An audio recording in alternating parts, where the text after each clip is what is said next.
tapi harus tepat. Sama kayak nge-reload dan nge-engage. 1 detik terlalu cepat, gagal. 1 detik terlambat, kalah. Timing adalah segalanya. Ya karena momen itu menentukan kemenangan. Paling gua suka tuh di Pontianak Festival Tugu Katulistiwa sih. Ada momen dimana bayangan kita tuh hilang. Semuanya tuh jadi imbang karena tidak ada condong kiri dan ke kanan. Sama kayak di game lah. Kalau misal terlalu agresif salah, kalau terlalu defensif juga ya salah. Jadi semuanya itu harus seimbang. Karena balance adalah kunci untuk mendominasi.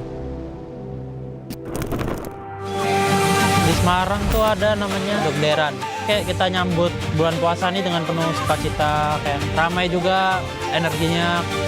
Dan gua di panggung MPL sih ngerasain yang sama sih, kayak energi penonton tuh kayak nyata, kayak mirip lah. Itu yang bikin gua nggak mau kalah sih. Semangat kebersamaannya jadi bahan bakar buat gua untuk berkompetisi di sport ini.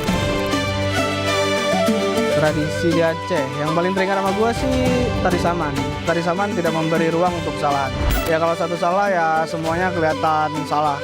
Ya jadi gue belajar hal yang sama lah yang ada di tari saman. Kita harus satu pikiran dan satu gerakan, ya itu yang membuat tim jadi improve. Jadi disiplin kolektif menciptakan kesempurnaan. Di dalam e-sport, sinkronisasi adalah dominasi. Pas di Makassar dulu, pas gue kecil, gue paling suka kapal finisi. Kerennya finisi itu dibangunnya tanpa gambar. Ya bisa dibilang blueprint ya. Jadi cuman pengalaman, insting, dan kepercayaan. Jadi pro player itu nggak ada petanya. Jadi yang ngajarin gue itu, ini pasti berhasil tuh. Nggak ada. Jadi dibangun kayak finisi, sedikit demi sedikit. Jadi tradisi ini mengajari gue melangkah tanpa kepastian. Percaya proses adalah kunci.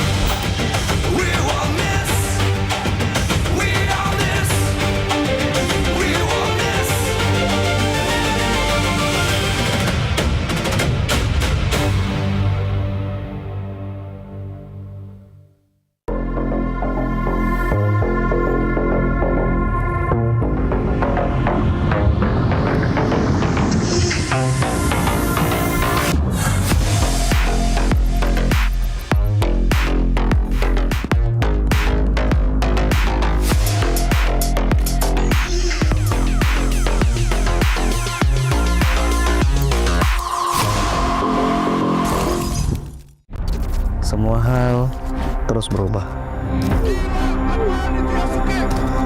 Dan kadang bikin gue pengen nyerah. Tapi banyak mimpi yang harus gue kejar.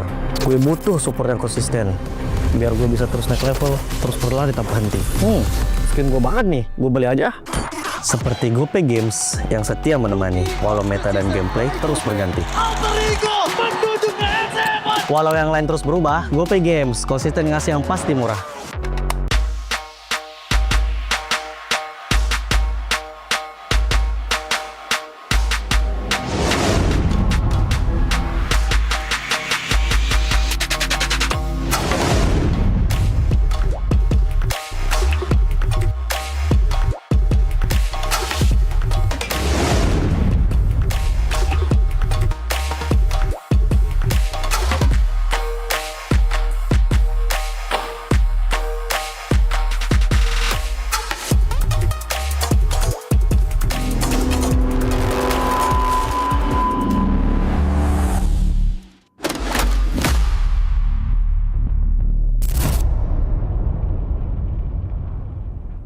Garnier Men. Keringat, minyak, dan kulit sensitif bikin jerawat susah dilawan. Lawan jerawat dengan nyaman bersama. Baru Garnier Men Acno Fight Gentle Gel Cleanser dengan salisilik dan sika. Lawan 99,9% bakteri penyebab jerawat. Teruji pada kulit sensitif. Nyaman di kulit. Optimal lawan jerawat. Garnier Men Acno Fight Gentle Gel Cleanser dari Garnier Men. Tak ada hari tanpa mabar. Main nge-lag, kerap buat ku tak sabar. Gimana mau main sampai kelar? Ini waktunya ku bersinar. Oke, let's do it. Game smash andalanku bikin mainku semakin hebat. Pin stabil main makin mulus, rankku fix naik terus. Tukar DG rings, diamond dan voucher game kau dapat. Cuma Game Smash makin no debat. Game Smash Booster kini dapat DG rings. Beli paketnya dan aktifkan boosternya di aplikasi Dunia Games. Hah? Habis? Ya, kosong. Jauh lagi. Tenang, ada Klik Indomaret. Klik Indomaret, gratis ongkir 1 jam sampai. Klik Indomaret, belanja online seperti di toko. Klik Indomaret.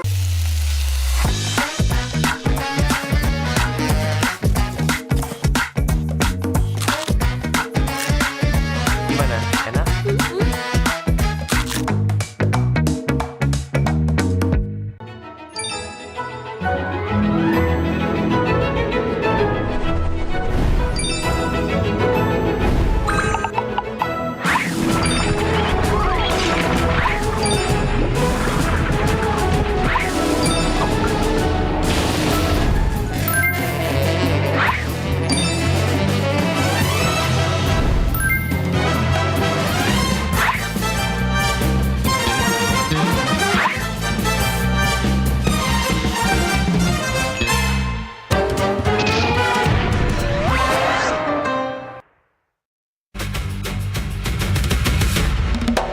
Teman-teman super fans, sekarang MPL Indonesia berkolaborasi dengan Telx dan juga Aircraft.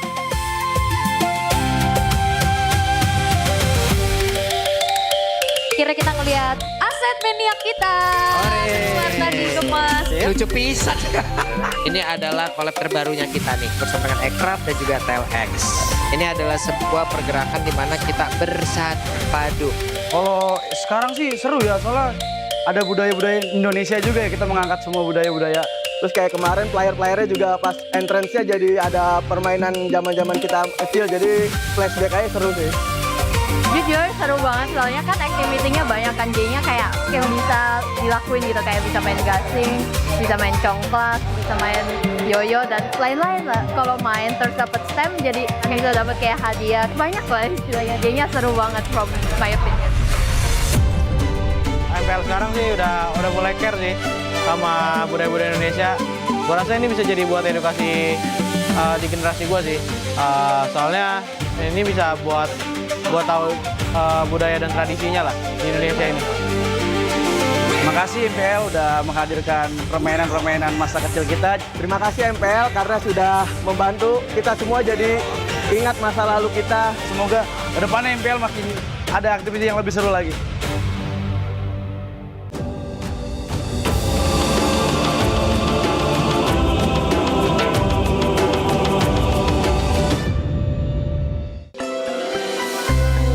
Gua di Sukabumi, di Tanah Sunda, ada tradisi yang gue suka, namanya Serentahun. Dan Serentahun itu bukan sekedar pesta panen. Ini tentang menyerahkan hasil kerja 1 tahun kepada Tuhan Yang Maha Kuasa. Tentang bersyukur dan memulai dari nol lagi. Padi nggak tumbuh dalam 1 hari. Padi butuh waktu, perawatan, kesabaran, dan kerjasama. Ini sama dengan e-sport, mekanik, rank tinggi, makro, itu juga ditanam. Jadi, kalau lu nggak sabar, lu nggak bisa punya hasil panen. Di Serentahun itu, di diri gua terbentuklah mental proses. Jadi, konsistensi lebih penting dibanding hasil instan. Di gua, Sungai Mus itu bukan cuma sungai, tapi itu kehidupan. Di festival itu, semua perahu maju kencang, tapi bukan yang paling kuat yang menang. Tapi yang menang, yang paling kompak. 1 orang salah tempo, perahu oleng. 1 orang salah posisi, game selesai. Dari tradisi ini gue belajar tentang sinkronisasi karena chemistry menentukan segalanya. Tradisi di Bali yang paling ngena lah di gua, menurut gua tuh nyepi. Karena nyepi tuh ngajarin kayak diam itu kuat. Jadi selama 24 jam gak ada aktivitas, lebih ke introspeksi diri lah. Di momen itu kita jadi lebih jujur sih sama diri sendiri. Kenapa kita kalah, apa yang salah. Di e-sport banyak orang berhenti karena kekalahan, tapi gua enggak. Karena nyepi ngajarin gua bukan buat berhenti, tapi buat memahami. Hingga sekarang gua masih berjuang di liga ini. Dari kecil di daerah gua tumbuh dengan Gurindam 12 karya Raja Ali Haji. Gurindam 12 itu memiliki 2 baris, tapi maknanya dalam. Baris pertama sebab, baris kedua akibat. Di game juga sama, overextend mati, salah draft kalah. Semua ada sebab akibatnya. Dari sastra lahirlah logika. Di Samarinda ada tradisi yang paling terkesan yaitu Festival Mahakam. Semuanya tentang ritme. Dayungnya itu nggak boleh terlalu cepat dan nggak boleh terlalu lambat, tapi harus tepat. sama kayak nge-retrain lord dan nge-engage. 1 detik terlalu cepat, gagal. 1 detik terlambat, kalah. Timing adalah segalanya. Ya karena momen itu menentukan kemenangan. Paling gua suka tuh di Pontianak Festival Tugu Katulistiwa sih. Ada momen dimana bayangan kita tuh hilang. Semuanya tuh jadi imbang karena tidak ada condong kiri dan ke kanan. Sama kayak di game lah, kalau misal terlalu agresif salah, kalau terlalu defensif juga ya salah. Jadi semuanya itu harus seimbang. Karena balance adalah kunci untuk mendominasi. Di Semarang tuh ada namanya Dokderan. Kayak kita nyambut bulan puasa ini dengan penuh sukacita, kayak ramai juga energinya. Dan gua di panggung MPL sih ngerasain yang sama sih, kayak energi penonton tuh kayak nyata, kayak mirip lah. Itu yang bikin gua nggak mau kalah sih. Semangat kebersamaannya jadi bahan bakar buat gua untuk berkompetisi di sport ini. Tradisi di Aceh yang paling teringat sama gue sih tari saman. Tari saman tidak memberi ruang untuk kesalahan. Ya kalau satu salah ya semuanya kelihatan salah. Ya jadi gue belajar hal yang sama lah yang ada di tari saman. Kita harus satu pikiran dan satu gerakan, ya itu yang membuat tim jadi improve. Jadi disiplin kolektif menciptakan kesempurnaan. Di dalam e-sport, sinkronisasi adalah dominasi. Pas di Makassar dulu, pas gue kecil, gue paling suka kapal finishing. Kerennya finishing itu dibangunnya tanpa gambar. Ya bisa dibilang blueprint ya. Jadi cuman pengalaman, insting, dan kepercayaan.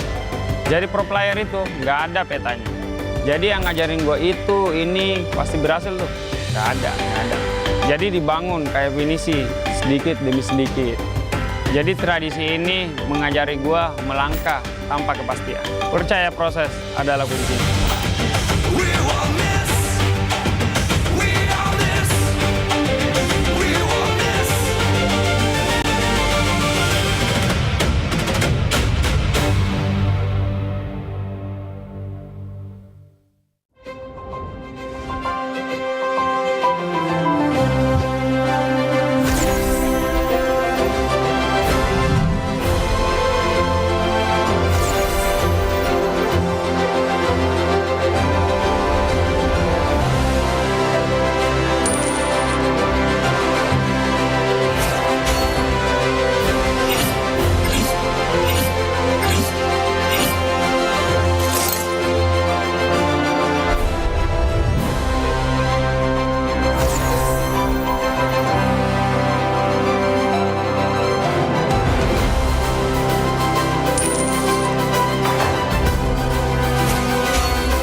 愚かなる弟よ。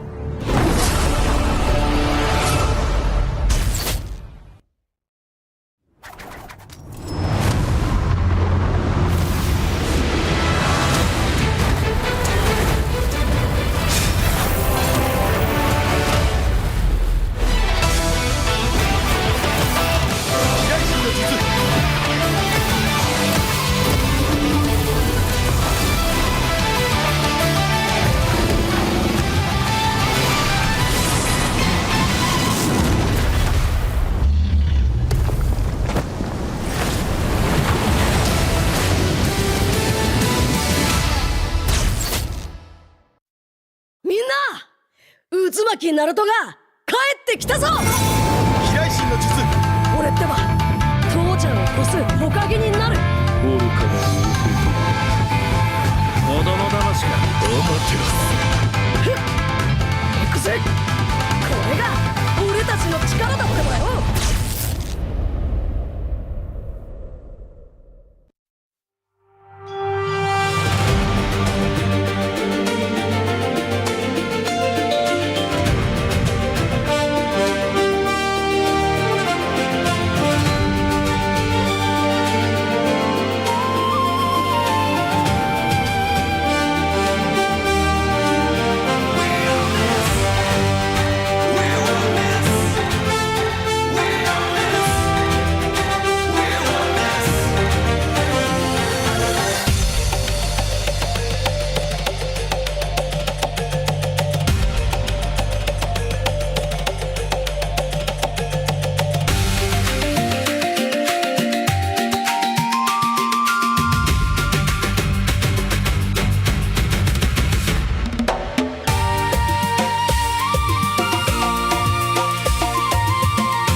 Live from MPL Arena, Jakarta. MPL Indonesia Season 17 is powered by Moontalk. Supported by Esports Federation of Indonesia. Presented by official gaming phone, Infinix. Official e-wallet, GoPay. Official gaming chair, Toda. We own this.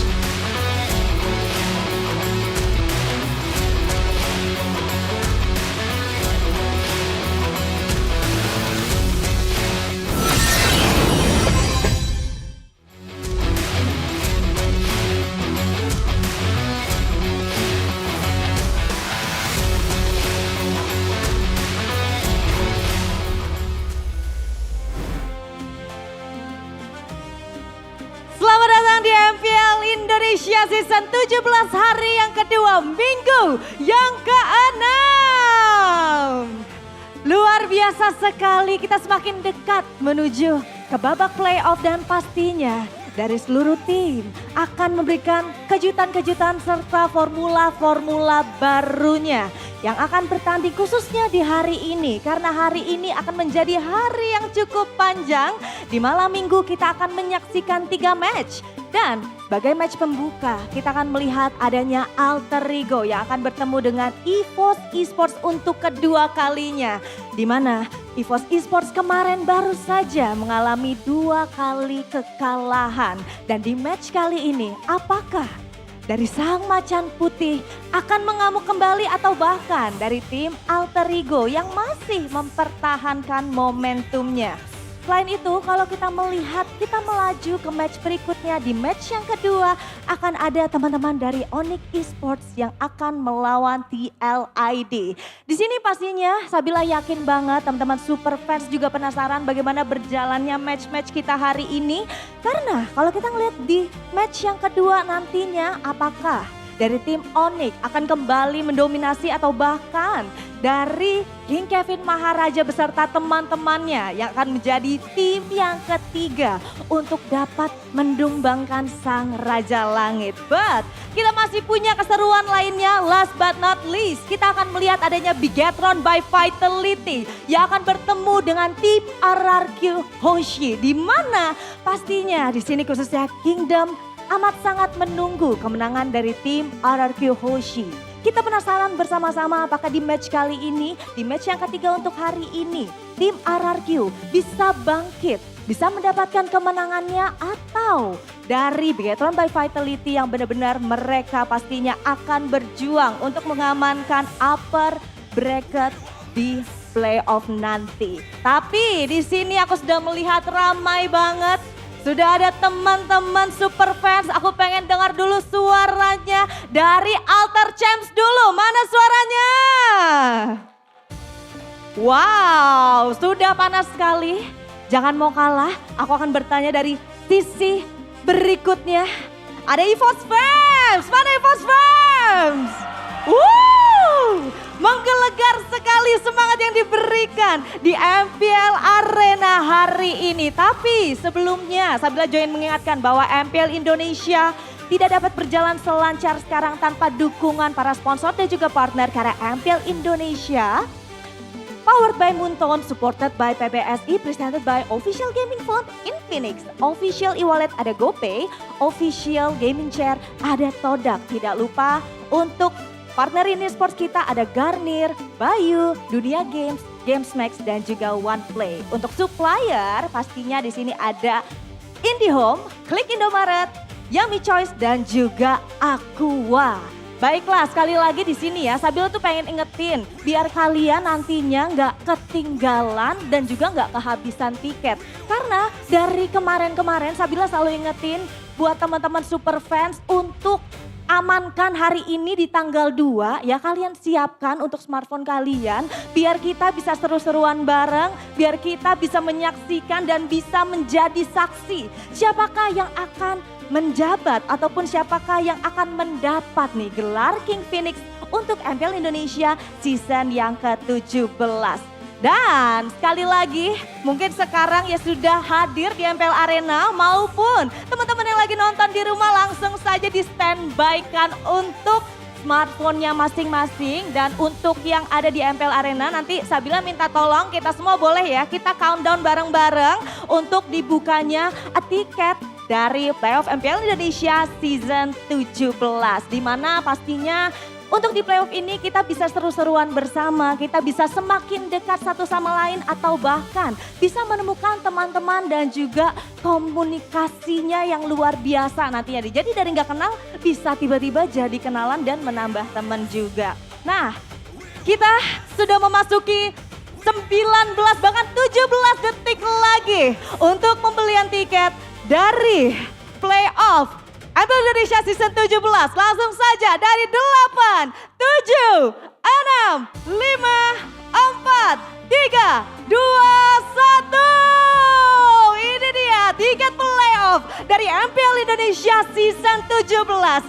Sudah bisa dibeli. Jadi langsung saja teman-teman semua buka websitenya di id/mpl.com/tiket ya. Jadi gampang banget, langsung aja nih kalau gampangnya ya Sabila kasih tahu. Jadi id/ticket.com/tiket gitu ya. Langsung aja kalian beli di sini karena kalian yang pertama harus amankan dulu untuk tanggalnya dari tanggal 10 sampai dengan 14 Juni 2026. Ingat ya, kita akan seru-seruan bareng, ajak teman-teman kalian, ajak keluarga boleh, ajak pacarnya boleh biar bisa MPL date juga. Kita benar-benar mengenal satu sama lain karena sekali lagi Sabila pengen ingetin bahwa MPL Indonesia itu milik kita bersama. Dan Sabila pengen ingetin juga buat super fans yang ada di rumah, jangan lupa untuk tetap dukung tim favorit kalian yang akan bertanding khususnya di match yang pertama kita kali ini. Kita akan melihat bagaimana perjalanan dari tim Alter Ego ataupun dari tim esports berjalan di match pembuka kita kali ini di MPL Indonesia season 17.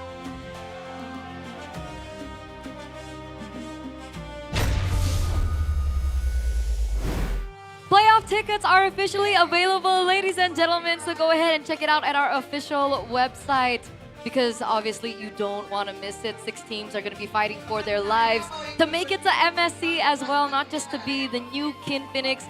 But ladies and gentlemen, welcome back to the English broadcast with me, Eterna, alongside Mirko as well as Arashi for the next 3 matches rather. And our first match of the day is going to be Evos versus Alter Ego, number 6 and number 4 on our current standing. I mean, we saw just a close match yesterday. Number 2 took on number 8, and it was a nail-biter of a game for both those teams, right? Navi were able to take Dewa to a full 3-game series, and in those first 2 games, it was as close as, I mean, you wouldn't expect that. So 4 and 6, it'll be even more 50-50 today, and then the next week, and then all the way to playoffs. So get your playoff tickets now. Don't want to miss it, man. Especially because right now, again, like Mirko mentioned, even though teams are all the way down, if there's a difference in standings, it doesn't always guarantee that the matches are going to be stale. It's no longer that kind of time, you know? So make sure you take full advantage of it. Absolutely, absolutely. But of course, after Evos versus Alter Ego, we'll have our second match of the day later on. And that's going to be TLID versus Onyx. Not sure how I feel about that match. But our third match, we have BTR and RRQ. So things should shift, especially from the first match of the day as we take a look at the standings here presented to you by the official gaming phone Infinix GT50 Pro. As we can see, Onyx, of course, is still very dominant on top, but Dewa United actually catching up to them with their recent success. And again, all the way on the bottom, though, I think the team that has a lot of attention is the team that's still going strong in one way or another, RRQ. Is there still a chance? Yeah, of course. If we're talking statistics, there is still a chance for RRQ Hoshi, but if we're talking realistic, it's a bit different, right? Because what does a chance mean? With a 0.5%, I believe, chance to make it to playoffs, they will have to go on a ridiculous win streak, going 2-0 every single match. And also, that's not enough. They'll also have to hope for the teams on the 6th place, 7th place, 8th place to continue their lose streak to make way for them. So, realistically, it's basically almost done, but we can never say it's done until statistically it's 0%. So you're saying there's a chance? There is a chance for There Rashi. is a chance. There's a chance. But I feel like it's a tall order. I mean, if we look at the standings earlier on, it was Navi at number 8.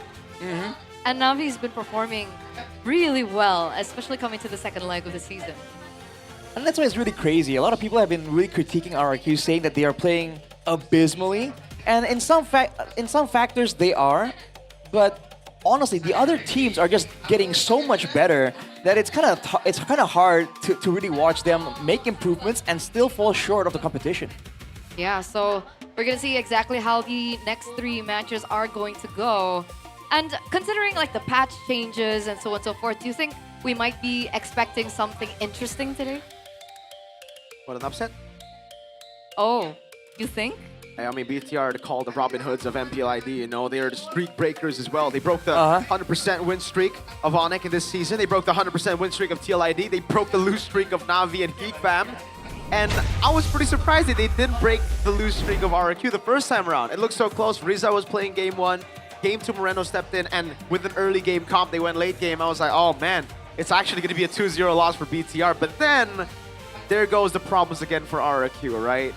Which one's more depressing, Arashi? The fact that your team shows glimpses of brilliance, but throws the game through like those individual, very unintentional, very just random throws, or just being plain out bad. I mean, on paper, right? The fact that they were able to make it a bit more of a competition, you know, keep you on your toes is great. But sometimes you have to wonder, man. Like the false hope, let's say it. You know, it gets pretty draining at times, but. Hey man, there's a chance. I can imagine.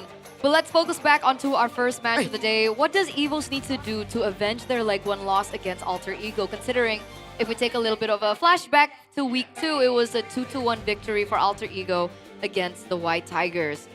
Give Albert an assassin, A, B, win Erlan's lane, C, screening on Alex's move. Arashi, what man are you?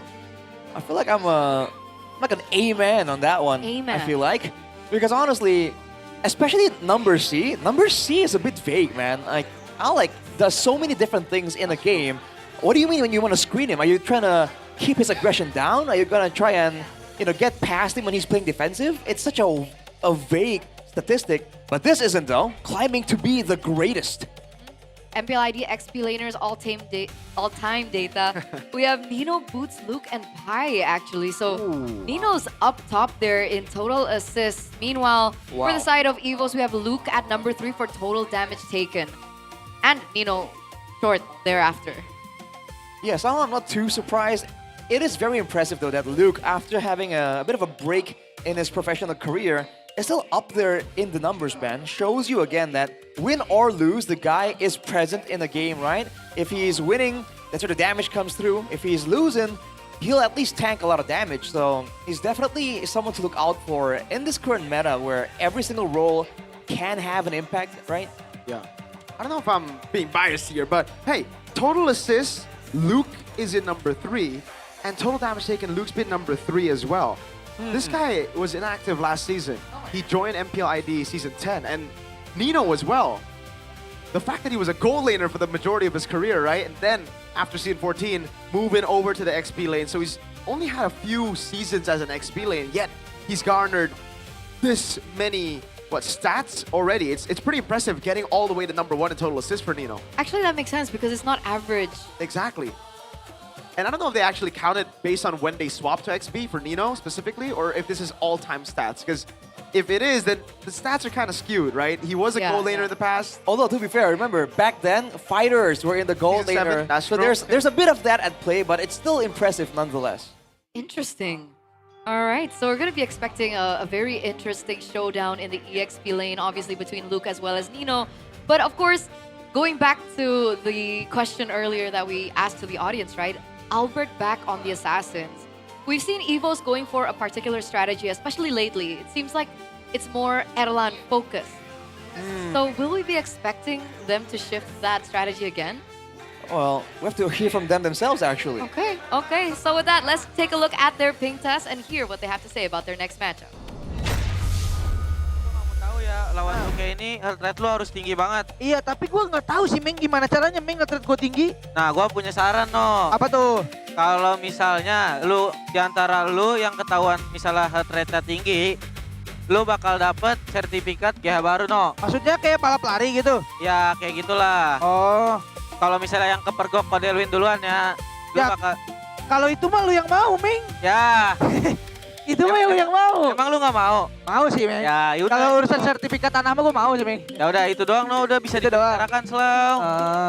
XP sekarang tuh landing doang atau gimana no? Emang? Ya menurut gue sih, gue tipikal orang yang pengen nge-landing aja sih, Ming. Nge-landing nge-web terus berarti ya? Apa? Nge-web Iya, terus. enak. Enak soalnya nge-web. Enak soalnya, Ming, kalau nge-web. Iya, XP kayak gitu ya karena nggak mainnya? Iya. XP mah begitu, Ming. Turtle kagak turtle. Buset dah, sakit hati gue kalau kagak turtle mah. Woi, Dut. Boy, Heng. No, hari ini, Boy. Gimana, Boy? Iya, bro. Siap Xiaoki lawan Nino. FS, Heng. Lu tahu? Xiaoki FS El Sabar. Lu tahu FS F-nya apa? Apa? Fighter. Woi, lu tahu S-nya apa? Sabar. No, lu kayak no ya. Lu lawan pensi gua, bro, Nino. Lu gimana lawan Nino? Nino Gua gak bakal sabar. suruh Nino pensi. Aman aja. Emang siapa yang suruh Nino Besti lu. Lu lawan Nino. Nino orangnya sabar. Lu suka perang. Ya. Gimana lu? Siap gak lu lawan Nino? Lu kalau mau dia jadi dewa gini. perang, lu jadi dah dewa perang hari ini dah. Dewa perang. Iya, yang Kan penting. dia orangnya sabar banget, Heng. Udah, jangan bahas itu dah. Enggak, lu dengar dulu. Kan dia orang sabar. Gua buat jaga sabaran. Oke, jadi lu Gimana? harus jadi dewa perang sama dia ya. Ya. Lu harus perangin dia Ya, terus. aman banget, Lu aman mau main XP damage apa XP tank nanti hari ini? XP Damage. XP damage, gua kasih tahu lu harus targetnya ke core. Ya, tapi lu jangan mati. Lu juga jangan mati. Kita berdua jangan mati banyak. And that was the ping test for both of the teams, and we didn't really get any valuable info from that, but hey, at least they're in high spirits. I mean, technically, we got a bit of a leak there. Luke wants to play damage EXP laners. I mean, Sounds like him, man.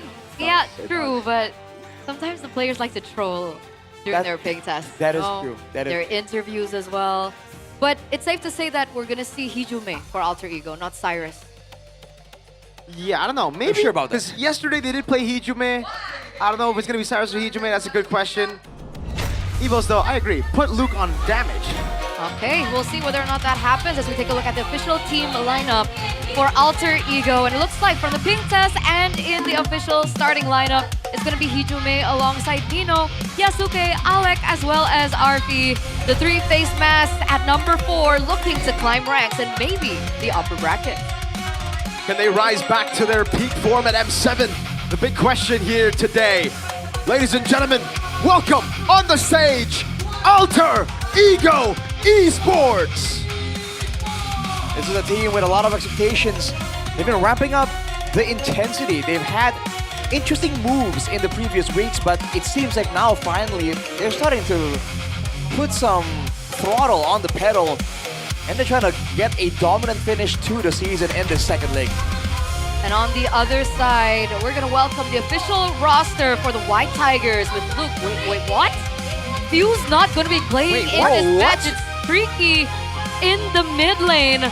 Right now, the White Tigers are sitting at a 2-time lose streak, losing to Onyx and Bigatron. Is this the right decision?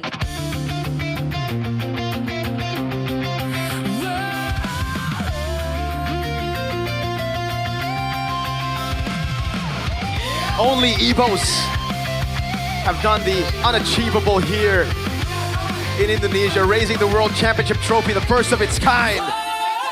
Getting a 2-time world champ in their lineup, I thought for sure, we thought for sure he'd beat the starter, but today, the newcomer Tricky comes back on stage to take his place. Will the White Tigers rise with this change? Will they find what is needed with this change? Welcome the legendary White Tigers. This is EVOS. This is EVOS trying to be a bit tricky, or are they going to find themselves in a tricky situation? Let's see how this plays out. A bold move here to kick off the second leg. Oh man. I'm still actually quite stunned with this decision. I mean, despite EVOS being on a 2-time lose streak, we can say that even through their losses against Onyx and BTR, who are currently very strong, especially here in this season. It was very close. It felt like only minor things needed to be done, but they completely swapped out you who everyone has actually been anticipating in terms of performance. What do you think is the idea behind this?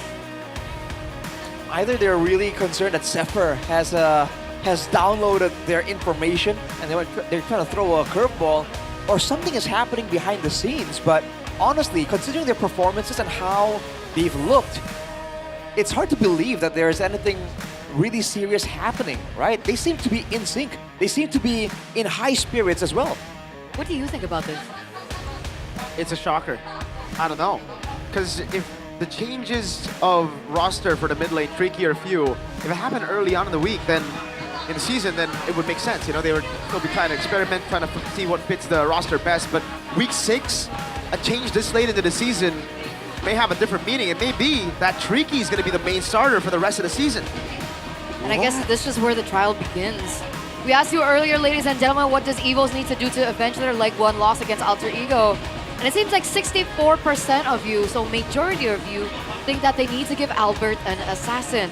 We've seen him lately on, you know, the Baxias, the tanks in the jungle. So coming back to our topic from before the lineup started, what do you think about this? Do you think that EVOS needs to look for something different in terms of strategy, not just being Erlan focused? Well, see, the way I see it, right? Just because you want to play Erlan focus does not mean Albert cannot be on an assassin, right? The fact is, when Albert is making moves around your team, you're taking away attention from Erlan and vice versa. So I think especially with how they've been looking and how calculated their playstyle has been, it's not impossible for them to go for this strategy with a lot more carries than you would initially see, and have a flexible approach to who will actually carry the game and deal damage. And it would be a lot harder for the enemy team to look for an opportunity, right? Other than putting all your eggs in one basket. We're looking at the stats here for Erlan, the Forgotten Tiger, and he's been really impressive this season. But people are starting to address that as well, and I feel like a team like Alter Ego will look for opportunities like that. Oh, for sure, especially when they have the executioner right here. #1 gold laner with a total kills of 115. 1 Maniac and 2 Savages, if I'm not mistaken. This guy is definitely a problem, man. But again, a lot of people have been lobbing some criticism towards Alter Ego and saying that, hey, all this time, Arfi has been the star of the show. Where is everyone else? Where is the carry Nino? Where is the carry Hijun? He's only played 3 seasons. Arfi. And he's already #1 in Savage stats. He has 5 Savages to his name, 2 Savages just this season. And that's why we started calling him the Executioner. It's just because it's so uncanny as well. The way that he gets these Savages, you know, for the longest time, the Savages of Herman, the Savages of Skylar, we would see the impact straight up. But for Arfi, it's like you see Azuke, you see all the other players on the team make the plays, and then all of a sudden it's a random Savage from Arfi. He has a way of just executing that crazy style while being in the shadow. But that's also thanks to Sky Piercer. Yeah, that's true, that's true. I think we do need like an adjusted stat, like Savage post Sky Piercer and before, because it definitely is more impressive back in the day. Because RV's been able to find these Savages through his Obsidias, his Grangers, heroes that he's utilized with in pairing with the Sky Piercer. So we might be expecting something similar today, considering that. Do you think we're going to be seeing, you know, power picks as well for Erlan? Do you think we're going to be seeing the Moskov today? For sure. I think both teams really want to try and see how far the gold lane can go. And dude, Arfi and Erlan are both very well versed at laning in the gold lane. So keep your eyes open. You never know what you're going to get. Dangerous grass, perhaps. Okay. Broken walls. Oh, damn. That's cheating. Hey, that's a Sky Piercer kill right there. KS. Kill secure. But let's get into the drafting phase, ladies and gentlemen, presented to you by the official gaming phone Infinix GT50 Pro. We have EVOS on first pick, Alter Ego on the second. Harley, Phobius already banned out. Meanwhile, Alter Ego already a Selena ban in the first phase. Respecting Tricky, Selena ban? Yes. Last time we saw Tricky play, it was the Selena that came around together with the Garakacha. So you gotta respect it here, even though it hasn't been seen Alter Ego or not. in a safe spot right now. Yeah, they seem to be really cautious about this macro approach, right? The Chip and the Selena both really good at controlling zones of areas, you know, vision as well.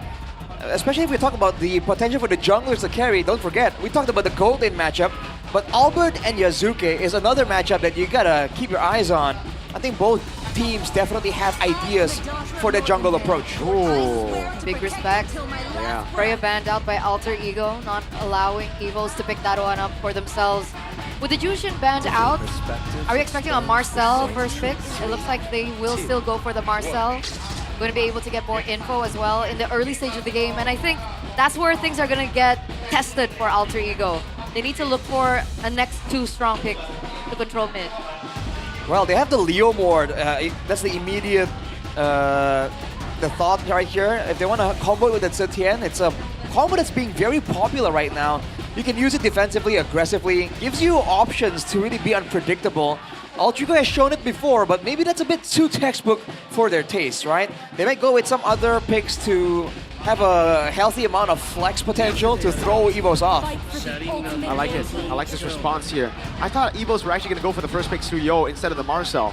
Jushin's already banned the Phobius and the Harley as well, right? So really right now you're looking at a jungle that's only going to be Leo Mord Suyo if they don't go past the traditional pick. So for Evos now, it gets really tough to pick a hero in the jungle for Albert.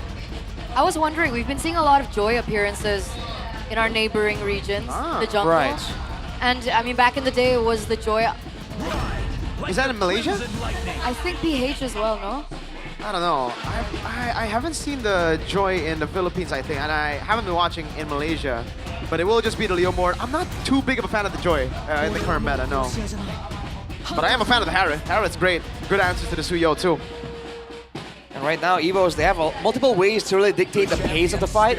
They can start it, they can disengage with the Marcel as well. Man, Alter Ego though, with the Granger, this is a lot of executing potential. We just talked about how Evos might go with a strong damage dealer in the jungle and the gold lane. Yeah. Alter Ego going straight there. Is it safe to say that the Granger will build a Sky Piercer, or are they gonna pull a, I don't care, I'm building Sky Piercer? I mean, it could be Suyo, right? Exactly. I guess it depends on the course of the game. It should be the Granger. I think the Granger is the safer option. But if Albert, if Yazuke wants to go crazy. I mean, template Granger. Yeah. But if they find a snowball in the early game, they already have the Hilda, right? And the Suyo, if they get early objectives, they can snowball. We can probably expect Suyo to go SP as well. Yeah. Imagine we see both. No. Bring out the ranked game meta, bro. That's what I would do, but you know, there's a reason I'm not pro. Evos. What are they going to take away here? Sora gets banned out. Sorry? Yeah, Sora gets banned out here. Alter Ego just respecting that. I think Evos, they might want to respect the Pharsa here. They do have the Leo Mord and the Marcel, some ways to actually deter the Pharsa. But it is a counter to the Harith, right? On top of the Granger. Could be a Granger Pharsa to really neutralize the Harith. Okay. They go for the Terizla ban first, actually. So, interesting. They're really pushing the EXP laners to the limit now. Interesting. They ban out the Terizla. And the Yve gets banned out by Alter Ego. It is just respect out of, again, them already having the Suyo. They do not want to go up against the Yve either. But Evos, are they just going to nail down the XP lanes instead? Heroes that can help the Suyo get neutral objective and can, again, put Albert in a tough spot around those neutral objective contests. Yeah, I'm not sure if Alter Ego wants to go for a neutral objective contest against a Leo Mord Marcel, right? Your jungler can get frozen in time. In the golden hour, the Leo Mord has a extra retreat. I mean, the Suyo can match that with the Soul Sever. But I feel like right now, Evos are better geared for a proper Clash level 4. All right. Let's see what it is. It is the Uranus ban, something that Evos have been utilizing themselves last week with the Leo Mord. They ban out against Alter Ego. They know how annoying Nino is on that pick, but I think Nino has other plans, and certainly is another plan. Arlet instead of the Uranus. I think this was a little bit of an oversight unless Evos have a sudden hidden counter, because they banned out the Phobias themselves. I thought they would ban out the Arlet too here. To see what options they go for. Is that the Sora? I mean, they want to go for some kind of engager. They already have two very strong frontliners. I think it should be Lapu, right?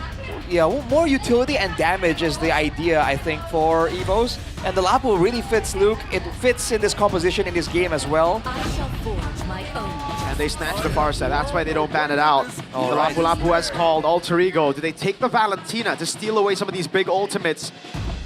Or do they play the normal game? We haven't seen too many Valentina mids in MPL ID. Only a few players have actually played it. But if there is a player that I trust on a Valentina, it should be Hijume. Okay, Hijume has a wide hero pool as well, so he does have options. I mean, he picked up the Kagura yesterday, so... Okay, maybe none of that. It was a certain different case, right? He was up against the Faramis, I think. Yeah.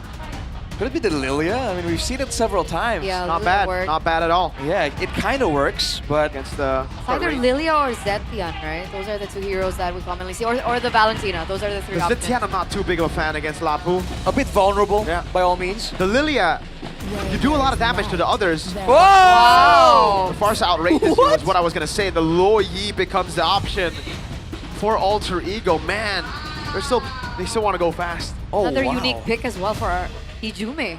That changes things though. Like initially, right? It's dangerous for Evos, but now with the diversion curveball available, if they're able to use it effectively before, they can get a huge advantage in the turtle fight before the fight actually breaks out. Yeah. They can get the advantage when it comes to setup as well. Oh man, now I'm really worried for Evos. I mean, the Alter Champs, they seem confident as well with that pick. They seem confident anyways. That's just the Alter Champs, man. Always supporting their team. Absolutely. With the super fans behind them right now, ladies and gentlemen, Evos and Alter Ego collide once again. Lineup rating is going to favor Alter Ego. So will Hijume's Luo Yi be the tip of the spear in order for them to begin this best of 3 on their terms? With that, let's head into game number 1 between Alter Ego and Evos. The sudden appearance of the Lo Yi, both teams competing for early game tempo. Stronger damage coming in from Evos, but there's some utility advantage for Alter Ego. It's gonna be an interesting one, folks. Fasten your seatbelts. Let's see it, folks. Okay, there is a... Oh! Albert with a quick poke there, just shanking Alec real quick. Arfi, early on, level 1 is what you need to do as a Granger. You need to try to bypass the wave, get those shots on Erlan. But unfortunately, I think Arfi took a bad trade there. He walked in way too deep, and Erlan got the damage reduction from the turret in Tier 1. Albert already getting invaded. That's a lot of damage! Yasuke with a Soul Sever secures first blood on the baby alien. Oh boy, early game Hilda pressure, that's what that is. Key trying to match the Hilda, but you can't do that on the Marshall. Oh! Yasuke with 2! You know what? Turner might be right. Just give Yasuke the Sky Piercer. I mean, at this point, that has to be the approach. Man, you cannot underestimate the Hilda, dude. Key on the Marcel, a utility-based, shielding-based hero, tried to go up against Hilda level 1. That is not it, man. Arashi, the marksman emblem on the Suyo as well. I like this for Yasuke. He knows there are tanky dudes, but that double with the patch, right, from 5 to 10% adaptive penetration, you definitely felt it there. I mean, penetration is so effective right now. Bargain Hunter for 2 members of Evos as well. They are trying to snowball faster, and they are not really putting a lot of thought into how they're gonna survive. So if Nino or Yasuke, as we just saw, really gets ahead right here, Tricky and Erlan are in absolute danger. There's a Purify for Erlan though, but oh, look at this. Key already getting forced away. The Marcel cannot be as annoying as he usually is. No chance to contest this, man. I mean, they're gonna go straight from the turtle into the purple buff. Albert's up with the Blade Surge. Nino gets the final slash and flicker combo, and they take the purple away. And Arashi, this is why I said earlier, I thought Evos would prioritize the Suyo, because it's either that or the Leomord. Luke wants some smoke. Hijume gonna be bursted down. Now as Alec jumps into the back line. Tricky still there with the feather airstrike as Yasuke charges the Blade Surge, but won't shoot it at Evos. Finally, a trade back. The kill is on Key, though, unfortunately for Evos. Oh my god. And they're losing heart and tempo, dude. There's so much clear, so much brawl potential. Nino. Tricky doing a bit of damage there. Albert gonna try to help out as well. Yasuke has to walk away. Nino still wants to lay as much as he can. And truly, this is a very frustrating game for Albert on the Leomord. This is the 3rd minute of the game, and he has no Barbiel. And look at the dynamic used here, the diversion used to send Arfi back to his lane. if you get creative with the diversion, it's so many things. Yasuke though, getting caught in the golden hour. Golden hour for the airstrike coming down as well, but Alex right there in the backline. There's no mana. Luke, really good stun on Yasuke, and finally they get the kill on him. It's Yasuke down. Hijime trying to cut away. Oh, Key with the flicker in, getting the stun, but now another mobilization. Almost getting the kill, Luke. Oh, he was one hit away, but Hijime took him down. Man, too close for comfort. Fortunately, Arfi wasn't part of that fight. He already has the Sky Piercer. So he rushed it even before the Fury Hammer, expecting this to be a really, really fast game as Key has his eyes on him. The diversion, man, is throwing off so many calculations. I mean, the purple invade alone from Altrigo was so devastating to Albert's clear. Man, Albert's still level 5. Yes, Yasuke got killed, but the thing is, it wasn't even a shutdown, Arashi. So for Altrigo, I think they just take that. Oh, did Alec get the green cap? I don't think so. No, Albert got 6. He got it. Yeah, this is the issue, man. This is not even the dangerous grats, and Alec is having so much room to maneuver. Not enough damage to spare to take out Alex and the other members. So Alex is willing to take the sacrifice. Look at this, though. Yeah, they're going to jump in on Nino, bursting him down real quick. Luke already brave Spider, though, and Alec is in the back line. Tricky has to run away now. It's Alec getting bursted down by Luke, who gets a double. And Alter Ego to set their sights on the neutral objective. All right, so Alter Ego are going to be able to pick up that neutral objective, but Evos pick up Nino and Alec in return.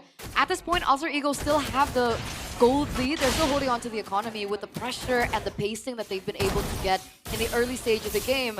But if this continues, can Evos look for a pacing of their own? I think once they really get their brawl items, the first few items that allows them to actually match Altrigo's aggression, they're fine. Their composition, by all means, is built to make those big moments happen and go for fights.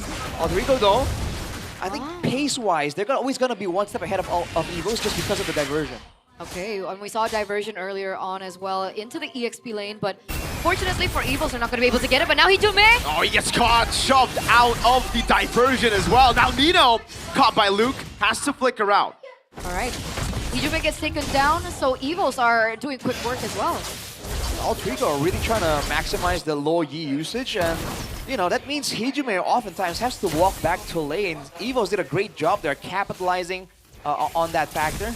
But again, the goal lead is still for Altrigo, and I think they're not really willing to give it up just yet. So look forward to a lot more brawls as Alec doing a great job spotting, man. Info-wise, I think Altrigo still has the huge advantage. Despite going up against a Marcel, yeah? Yep. What a recovery, by the way, for Evos, right? Albert was 2 levels down at a certain point and 2 turtles down, yet he's only 1 level down now with all those brawls he took. Definitely catching up at this point. We're going to wait a few more seconds until the next neutral objective spawns, and I think that's going to start signaling how this mid game is definitely going to go. Yasuke already picking up that green cam, taking it away from Evos, so they're denying that gap even more. Alter Ego trying to do their best to keep an 1-up against Albert on the Leo one. Alright, eyes open on Hijime for sure. No diversion play though, they're just grouping around using Alec to zone. Yep. Key in the front, Alex doing a good job zoning, baiting out the Phantom Seed as well, but Luke now pops in the Brave Spider. Albert regaining control, Luke getting the stun down, and that's Tricky with a Predator airstrike. Or actually, no, this went skill 2. Alex now stunned up by Tricky, and they go all in on him as Albert picks up the killing spree. But Yasuke still gets his hands on the turtle. So this is the exact same story as the previous turtle. Alter Ego pick up the objective, but Evo still get Nino and Alec. Diversion. Surge all in on Luke. He doesn't have the Brave Spider. He's so low. And it is a Sky Piercer stack for Arfi. Now Albert jumps in, but Yasuke with the Blade Surge tap blinks away. Right, the turret gets taken out for Evos though, and they're still trying to get something more here. Oh, but that's right. No, he gets the wings by wings. Oh, he gets bonked. Cancel in the air. A mistake by Tricky. A gamble that he took. Very aggressive by Tricky there. And of course, there should be a little bit of pressure perhaps coming into this match, considering he is going in the hands and into the shoes of Hugh. Very reactive. He's been doing okay so far, but giving that kill over, I'm not sure about that.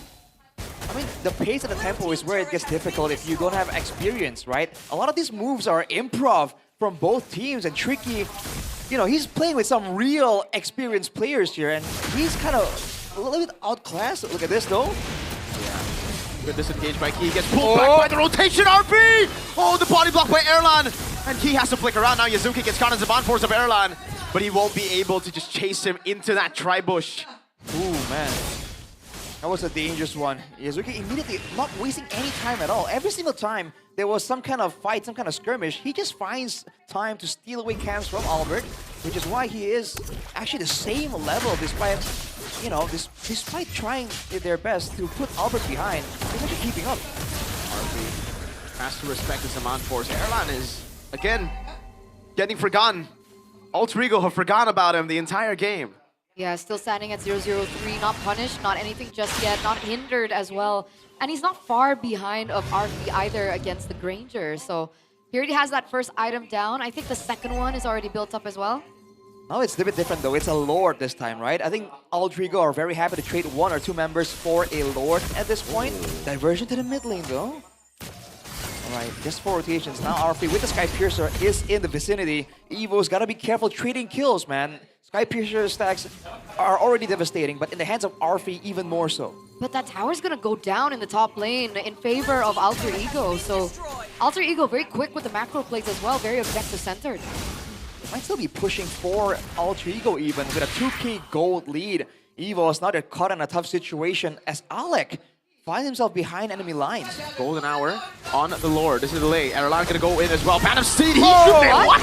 Gets the Lord. RP slashed down by both the bruisers. It's Albert and Luke on him. Alec in the back line over on Erlan, but Erlan pops in his on force, and now it's another for Albert. Getting a double. A shank in front. Albert jumps in, but he gets stunned on their turret. And now it's Yazuki looking for the play. The feathered airstrike takes Nino low. Not in range just yet. Luke gets the kill. Now Yazuki caught. Has to blade surge away. Erlan leaving to Jay Streaky!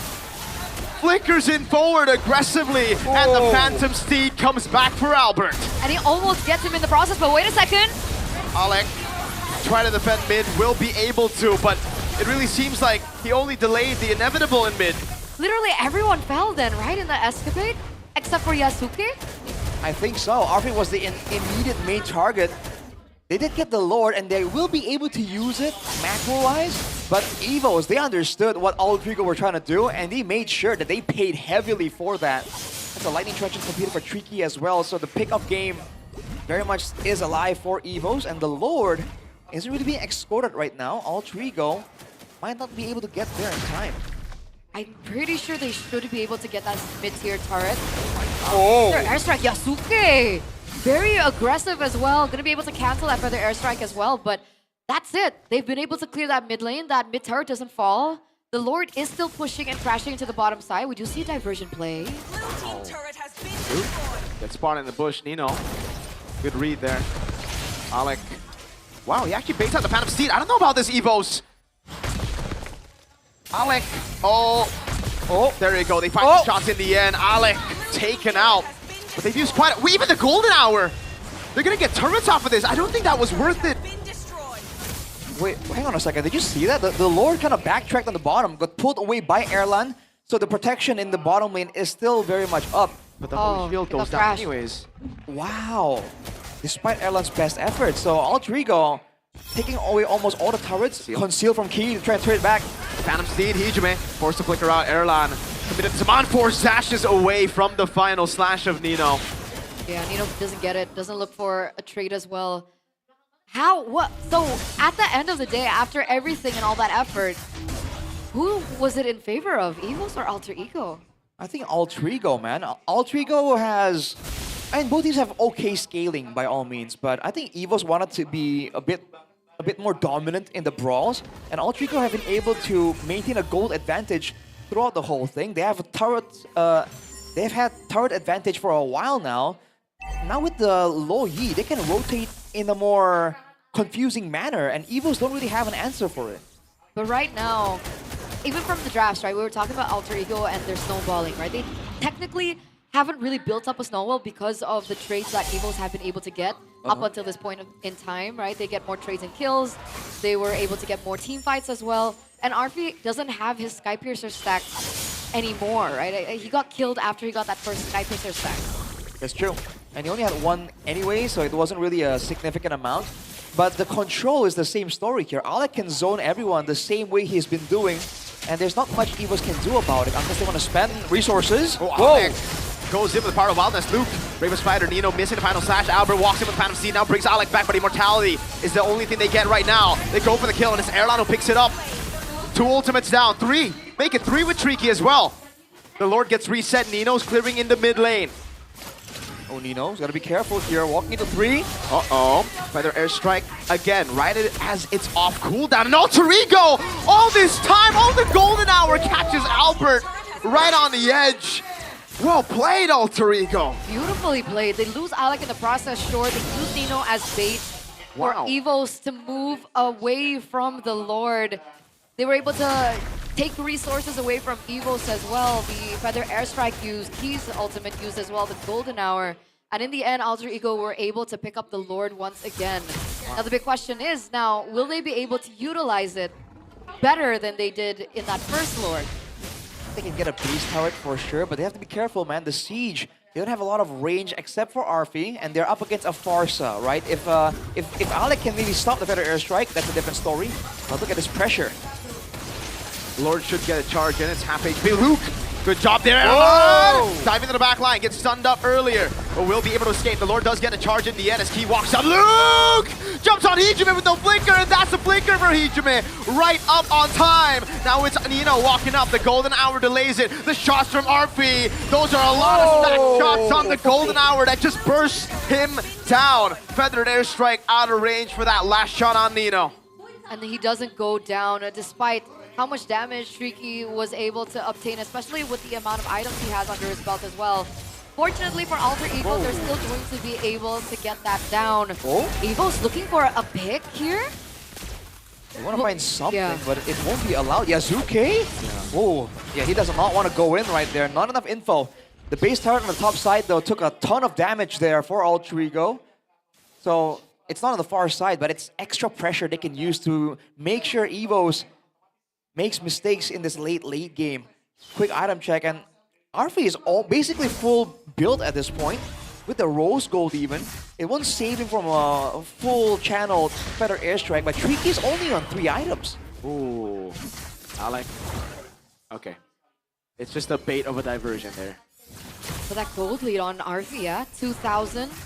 Right now, Alter Ego are holding the economy with 2,200k gold, and at this point in time, Alter Ego have all that gold mostly on Arfi. And the fact that he was able to get that Skypiercer stack as well, now Evos also still need to be really careful about Arfi's potential. In the same vein though, Alter Ego has to be careful about Erlan's potential. He is a late game Harith with a Purifier, right? He can be really active in some of these team fights. So definitely Alter Ego needs to save some spells, some flickers to get out of the range of the Zaman Force as well. All right. And here comes the calm before the storm. 14 seconds for the next... Oh, what is that burst? What? What? Now you see him, now you don't. Key has been taken down. 30 seconds for him to spawn back into the game.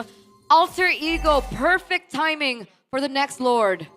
I mean, man, the Marcel isn't meant to be a big tanky character, right? He's more utility-based. The tankiness comes from the shielding, but we did not expect that kind of damage coming through from Alter Ego just like that. Evos has no one to scout, no one to try and make a play happen, so they're forced to back away. Clean Lord take there from Alter Ego. Where did that damage come from?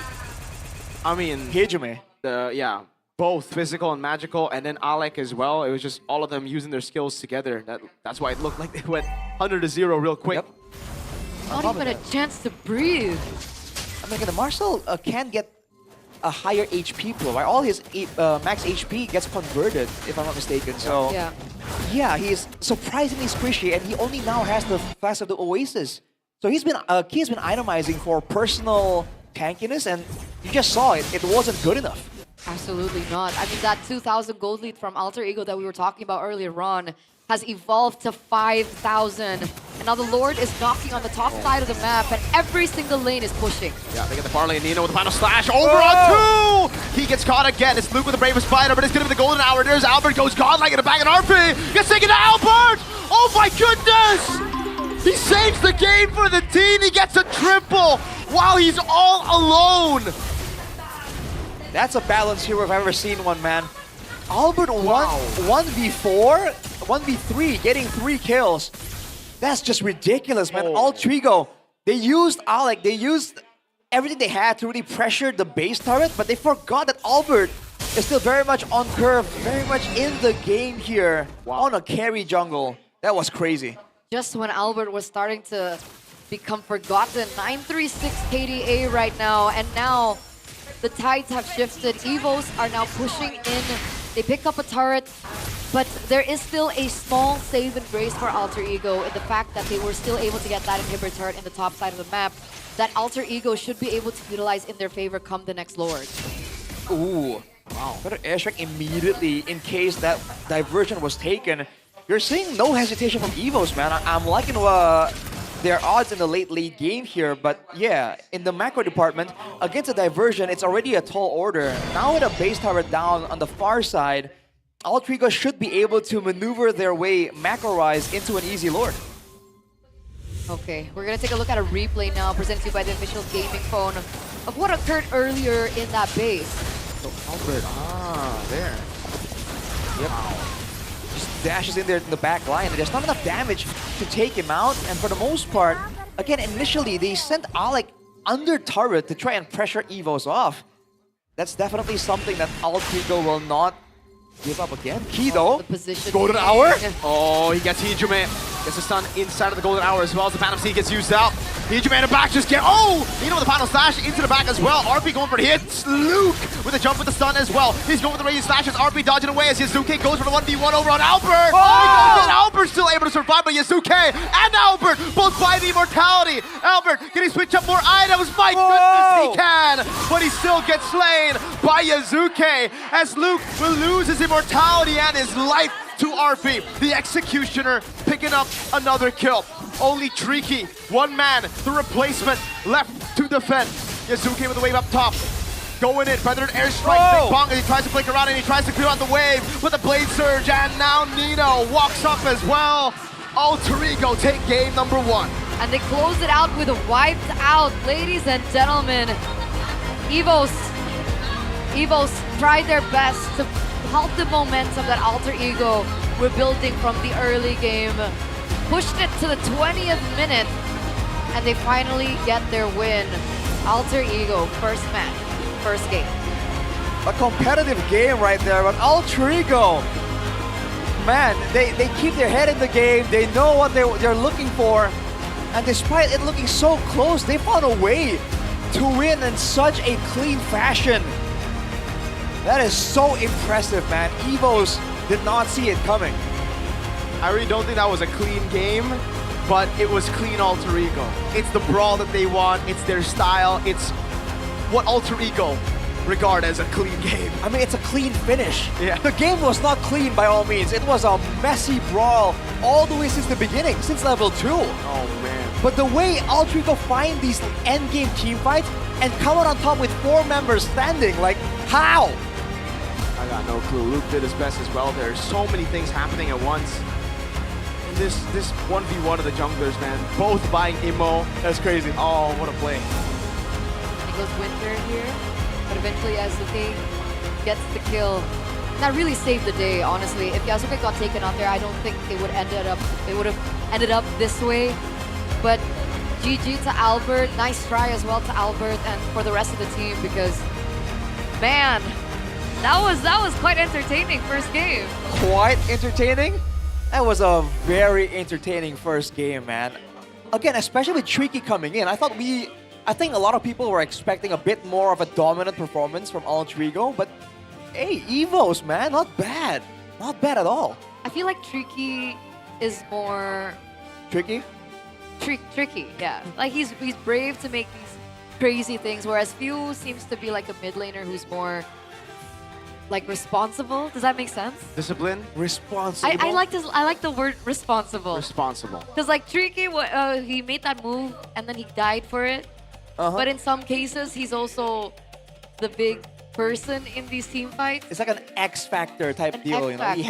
He is willing to take risks. Yes. But he doesn't have the calculation right just yet. You know, takes time. Takes time. Pretty cool, pretty cool. The critical moment from our first game, ladies and gentlemen, here it is. It's actually the Albert play here, diving in the back. Man, this hero is just crazy, man. The Leomord in the right hands, I think it's very different. A basic Leomord and a really good Leomord. But this team fight, again, the way Altrigo were able to split the fights over, I think Evos would have benefited from a big AoE, clumped up type of team fight. And Altrigo recognized that. And so they're like, okay, cool. We're going to put Hijume, Yazuke, and Arfi all different places. Evos, take your pick. We'll spread your numbers thin and win that way instead. But at the end of the day, the one that benefited was Yasuke, player of the game, presented to you by the official gaming phone Infinix GT50 Pro on the Suyo here. Considering that he's on a non-Leomord, I mean, when we see Yasuke, we usually see him as like a Leomord player, but his Suyo was also very active around the map. I mean, don't forget, this guy is a very dangerous assassin player as well. That was why he's so dangerous. Fighters, utility, assassins, he finds a way to be really impressive in all three types of junglers. This early play though, this was insane. The version usage by Altrigo was definitely on point. In the mid game though, I think the surprise factor coming in from Evos, the fact that Luke is willing to go in and get some of these dives here, some of these trades, caught Altrigo just a little bit off guard. But overall, the game plan was still the same. Send Alec in, let Alec zone, right? Use his ultimate to stop the Feather Airstrike and go for neutral objective.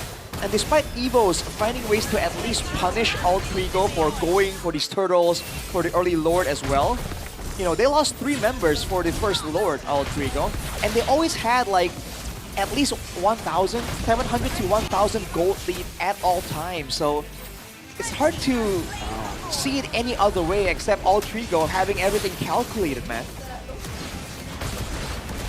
First please, man. Like, this moment.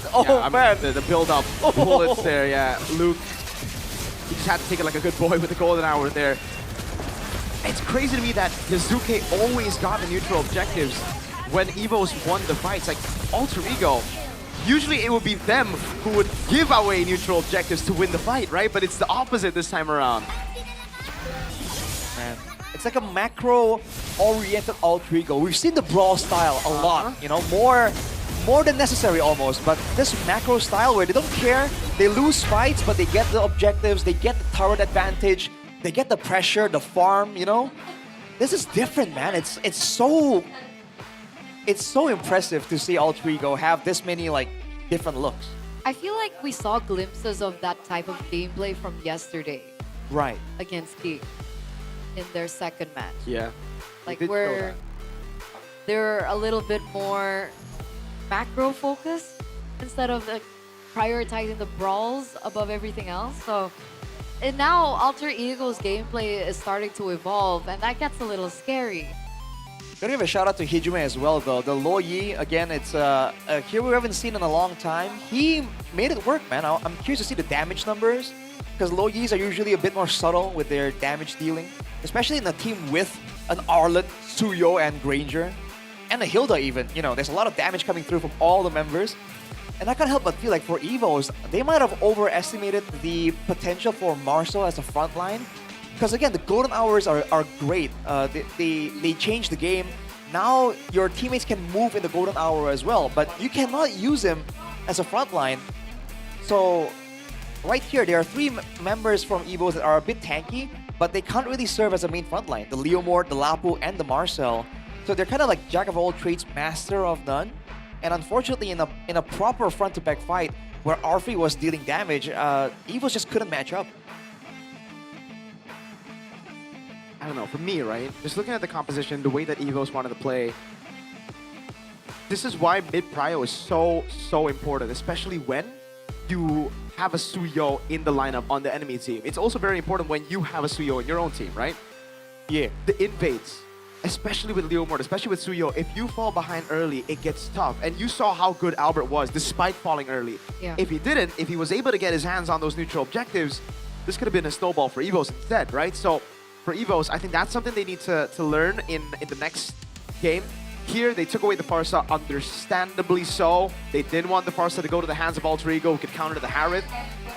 but you've already picked up Marcel. You need to combo the Marcels with something that can clear mid quick, or something that can at least go even with what Altrigo built, because the Hilda was just rotating everywhere, and they had a low Yi to get all the damage to mid in early game, clear the waves. Because I thought Hilda against Marcel, the Hilda would have a hard time.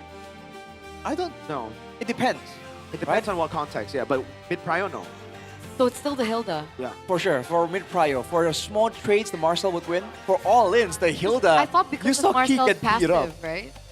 Oh, the snapshot? Yeah, the snapshot. That would halt Hilda. Again, in the short trades, yes. In an all-in, Yeah. he was getting beat up by Alec, man. Level 2, that initial kill, I saw that like play in slow motion, like, oh no, man's in trouble. Yeah. Getting Wasn't the best of times, but coming into our 6th week, ladies and gentlemen, MPL ID. Once again, we want to remind you guys back at home that MPL ID is still active in collaboration with Aircraft as well as Tail. So we've been, seeing local IP characters from Indonesia and their stories and the impact of their stories to us as well. And we have another one to share about Tape Day, from Tape Day. Ah. Yes. Bimala? Yeah. Is that how you read it? Bimala? Bimala. Bimala. Bimala. So it's 2 E's. 2 E's. Yeah. But one's big, one's capital. Yeah. Interesting. So she's another anime kind of character, but with a different art style. More. And she's a Simmanian wanderer who perceives the world through vibrant color spectrums. And with this gift, she protects her new home, Numaya, by revealing hidden weaknesses of Luhyas and Yoni. And she was born as a guardian and a warm companion. And she likes to eat a lot, Arashi. Sounds like my kind of guy, my kind of person. Well, the Bimala comes from the Sanskrit Bimala, meaning pure. I don't like that, dude. Sanskrit is a very fascinating language, honestly. Some people still know how to read it, by the way, which is mind-boggling to me. If you've seen the characters, it's confusing, man. Bimala reminds us it's okay to see things differently. Oh, there you go. Interesting. So for those of you guys out there with a different perspective, it's okay. It doesn't make you weird. Really? Yeah. Bimala. W Bimala, man. What do you think that other people won't agree with you on? Anything that regards facts and truths. Yeah. I think people are kind of allergic here in this country. Okay. I mean, the truth hurts, man. I was expecting something like a little more simple, like oh right, you like fries with ice cream or something. Oh, no. Okay, that maybe the people got my good. back on that. No, It's good, guys. How about chocolate the chocolate milk in your instant noodles? Shout out Lafel. That's weird. Okay, Lafel. But hey, Bimala teaches us that it's okay to see things differently. And that's why we are not Bimala, right? Like this is yeah. I like that. Being so open, being so like Bimala, the character itself, it's so good, but also it's a fictional character because in real life, it's very rare to find this kind of person. But hey, W Bimala and Tabe, is it Tabete? Because hey, so creative. Look at the design. I really like the design, Arashi. I like Big that sword. I wonder why is there a bell on her tail? Oh. Wouldn't that be like if she's actually trying to attack someone? Wouldn't that be distracting? Wouldn't that give down cues? Is she a warrior? Oh, yeah, she's a wanderer, not a warrior, right? But she's a modern, because she has a phone. She has a smartphone. And she's playing MLBB. Wait, you're right. She has a phone. Wait. So it's like, now we get into deeper questions. The plot thickens a bit. That's the idea, bro. She'll swing your sword, and then she'll ring the bell on the other side. They're like, whoa, whoa, whoa. Maybe the bell is to awaken spirits. Because she's a guardian, right? Ah. He was born as a guardian. You're right. You're right. And a warm companion, bro. Yeah. A warm companion. Her new home is Nomaya. Yeah. She could be your warm companion. Do you need a warm companion, Arashi? I think she's meant to be everyone's warm companion. Oh. I don't think there's anything exclusive about Bimala. No, I just figured that maybe he would need one. I think he's more of a Starla guy. Oh, okay. Rashi, are you more of a Starla guy or a Bimala guy? Starla? Yeah, Starla's the girl other with one. pink hair, the girl with pink hair. Must have missed the details on that character. There, behind you, look. The one with the pink hair. Ah, yeah. Right? On the right side. Is that more? She reminds me of Beatrix. Yeah, yeah. Just a little bit. That's true.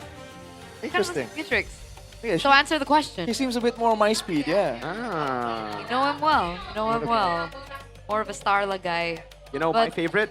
This little Gato Kacha guy. Look at him. He's so derpy. Look at that. Look at this guy.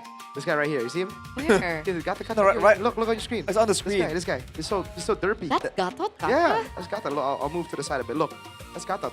He's just Oh, he's with so derpy cute. face. I like that guy. He's cute. If Gara was a pufferfish. Ooh, what would Arashi look like as a pufferfish? Like that. That's an interesting question. But without the mustache. Yeah, because I can't grow a proper mustache, bro. Oh, you can't? I grow one of those like Chinese seafood mustaches. Same, man. Oh, really? The catfish, the dragon. Wait, I can't see properly. Do I need to zoom in? Maybe you can just search it up. That works too, you know. But hey, if you want to zoom in on that amazing phone that also has liquid cooling inside, built in, officially unleashed as well, go and scan the QR code down below, because what Aeterna's holding is the Infinix GT50 Pro. And you can see, it's not just a gaming phone. It's not just a phone. That's a zoom. Performance. It is a phone that captures everything. So if you're into content creation, you're into gaming, if you're into anything that requires a mobile phone, that's the best in the business. Infinix GT50 Pro, only rivaled by the other Infinix products. Dude, that's a bit too HD, man. Wow. That's actually insane. That's the video. That's the Bro, photo I showed the viewer. There's an uncomfortable amount of detail, dude. That's crazy. I don't want to look at that. I want to make it the wallpaper. Nah, delete that photo, man. Oh man, well, How do you make it the wallpaper? It's officially unleashed. Scan the QR code down there if you want the easy way. If you want the hard way, then just search it up. You know, you'll find it anyways. Infinix GT50 Pro, nothing's difficult with that though. What are you doing? I made it the wallpaper. Oh my goodness. Oh yeah. She made Arashi's facial hair the wallpaper. Whatever's left of it. Whatever's left of it. Amazing. W Infinix. Man. I'm still shook that there's a bit too much detail, honestly. It's actually crazy how detailed it is. Because it was a zoom. Did you get closer or was it zoom? It was a zoom. It was zoom. Like, yeah, you can see the follicles and all that. Yeah. Oh. You don't get that kind of quality with other phones. I don't think you should. Point taken. If you're Specifically for Arashi's facial hair. For Arashi's facial hair. Gani would love that phone. To zoom in into what? Arashi. All the time. He would just zoom in into Arashi. I mean, Gani's a Not zoomer. Sheffin? He's a zoomer? Oh, Sheffin would love this phone. Especially when the Infinix Zone cam shows up. Dude, he's in the building, like, oh. You know, yesterday, he saw a few girls and he couldn't finish a sentence. Are He you was serious? talking and then the screen changed and he was like, and we called him out for it. Yeah, me and Aldo, we called him out. No way. Yeah. Caught in 4K like Caught in that? 4K. Come on. Caught in That's crazy. 4K. It's been like 5 seasons already. CITB, man. CITB. There's a reason why CITB is a thing, man. Kevin's in the building. Straight facts. Sir. Oh man. I'm still thinking about this matchup though. It can't go 2-0. Do you think they might swap you back in? That'd be Nah, crazy. don't do that. Don't do that. Let's find out. No, it's tricky. It's still tricky. All right. All right. Well, again, they had some success. I don't know, America, weigh in on this. Like, they were able to get the gold lead back, but Altrigo always had it, you know? Considering the composition, right? Would you say they were mission accomplished or like mission not really? For Evos? For Evos, yeah. Not really. I mean, mission accomplished should always just be the win, right? At the end of the day, even if you have glimpses of brilliance, that's never enough. We learned it the hard. I mean, you learned it the hard way. No, the pain. But you know, that's something that they gotta fix. They gotta fix it. I guess for them, they expected the fix to be, tricky, but it doesn't look like it's the case right now. I agree with Aeterna. I think the responsible take of having few in the lineup feels better, but I also wasn't here. I don't know, did they overreact too much on the 2 losses they suffered last week is the question now that I want to ask you guys, because they lost, sure, but it was against Onyx and BTR last week. Exactly, you know, it's to be expected, right? You know, RRQ themselves, they're also playing against Bigatron and Onyx soon, right? Like, you know, it's understandable. Yeah, yeah. So, Say something. Evos need a win right now. I'm thinking about, again, the few and tricky move, because for Evos, they don't really have the best track record of, imports, right? So this is definitely going to cause a few problems if Evos do lose here today. Like, people are gonna voice out their opinions. For sure, for sure. Considering Few is a 2-time world champion and all. I mean, there must be a reason for the swap, right? For sure. Tricky probably did better in scrims. There's Exactly. no way they would play Tricky. That's what they always say. He's been doing better in scrim. That's why, like... Considering, okay, I mean, regardless of how Evos have been performing, they are still standing in a 2-time lose streak, right? So maybe Evos are looking to swap things out, switch things out. Maybe they don't want to just rely on Albert and just rely on Arolan for the damage. Maybe they're looking for a mid laner that's also equally as aggressive or equally as capable of making these crazy plays. It could be risky, it could be gambly. Risky? A new player? No. Okay. But I don't know. Yeah. I also do think it's kind of weird, but I'm just thinking about ways to rationalize the decision making behind Evo. Again, especially because of who they lost to, right? And how they looked in the loss. They didn't look bad at all. Everyone were showering them with quite a few compliments, if I recall correctly. So definitely a weird move. And if it is really a scrim thing, that's just why. Like the scrim results matter for sure, but like it's not the whole picture, right? You gotta take it with a grain of salt. So I guess we'll see about the big picture as we get into the drafting phase for game number 2. Spending rivers. Draw. Flying clouds. Broken walls. What? Dang. 2 times in a row, broken walls? That's crazy. That's crazy. So, do Evo stick to the same draft? I think if Harley Phobia's Fanny ban again, right? Go for the Suyo first pick, dude. Oh, there's a Fanny ban now. Yeah. What did they ban earlier? It was Harley Phobia's Lucian. Oh, okay, they're gonna pick Jusif then. They're gonna give the Suyo over to Alter Ego. Okay. All right, let's see if that is the way to go here. Because again, Alter Ego have options, but I guess now with the Sushin in the picture, there's more flexibility for Evos. All right, they're not really as transparent for Alter Ego. It should just be the Suyo pick here. Then you go for... Go Marcel? Ignore Marcel? I think for Alter Ego, you ignore Marcel. Maybe you pick up Hilda together with the Suyo again. Okay.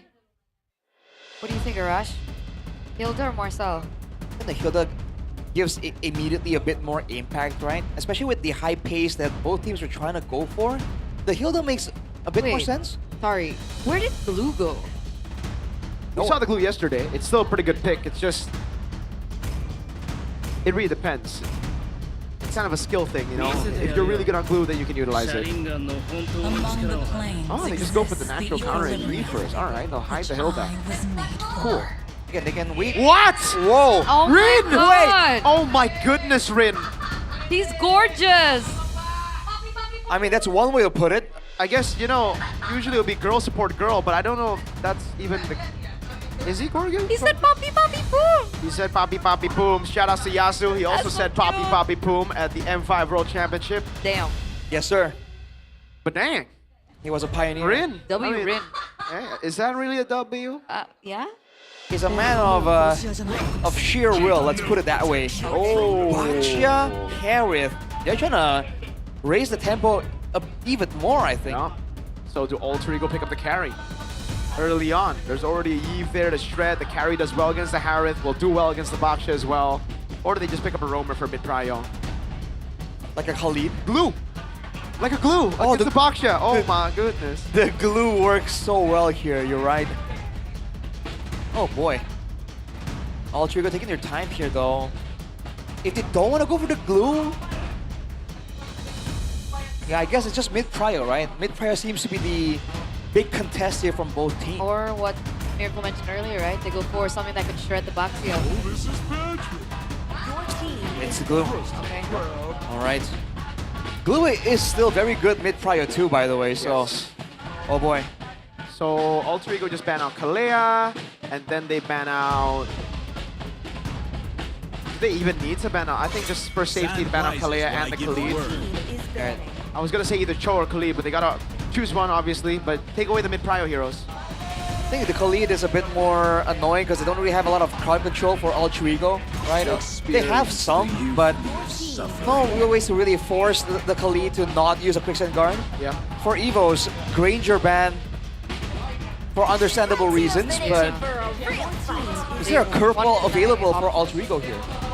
I think the curveball would be they take the Alice/Uranus away from Evos with a carry as well, or if the carry gets banned here, then the Moskov.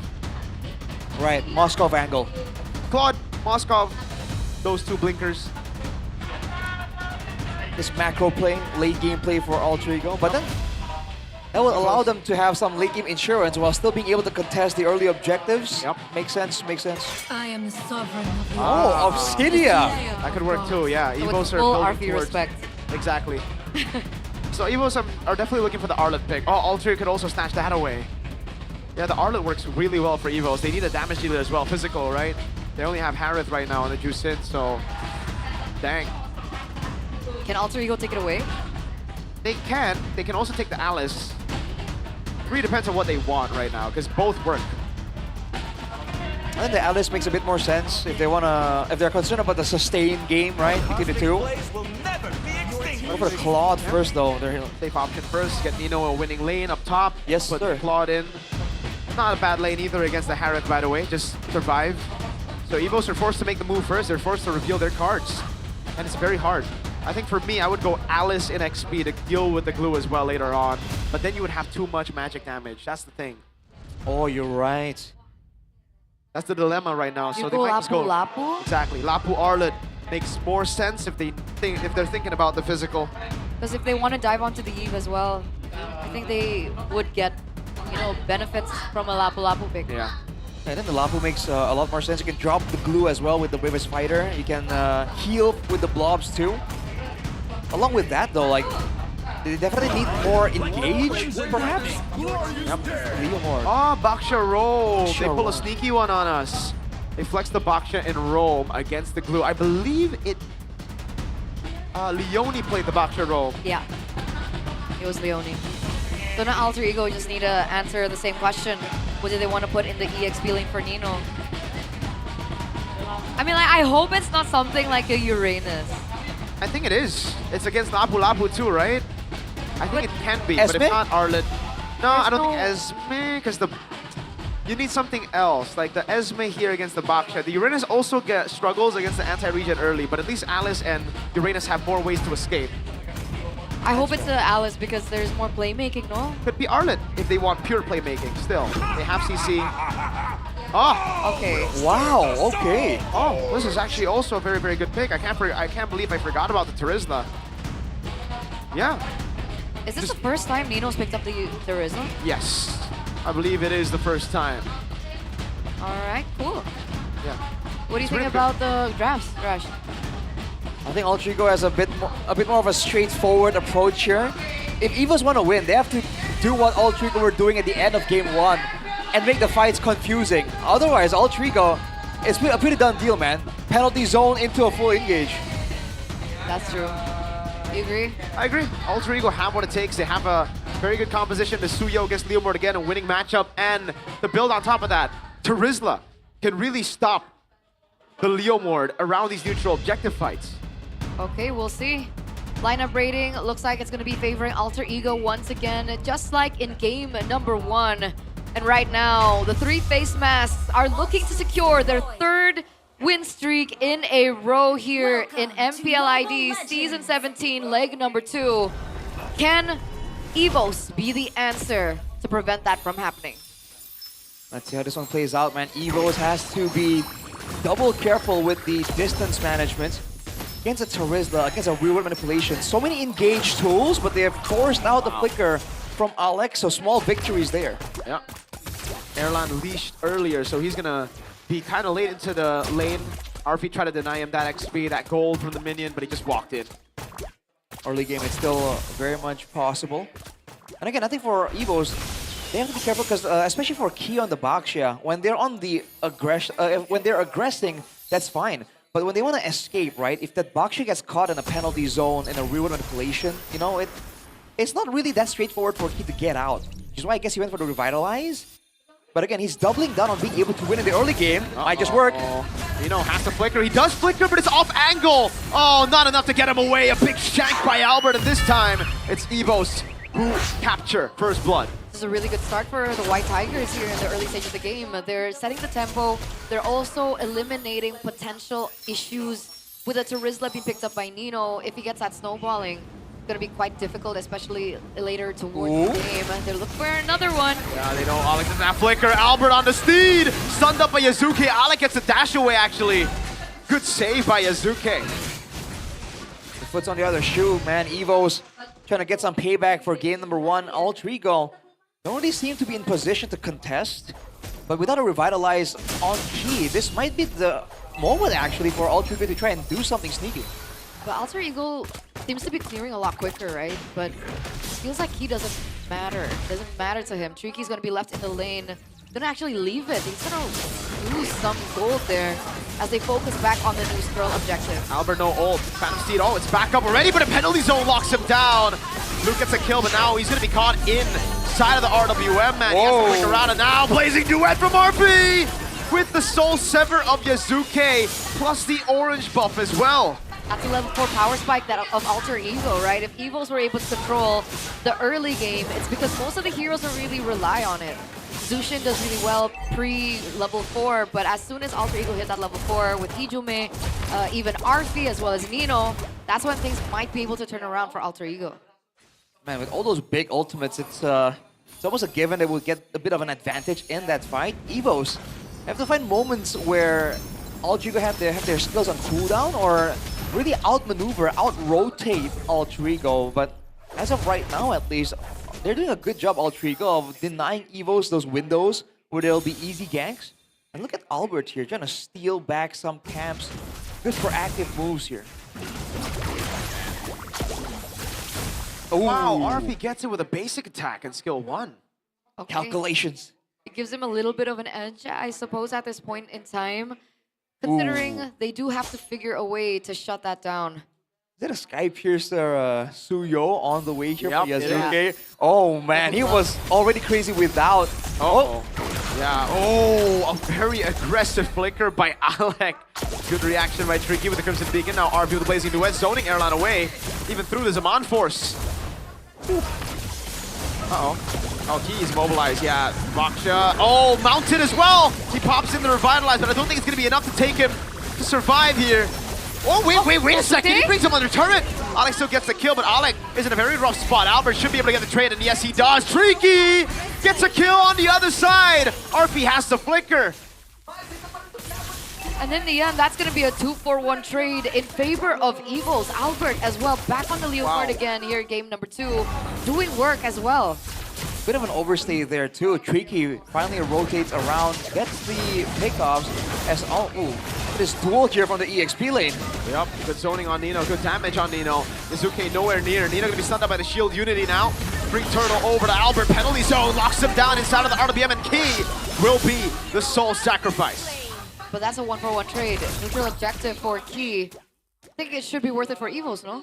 Yep, very much worth it for Evos. They recovered from the initial setback. They punish Alter Ego, and they get the neutral objective as well. By all means, Alter Ego hasn't lost the tempo just yet. And again, despite having some setbacks, they've always found ways to stay in the lead just by a little bit. But this time, Evos are actually on a very little goal lead here, so maybe things are going better for them this time. That's why I feel like in that previous team fight, it was very smart, right? Evos did their best to cut down Nino to low health, and then Nino seems to be confused as to what to do. Does he go for the team fight? Does he still go for the penalty zone? And when he did hit the penalty zone, it only landed onto Key. Luke was caught, but he was way too tanky, and nobody really could follow up on that damage. So the timing has been good for Evos, and now when we're looking at economy, it's still very 50-50. That's true, but again, Alter Ego has more chase potential. They have more ways to threaten the members of Evos. As you can see, they're actually having a lot more freedom to rotate around through the river. And Evos, especially Albert, he's forced to really path around the danger zones, which might give Yazuke slowly but surely just a little bit of an XP advantage. They're pushing once again. Things have quieted down quite a bit. Actually, both teams don't seem to be looking for any certain rotations. He seems to be still caught in the enemy jungle. Is he looking for a pick? Is he trying to prevent Erlan from getting picked off? I think that's mainly it. There's no real way for Key to be proactive right here. I think his real job is to just soak up damage with the Revitalize. So when things are slow like this, he just wants to make sure that the gold lane scales well. No cheeky dives are orchestrated by Alter Ego. Now that the turtle is up though, he's definitely looking for more ways to be annoying to Alter Ego. Well, oh, for Hijime. Good respect there. But this is a very good trade for Evos. They're gonna go straight for Key. Alec doesn't have to fully stack Mount just yet. Penalty zone right inside of the RWM as Albert goes in over on the turtle. It's still a dash over. Albert winning it. In the end, the Mount doesn't matter. Albert just rides as Erlan takes Glue down. Oh, off angles of Monforce, unfortunately, but it's still enough for Erlan to get a double. Key, Shield Unity, RP. What? Yasuke gets a kill back, a trade at least. Okay, Yasuke picks up something in return, but all in all, it was still a 3-4-1 trade, and Evo's still pick up the neutral objective. Evo's gonna utilize that momentum to try and take this mid-tier turret, and at this point in time, I don't think Alter Ego will be able to defend this one. We'll lose it, so that's a great avenue of rotations to match Alter Ego from Evos. But man, it seems like Alter Ego, they did the same play, but they lacked the damage, so Evos just walked through it and collected the kills. But that moment in the mid lane though, where Arfi just got shield unity, like that was definitely interesting. He might have underestimated the burst potential coming in from Evos. What was he doing? He just didn't. Oh, penalty zone. Luke, as a Braver Spider, will get away. Oh, he'll deny this wave. There's no way they take this turret. Oh, wait! Luke used his resource a bit too early. Yasuke, oh my goodness, Luke! He gets away with a flicker. Yasuke still gets the Sky Piercer stack in the end. He's on a killing spree. RP, oh man, Key's waiting for the BMI. RP uses it in the end, but Evos at least here, they'll be able to get a tier 2. RP walks up again, never mind. RP clears it out with Alec backing him up. Almost fully stacked on Key. It's gonna be the all-in as Alec goes for the mount perhaps. Very soon, Key pops in Revitalize. Alec thrown back by the Lantern player, and no, not even necessary for the mount. It's just a kill given over to the Sky Piercer of Yasuke. Okay, so how many stacks is he sitting at right now? I mean, it should be racking up at this point, and all the while Evos were looking for that trade in the top side of the map. Alter Ego, they were able to push in that bottom side, so they get a turret out of that. Evos got a turret on the top side too, though. Yep. So overall, it's still somewhat equal, but right now, Alter Ego have Prio. They saw Albert show up on the bottom lane here. They don't have enough damage, though, to burst down the Lord. Not without risking Evos catching them, especially with the Shield Unity coming through from Key. Yep. Shield Unity over on Alec, but Alec flickers in, gets on Tricky! Forces the Crimson Beacon, forces it out of the fight. RP with Blazing to win over on Key, now with the RBM as well, but RP is able to BM by it. Just burst it down! Meanwhile, Alex still alive, holding 3 members in the back. That was insane. Wow! That was insane. That was so brilliant by Alec. He's bought so much time. Alter Ego completely turned that around from just that point on, and they picked up the first Lord of the game. I think Tricky was really caught off guard because he had tools available to get away from Alec, but I think even he was like, whoa, what is this guy doing? Yeah. It turns out it was way more than enough. It zoned everyone, and Alter Ego with a clean Lord take there, and another stack for Yasuke even. This is getting out of hand for Evos. You gotta give props to Alec, man. Like, the way he played that team fight, he got full stack on the Baxia, but he decides to flicker in, taking the risk. He could have been picked off if the whole Evo saw that coming, right? He was so low as well. Exactly, but hey, he took the risk and it paid off. Didn't see it coming. And now Alter Ego playing the slow game. They should be able to get all the turrets, especially with their siege potential. The Hijime is going to be so annoying to deal with for Evos. That, and also finally RP gets the Swift Trinity, right? Earlier on, when he Blazing Duet, he didn't have the Swift Trinity yet, so I was afraid that the damage really wouldn't pull through. But now he has it, and that's something that Evos also need to be aware of. On the other side, though, we see a Holy Crystal for Harris, but that's the momentum shift. I don't know about all-in Nino. Yeah, they noticed too. They're like, okay, we're just gonna hit But now Key's gonna be caught. RWM in the penalty zone from Nino. Luke doesn't even have the bravest fighter. The Blazing Duet reeks through him all. Even airline to mount from Alec. Albert tries his best to win the team fight for the team, but Yasuke gets him shut down. There is a trade, a small trade though for Evos. Alec gets taken down, but it's still a 2v4 at this state in time. Arfi gonna be able to push this turret as well. The waves are still crashing. Arfi dives into the base. Uh-oh, Yasuke on Tricky. One last hit, he gets the Sky Piercer. He's godlike. And now he gets another 8-1-5 Yasuke. Success. He should be on full stacks right now. There was a valiant effort to defend from Evos, but Altrigo, the punish is so decisive and it's so clean, man. There was no angle there for Evos to try and get anything back. The turret in the bottom lane will fall as well. 80 stacks, baby. Confirmed. That's why he was rushing it, man. He knows he has what it takes. He has the backup and the ability to go and get full stacked. Now Evo's on the back foot. They can still play the macro game, but it's different now. They have to rely solely on Erlan. Erlan. Can Key clear side lane? Can who? Can Key? Can Key do it on a Baxia? Not super well. Well, the thing is, he can, but he's the main guy to open up. If he's not with the team around Lords, Luke's gonna have to use Bravest Fighter to open. Albert's gonna have to use his ult to open, right? So then Altrigo would just fight them after. So how to control the far lane? Because look don't. at this, look at Altrigo and how they're playing it. Yeah, that's the risk Evos took with this comp. They gotta stick as 4, man. They can't really split apart like that. Maybe Luke can be the one in charge of clearing, because the Baxia, again, the skills only reset on like big jungle camps. So you can't even get the resets on your skill. That's a quick Lord take from Altrigo. Oh man. Looking like the beginning of the end right here with a 6k gold lead. Just about enough to really crack open a 7k actually. They can go for a play and crack open the base. Albert though, oh no! He tried to deal with the wave in the bottom lane. Penalty zone from Nino! Albert gets caught on the Blazing Duet and the RWM as well. Key cannot move. Oh no, immobilization! Alec was thrown into the gluelet by Tricky.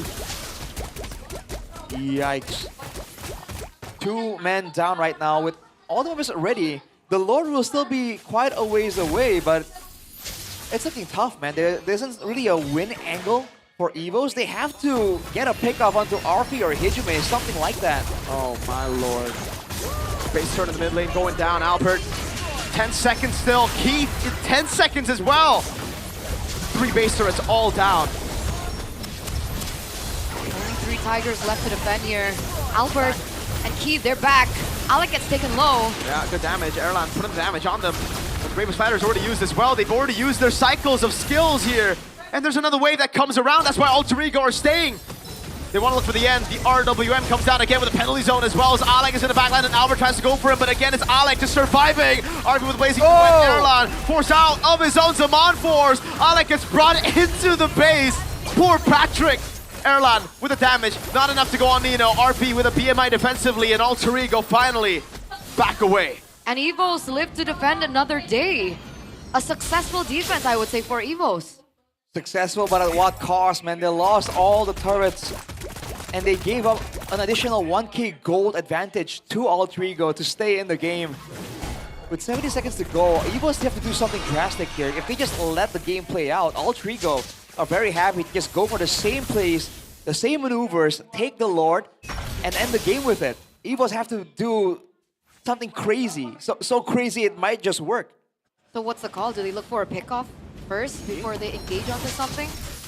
Nino goes in 1v4 with a penalty zone, but he's tanky enough to do it. Albert in the back jumping on Hijume. Yasuke, he went in all alone. Now he goes onto Tricky, buys some mortality in time, but it is the backline that gets completely screwed. Yasuke gets the kill on Erlan.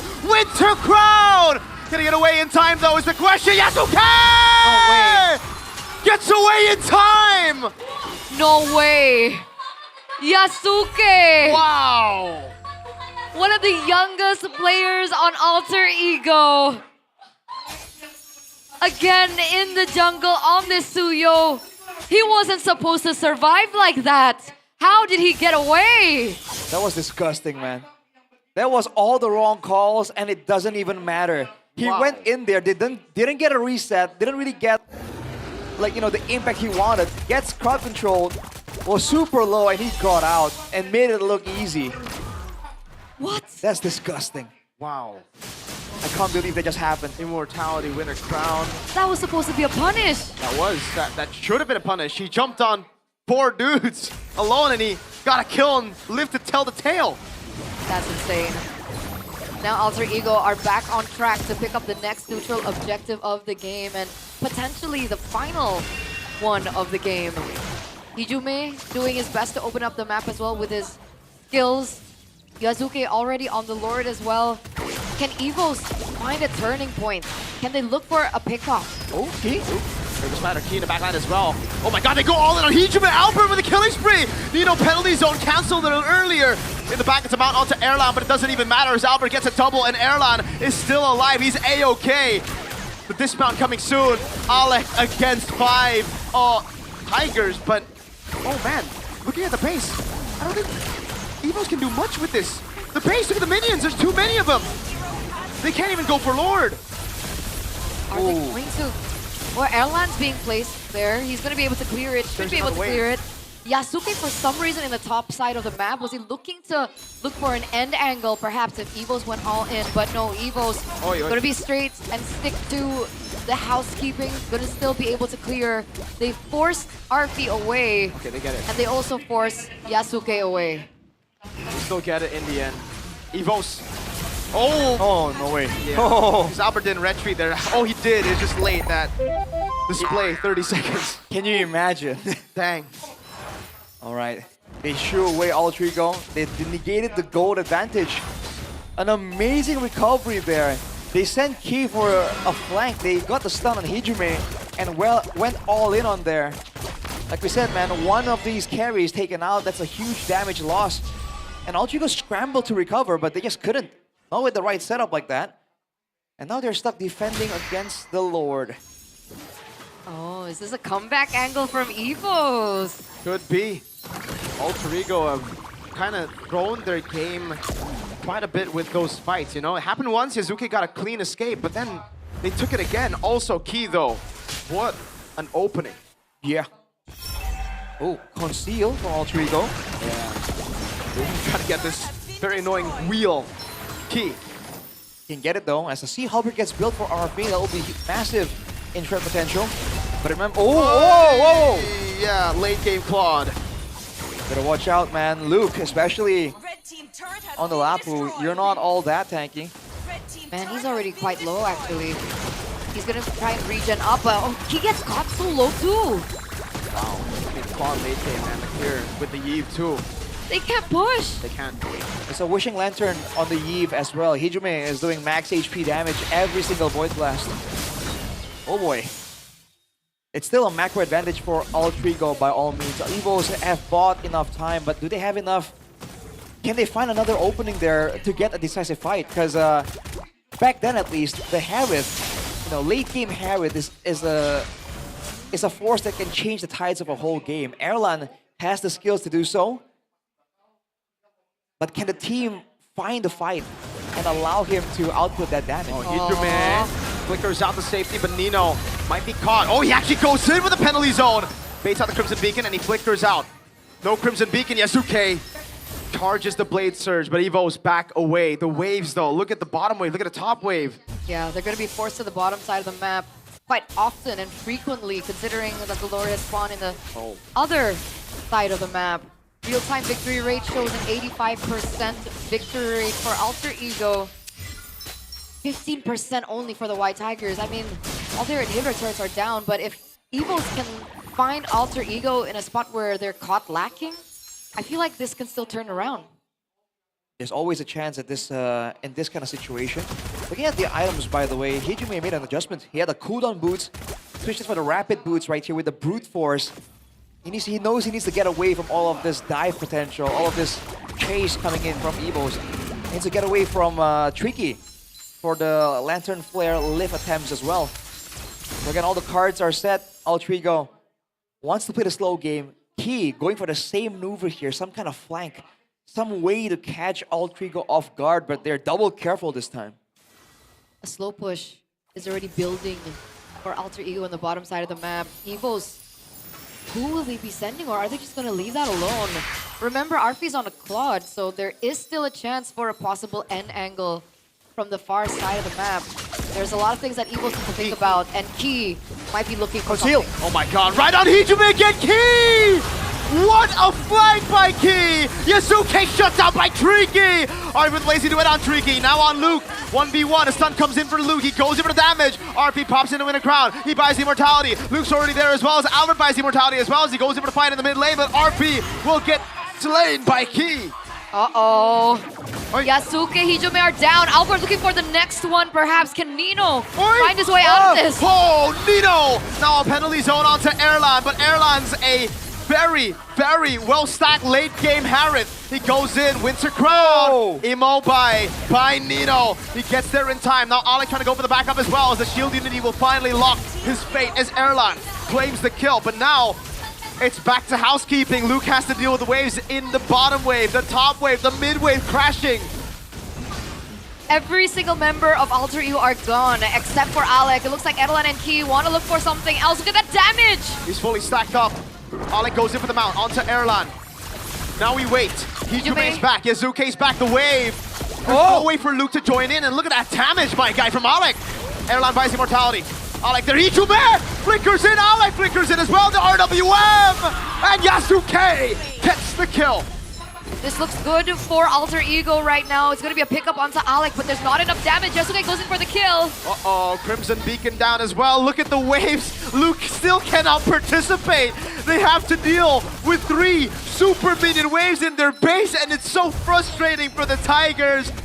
This is a free Lord, an evolved one adapt.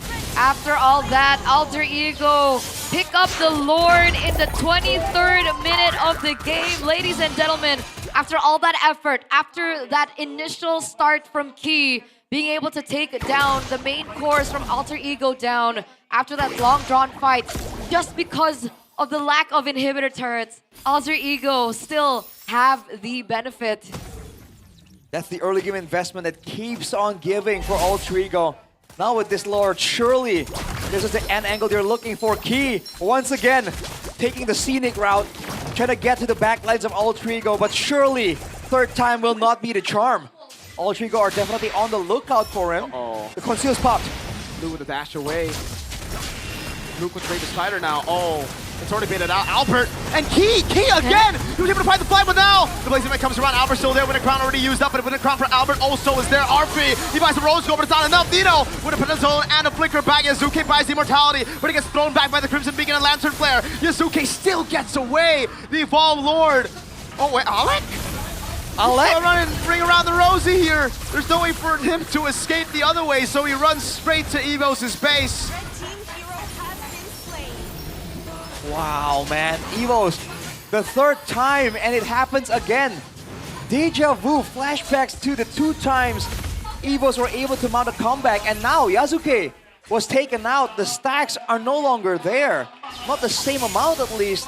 The death timers are staggered. Alec won't be up for another 50 seconds. Evos can get a 5v4 situation here, or 5v2 even. They're going for it. They should be able to end, no? I think so. No Hijume, no RP. There's no way for them to defend, right?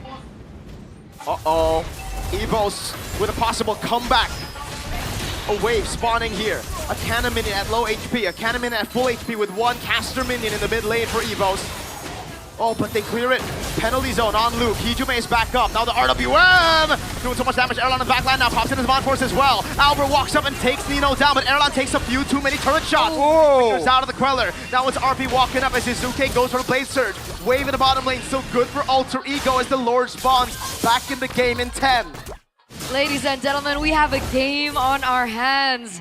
25 minutes, still 50-50. The back and forth. We thought Evos could end that. Luckily, Hijume spawns just in time to clear out the waves, and Alter Ego look for yet another defense. Evos, the first ones now on the neutral objective. Oh, look at the Suyo. Look at Yazuke. He's going to try to go for the end here. It has to be the angle, man. This is very risky. because the Lord is at half HP. Evos are committing. RP with the Blazing Duet and the Winter Crown, but it's a bit too early now. He pops in the BMI back. And Yasuke has canceled this. Oh my god, he made Luke recall. Lord very low. Albert secures it. Evos pull a heist.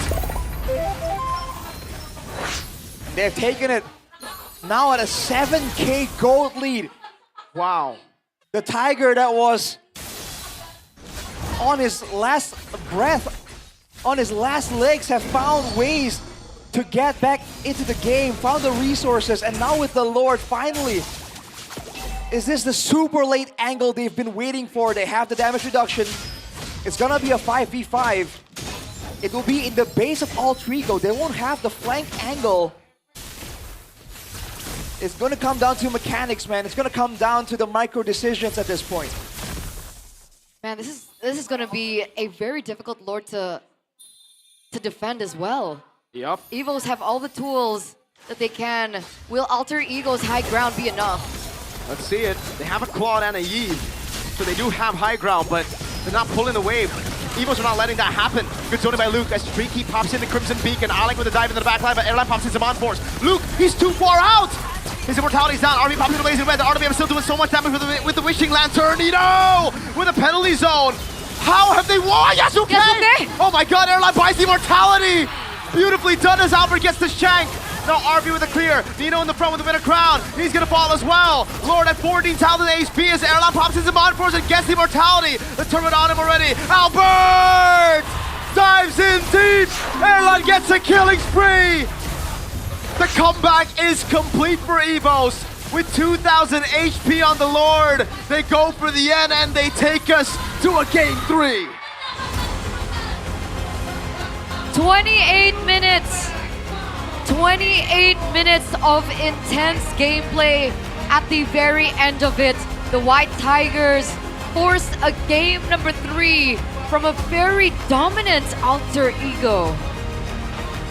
Ladies and gentlemen, we have broken the record yet again for the longest game time. It was Bigatron versus Evos, 27 minutes and 15 seconds.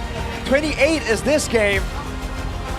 A valiant effort from Evos, and it has paid off. It was not in vain. The Dying Tiger shows again that a cornered beast is the most dangerous one. Wow. And Key, how creative is he? When we thought, the Baksha is just kind of like a sandbag in front, he looked for so many concealed plays to turn the tides. While Alter Ego were ahead, it was Key who constantly looked for those flanks, constantly got those concealed plays, and in the end, yes, it was Albert who got the big fights, but it all started with Key. Man. You gotta give props to the follow-up from Albert as well, right? I mean, despite Key looking for an amazing opening on especially the core members multiple times, Piju gets taken off first, RP gets taken off first on multiple occasions in these team fights. There was also a really fast reaction coming in from Albert. So you can see the chemistry between these two players, Albert and Key. Wow. Wow, dude. I mean, it has to be a team effort. You don't get a comeback like that by having one guy, do his thing. Oh, Erlan's sweating. Is he okay? The late game Harith, the sole hope for carry potential on his team. I mean, I think the whole team delivered, dude. That was a crazy game. What a game. That was Don't fun. forget Luke, right? Like, he got the engage, but the burst damage, that was Luke jumping in as well, doing a ton of damage in a lot of those fights. Like, it's a whole 5-man effort, And man. even Erlan, he gets targeted so many times by multiple members, and there are moments where he's receiving so much damage, but the way that he dashes out of the skills and the synergy of skills from Alter Ego was also really crazy to see. And in the end, in the final bout, he didn't get taken down either. He was swapping items, he was shifting here and there. Erlan. I mean, that game had everything, dude. Like, you want to talk about item swaps? We saw the same type of highlight moment coming in from Alter Ego. Yeah. We thought it was a done deal, dude. Like, surely, Alter Ego with all the momentum, 7K gold lead, Lord in their backs, and somehow, some way, Evos has done it. I thought it was GG for Alter Ego, I don't know, honestly. man. Especially when we saw the Suyo hit, Yasuke hit 80 stacks on the Sky Piercer, I was like, it's GG, it's done. It's over. Those flanks really hurt Hijume, man. Like every time, and it was always on point too for Key. Yeah. He always got Hijume. It happened 3 times. Like I was thinking like the 3rd time, surely, right? Yeah, Surely you I would heard your call. find a way, but man, Key was just that sneaky with it. Sneaky? Tricky? Sneaky. Oh, sneaky. I heard tricky. I heard tricky. The Cheeky was in the game too. He was. And it is official. It looks like that was the longest game of MPL ID Season 17 at 28 minutes and 2 seconds. So I'm excited for Game 3. No, usually when we get like a really long game, the 3rd game is usually like really short. Yeah. But hopefully not. Because Hopefully this is week 6, baby. Everybody's fighting for playoffs. Everybody's fighting. Both of them are not in a safe spot right now. Yeah, it's not even just fighting for upper brackets. It's literally Playoff. for playoffs. Simply just playoffs. Because of how close everything is on the standings. I mean, the point system. It's very close. Very close this season. And this is the highlight or the critical moment from that previous match. It was the fight. This is the one that started with Key, right? Yes. Seal? Yes. Yeah, Hijume died first, yeah. Yep. Man, we saw it coming, but again, from a spectator perspective, it really isn't as crazy. I bet for Altrigo, they're like, where did this guy come from? Like, this Baxia. He didn't just roll around and took a detour, by the way. He slowly but surely found a position in the back to set up before he starts barreling straight towards Hijume. But we gotta give the player what he deserves, man. Player of the game goes to Key, presented to you by the official gaming phone, Infinix GT50 Pro. Almost 500,000 in damage taken? What the heck? 460,274 damage taken. Looking at the highlights represented by the official gaming phone, the Infinix GT50 Pro. I mean, the early game was rough, dude. We're starting the highlights off at 11 minutes, by the way, right? It's a long game. The base defense was a great effort, but we thought that with the base cleared out, with no turrets left standing, surely Evos were on borrowed time, but that was not the case. I think there was a certain bit of underestimation coming in from Altrigo. They were taking risks that really weren't necessary on some moments. And they were able to make the outplays happen. Credit to them. But at that point, you give Evos a fighting chance, and they surely, after being so far back, so far behind for so long, the moment they got a chance to strike back, they did not waste the opportunity, man. And here, this is the second time Hijume gets caught. Albert with the follow-up. They just going for the dive. The fact that Airline's on the Heron again, you're just a lot more survivable compared to a traditional marksman. And you, even though you're zoned out, you still have a chance to get in there, get your burst damage out, and back away, right? That's the advantage a Harriet has over the usual marksman. Afterwards, this was when they back away with the Lord here, and then they go for another fight in the base.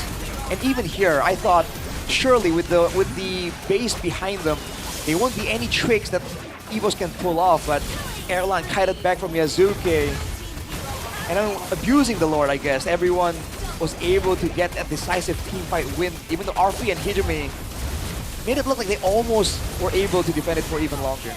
And remember, that kiting from Erlan was also in consideration that he was one-on-one against a Yasuke who had the Skypiercer stacks. Like, okay, he got caught a few times, so the stacks weren't perfect 80, but he calculated to his best capabilities to make sure that the Skypiercer stack wouldn't get, triggered. Right. So that Erlan as well, man, in the Evo, so good. Man, I can't believe it. In a siege situation against a Yves Claude, we were talking about late game Claude and how several times Evos, they had Luke, they had Albert overstep just a little bit and they get immediately shredded. But in the late game, it shows again the threat that Evos were able to bring to force Arfi to respect, the incoming stun, the incoming extra burst of damage. Towards the end game there, Erlan was all over the place, and Arfi in comparison, you didn't see a lot of big blazing duets because it wasn't allowed. 50 total kills, Arashi. Eterna. Insane. 50, I think this is the most kills we've ever seen in Season 17. Oh my lord. That's true, man. Usually, like, slow games like this will have low kills, right? Yep. This was a brawl through and through, and still, we got to 28 minutes. I want to see the damage taken charge after this, man. Like the sandbag. I wonder if anyone came close, because I think Alec and might have a case. Yeah. I think Alec would be up there. Because throughout the whole game, he was just a punching bag sticking onto someone. 23 assists as well. It's kind of crazy though, Key. So active every single team fight. Interesting, yeah, you're right. Again, like you think Baksha and you're like, all right, once you get late game, you're just a body bag, bro. But Key, those flanks, man. It's still... All right, let's see. Ooh, oh, no one... Wow. Interesting. Wow. No one came close to 460,000 damage taken. Baksha passive OP. That's true. Chastise Revitalize. Pauldron, Revitalize. Yes, sir. And Revitalize also gave him a couple of assists, by the way. Surely, right? For sure. I would love to see the healing done as well this game with the Revitalize. And this is why, like, there was for a bit at least, some emphasis on being able to get sustainability. Because in a chaotic fight, you can bet Albert and Luke on the Leomord and the Lapu are benefiting massively from that Revitalize while it was open, while it was available. What a ridiculous number, man. Still, 460,000. Is that the highest ever in Season 17? I think it should be. Do we have the numbers for that? I'm not sure. That's I haven't why. seen it. Because damage taken isn't usually a flex, but hey, when you do it like this. I think we got to make sure with the production team and the statistics team. But man, what a great game for Key. And it's got to feel really good because I think about a lot of the people out there, among all the players of EVOS right now, I think a lot of people are starting to think that maybe Key is past his prime? Yeah. Over the hill? Yes. These guys, man, these frauds, everybody's saying past his prime. He's Yeah, ex-BTR. he does that. There's never a past his prime. So his prime wasn't BTR? He's always in his prime, bro. If you're a BTR boy, you're always in your prime. Dude, I'm happy for Tricky though, because, he showed a great performance there. Showed great discipline. Would have been crazy amounts of hate. Right, the haters would have gone crazy, but... The haters were ready. They were ready to post on Evo's comment section. They're like... But with that performance, y'all gotta chill a bit. And it's going to all depend on game number 3. But before that, we're going to throw it over to Alyssa for a quick interview. Alyssa?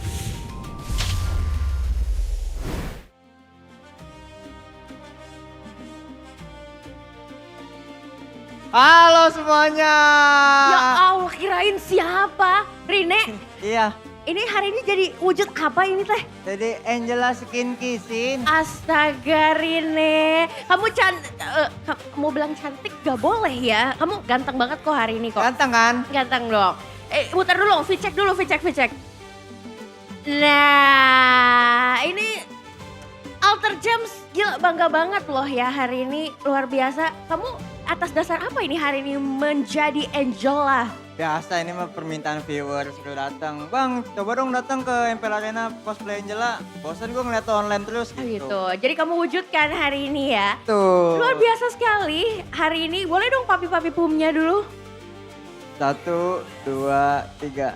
Papi pum. Sumpah kalah cantik ya, kalah pamor dengan Rine hari ini. Tapi Rine, Alisa pengen tanya-tanya dulu nih. Tadi soal kita bisa melihat match antara EVOS.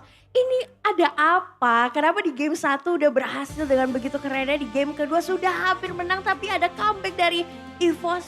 What happened, Rine? Itu kayaknya ini ya, pas di lot terakhir tuh alter ego dapet lot, Pangling kayak yang ngeliat saya, si Jume.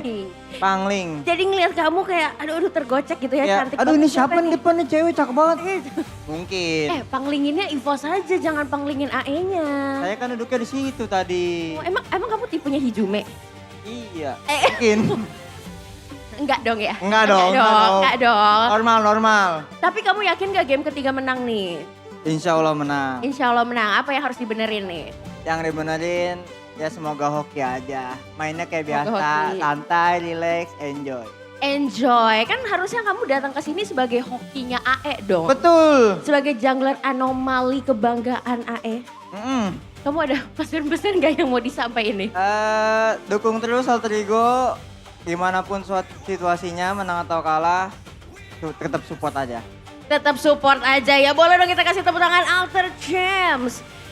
Tapi Alisa mau tanya, kalau menurut kamu sendiri nih, prediksi kamu Alter Ego bakal masuk di playoff upper bracket atau lower bracket? Ya pengennya sih upper bracket ya, tapi yang penting lolos aja dulu dah. Yang penting lolos dulu. Kalau lolos kamu bakal cosplay jadi apa nih nanti di Velodrome? Tergantung viewer ya. Tergantung viewers. Jadi kalau mau request bisa request ya? Iya bisa request. Pengennya sih Harley. Pengennya Harley. Oke. Ada lagi yang lain? Kan Harley. playoff tuh ada 5 hari ya. Mungkin 5 harinya sampai grand final gitu. Harley. Aurora, Layla. Aurora, Florin, Vexana, semuanya Uranus. Semuanya ya. Semuanya Oke, ya. kita tunggu. Kalau gitu boleh pesan-pesan semangatnya buat alter ego, silahkan. Semangat terus, alter ego buat kalian yang main. Gue bakal tetap support kalian. Semangat. Semangat alter ego dan kita akan melihat apakah EVOS atau alter ego. Kita closingnya harus papi-papi pum ya. Oke. 1, 2, 3. Papi-papi pum. Bye-bye. Kita akan lemparkan kembali kepada caster. Silakan caster.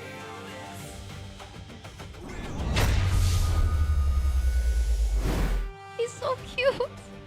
Angela changed, man. Angela changed. I don't remember Angela looking like that. What happened to Oh, Angela's an assassin now. Rin. He's a jungler. She's a jungler now. The jungle anomaly. The jungle now. Apparently is what he was being called. Jungle He went anomaly. from hot-blooded jungler to the anomaly. I mean, he's an absolute character, that's for sure. I love it. Hey, we missed your Rin on the Cosplay MPL. Huh? Cosplay more? Yeah. Well, okay. Give him a recommendation. I mean, what do you want to see I Rin want him cosplay next? in my cosplay. The Esmeralda Cleopatra skin. Ah, okay. Oh, that Rin? one. There you go. I think Request. he'll be so much better. You gotta get the viewers to get it through to him. Hashtag justice for Rin. Yes, Justice for Rin. yes, yes. He's so cute. He deserves to be fabulous. He's so Deserves to be fabulous. Aww. I wonder what he's gonna cosplay next. He has a thing for Angela, yeah? Whoa. Most of his cosplays are Angela. Yeah. Really? I think so. Maybe he just really likes the hero. And I really like this chair. I mean, we all do. The players too, man. Who doesn't? I don't think anyone does. What? You don't have it at home? What? Who are you talking to? The viewers. The viewers? Some of them don't have it at home. You don't have this? Are you serious? Oh, The man. Kodak throne. But it's so comfortable. You might want to get the special MPL edition then, It features everything from gaming chairs to exclusive apparel as well. You can check it out directly at the Todak booth, man. It's right outside, man. It's so good. And again, for you guys, just go ahead and check out www.todak.id. If you're curious to explore the full collection, head over to their website, browse the catalog, and see the promotions. Because there are a lot of different colors. Look, there's the one that we have right here that is leather black. And then there's the one that looks kind of matte black, the gray one, and then the white one. I like the white one. I like the matte Of course black one. you do. Why? Oh. What? course No. Of course you do. I feel like the white one will get dirty often, though. That's true. I'm bad at keeping my things clean, man. It depends on how clean you are. If you're nice Just- to, it'll never get dirty. Just don't be dirty. I'm not nice. You're not nice. That's What are you doing that makes you so dirty? I like putting my feet on the chair. you're yeah, I do that type of too. gamer. Yeah. But you don't. Why are your feet dirty? Don't you wash your feet when you go home? Oh, but I have dogs. A dog and a cat. And then like the hair. A dog and a Makes it cat dirty. are dogs. I have a dog and a cat. Okay, just clarifying, because like My cat's kind of like a dog though.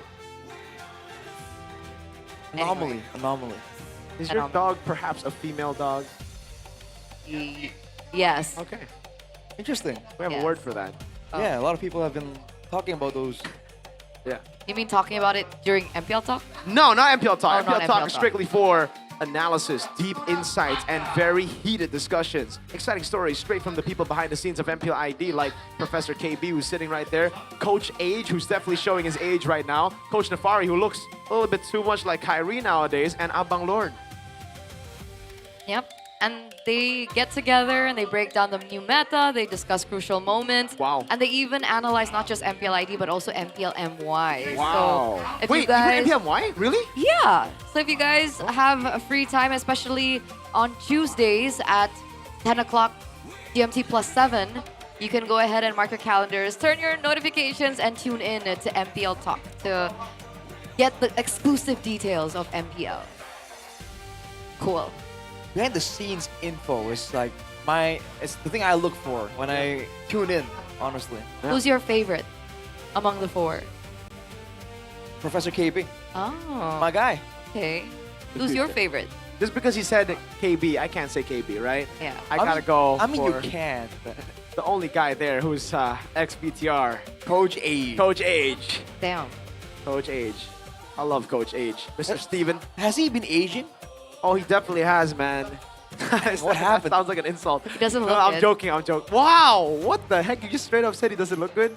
No, he doesn't look it. No, I'm Doesn't look joking, like by the he way. He aged. doesn't look like he's aged. He's aged backwards. I He's think like old, but He's he doesn't aged look backwards. Yeah, because in season 7, he looked older than he looks now. I think it's the stress. It's the pressure, bro. Of being a coach. Yeah. Yes. For sure, for sure, for sure. And you guys don't want to stress.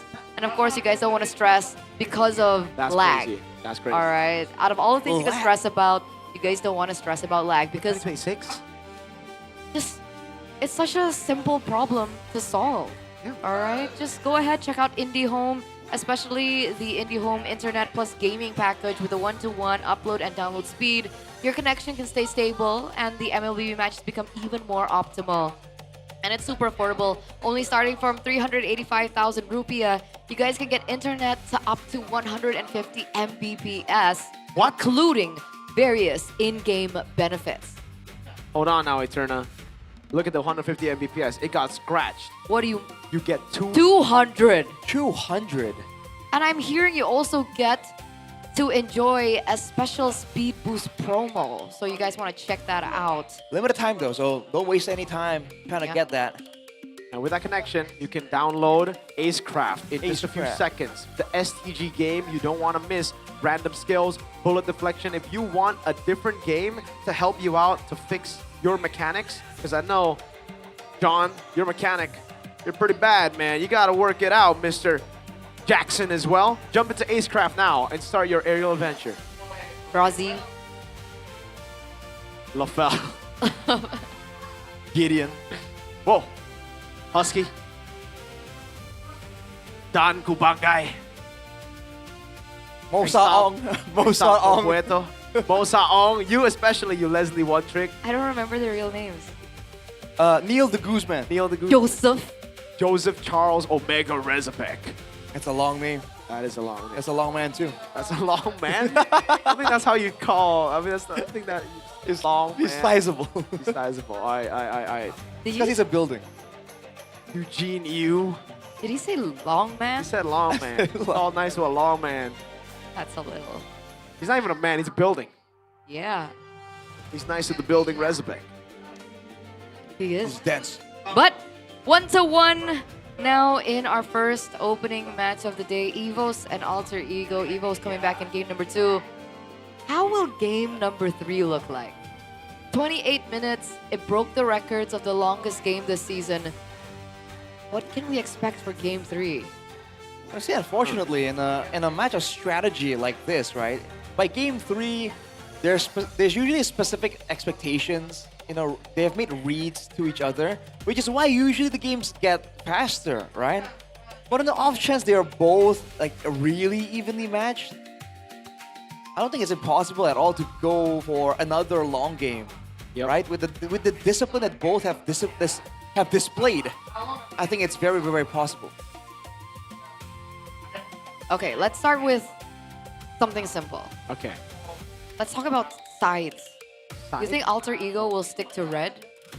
Or do you think they might want blue this time? I think they got a better draft, not gonna lie, in game number 2. It's just, they took a bit too many of those fights. Evos were very good at the fights, and they lost it out in the end.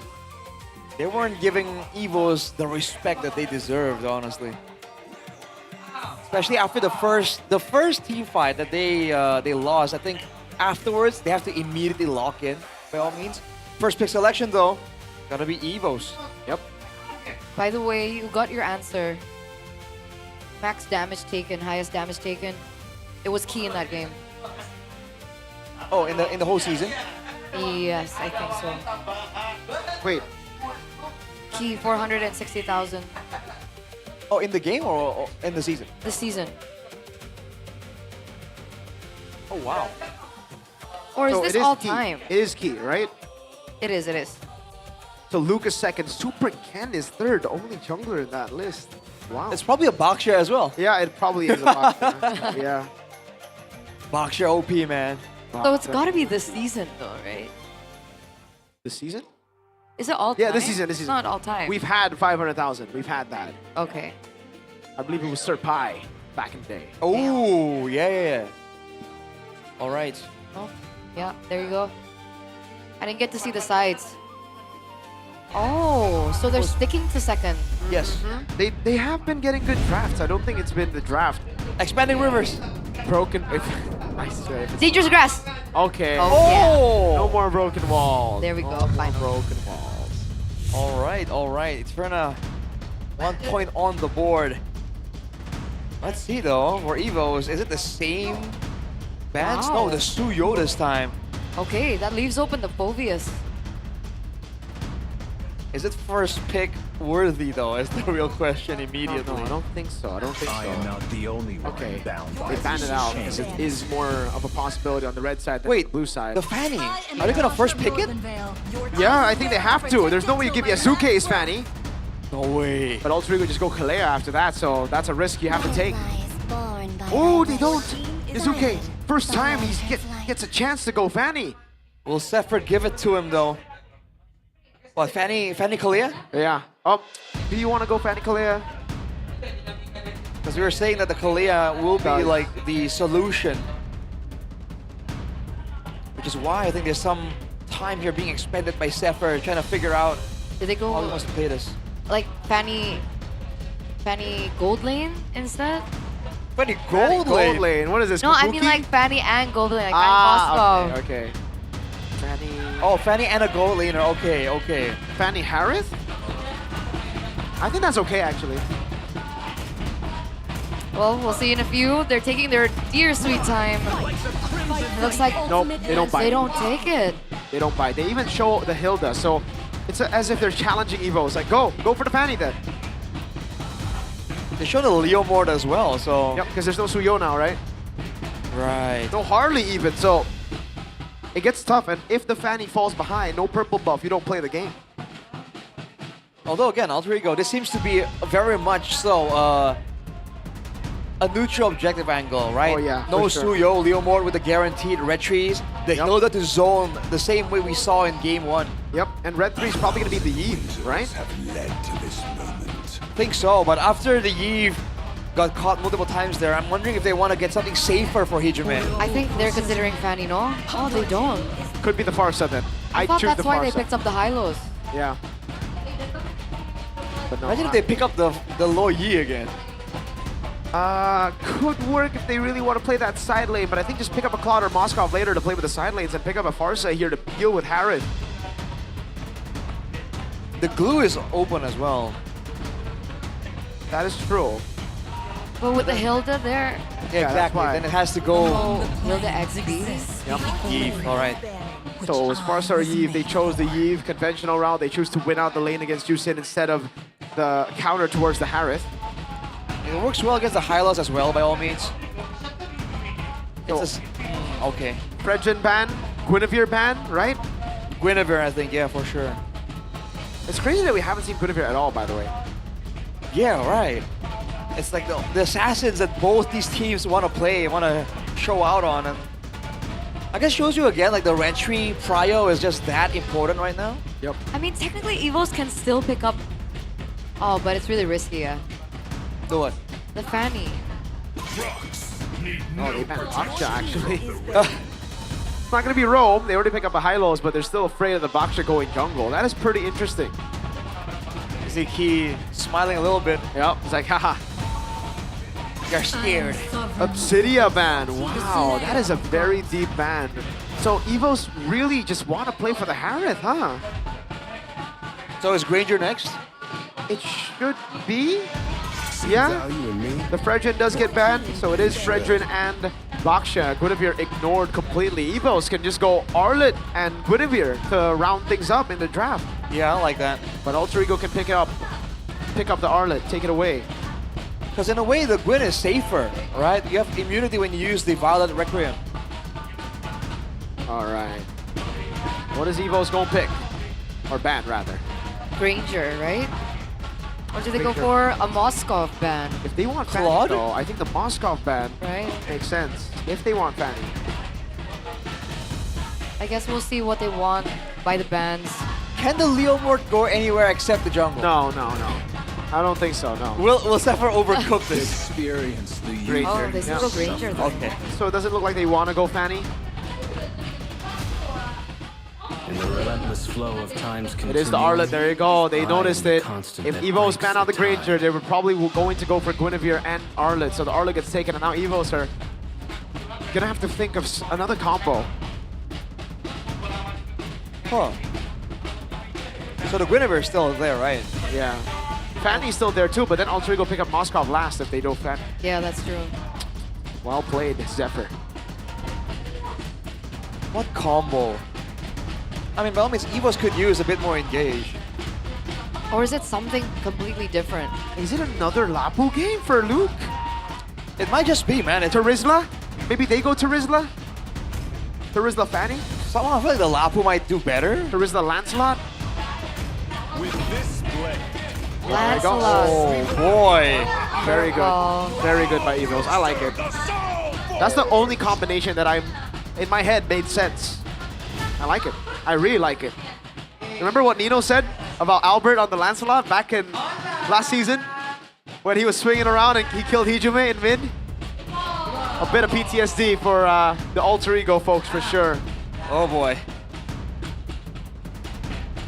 So what do Alter Ego go now in the gold lane? You go Claude or Moskov? Still Moskov? I think Against Claude. Lancelot? I would go Claude here. I would go Claude over Moskov. But the Moskov is not bad either. For the movement speed? Yeah. Compatibility, right? Movement speed, compatibility, the Winter Crown, and the... Ah! This is not bad either. Yes, this is very good too. It's risky though. It is doubling down on the team fight. Because they pick up Claude so that they can handle the waves in the side lanes earlier, right? Now it's double down on team fight. Okay. Man, this hinges on whether the Lancelot can snowball, man. There's not a lot of ways for Alter Ego to counter the Lancelot. Is this the first time Albert's picked up the Lancelot this season? Yes. Yeah, it is. I think Kyrie picked up Lancelot. That's the only other Nile, guy. yeah? I believe, huh? I think it was Nile as well. Nile, yes, two. Nile. Kyrie and Nile. Okay, so we're gonna see the third player here in MPL ID pick up the Lancelot. And of course, it's got to be Albert. Will this be the solution that the White Tigers have desperately looked for? A back-to-back loss against Onyx and Bigatron. Will this be their third? Or will they find their solution here with Tricky in the helms as well? Ladies and gentlemen, boys and girls, welcome to game number 3. And already we're off to a rough start here. The brawls in the mid lane is always a bit sketchy. It's the key, revitalized so early on. Alec has to be careful, man. He was up against the Marcel before, but now against a Hylos, you gotta be careful if you don't want to get stuck in the glorious pathways, in the law and order as well. That's a lot of damage from Arfi though. Yeah, it's a winning lane too for the carry against the Harith. Alright. The positive damage from Key is gonna slow down Alec and it's gonna do damage, so it's double benefit. Tenacity is for both Key and Tricky. Both understanding this time that there's a lot of risk involved here, a lot of burst potential. Oh, Alec. Oh, goes back in, Albert with a bit of poke. Alright. Gonna be a bit slow until the neutral objective, as always. Erlan. Ooh. Not the best of matchups for Erlan here. He's got to respect it, man. He's taking a bit too many of those trades. Okay, but that's definitely something that can be abused in his favor maybe later on. Maybe punish Arfi's positioning as this game goes forward. Audit's prediction though by GoPay 60% for the White Tigers for Evo. So it looks like the Evo spams are really coming together here for this match. I mean, after a performance like game number 2, that kind of comeback, it makes a lot of sense. Albert has reached level 4. I think ideally he would force out a gank right here, but Alec is hot on his tails. He's pathing upwards as well, so there won't be any neutral objective rushes for now. Yeah, not just yet. Looks like Arfi's going to be able to get the gold crab from Erlan. Once again, Erlan having quite of a difficult time there. Albert though. Oh, good damage. Already pushing in some damage onto Hijume. But everything is still okay. No one's going for an aggressive invade, no one's going for something, but it might be the calm before the storm as Alter Ego corral around the turtle. Yep, they gotta poke out the Terizla. That's what Hijume is trying to do here, but Luke spacing really well. Alec goes straight to Tricky. RWM coming down. Luke, penalty zone. That's Albert in the midst of it all as well. Final pass down. Tricky still there, and Luke gets first blood. And the turtle on top of it. Big Terizla double for Luke. Oh, really good opening there from Evos in our third game. 2 members taken down.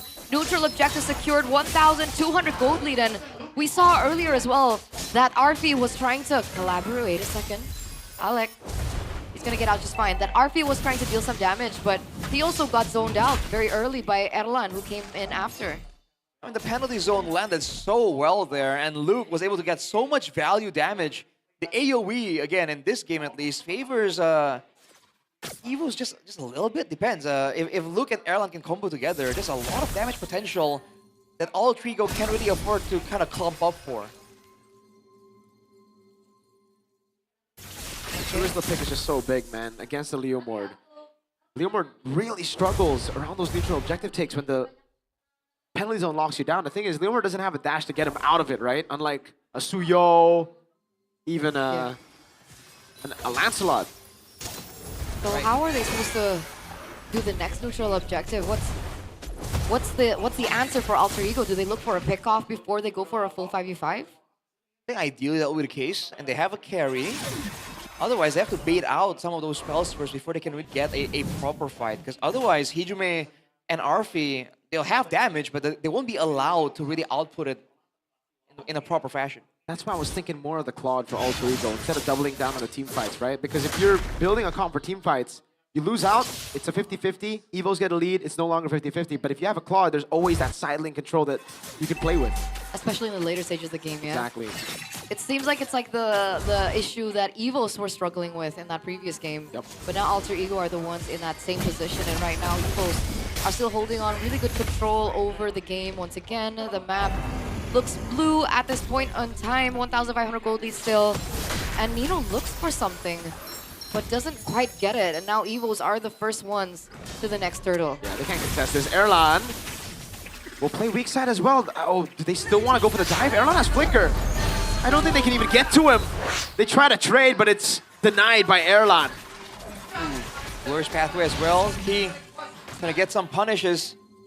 Won't be enough though. Wow. Rapid boost for Luke. He wants to get around. Man, the team is gonna go for a lot more team fights. They want to turn the pressure up on Alter Ego. And they're doing that without any violence.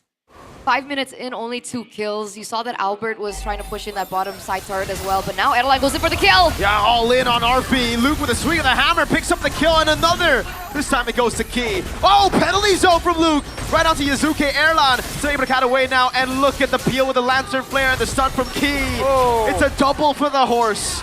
And Albert comes in just to say hi. 3 members from Alter Ego taken out just like that. Really good decision-making by Evos, very quick as well, and they're going to be able to pick up a turret from it. Man, Evos has Alter Ego's number right here. They're reading through everything. Even when there was a trade attempted by Alter Ego, you saw Erlan immediately clear the lane and back out, right? It's great decision-making coming in from Evos. And already at 6 minutes, they're at a 4K gold lead, more or less. And Alter Ego, they were banked on being able to win these fights decisively. But they haven't been able to find one that suits them. At this point, players gold, we're looking at the carry. Wait, what? Oh, okay, number 5 on the standings. It's showing that Garfi's getting caught a little bit behind here. Gonna have to wait a little bit more for him to get to that power spike and to have that impact that he was supposed to have in these team fights. All right, man, Evo's now pushing the pressure, but they can't really invade as efficiently. But Albert, though, on the Lancelot, always has to be respected by Hijume and Arfi, which makes things a bit difficult. He can zone them solo. Yeah. Luke and Nino getting caught. Oh, no. Yeah, he has the flicker. Dang! Forced the flicker right before the neutral objective as well. Big resource, very big. I don't even think they can contest this. Final slash by Nino. Luke with a penalty zone. Bit of a whip there. He gets caught by the RWM, but there's not enough damage to take that very beefy 302 Terizla down, and the turtle should just go for free. Yazuke has already used the Phantom Steed and the Retry. Not to mention Key doing his best as well. No one really can get damage onto him. And so the Hylos and Luke those are the two main objectives that Alter Ego still have yet an answer to. And that's going to be another neutral objective for the side of the White Tigers. Conceal attempt as well, jumping on Tricky. Oh my goodness, final slash as well, Tricky! Gets caught, Albert? Alright, I thought for a second you might want to go in there. Well, they had a timer on his flicker there, so or on his sprint rather. So they just went for it knowing that he won't be able to escape. So it's a small win for Alter Ego, but again, their comp is supposed to be winning moving forwards. At this 8-minute mark, Evo's reaching the power spikes first are going to be able to get to Arfi so easily.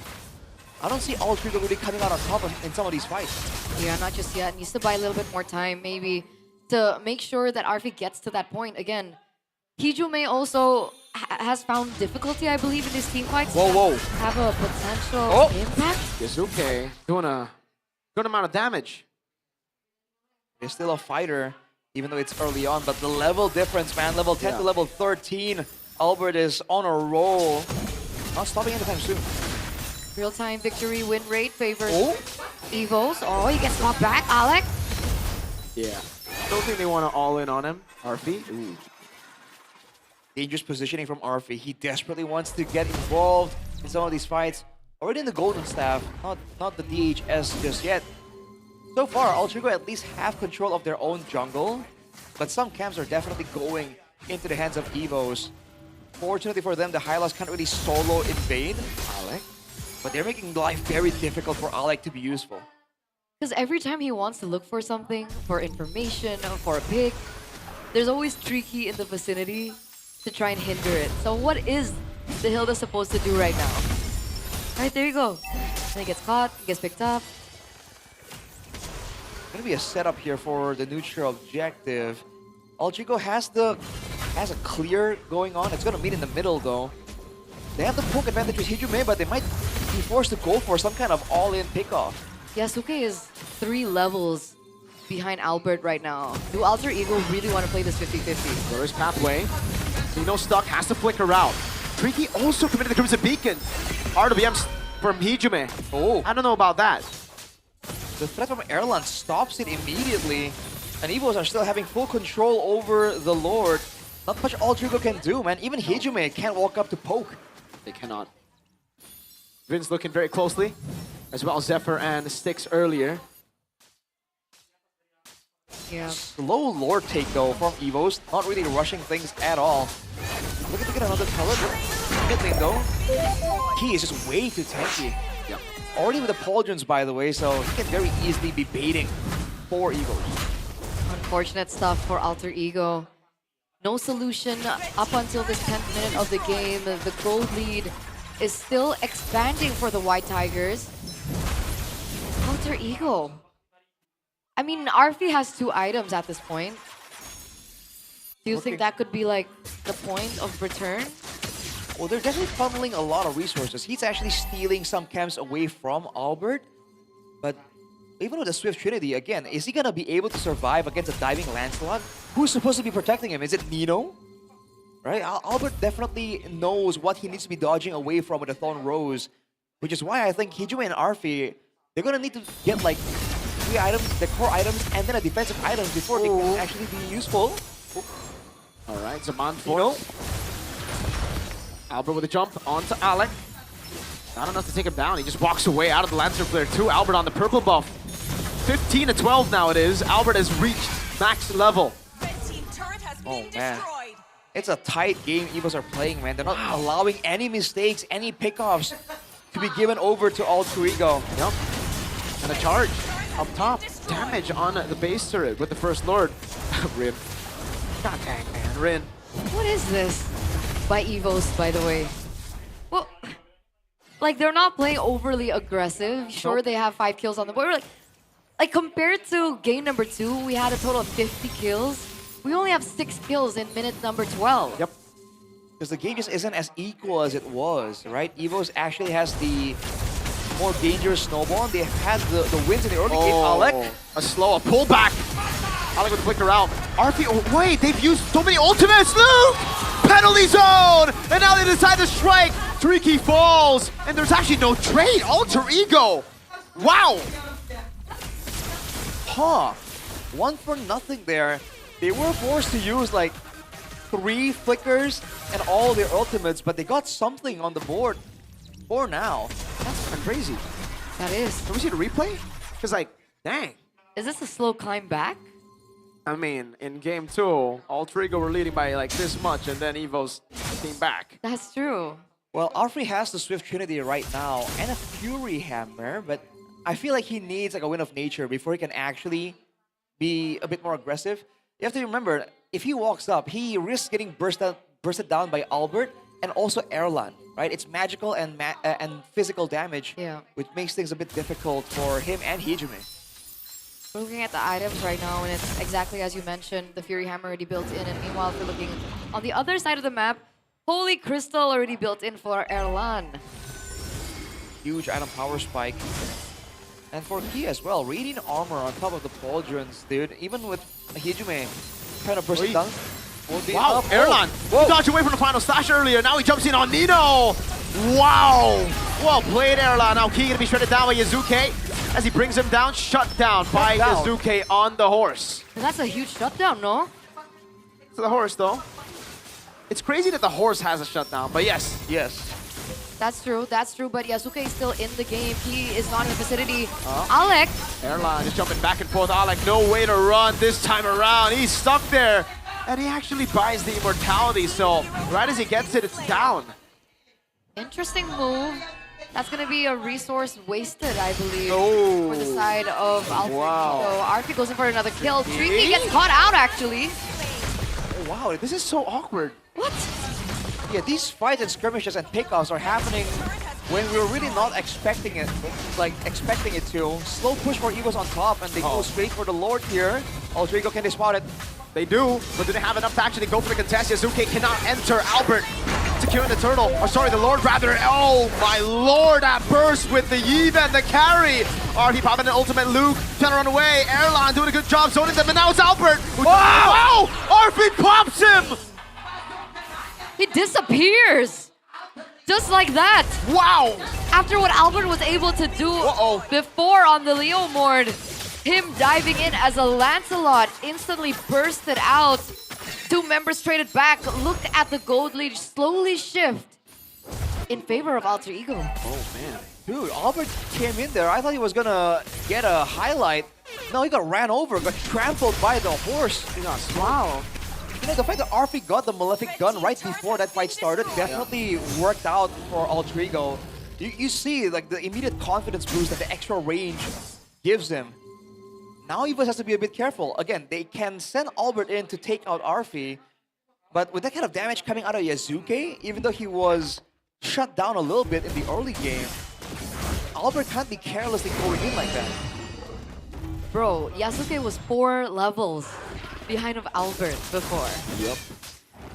It's uncanny how both of these teams have successfully climbed back from such a huge disadvantage. Game number 2 for Evos, and now in this position for Alter Ego. And the patience is still there. You've seen both teams not really struggling to go for anything. Arfi with the Rose Gold will have him against Erlan, but again, he still needs to be careful. If he gets bursted down too fast, that Rose Gold won't matter. But I guess it is an answer, right? You were talking about the potential physical and magical damage that could penetrate onto Arfi, and so the Rose Gold does have an answer to both. This is the moment where he can actually walk up and be relevant. Hijime, on the other hand, went going for the Blood Wings here. A bit more aggressive of a build, but technically, again, he's been staying very far back, using the very edge of his real-world manipulation to really get value in these fights. He's still sitting at 104, right?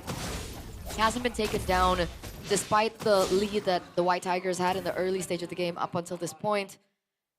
And what was the gold lead earlier for Evos? Was it 5K? 4.5? Yeah. 4.5K? 4 to 5K, oh, just about. It's left. Only 1.6K is left. And now it's looking dangerous because Alter Ego has the burst advantage, right? The Leomort and the carry can out of nowhere take one man out of the equation. Evos, Albert and Erlan can do so, but again, at what cost, right? Alter Ego has the safer pick-off attempt. It feels like the players of Evos have really high heart rates as well. Luke was like at 140 something. Erlan as well earlier, above 100. Oh? Like despite no action on the board, even the players are nervous. Well, now Altrigo has made the far side push, by the way. They're gonna have the macro advantage in this fight. Albert already trying to find something, but Altrigo are doing their due diligence, opening the bushes with Nino and Alec. Oh, Nino gets caught. He has to flicker out. Final slash of the Rose Gold Meteor. Proc already there as Key gets bursted down, but a penalty zone from Luke. In the back, RP is still able to survive. Now he goes for the damage, but it's not enough as Albert cleans house. And now it's Hijume. Can he survive? Can he dodge away? Oh no! He pops the RWM. The Void Blast went away. Albert buys the Immo just in case. And Evo strike back when it looked like Alter Ego could possibly come back. Albert locks back in, and now it's Alec who tries to deny the end. But with the Immortality pop, the base is wide open. Albert picks up a mega kill. And Evo's reverse sweep Alter Ego. With one swell swoop, everything falls into place for the White Tigers. They break Alter Ego's win streak, and they build one of their own. What a match by the White Tigers. That's insane, man. The calm before the storm is quite literally that. It's a slow game until a 4-man sweep into the end of the game immediately. Wow. Evos. It looked so dicey as we got into the last part of the game, but Evos just stayed composed. They know that if they get a very good team fight with a dive that they have in their win con, they'll get the win. Albert, finally, this time, right? We saw a bad move, miscalculation, but then he makes the right move right after, and he wins the team the game. Also, we gotta say Luke on the Terizla. I mean, the guy is different, man. Winning the early fight for Evos and afterwards making it a tough call. He used to be the guy that just goes in at every opportunity, but right now with a team like this, the communications must be really, really good because he is almost never caught out alone for no good reason. He always gives his life up for a good cause, and his team never wastes the opportunity. It's just so uncanny how game number 2 and game number 3 eventually unfolded.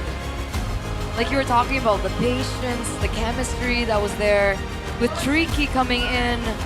Is this the answer? I guess we'll ask the victors right now up on stage. EVOS Brave, marilah kita sambut, ini dia EVOS.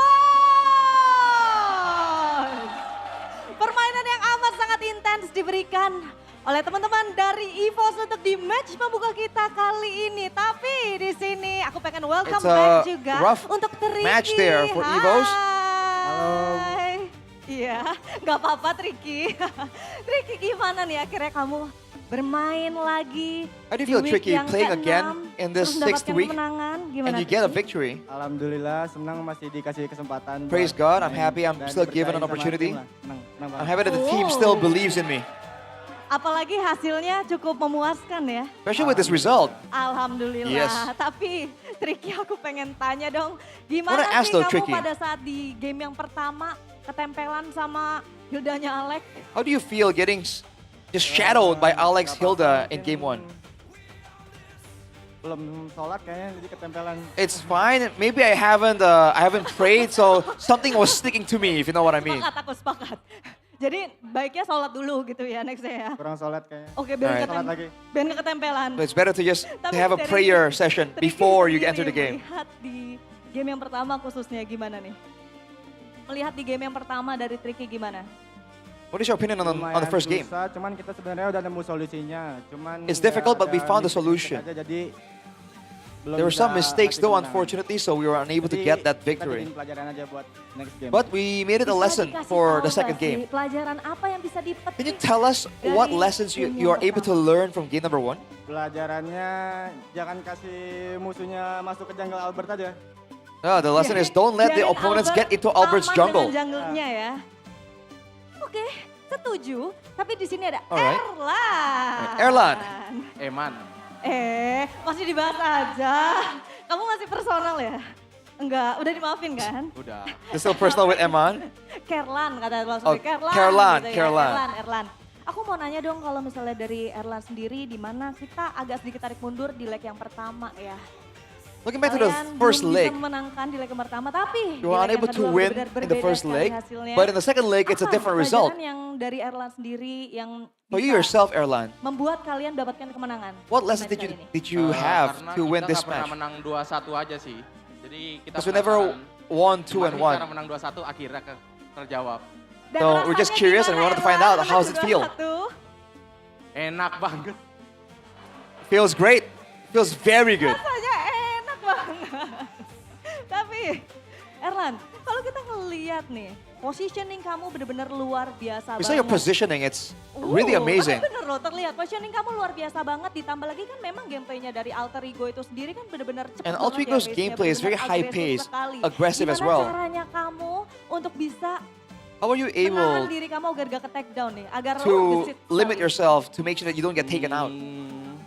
Tabah dan ikhlas aja sih. Tabah dan ikhlas. Well, have to just be patient Memang luar biasa and, sekali ya Erlan be- ini ya. Tabah, ikhlas, and besar accept that that's gonna be hati the way gitu it juga. goes. Apalagi boleh ditambahin?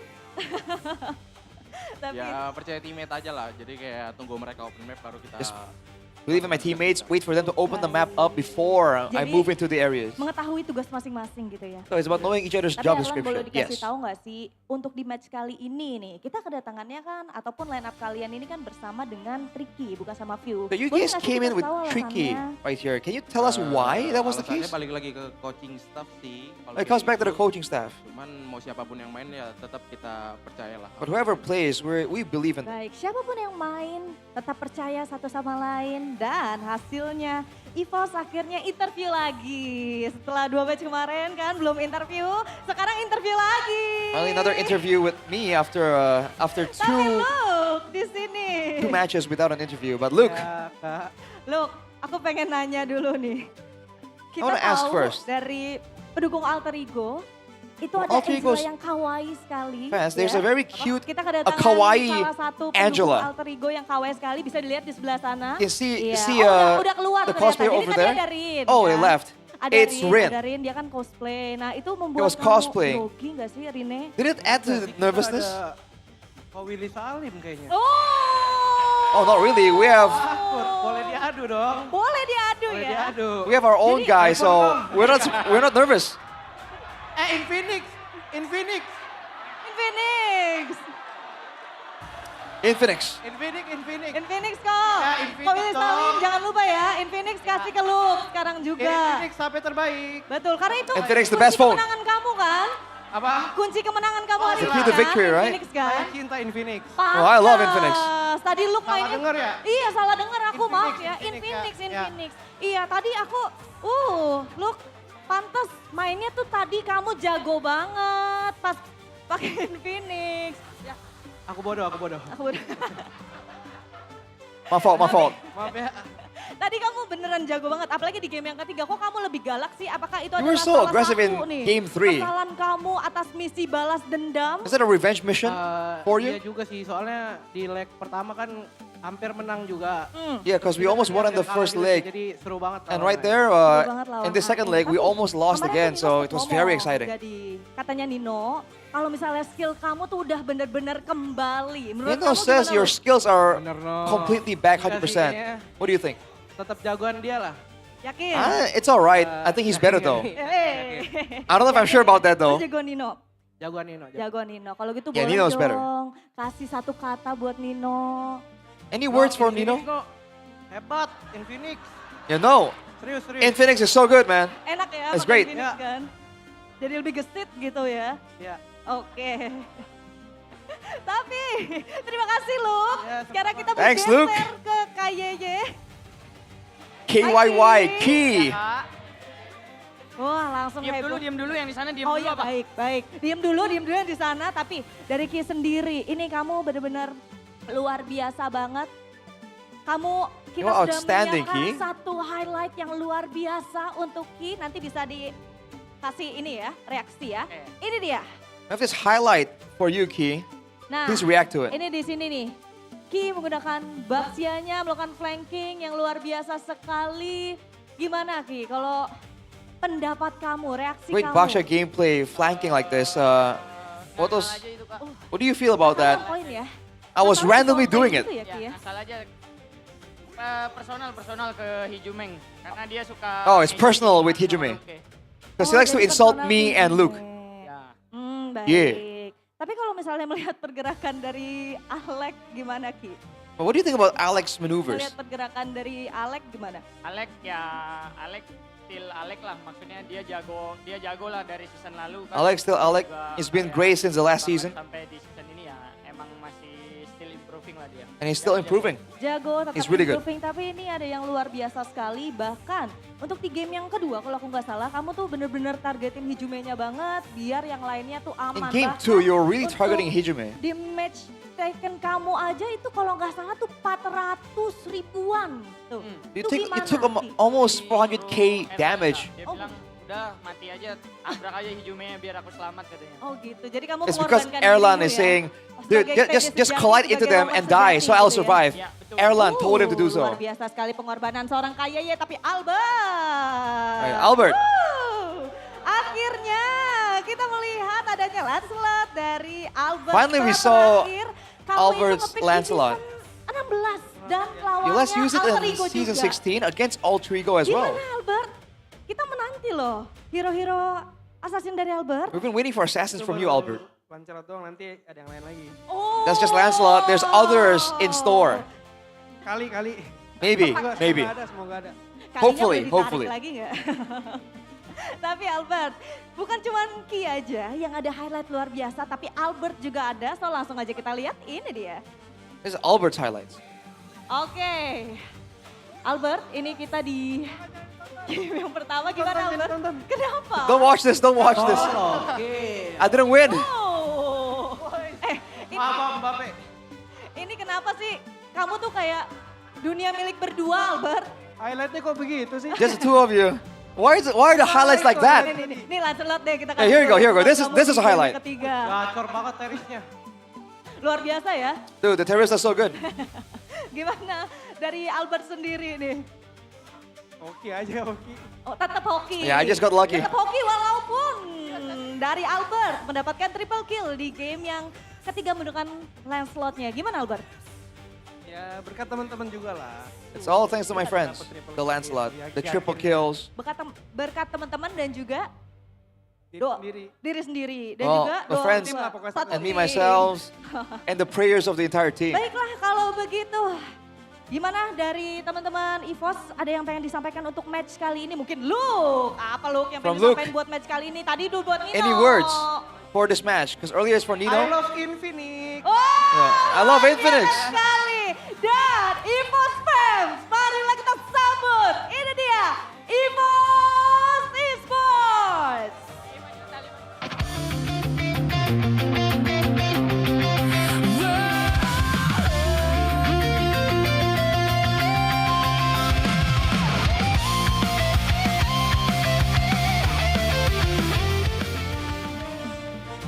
Baiklah, karena tadi kita sudah melihat match yang benar-benar intens, benar-benar panas sekali. Dan sekarang seperti biasa Sabila akan bagi-bagi hadiah karena kita akan langsung saja menuju ke GoPay hadiah GG.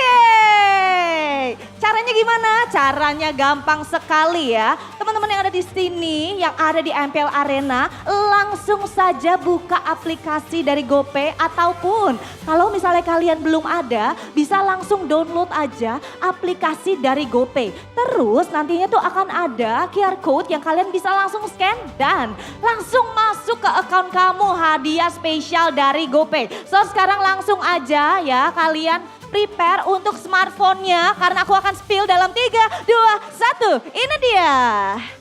Langsung saja jangan lupa kalau udah ditunjukin ke kamera ya. langsung dikasih tahu semuanya ke kamera kalau kalian udah dapat hadiah dari GoPay. Silahkan, mana nih yang udah dapat? Oh, udah ada di sana, sudah banyak banget yang dapat. Sebelah kiri mungkin mana? Superfans sebelah kiri udah ada yang dapat? Udah ada yang dapat juga. Banyak sekali, luar biasa sekali dan pastinya GoPay baik sekali. Karena apa? Karena untuk para superfans di rumah yang pengen dapat hadiah juga, tenang aja. Kalau misalnya kalian lihat nih nanti sepanjang match ada perfect turtle ataupun 10K gold difference, langsung aja buru-buru ke sosial media dari MPL Indonesia karena bakal ada hadiah tambahan nih dari GoPay. Jadi sekali lagi ya, kalau misalnya kalian lagi nonton seru-seru, tiba-tiba ada perfect turtle dan juga 10K gold difference, langsung aja buat ke sosial media dari MPL Indonesia karena bakal ada hadiah spesial dari GoPay. Baiklah, karena tadi kita udah ngobrol-ngobrol sama teman-teman player, so sekarang aku akan kembalikan kembali kepada caster yang sudah ada di sana. Casters, silakan.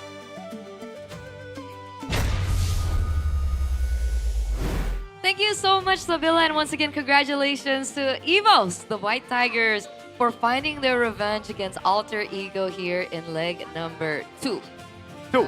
Nice. Cool. And I feel like Luke really likes Infinix. He does. Oh, for sure. He was glazing Infinix the entire time. Was there any reason to doubt that that's the case? You can't spell Infinix without Luke. I've never been too good at spelling, but I just assume. Infinix is with an X, right? Not with a K, right? But in Mirko's world, right? Alphabets are just a mindset. Listen, he's my GOAT ex-BTR. He will never do any wrong. Especially with his Terizla performance. It was really good. It was really good. The follow-up as well from the rest of the team was also amazing. Everything really coalesced. But I gotta say, game number 3 was like a really weird game. Why is that? It's because the fights weren't really the beats of the game. Yeah, you know, in game 1 it was just brawls, right? Game 2 it was discipline. You kind of know what's going on. Game 3, well, the man himself with the Infinix. He really loves that device, man. He really does. He really does. But the player of the match, unfortunately, does not go to Luke. It goes to Key, presented to you by the official gaming phone Infinix GT50 Pro. But as you were saying, Arashi, before, well, you can see from the highlights as well. Some of these fights happen at like off moments, right? The first fight, of course, man, 2 kills and the turtle already sets up Evo so well. Credit to Luke for that one. But afterwards, after the initial first few dives where Evos really got ahead, Alter Ego also understood that they can't really be forcing like this, right? After this loss, where they lost Yasuke, they lost the turret as well, they got put quite far behind. They were going for cheeky plays like this, you know, where they can try and get 1 kill and then back away. And because they're trying to be unconventional with it, I think even as a spectator, we also feel like, yo, what's going on? Like, is this an all-in? Is it not an all-in? The fights happen like this, and somehow, some way, the casualty comes from Evo, right? Unfortunately, afterwards, though, when you're this far ahead and you know what you're doing, man, like, it's rough. Even though RP got the full items, he's got the magic defense, the physical defense as well. I think the moment EVOS gets a clean engage and they're able to chase down Hijume and RP and completely skip the frontliners, especially once the ultimates are down, I think it's a given that this is how the fights are gonna go. It's more impressive that you know that Alter Ego has been able to stave off the aggression from EVOS this long, especially after that moment there when Albert gets destroyed. I think a lot of people were expecting some really dramatic comeback, but afterwards, look at this, dude.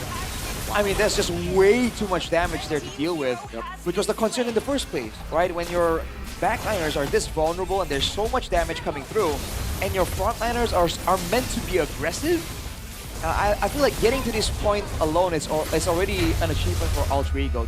This is not how the game was supposed to go for them. Absolutely not. So PTSD, still the same problem. Lancelot on Albert, Alter Ego are like, oh no, man. Oh no. So the last time he used it was Season 16. Season 16 when he beat Alter Ego in the lower bracket finals in one of those games, but it wasn't. Obviously, it was Alter Ego who made it to the finals, not EVOS, but yes. Damn. And congrats to Tricky as well, though, because I think it's a great showing. Again, he is playing with some real big names in this match, okay, from Alter Ego and EVOS, right? There's a wealth of experience there. In EVOS alone, like Albert and Key, accounts for such a huge amount of experience, and he's able to match up to them. So, And to put it bluntly, he literally is replacing Few. Yeah, the two-time world champ. So, to put it bluntly, yeah. It gets a little bit tricky. tricky. Yeah. Get it? Because his name is Tricky. Yeah. And the move that you have to swap out Few is Tricky. The wordplay. Yes, sir. Yeah. Is it tricky? Is it tricky or tricky? You think it's tricky? It's tricky. We asked him already. Oh. We had this Okay. moment before early weeks when he played. We were like, tricky or tracky? Because some people were saying tracky. I'm like, Tracky. Tracky is kind of whack, yo. Tracky kind of sounds like a pet name for Trex. Or T-Rex. Whoa, for Trex. Oh. Tracky, you... I thought legit Tracky. like the dinosaur. The Are T-Rex? you talking about the human or the dinosaur? The human. Dude, I Oh. always, Shout out. like, every time I search Trex, when I want to watch Trex, dinosaurs come up and I'm like, oh, I have to put an MLBB. I always forget. Trex He's MLBB. special like that. He's Yeah. special like that. All right. Well, Hijima did a ton of damage. Again, credit to him. He stayed alive for a very impressive amount of time, I would say. Right? Against a Lancelot, you know, in my ranked games, if I want to Eve against a good Lancelot, an Albert level Lancelot, dude, it's a tough time. So again, Aldrigo did a great job avoiding the danger for the most part, but it's a matter of time at that point when Evos are that far ahead. Yeah. I really thought that Aldrigo could come back though in game 3. Would be cool. Evos made things so Good. sporadic. Like he'd finish his play-by-play and I thought it would be done. And then they're like, nope. But wait, there's And then more. I throw it back again. Yep. And then it's done again. And then anyway. Gotta start like go to the docking mode. Yeah. Dock. The Gotta dock. Mr. Gotta learn to dock. Dock. Maybe for the next match that is going to be coming very, very soon. But we do have to go to a short break. So it's been me, Ater, Namir, Kanarashi. We'll see you after.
Gua di Sukabumi, di Tanah Sunda, ada tradisi yang gue suka. Namanya Serentahun.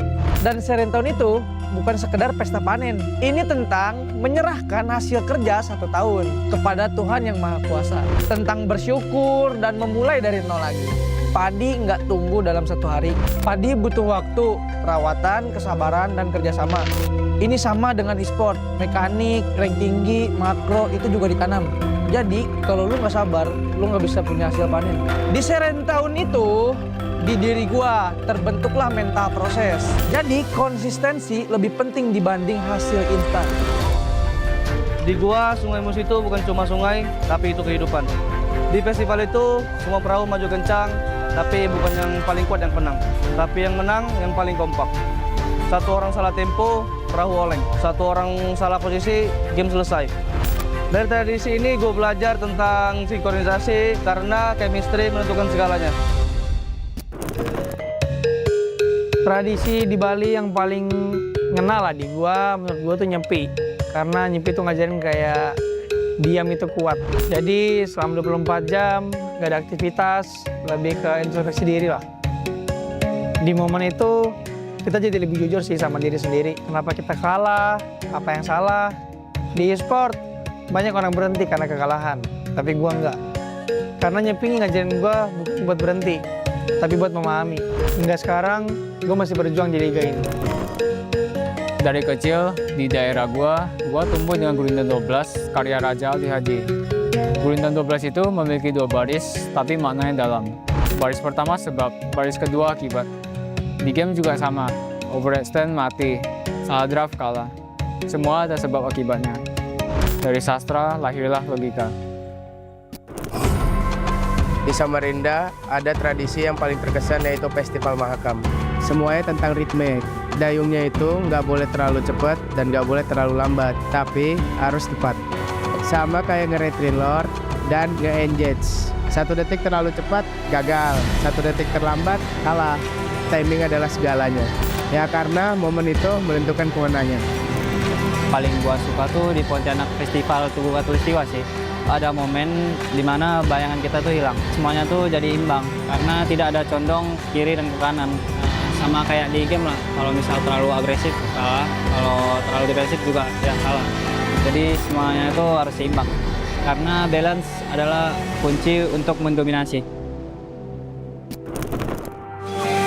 Di Semarang tuh ada namanya Dogderan. Kayak kita nyambut bulan puasa ini dengan penuh sukacita, kayak ramai juga energinya. Dan gua di panggung MPL sih ngerasain yang sama sih, kayak energi penonton tuh kayak nyata, kayak mirip lah. Itu yang bikin gua nggak mau kalah sih. Semangat kebersamaannya jadi bahan bakar buat gua untuk berkompetisi di sport ini.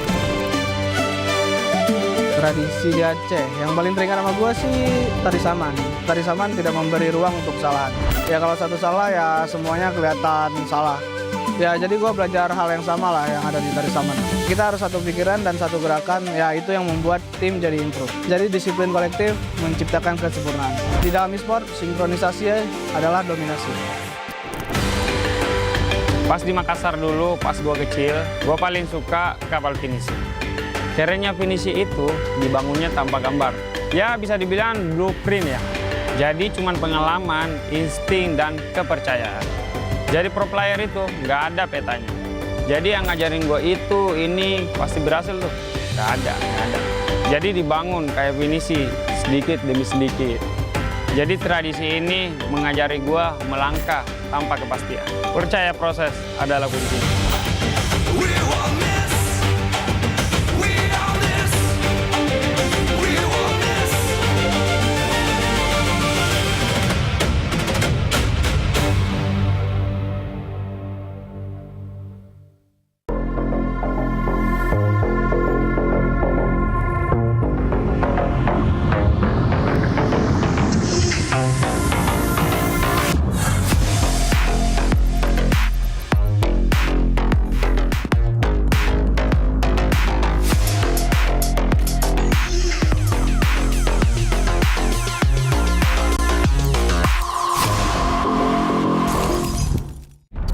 Semua hal terus berubah.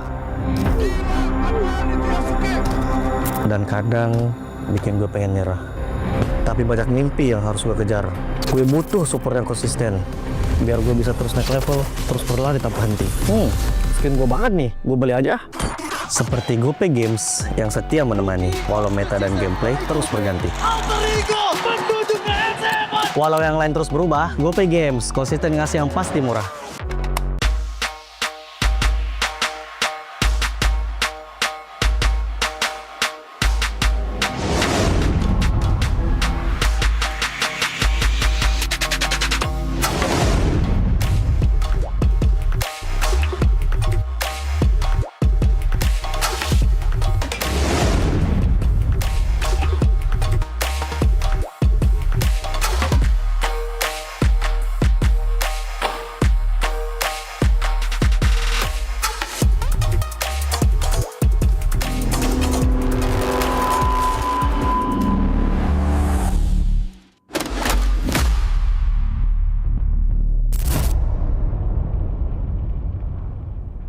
Garnier Men. Keringat, minyak, dan kulit sensitif bikin jerawat susah dilawan. Lawan jerawat dengan nyaman bersama. Baru Garnier Men Acno Fight Gentle Gel Cleanser dengan salisilik dan sika. Lawan 99,9% bakteri penyebab jerawat. Teruji pada kulit sensitif. Nyaman di kulit. Optimal lawan jerawat. Garnier Men Acno Fight Gentle Gel Cleanser dari Garnier Men. Tak ada hari tanpa mabar, main nge-lag kerap buatku tak sabar. Gimana mau main sampai kelar? Ini waktunya ku bersinar. Oke, let's do it. Game smash andalanku bikin mainku semakin hebat. Tim stabil main makin mulus, rankku fix naik terus. Tukar DG rings, diamond dan voucher game kau dapat. Cuma Game Smash makin no debat. Game Smash Booster kini dapat DG rings. Beli paketnya dan aktifkan boosternya di aplikasi Dunia Games. Hah? Habis? Ya, kosong. Jauh lagi. Tenang. Ada Klik Indomaret. Klik Indomaret, gratis ongkir 1 jam sampai. Klik Indomaret, belanja online seperti di toko. Klik Indomaret.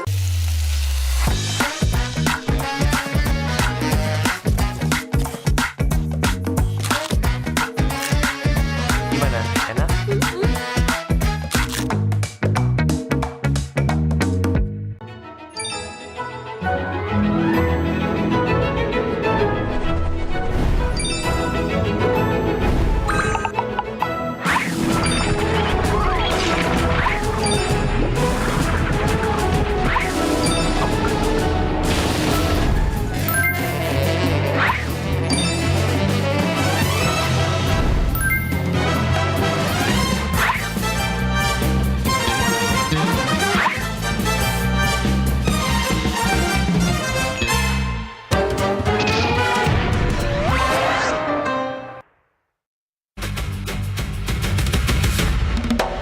Teman-teman super fans, sekarang MPL Indonesia berkolaborasi dengan Telx dan juga Aircraft.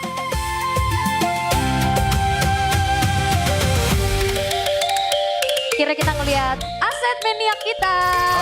Warna dikemas. Lucu pisan. Ini adalah collab terbarunya kita nih bersama dengan Aircraft dan juga Telx. Ini adalah sebuah pergerakan di mana kita bersatu padu. Kalau sekarang sih seru ya, soalnya ada budaya-budaya Indonesia juga ya, kita mengangkat semua budaya-budaya. Terus kayak kemarin player-playernya juga pas entrance-nya jadi ada permainan zaman-zaman kita kecil, jadi flashback aja seru sih. Jujur seru banget soalnya kan activity-nya banyak kan, jadinya kayak skill bisa dilakuin gitu, kayak bisa main gasing, bisa main congklak, bisa main yoyo dan lain-lain lah. Kalau main terus dapat stem jadi kayak bisa dapat kayak hadiah, banyak lah istilahnya. Jadinya seru banget from my opinion. MPL sekarang sih udah mulai care sih sama budaya-budaya Indonesia. Gua rasa ini bisa jadi buat edukasi di generasi gua sih. Soalnya ini bisa buat tahu budaya dan tradisinya lah di Indonesia ini. Makasih MPL udah menghadirkan permainan-permainan masa kecil kita. Terima kasih MPL karena sudah membantu kita semua jadi ingat masa lalu kita. Semoga kedepannya MPL makin ada aktivitas yang lebih seru lagi.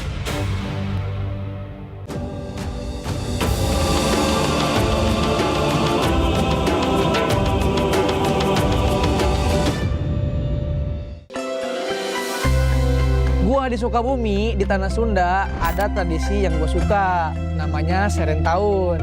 Dan Seren Tahun itu bukan sekedar pesta panen. Ini tentang menyerahkan hasil kerja 1 tahun kepada Tuhan Yang Maha Kuasa. Tentang bersyukur dan memulai dari nol lagi. Padi nggak tumbuh dalam 1 hari. Padi butuh waktu, perawatan, kesabaran, dan kerjasama. Ini sama dengan e-sport, mekanik, rank tinggi, makro, itu juga ditanam. Jadi kalau lu nggak sabar, lu nggak bisa punya hasil panen. Di Seren Tahun itu, di diri gua terbentuklah mental proses. Jadi konsistensi lebih penting dibanding hasil instan. Di gua, sungai Mus itu bukan cuma sungai, tapi itu kehidupan. Di festival itu, semua perahu maju kencang, tapi bukan yang paling kuat yang menang. Tapi yang menang, yang paling kompak. 1 orang salah tempo, perahu oleng. 1 orang salah posisi, game selesai.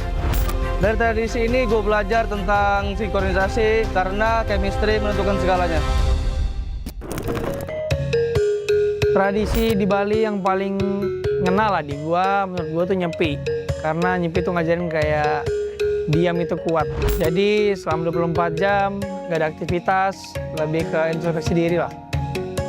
Di momen itu kita jadi lebih jujur sih sama diri sendiri. Kenapa kita kalah, apa yang salah. Di e-sport banyak orang berhenti karena kekalahan, tapi gua enggak. Karena nyepi ngajarin gua bukan buat berhenti, tapi buat memahami. Hingga sekarang, gua masih berjuang di liga ini. Dari kecil di daerah gua tumbuh dengan Gurindam 12, karya Raja Aldi Haji. Gulungan 12 itu memiliki 2 baris, tapi maknanya dalam. Baris pertama sebab, baris kedua akibat.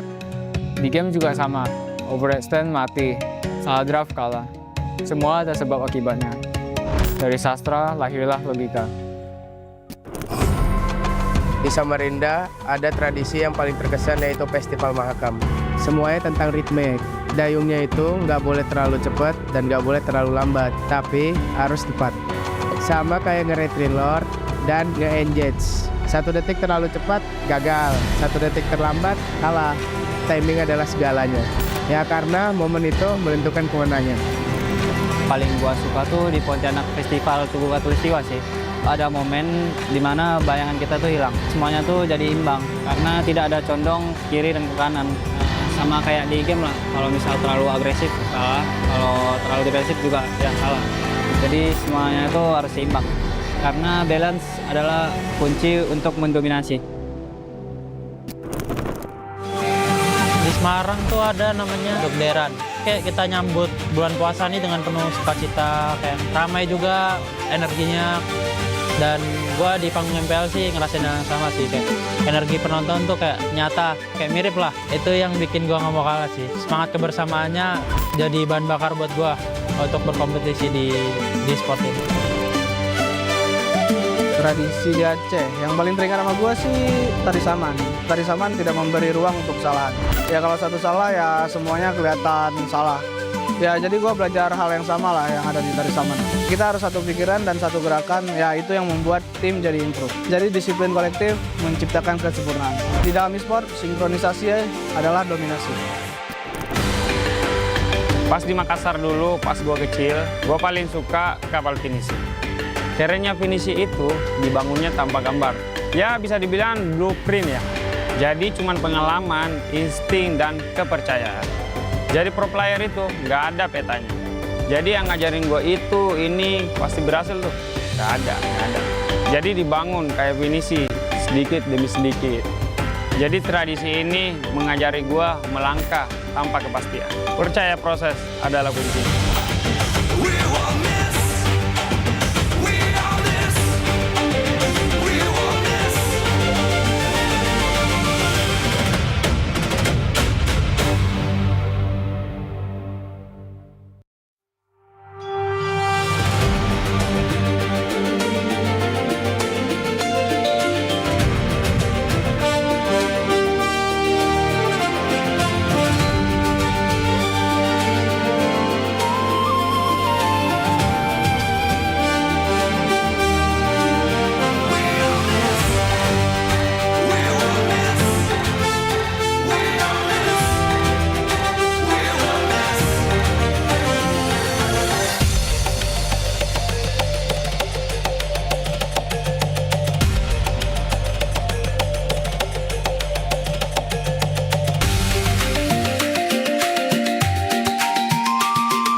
Live from MPL Arena, Jakarta.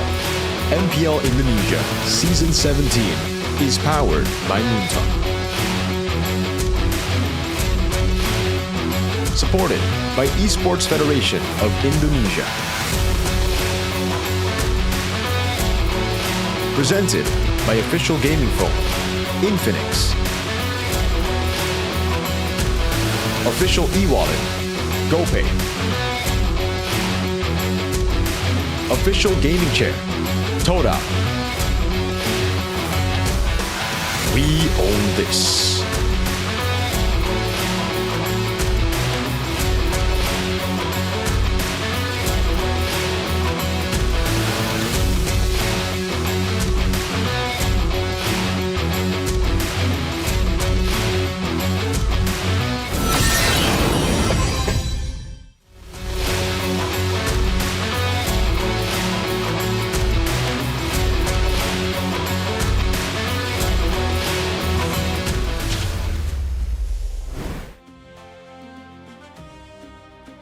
Yo, this is Sans with 2 fans.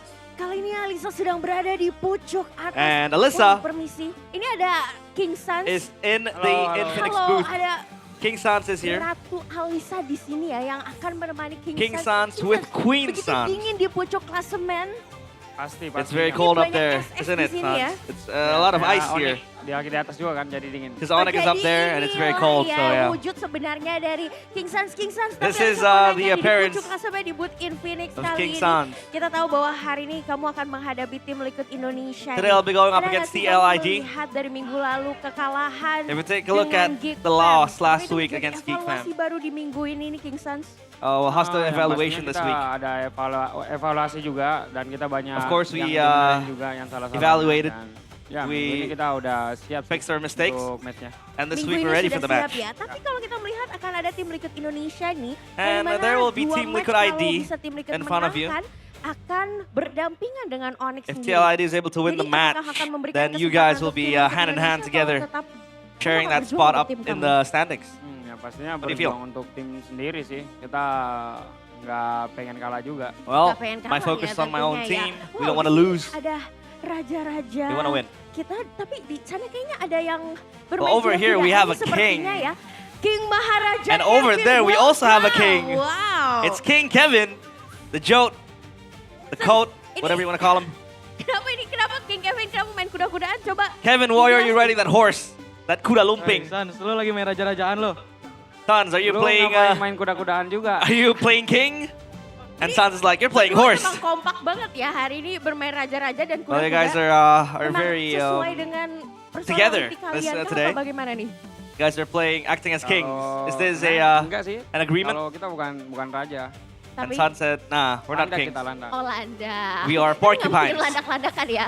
Oke. There's kita no way sudah bersama di you sini guys are dengan gonna play King Maharaja porcupine. Kevin dan juga King Sans. Halo King Kevin. Well, King Sans, Halo kak. that was Hari your interview. ini King kita Kevin, kan gak menghadapi how are Onyx you? yang kita tahu ya menganggap MPL kayaknya sebagai liga taninya mereka nih. And, tidak perlu memberikan kesempatan kayak a lot of people have been saying that MPLID is the Farmers League because of Onyx. Takutan. Are you scared about that?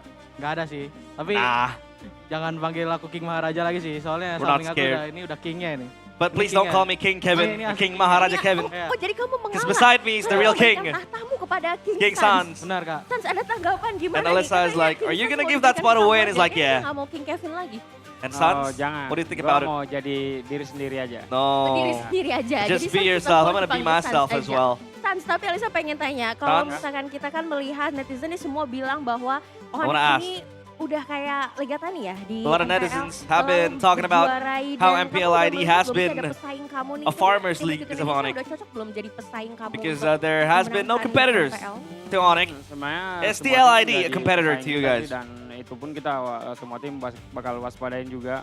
Dan, Well, I don't think that it is a farmers league. ya, We kita are aware tetap of waspadain sih semua all the tim. teams. We We are waspada vigilant untuk semua timnya. facing up King against them. Maharaja Kevin, Well, Kevin? kira-kira kamu akan mengeluarkan surprise apa nih untuk Onyx hari ini? Are there any surprises you wanna throw out Surprise sih. against Onyx? Hero aku kan cuman Well, no main Freddy surprises. sama Leomord doang kan. My heroes are only Fredrin and Leomord, so there aren't no surprises. Kalau misalkan dari Suns sendiri, apa yang paling Suns? diwaspadai nih? Faktor-faktor apa yang paling diwaspadai dari tim Liquid Indonesia? What selain will sudah you be tidak ada Kevin? wary about, privy about up against TLID? Kalau si Kevin Hypertank sih. Ya, Oh. Well, I'll be very aware later on if ada Kevin tanggapan goes untuk Hypertank kamu? tank on jungle. Nggak ada sih. Gak ada. Nggak ada. And Kevin says, I have Jadi nothing to cukup say. pede aja ya. Iya, cukup pede aja. And Tapi he's like, kalau yeah, I'm just misalkan Alisa confident. tanya terakhir nih, apa sih yang kamu kelihatan dievaluasi dari minggu lalu Well, what was melawan evaluated Japan from yang last sekiranya week hari ini kayaknya after that kesalahan loss sama against nggak boleh Geek Fam? diulang deh. And you can't Pasti karena repeat kita same udah mistakes. belajar yang kemarin-kemarin kan kesalahan kita Sun udah said, benerin. yeah, we Jadi have been harusnya practicing untuk from minggu ini last lancar. week's losses. Harusnya untuk minggu ini Our lancar. Kalau mistakes. gitu langsung aja. Hopefully Sans, this week apa will be a pesan-pesan smooth week untuk for us. match hari ini kepada King Kevin. Do you have any messages to King Kevin? Permainan yang seru. Bermainan And yang Sun seru, said, Kevin. play a good Kevin, game. Ada punya pesan King Kevin? King Kevin? Sama sih permainan seru soalnya yang leg 1 soalnya nggak seru kan. Saya Well, dibantai let's- sama King Suns kan. Let's hope we have a good game, because leg 1 wasn't any fun. I was slaughtered by King Sans. Enggak sih, buat main seru-seru aja kita. Oh, buat main seru. We're just gonna have some fun today. Oke, kayaknya kuda-kudaan kamu lemes tuh kayak butuh dikasih makan gak sih? Yo, your horse seems very pale lagi semangat-semangat. and very weak. Oh, lagi semangat. Let's give it banget. food. Ini udah mau dikasih ada asupan loh ya dari King And Sans ya. Sans Terima will kasih give, loh ya, King Sans. wheat Oke, kamu boleh lanjutin kuda-kudaan to, kamu ya. to the Silakan horse. berpacu sampai bertemu King Maharaja, King Kevin. Well, Dan itulah King tadi Sans, bersama King Kevin. dengan Ratu Alisa We'll see you in the mewawancarai land of dengan dawn. King Kevin dan juga King Sans. Dan kita akan melihat dari kedua King ini siapakah yang akan menguasai tahta hari ini. So, caster, silakan take it over. Ayo, boleh kuda-kudanya? Ya.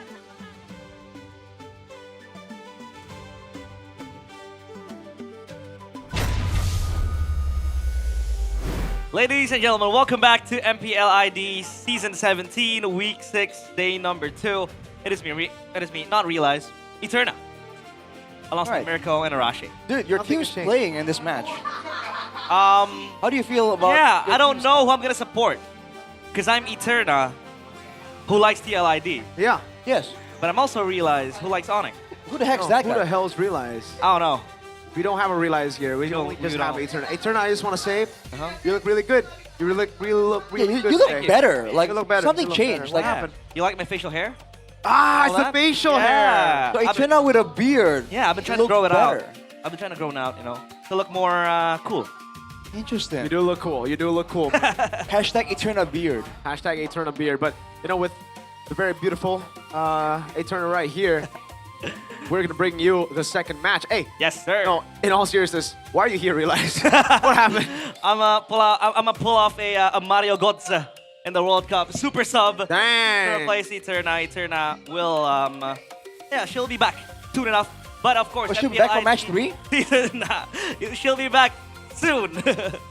I don't know when, but MPL ID Season 17 is powered by Moonton, supported by PBSC, presented by the official gaming phone Infinix. Luke, it's Infinix. Official e-wallet, GoPay. Our official gaming chair, Todak. Our partner in esports, we have Garnier, Bayou, Dunia Games, GamesMax, and One Play. And our suppliers, we have IndyHome, Indomaret, Yami Choice, and Aqua. And thank you very much for making MPL ID Season 17 a smooth sailing ride all over across all 6 weeks. We're still gonna have 3 more weeks, but before that, we will shift our focus into the second match. The first match was super intense. You guys went back to the room, had only like 8 minutes of break time. How do Yeah. you envision match number 2? I think it'll be even closer. Actually, no, never mind. It's an Onyx match, so maybe not. But that's why, right? There's that lingering thought from last week. Geek Fam, 8th place at a time, were able to beat number 1 in the standings. So there's obviously that thought of like, maybe other teams can catch up. But I don't know. I feel like Onyx are still Onyx, especially after a loss. They usually fix those errors really, really quick. Yep. I mean, I like to think that, standings don't matter at this point, right? Whoever could win, man. I mean, it's possible. And honestly, seeing how dynamic both teams are, Onyx and TLID, I feel like even if they're really polished, there's always the surprise factor that both teams have, which is why I think it's a bit more interesting. Standings don't matter. Are you speaking from experience, Arashi?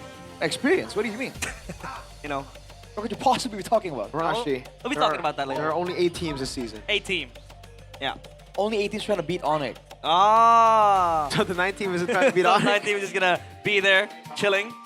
What, the 9th is Onyx, no? It's 9 total, yeah? Oh! What are you talking about, bro? Alright, okay. You're gaslighting me, A little man. bit of a What's great part happening? there. But this is the longest game duration this season across all regions. We have MPL ID. That was achieved just a few hours ago. Game 2, 28 minutes. EVOS against Ultra Ego. It's like literally 15 minutes ago. Yeah. And then we also have a couple of matches from the MPL PH and MPL MY as well. Dang. Which one's your favorite? Have you been able to see any of the matches, Mirko? Unfortunately, no. I have not watched the Ray IG match or even the Omega TNC match. TNC. So I can't really say which one's the best. I guess we're biased to ID because, you know, that just happened earlier. Yeah. That was pretty good. Recency and regional bias. Recency bias. Well, honest topic voting by Infinix 6050 Pro. What does TLID need to do to win against Onyx? A. Lock Sans as the main target. B. Kevin plays dive in heroes. C. Give Iran an initiator hero. Which one comes to mind for you, Arashi? I feel like usually I would be a C-man at this position. I would go for number C. But number C. TLID, they haven't really been playing, you know, utility Iran, I feel like, right? Iran has been doing other things from the EXP lane.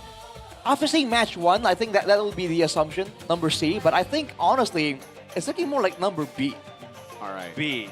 Oh, the man of the hour, though. Hey. Kelra. Oh, Yeb in the back. Oh, Yeb is here? Yeb. Raja Yeba. Is that Mr. Denver over That is Mr. Denver Miranda, who was just part of the EWC show, talking about different rosters yesterday. He was also interviewed by one of my favorite hosts, hopefully. Oh. And yeah, the Cavalry missions to stop the Sky King's dominance. We also had that conversation, Mirko. I think this debacle, this discourse all around. Before that, let's take a look at this quote. If you don't want to be called a farmers league, then other teams have to step up and become better. If you can, then knock us off. Back to my point. There has been discussions, you know, of this league being a farmers league, and you also mentioned it. If Onyx wins, there is no use of watching the league anymore because everyone's just gonna fight. I said that in scene 14. Yeah. And it happened. And it happened. ID beat Onyx.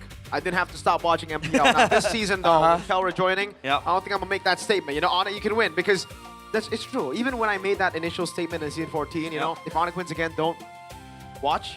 It's not because I was blaming Onyx. I was blaming the rest of the teams. Why aren't you stepping up? You know, you have Onyx always setting the bar so high for the domestic domination that they've set. Yeah. All the other teams, they've had time. They've had plenty of resources as well to get there, to read their moves.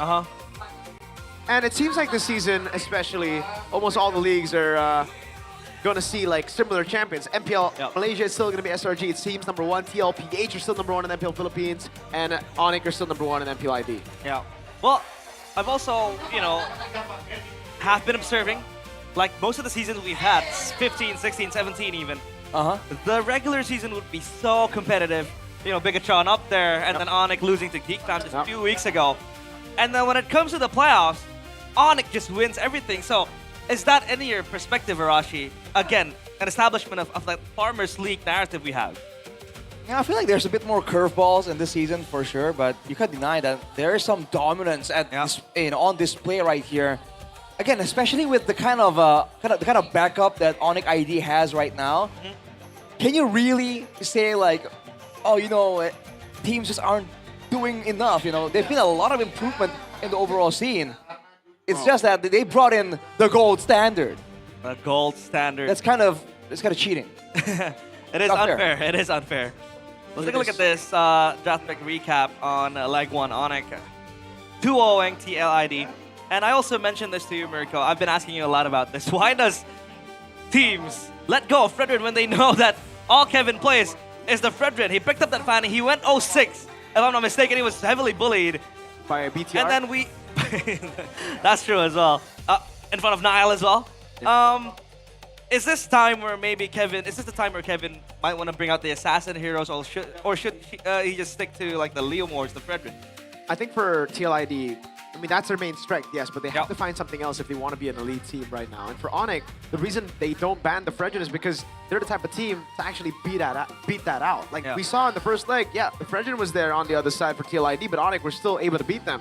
Game 2 picked up the Fanny as well. So with Onyx, you never really know, right? They always have so many different ways to play the game, so many different angles as well. And for Coach CW, a lot of times we're like, why is the draft so weird? But it makes sense for the team. It's kind of like back in the day, a draft for Onyx would look weak on the hands of other teams, but on the hands of Onyx, they just know how to pull it out. They know how to utilize its max potential. Yeah, and I feel like everyone in Onyx in this lineup is a star.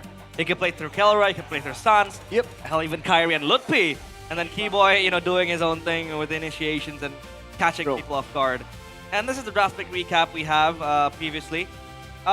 Is it gonna look the same, Arashi, or do you think there will be some modifications and maybe with, you know, now Kalea and Harley being so prio, we'll see some changes? So yeah, I think, again, with any other team, I'll be like, yeah, it will be different, you know? But with TLID and Onyx, I feel like they're just doing their own thing. You know, even if we saw a bunch of Leo Mords, bunch of Suyos, if we don't see them at all, if they don't get banned or picked at all, I wouldn't be surprised. I'll be like, cool, this is just a TLID Onyx thing. Well, let's call out the teams into the stage, because now we will announce the lineups for both teams. Onyx, it's Lutpi, Kyrie, Sans, Keyboy, and Kelra. Still, again, the same 5 players. And will they once again turn MPL ID into a Farmers League?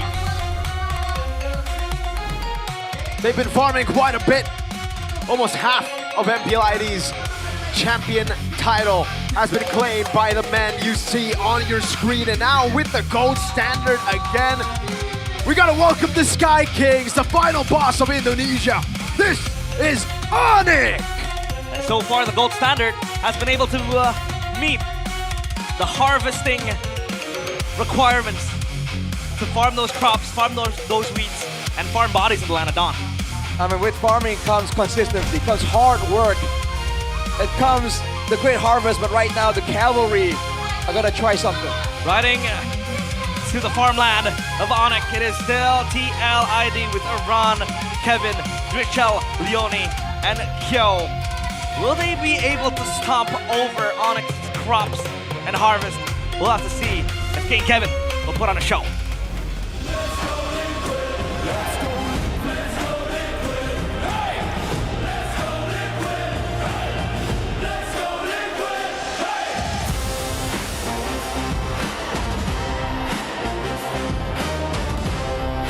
Their brethren have just fallen. Their streak over in the Philippines.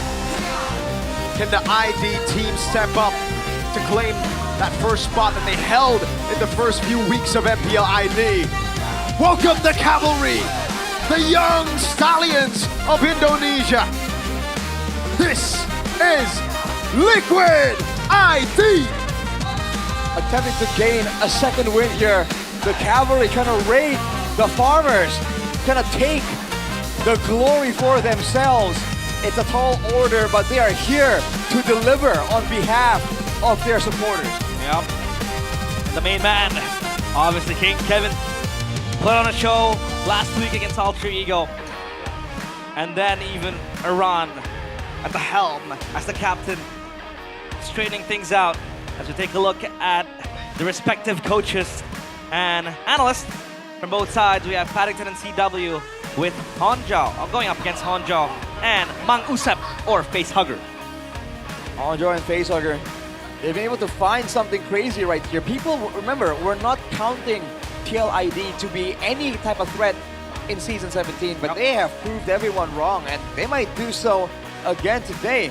Like I mentioned earlier, man, in this season, who knows what the standings say?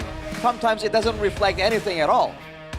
And so far, TLID, you know, it's been I'd say a string of good and bad results. Is consistency for you, Mirko, a problem for TLID? Ah, man, I think they've been consistent. It's just that they've been read out. Early on in the weeks, they played very, very simple compositions. They played those front to backs. They played compositions that just rely on neutral objectives, and they do it so well. But then the glues getting banned out. The chips as well from Leone. Then we see the Fredrin, Leomord get taken away from Kevin. And then they get read out. So now they have to find a new way. A new way. And this might be given by the honest topic voting by Infinix 50 Pro. A, Loxans is the main target. You disagree? Yeah, I disagree with all three, honestly. Like A, B, and C, I don't think this is really how TLID win against Onyx. I really think it's, again, finding a new formula to win against Onyx. It's not locking Sans. We've seen so many teams trying to do that. You don't just lock a specific member on Onyx. It's better that you play your own game. Yeah. Right. It's better that you focus on your own players. Don't tunnel vision on one player, because Onyx is not a one-player team. And they might be inspired by the first match where we saw again the comeback from Evos by targeting Hijime from Alter Ego. That could have inspired the voting a little bit. But yeah, with Onyx, it's just not a one-man game, man. You have to take in consideration the coach even, right? It's a six-man game, and try and beat them out in the drafting phase as well as the game plans in the Line of Dawn. Total kill rankings after week 5 for XP laners. It is Lutpi with 56 kills, followed suit by Nino, 55. So it's a 56, 55, 54. Top 3, both Lutpi and Aran is up there. I mean, is this after the previous game? Because there was a game realized that had 50 kills total. Right? I don't know earlier if it is. matches. I don't think it is, Arashi. It could have skewed things hard for Nino. They prepared this after week 5. After week 5. Yeah. No, only week 5, not week 6 yet. Because yeah, Nino I think is number 1 right now. I agree. And to be fair, Lutpi can catch up too, right? Looking at his accolades right here from season 13 to 17. I mean, man, 16 and 17 in particular. That's 16, 17. Understandably. 16, 17. Yeah. Season 14, they bombed off earlier, right? Season what? Season 14. Yes. They bowed out early. And you Against mentioned it, play their own game. Geek Fam played their own game. Yeah. Geekable. Yeah. And they were able to hold the base. It's always that. And then season 15, season 16, we see them dominate MPL. But in the inner... Oh, actually, 15 wasn't a domination. It was them starting at 9th place. Yeah, that's true. Nile on the XP lane. Yeah, that was actually... wow. With Ryota as well. I still can't believe it. Oh, wait. Yeah. The whole Yeb, Tolong Yeb. Yeah, and then Yeb came in. See, it never... No one really cares about what happens. They just know who the champ is, right? Like, and to see Onyx go through their own arc of rebuilding their roster, rebuilding their lineup, it was really, really cool. So is it more on the result rather than the progress?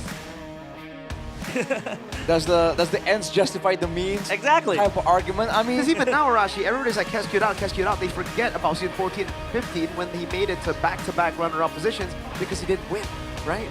Yeah. Like the big W is what people are looking for, honestly. So, unfortunately, in a league of so many teams, there can only be one, you know? And this is right here why Onyx are still being talked about as the favorites, right? Even every season, even when we've heard rumors, we've heard there'll be changes to the roster, to the coaching staff. It doesn't matter. It's Onyx, and people just know, wow, this team has been winning, but what is this? 50-50. Bro, I don't know if it's more impressive to have like a 100% or pure 50-50. Well, this is foreshadowing. This means, you know, either they can play both sides, either they are consistent, or they just lose when they don't get them. I think this means you can play both sides. I think this means you're off in both. 100% on second pick. And I did, you know, tune into one of your podcasts you had. I think it was with someone else. You said that TLID, they have a very clear and easy formula to execute. Yes. It's just playing through the Fredrin, the chip. Front to back. And in the first few weeks, people weren't really able to identify that. And now everybody's reading that out. So maybe Onyx, you know, one of the best teams in the league, will be able to call that out. Oh, you called it. Wow. We had that game with Gani last week. We've been playing that game too. Yeah, this is the first correct guess I had today, so hey. I got 2 correct guesses, but those were Sky Piercer KS guesses. Because he's making Gani guesses, you know? Gani's a slow poke, you know, he's just very slow. He's like, he waits for the map to be selected and he's like, fly cloud. But hey, he's running. He's practicing. All right. Guinevere, Phovius, Houston out, Harley, Freya, and Glue. You know, Frederick's available. Leo Mort if you want to go for that option. Kalea is available as well. Marcel, I forgot. Very, very prio lately. A high percent win rate as well. Yeah, I wonder if Onyx are just going to go for the... 100% win rate? No, high percent win rate. Oh, high percent win rate. Yeah. Okay, because like earlier, Evos used it, and it was countered hard by a Hilda. So and a Suyo. It's a great pick, don't get me wrong, but it's not a frontliner, right? It's very utility-based, and I think TLID understand that, and Onyx should as well. So, is this going to be the Suyo? The Harley's already banned. The Guinevere is already banned, right? The only junglers that we think right now of is, oh my god, the Fanny. Oh my goodness, they've let go of the Fanny. That's why Onyx are taking so long. Yeah. Kyrie definitely is confident on the Fanny. Now it's up to the coaches really, right? At TLID, they don't have a Kalea and... Yes, it is the Fanny for Kai. And a Valentina so early. You know, I was going to ask the question earlier, but now that the Valentina shows up, in the Philippines, Valentina is always first pick prio, guys. Seriously. And in Indo, we never see the Valentina. We very rarely see the Valentina. So, Onyx, they're onto something. It's such a reactive pick here in Indonesia. You're gonna wait for a huge AoE, or maybe just a lane against, you know, mid laners that really handle that the lane pretty well. So the Valentina gets picked up. Sorry, in addition, they pick up Marcel, so no Kalea. They banned out the Phobias themselves. So right now, they're in a very tough spot against the Fanny. Valentina then, I guess this is a thing that Yeb is known for, right? The Valentina early was something that Yeb was almost notorious for. Even without seeing any big ultimates, he would be confident letting Sans pilot this Valentina. And who can blame him? Sans on the Valentina is just different, man. And on top of that, right now, in the meta that's so aggressive, the Valentina actually brings in a lot of value, sustain-wise, aggression-wise, and also like crowd control-wise. It's actually a very underrated pick, I would say, in this league. Yep. They pick up the Harith, Kimi Baxia, so the classic mid-jungle combo for TLID. I'd say it was a toss-up there for Onyx. I really thought the Glue would have been a better choice against the Baxia, but the Kimi was there, right? So they decided to go Harith instead. Solid choice. Moskov ban here, maybe, for Onyx. Yeah, they could do that. The strong kill pick as well, and it enables the Moskov to play, at least, you know, have some sort of defense mechanism up against the Fanny. Yeah. But doesn't the Fanny struggle up against the, you know, the Marcel? Like that mini CC always kind of startles the Fanny, no? I think it depends. I think it really depends. It's a snapshot. Yeah, it really comes down to like how good the Marcel is, how good the Fanny is. In this case, we know how good the Fanny is. Yeah. Cho gets banned out. What? What's up, Rash? No. Oh. Nothing in particular, man. Oh, okay. All right. I like the Arla ban. All right. Arla ban. Arla, I mean, utility, I guess, is the name of the game here. For TLID, they're gonna need a lot, because relying only on the Marcel and the Baxia to stop the Fanny, I feel like that's it's a lot of wishful thinking, man. The Marcel can stop you for 0.4 seconds? Not enough to really lock down a full-on Fanny. Wow. And with that, Uranus as well for Onyx. I think they want Lapu Lapu. I think that's what it's signal. Or Terizla, right? Lapu or Terizla, just stop the Baxia. They can also still go Glue, so I'm really wondering now if TLID want to ban it out or if they think the Kimi is already enough to stop the Glue from coming out here. Yeah, that Glue would be very strong for Onyx. Uranus kind of also gives TLID a solid front to back. You know, they can really funnel the Kimi, the box back front. Wait, the lead, oh yeah. The Glue's banned, right? Oh yeah, it is no banned. wonder. Yeah, it's on the side. Yeah, I just realized as well. I'm like, wait, he's right there. It's very dark. He's hiding in plain sight. I can't quite see that. Khalid will be the answer for TLID. Again, Prio in the mid lane is something that we've been piping on for a while now. Terizla. Oh boy. Do you go Granger here for TLID? Because lately I think Granger level 1 has been very strong up against the Harith. Oh yeah. The Granger has been a very, very good laner. I mean, he's always been a very good laner. They go Badang to the counter on Fanny and the Moskov as expected when it's not banned. And Onyx now, last pick in Rome. No Khalid, no Cho. Hylos? They can go Kalea themselves. Oh, Kalea. The Hylos is not bad. I don't know. Against Kimi and Moskov, I'm not too sure about that, right? I think something that can really just jump in would be better. Yeah. And it is a pick that you would expect from someone like Keyboy. What I feel like we're gonna see something crazy here. Yeah, they can pull off an Atlas if they want, right? Atlas. Yeah, something like that. Those combos. They have a... Whoa! Hey, it's out there. Been on a roll, but like... How does he do it? How does he do it? That was... Oh man, no wonder they pick up Valentina early. I like that. CW! WCW. Yo, Yeb's apprentice, I'd say. Yeah. Maybe you can teach me a few things. W-Unk, man. Super smart. Wunk. Well, what do you think about the draft, Rashi? Oh, man. I think the Fanny Van alone kind of tips me towards Onyx, honestly. Well, what about you, Mirko? Onyx, TLID? Which draft? I mean, I called the Atlas. I gotta go with the Atlas, no? Yep. Well, let's see if the Atlas will bring in waves for Onyx for TLID. It's a battle of survival. They want to climb up the standings. Welcome to match number 2. The Land of Dawn will again host the second leg of Onyx against TLID. Let's get it, folks. Can TLID rise back to the top? A place they were once very happy with early on in the weeks for MPL ID. All right, man. The mid lane 2v2 is going to be interesting. Atlas Valentina up against Marcel, what was it? Marcel Leone. Oh, I mean Marcel and Kimi. Marcel Kimi. Yeah. I think in a way the clear definitely favors Onyx. Keyboy though with a sneaky move here into the jungle immediately. Watch for Leone though, again, this guy knows how to play in and out, but what can he get in the early game? It has to be on the shoulders of Kevin if they're gonna try and get any kind of sneaky picks in the early game. Yep. And the Badang there as well. XP lane, the Terizla. Well, good time with it. Perfect. The pressure. Good trades here coming in from Sans and Keyboy. Yep. Again, damage-wise, they don't really lose out too much. Oh, look at that. Though. Ooh, Terizla. It's so deceptive, man. Sometimes you feel like you're winning the trade until he just heals back up and you get hit by the revenge strike, you know, that deals based on deals damage based on your missing HP. Man. Is Aran actually... Wait. Aran's gonna build a damage Badang, yeah? Yeah. Master Assassin, Inspire. And even, yeah, like the support emblem. Yeah, support emblem. This is like back to his debut days, remember Arashi?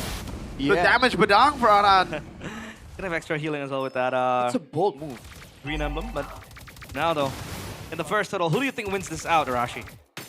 Oh boy, I think right now TLID still has the pressure, but after that trade though, I don't know. Leone might be a bit too low, and Onyx are playing around the Terizla, right? The damage Badang is a concern, but he's not really itemized that much right now. You know, the Terizla is a much bigger threat early. Oh, Kyrie with the cutthroat in the mid lane. First blood, the turret. Oh, the last shot doesn't land. Kevin's already on it, but Keyboy's actually poking him down all alone. Sans with the golden hour catches Kevin in 4K. Now Lutpi with the penalty zone. Oh, Moscow blasts SOD. Sans gets the kill. Turtle's still alive now as they go for it, but Kyrie's gonna walk up as well. Retreat from Kai. And now the rest of the team coming down with Kyrie still able to get the cable in time as Keyboy pops in a perfect match. Now jumps over, but he gets pinned down and he's able to flicker out as Leone is unable to get the kill.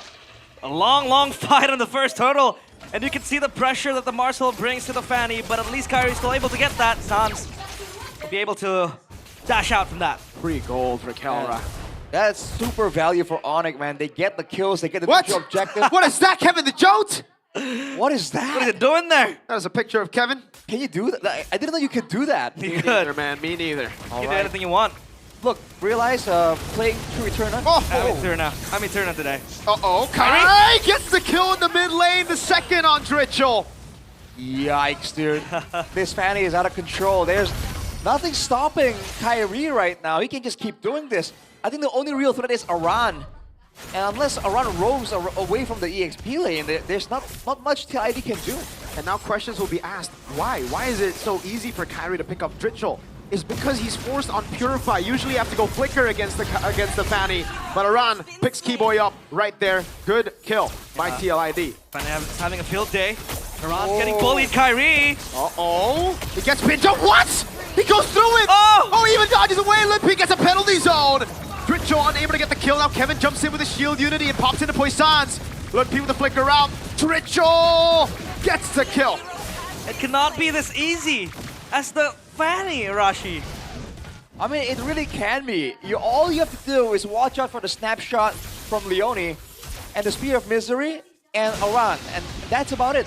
Dritchel is completely defenseless, man. This is early game, so there's so many more windows for Kyrie to just go for a solo play. Yeah. And look at that. There have been so much action. The turtle is almost back up. The tempo right now is kind of crazy from Onyx. Yeah, high tempo. And then you're gonna see the Kimi or Dritchel having to build that Sky Piercer to be as effective. Especially with the Kimi, you want to farm up those stacks for late game. But now the turtle down bottom.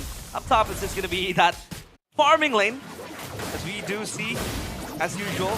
Turtle next up on the menu. Ooh. SOD prepared. Lutpi has the War Axe. And the Sans has the Fist Crack too, by the way. Watch out. Wow. Yeah. Right. Big ultimate, shield unity, coming down, combo with oh my goodness, Kevin with the retreat, golden hour catches all of them as Dritchel's right there, and look at the shots from Dritchel! Oh, the burst! That's a beautiful fatal links. As Aran now jumps on Kelra, but he's still able to dash around as Aman force, and Aran, can he survive is the question. He gets out in time. Look at C now, the CC that TLID has, the control. They want to really execute when Onyx clumps up together. Is this going to be one of their winning conditions, Arashi? They want to try and get the combo with the Dritchel shots into the Golden Hour. I think that's where this comp is going to build upon.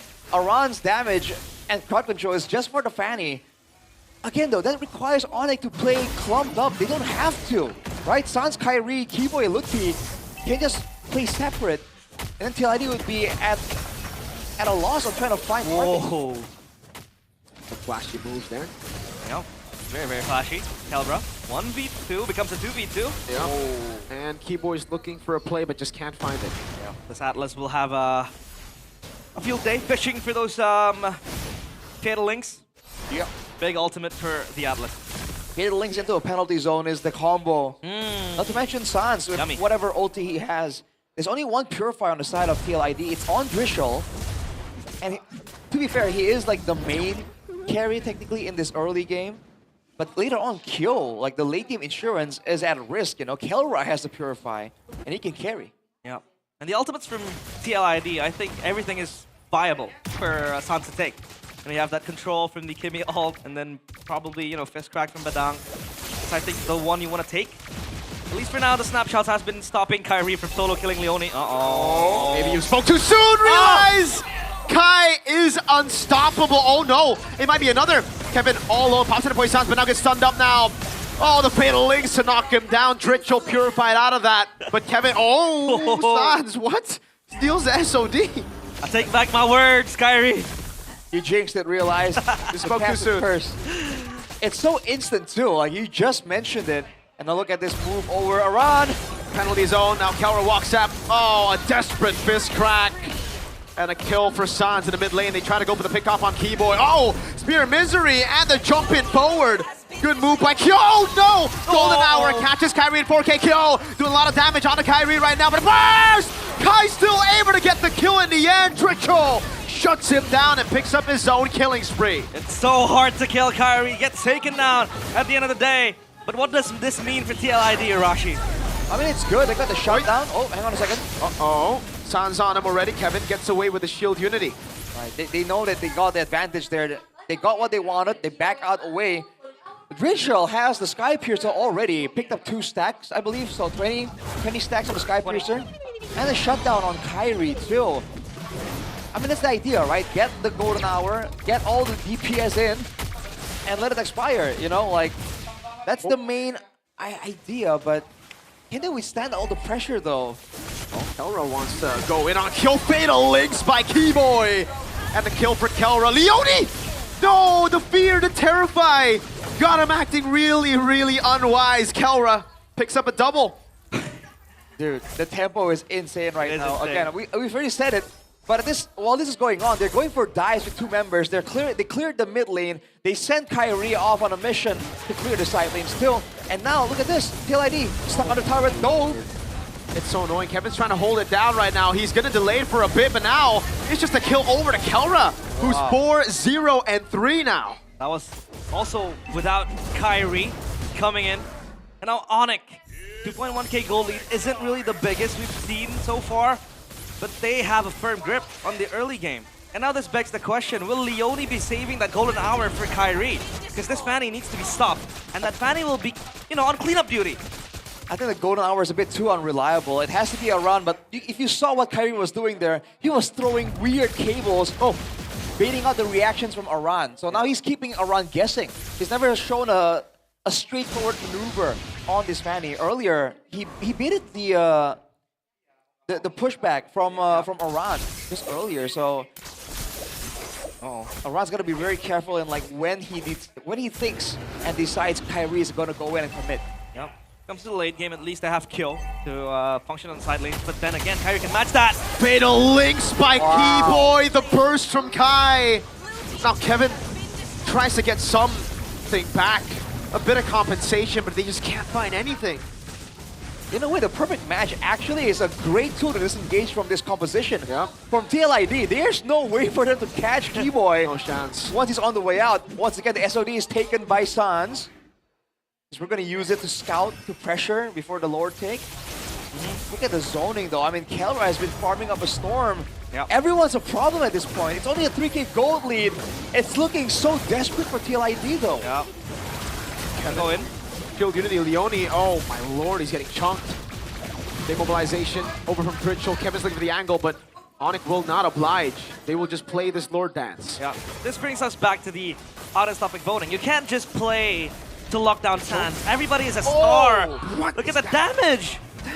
That's the lightning truncheon with the glowing wand, man. Oh man, half HP immediately. Uh-oh, Sands Scott has the flicker. The SOD onto Dritchell, around with the punch. Kai jumps into the back flank. Dritchell, the golden hour stops him in time. And now Ron's gonna be looking for the play. Pops in a fist crack, but Kai jumps around. He's still gonna be locked down as Kill shuts him down in a penalty zone from Lippy. Locks them all down for Kelra to get the free hits on Leone. Kill going for Lippy. That's so much damage in the end, even with the flicker. It's not enough. Around all alone. Kelra gets the double. And Onyx lose Kyrie. It's harvesting season in Atlanta Dawn. Onyx farming bodies left and right. TLID, our horse meat. It's a 3K gold lead. How is this happening, man?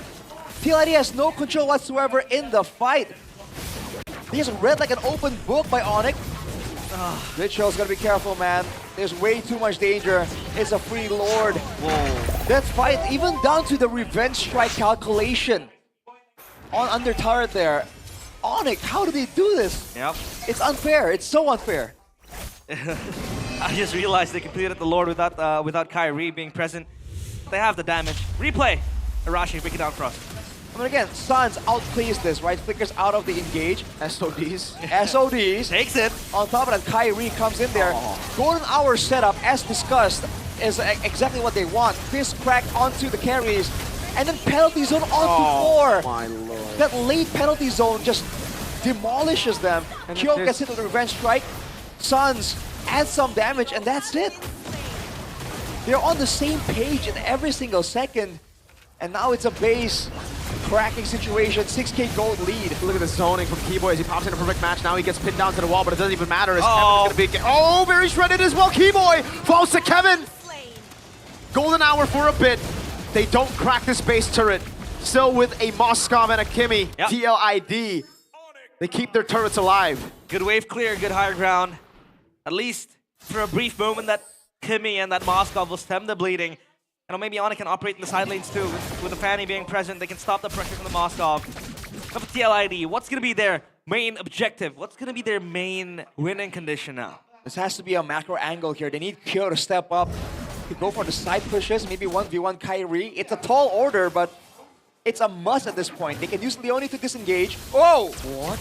He cannot walk up like that. Again, the Marcel is not a tank. He's so trigger happy, but Kelra, every time it's up, it seems like this is what I've on force. This is what I've seen as well from a lot of Marcels.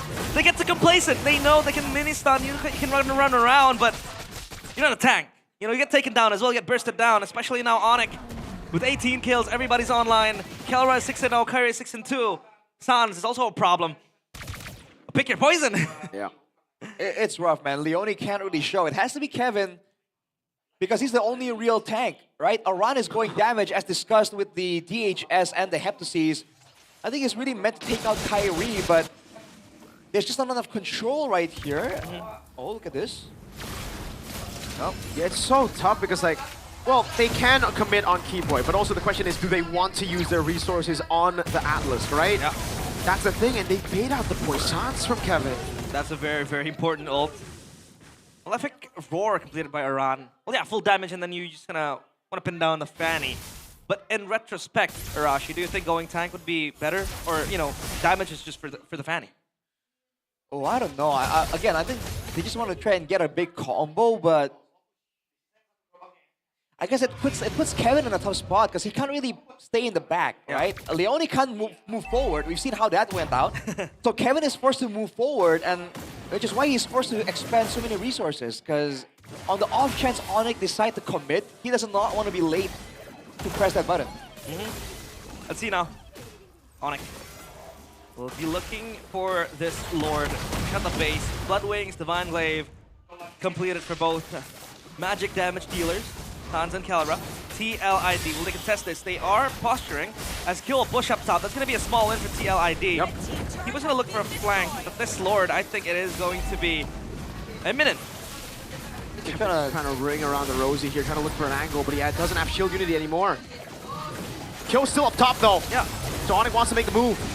Let's see it. Till ID actually very, very well ahead. Oh, the golden hour as well, delaying the pick. Kyrie gets caught on the golden hour, now goes into the back line, but Kevin's gonna be shredded down before he can even retry. Now it's Kai wreaking havoc, picking up a kill on Dricho, now looking for Leone as he goes for the conceal SOD from Sans! And Lutpi with the follow-up, a good pin down from Kyo. And now they run him down, but Kyo's doing so well with the kite, just not enough, unfortunately, to go up against Onyx, who are all snowballed. Lutpi with the damage, Aran falling to the chrono dash of Kelra. And it's a wipeout for Onyx. The cavalry stopped, dismounted. Onyx will march into the base. They might look for an ad angle. Kevin will be up in 8 seconds.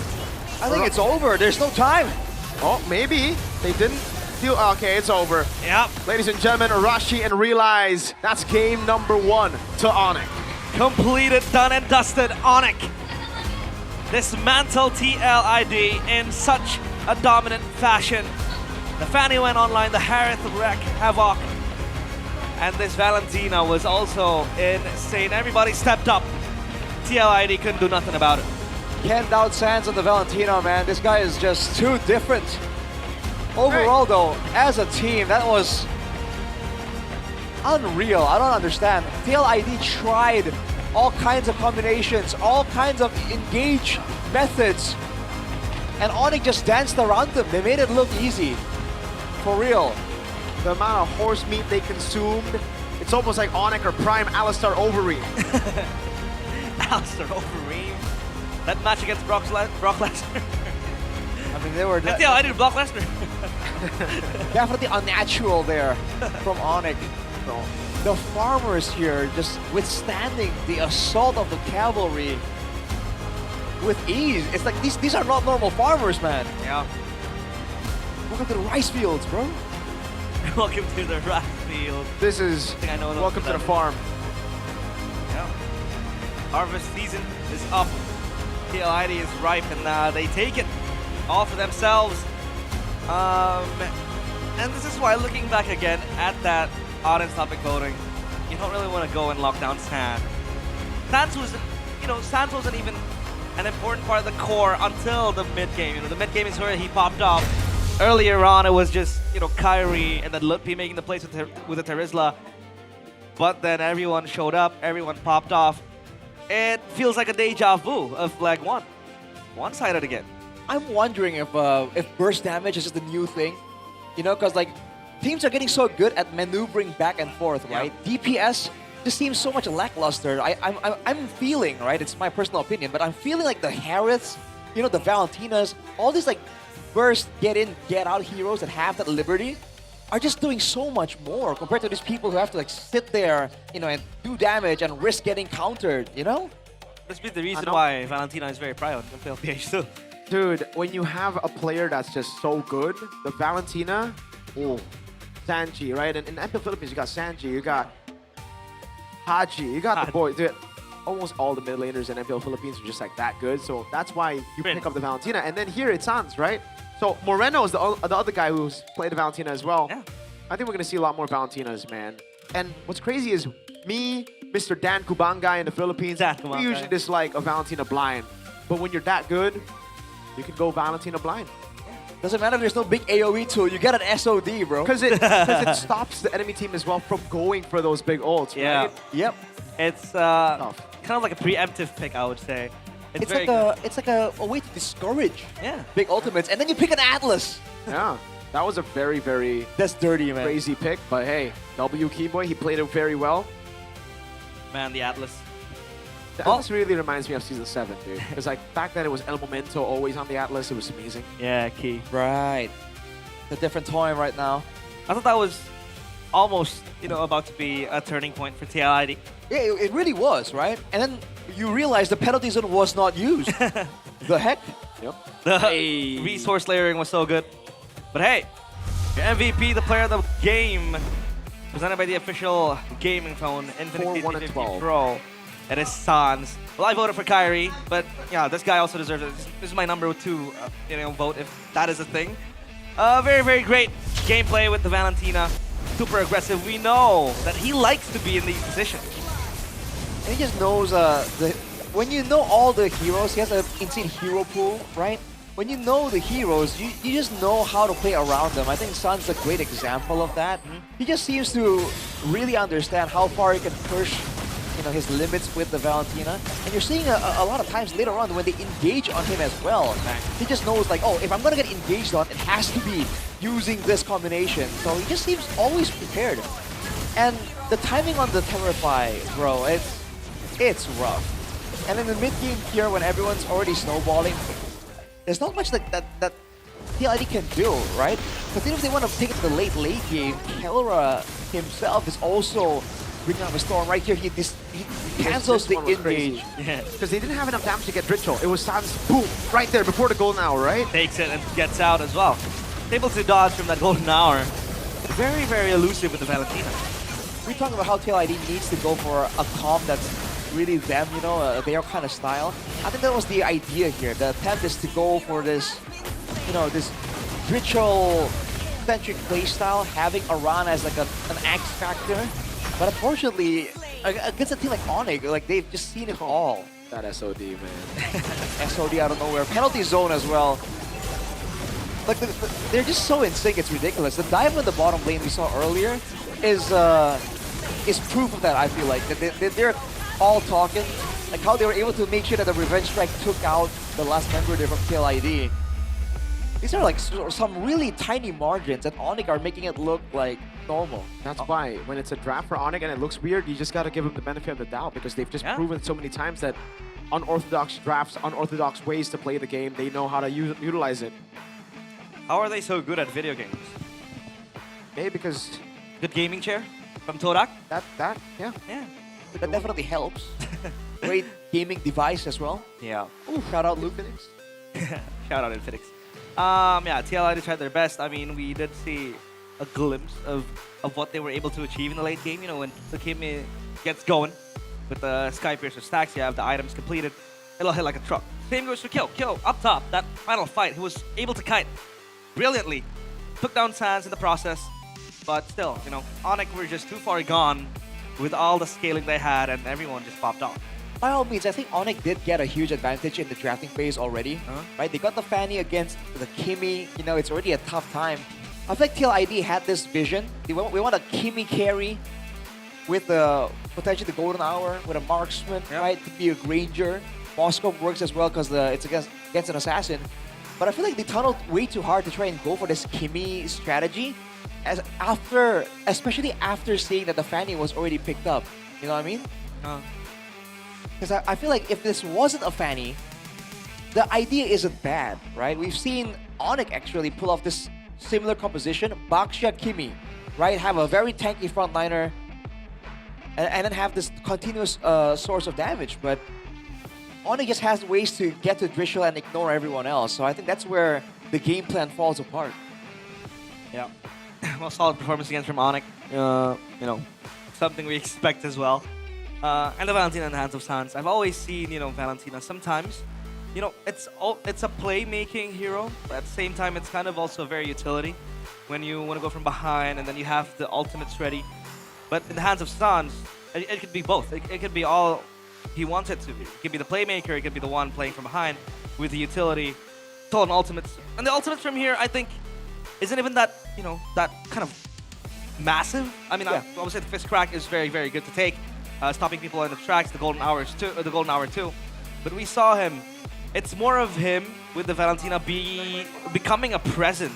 He even took the SOD multiple times just for the love of the game, and he did pretty well with the Valentina. He did. I think pretty well is a bit of an understatement. He did excellent. He did sublime. What else? I feel phenomenal, fantastic, phenomenal, fantastic, superb. You're right, I do feel though, again, like for TLID, if they wanted to go for this composition, I feel like they needed a way to engage that's not the Marcel, and that's reliable in the early game. The fact that it's a damage Badang too, I think, in hindsight, wasn't really the way to go. For me as well, it's like, when you play Marcel, you want to have a back and forth. You want to have a longer way to play the team fights. Yeah. But when you pick Baksha together with the Marcel, it's like it just contradicts itself, right? Marcel wants to play the long game. Baksha wants to go fast. He wants to go in, get the objectives, go away, get the pathing again, and then snowball out of control. So it just feels like they wanted the Marcel Kimi combo, but they also wanted to go fast with the Baksha, and it just didn't work out that well. Yeah. They needed a way to go back and forth. Again, just playing a long game. And Onyx were able to do that. I mean, in that last fight, they didn't even have the penalty zone ready. When they wanted to fight TLID were resourceless because every ultimate was spended. I wonder if it's a sign that like TLID aren't willing to go for assassins because the Jote, right? The Jote. Predjent, Baksha, Leomord. He's been on fighters a lot. There were some options available right here, but maybe we'll see some of that later on. Later on, because right now I wanna join in on the GoPay MPL GG party. Me too. Because we do have a few winners. Am I gonna read out the names of the winners? Yeah, go ahead. Oh, it's here. Read out the winners. Because I don't want to dox them, but it's here in the poster. Congratulations to the winners of the Torak Throne gaming chair and Infinix 5050 Pro smartphone prizes. We have Hilya Maulana. We have Nico. That's my ex-boss. We have Tri Anjar. We have M Yoga Hatana. We have Herdi, and we have Kairun Noera. Congratulations, and thank you for participating in MPL GG Party with GoPay. And if you want to be like them, you can go ahead and play MPL GG Party on the GoPay app. There are still 17 GoPay Gold Rings by Fairy, 15 Torak Throne gaming chairs, and 19 smartphones up for grabs. So it's easy. Just vote for your favorite MPL team, and then invite your friends to also play Snakes and Ladders. A lot of ways to get into the MPL GG Party by GoPay. But aside from that, we also have a free weekly Diamond Pass. You can scan the QR code on the banner right here and live, and then claim the promo only at gopay.co.id/game. Check it out.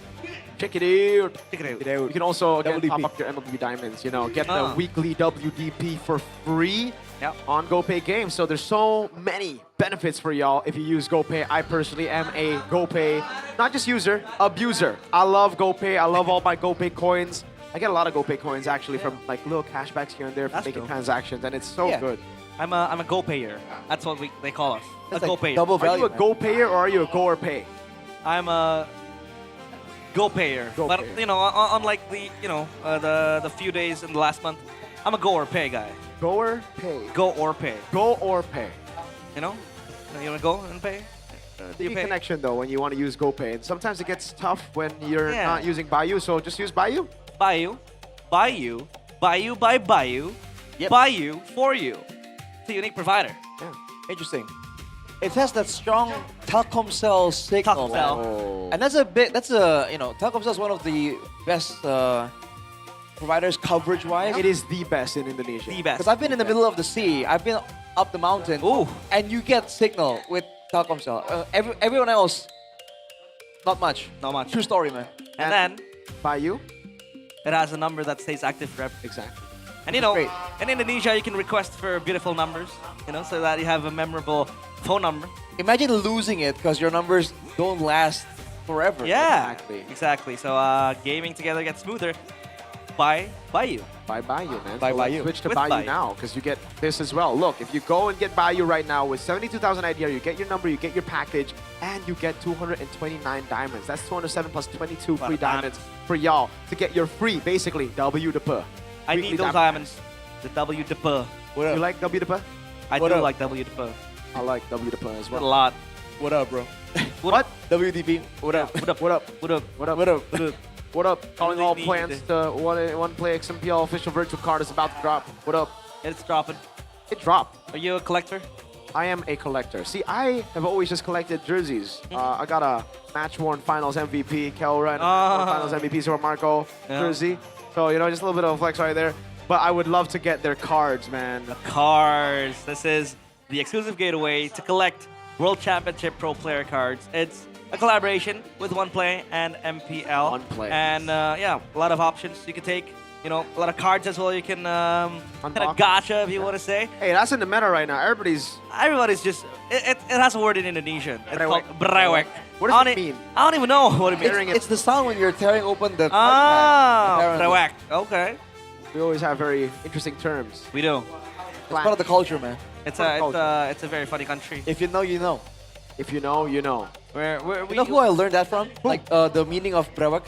Who? Shout out to Darius Drew. Darius Drew! W Darius Drew, I know. Once a host in MPL. Yes, sir. Yeah. Now he's no longer with us. The man with the By tall that, hair. I mean, like, he's good. He's still alive, but he's not He's good. very He's good. not an MPL. He's just elsewhere. He's elsewhere. Elsewhere, working and developing in life. Developing in life. I don't think that... I don't think we use Progressing that. in life. Progressing in life. Developing in life. Developing. I mean, he's Was he an Infinix software engineer? Is he developing in life? he could be. He could be. Developing new methods, new technology. But hey, I need those diamonds, man. I'm waiting for a rerun on the Neo Beast skin. Oh, it's coming. It's coming. It I is think coming. the next one is going to be the Neo Beast one, so go and check it out later. Yeah. Collect those diamonds. I personally have a lot of diamonds saved up for that lot. collab. Yeah. And the Fredrin Neo Beast skin. I already So have good. that. I already have that. I got one Have too. that? Yeah. I want the Farsen Brody. I haven't gotten those. Cause like I'm a selfless guy when I play a rank game. Nah. So I go for Fredrin. I play the Boxia. Cap. Do you actually play the Voxia? I do. That's cap. I roll around. You play Moscow and Obsidian, no? No, Who's your two pick? I can play like on XP. I play Arlen. Oh, On jungle, God, I play never want to Suyo. play. On mid, I play Yves. My Yves is disgusting, by the way. Rashi, maybe you can play later and judge us, Eve. Yeah, I mean, when I hear disgusting, the positive version is not what I was. It's not what I'm expecting from Realize. But you know, who knows, right? Who But knows? if you want positive things, you can sit up here in the Infinix cam zone. Make sure you have an Infinix with you. Luke, I do. it's an Infinix. It's an Infinix phone. That's why he called it Infinix phone. Yeah. Realize, you know, this phone, like, you can actually activate the liquid cooling. Yeah. Like, it will move. I tested it yesterday, last week, and the water moves around. It's insane how they can contain a water inside of a phone. It's liquid cooling, man. It's a liquid cooling beast. Technologia. Technology. Technologia. So all forms and all kinds and all variations of Infinix phones, welcome. What if I have an old Infinix phone? You're still welcome. Yeah, all that we do not discriminate. Yeah, we do not. Any Infinix, you're welcome, sir. No classifications. Yeah, in the Infinix cam zone and also in the Infinix zone. Yeah. Cam. Zone cam. Whatever Infinix device you got, like if you got this limited edition, you know, Infinix hair dryer, like come on down, bro. Come on. What about my washing machine? If it's branded Infinix, bro, if you got an Infinix TV, if you got an Infinix tattoo, like come on down, bro. Hey, come on down. I don't know about that. I don't know about tattoos. I think it's kind of like they don't like that. But anyways, Coach Hanjiao, he's getting heated, yo. He took off his jacket. Ah, it's hot. It's hot in here. It's time to get serious. Time to get serious. Why'd you say serious like that? Serious? Because I'm reminded of like, I'm serious. Are you serious? I'm serious. I'm serious. All right, we got a comment here live from a random Sheffin. How does who's the guy in the middle and where's a turn? Okay. Well, I'm Eterna. Broken walls. That's why I'm...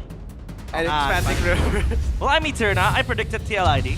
So I'm very much Eterna. Yeah, I don't know what you're talking about, Sheffin. Yeah, Sheffin, I think you gotta open your eyes, man. But Yeah, I thought you were in the building. Like, what happened? Drafting phase. Different Presented by the official gaming phone, Infinix Ooh. Pro. Now they are the ones to ban out the Marcel. They want to pick up Fanny, but I don't know because Onyx is gonna get the Kalea. No, yeah. do they really want to play this game against Onyx? Oh, what do they pick up? It has to be a Fanny, right? There's no way they give Fanny over again. Or maybe actually they do, but they pick up Kalea themselves. But then you're kind of like trying to read into that. You kind of hope that the Fanny gets picked up by Onyx. Said there are no shortcuts. Yeah, that was what they did. Oh, wait, Yeah. you're right. It's open. All right. Going back to basics, Mirko. But it's still not, I mean, the Fanny is still not bad, right? Against the chip, you're too fast to get caught by the shortcut, I think. Yeah. Well, you can get hit with the skills do hit you, right? Like, Yeah. I don't know, they need more though, for sure. But this is more in line with what they've been wanting to do. But the Suyo pick, though, the adjustment here, along with the Harris, both very good at brawling. If Shadi wants a brawl, Onyx are willing to oblige. But they got the Fredrin Masha combo too now. This is scary. They pull it out. This is kind of sketchy for Onyx now. Yeah, so Onyx, what do they want to go for to deal with the Masha? We've seen Geek Fam's answer was the export early on this week. I guess for Onyx, it's more bodies. Yeah, Terizla will be there. The body of Smith kind of helps you, stay in the lane longer. And by the way, this is still a very good game for Atlas against the chip. Yeah. They want to clump up together right after that shortcut, so the Fatal Links will be I wonder fatal. if Onyx even wants to go for Atlas. Maybe they want to go like something like Carmilla, right? Carmilla is an old counter to the chip. Yeah, for the longest time back then when Chip was very highly popular. We talked about the Carmilla multiple times, and we got picked up. And then you combo it with the AoE of what you already have, Terizla, Suyo, and Harith. Terizla. I mean, back then there was a Gato in the mix as well. The AOG right on the portal. Could also still be the Kalea, by the way. But TLID, what do they couple the chip with, right? They have the Masha, a battle ready hero. They need another one. Mainly the Masha though. Yeah. Like a Masha dive in the back type of deal. For the gold lane. The gold lane, yeah. Do you want to go Granger? Do you want to just try to win out early against the Harith? Yeah, that makes Or sense. do you want more global presence with the Moskov, right? I think it's a fair shot with the Granger. You can also poke down the Terizla too, you know? Because bursting down a Terizla is tough work, man. Yeah. Body of Smith reduces your damage by what, 30% something? Huh? Yep. The Rizzler. The Rizzler. The Rizzler. I think for Onyx as well, they could just go Lilia. I think TLID needs to respect the Lilia, no? Oh, yeah. Because right now, the target you can go for is Suyo Harith. You want to usually target the mid lane as well. Oh, you're still available as well for TLID. Oh my god, what if Onyx go Valir? Valir? Yeah. Fredrin, Masha. Ah, yeah. Right? It's very easy to dissuade them. Oh, man. Oh, yeah, you're right. Good last pick that. If TLID just go for like short range. TLID gonna want to chase as well. Yeah. And Valir is very good at stopping that. At least alleviating. I guess you have to just time the pushback to the Masha, right? If you use it too early, then the Masha, you know, removes that debuff, that cut control, and then gets you anyways. But unless that happens, you get kept at bay for quite a while. Oh, they ban out the Atlas. Yeah, ban. it's really good against a Fredrin Masha chip, right? Oh man. We did see, in theory, that Valir pick. I think it was Moreno against the Leo Mord. I forgot who. Didn't turn out very well. Yeah. But yeah, I think this one, it's easier. We're feeling crazy. My mission is to protect They go high-low, so the last pick will be the crazy one. It's either Valir or Lilia, I think. Is there anything else, knowing that we're talking about Sans here? I was thinking maybe Carmilla and Sicilian, but that's a bit too. Oh! There's no Carmilla now, right? Just high-lows. Sicilian. All right. Thinking of something else. I think even Zetiana's not bad here, no? Ah, yeah. Yeah, no, I agree. Very, very good. At least safest option would be Lunox? I mean, if you want to shred, I guess you already have enough damage. It's shredded kite away from the Masha, I'm thinking. There's so many different options. I agree. I think Lunox not bad either. Yeah. It's just. Watch him go Valentina again. Can, yeah, exactly. Nah. Kadita. Ooh, There's so many picks open if it's Sans, right? The Valentina gets snatched away, so they do go for the Granger as expected against the Harith. So for Sans, is it going to be the Kadita? Oh, Will it be imagine the if it is. Valir? Oh wow, the Krita is very good. What's it going to be? I don't know about very good, but Lilia. in the hands of Sans, you never know, man. Yeah, that's why. Get a Law and Order stunt on Hylos into the breath of the ocean. I wouldn't even be. Okay, no. Yeah, I was going to say, like, maybe if you want to go crazy, no. Watch them go gourd. Oh. Valir. Yeah. Good shout. Valir's great. Valir's great. Oh man, this is very good. This is so painful. I saw a lot of Valirs, by the way, when I was casting with Midnight for Mr. PL. What? Mr. MPL Midnight. MPL Midnight. Well, yeah, but over in Thailand, this is a pick that comes up, at least on my day, very often. So it is brutal, man. If you're the Fredrin, if you're the Masha, it sucks. Plain and simple. It just sucks. Well, yeah. I mean, speaking of MSL, a lot of very fun picks over there. The Hanabi. Yeah. Multiple times as well. I want to see that, but I don't think it'll pop out here in ID because, you know. Never say never, man. Never say never. Yeah. My favorite Thailand MSL team is ACT with the Twins. The Twins. Oh. I like Bacon Time, dude. Bacon Time are very good. Yes, they got an amazing name as well. Amazing I name. love me some bacon. They're pretty good too, man. They're very good. They're very good. Yes. The day I was casting, they were clean. Did Buriram win or did they lose? On the day I was casting, they lost to Full Sense. Full Sense. Wow, to Full Sense. Me and Midnight were like, whoa. Wow. Never know, man. That region is kind of crazy. Are you full of sense? Well, Shepard's in the building. CITB. TV. TC. Kevin's in the chat. It was in the chat. He's everywhere. He is everywhere. Mr. Worldwide, I would say. I don't know about worldwide. I mean, He's everywhere, teleporting. Mr. Wide world. Mr. Country. Wide world, that's me. You know, a bit wide. Whoa. All right. Trying to get skinny here, but Manadon, here we go. Game 2. Will this be a 2-0? The first of today? Or will we be pushed back to game 3? Oh, we will see a pause first. I was about to hype up the game. I'm glad we have this, you know. I was standing up. Yeah, I was about to stand up too. I was ready to shout, are you ready? Is it going to be a clean sweep for game 3? Gary, please, Gary. Are you ready to rumble? Yo, man. Shout out to Michael Buffer. He doesn't need a shout out, but shout out to Michael Buffer. Shout outs to Frederick Handy, my favorite ring announcer. Hey, I know that guy. You know that guy? Good. He's pretty good. Pretty good. He's aight. He was in Malaysia. I was in Malaysia. He was in Malaysia, yeah. Any beaches in Malaysia? I think, yeah, they do have a lot of beaches there. I would think so. They're in Southeast Asia. I know. Even in Singapore, you know. Oh. Sentosa, always a great place to visit. Shout out Langkawi. to Singaporean, Bo Saong and Eugene Bo Saong. Yu. And I texted him. Vertigo. I don't know Vertigo's real name. Dude, me neither. Vertigo, we gotta hang out a bit more, man. You know, I texted Mo earlier today. Oh, did you? I said, Mo Saong? Yeah. I said, give me apartment. Give me apartment. Give me apartment. Give me apartment. Give me apartment. All right. All right, we're back. Welcome back to the game. Thank you, Marshall Gary, for making it quick. And the other marshals as well. Don't speak too soon. I swear, realize. You've been caster cursing really hard Yeah, today, he's man. on a roll right now. You're on a roll, man. Like, I know Gary, you're... I swear, Gary. I don't think it's Gary. Why is it Gary's fault?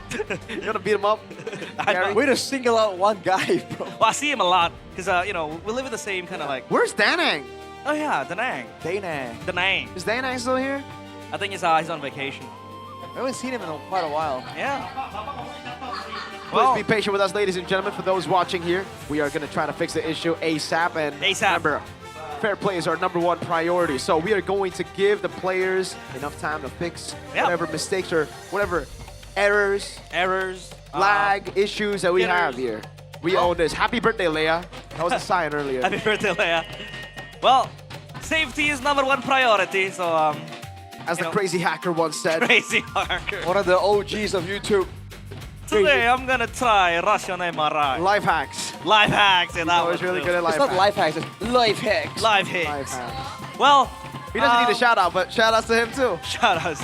We're shouting on everyone right now. Yeah. Shout outs to a very young man from the Philippines. Who? Mr. Kaisam Yves no puedo. Kaisam. Very young, eh? Very young. Very young. He looks seasoned though. Wow, Rashi, way to call him old, Wait, man. season doesn't mean old, bro. What does season mean? It means like he's been through a lot. Wow. And he has this awe of wisdom. Are you saying that it's been hardships all the way for him? He's had some real hardships, bro. Yeah, he's had some real hardships. Shout out to the young men from the Philippines. Well, there's a lot of young men from the Philippines. What do you think made me grow out this facial hair? What? It's for Mr. Kaisam. Why would you grow out your facial hair? Did he ask you to? No, I mean like I saw him and it looks cool, so I'm gonna try it as well. Doesn't Kaisam have a goatee? I don't know. Because he's the GOAT. The GOAT. He's the GOAT. He's the guy. He's the one person I know who looks absolutely different with and without facial hair. Dude, I met both without facial hair once, and I didn't know. I was like, yo, what's up, Gideon? I wouldn't go that far. But like, I met him in Bali with you guys, and he had no facial hair. Right. And then when I saw him again, he had a full beard, and I remember asking Mirko like, yo, who's that? And he was like, dude, you met him. That's Wolf, bro. That's Wolf. Well, welcome to the MPL ID podcast. Yeah, this is what happens when there are moments, you know, because we've already spoken about the drafts. We've spoken about Cheffin as well, and I don't want to jinx.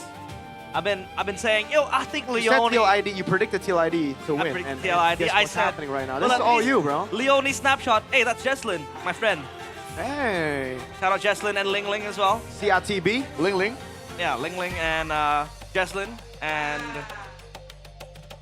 Jessian. Jessian, yeah. Kind of forgot. The cavalry. The cavalry. Cavalry for the sure, cavalry. man. Yeah. The cavalry. Galloping and neighing to the night. Galloping and neigh. I don't think the ladies gallop or neigh, bro. I But- mean, you know, the cavalry. The cavalry, yeah, cavalry, yeah. But like, you know, Gallop, because we were just talking about them. And Yeah. Gallop and Ney. I don't think they Gallop or Ney. Yeah, they don't. man. Oh, shout outs to Mr. Daniel Saniel. Who's that? Mr. Daniel Saniel. Daniel. Great guy. He hates the nickname though. He hates the Daniel Saniel Too moniker. bad. Daniel Too Singh. bad. He asked us when he was on call on the English desk, guys, what did you get Daniel Saniel? Please, can we not do that? And we're like, no. It's happening. You don't have a choice. He's a very cool guy. He is very, very cool. Very chill as well. But very you don't pick your nickname, right? Yeah. No. You earn it. Yeah. Yehesio didn't come up with Ghost of Jakarta. Exactly. Yeah. I don't even do anything. I get called Relis, so, you know. All right. And also another nickname that I don't want to say here. Starts with a B, ends with an I. The G-Lai B-Lai. What the heck?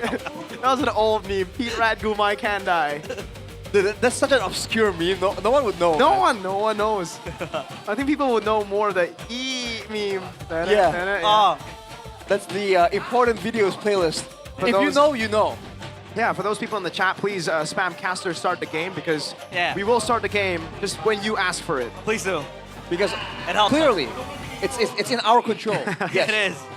But There's a button on desk right now. If you press it, the game resumes. Yeah, we wanna have a podcast, you know? We just wanna have a chill podcast. This is part of your new program. Shevin just said in the chat for no reason, the yellow relic. The what? The yellow relic. That's what he calls you, Raji, the yellow relic. Hey! Oh, Hey. Keyboy! MPL And date. And his girlfriend. his girlfriend. I don't know. See the love meter. Keyboy is not aware that he's being featured on He's screen. locked He is- in. He's locked in. He's locked in. He's cold. Yeah. Let's He's see. tryna- Oh, wait, the love meter is full though. It's just Keyboy's locked in, you know? He's locked in. That's but why he's a professional player. He's professional with it. Dude, she's trying to catch his attention. Yeah. She's- He's trying to she's- beat him up. he's getting He's beat on. pumping enough love for the both of them. It's very cool. Keyboy's very cool. Ice in his veins. She might say he's very hot. Oh, well, yeah. Especially after his teammate picked Valir. Yeah. Valir has flames. We Fire We gotta be burning. hot in that mid lane. Eternal fire. Super hot. Super hot fire. Yeah. Man, Man, you guys, he got schooled by, You know why? Because he's not a rapper. he's not a rapper. oh, I know that one. It's like, I want to make this beer disappear. That one. Brother. Realize. Relis. Maybe we need a caster MPL date for you, because like your girlfriend's here as well. Well, she's working. I don't want to disturb her. You're working. You're working. There, Keyboy's Keyboy's working. working too. Well, that's true. The yellow relic. Need one for you, Miracle. The yellow relic, dude. Yellow Said, relic. Miracle, do something. I'm trying, man. Stop wasting. Miracle, do something. Oh God. Oh, Kyrie. That's Kyrie. Oh, he's also gonna have a new movie coming out. Yeah. Based on his story. It is, but it is. It's kind of like a fictional It's, world. yeah, Yeah, it's it is. loosely It's based. loosely based on Yeah, Kai. loosely And the Kai there isn't Kai, it's K. It's like K-Y, Kai. You know Wow. what? So, fun fact. Definitely not Kyrie. Oh, wait. Can I spill this? Were you in the movie? I got to work with the movie. Wow! Wait, if you don't know if you can spill or not. I think yeah, it's- don't spill it, Okay, because like, I'm just gonna... you know, we might be confidential, Yeah, yeah. it might be. Did you sign anything? Wait, let me check the trailer, because there's something in the trailer. Because if you didn't sign an NDA, you know, like, I did technically. Did you sign an NDA? I did not. Technically. Oh, is this an MPL day for those of y'all who want to come over to the MPL Yep. arena and you have a girlfriend or, you know, you're a girl and you have a boyfriend? Hey, come over. MPL date is always great. MPL no deto. But this is Kyrie's highlight in game 1 with the Fanny. Very, very solid Fanny player. You know, up there, obviously, top 3. Honestly, right? The Fanny is a hero that you have to have a lot of game time on to stay good.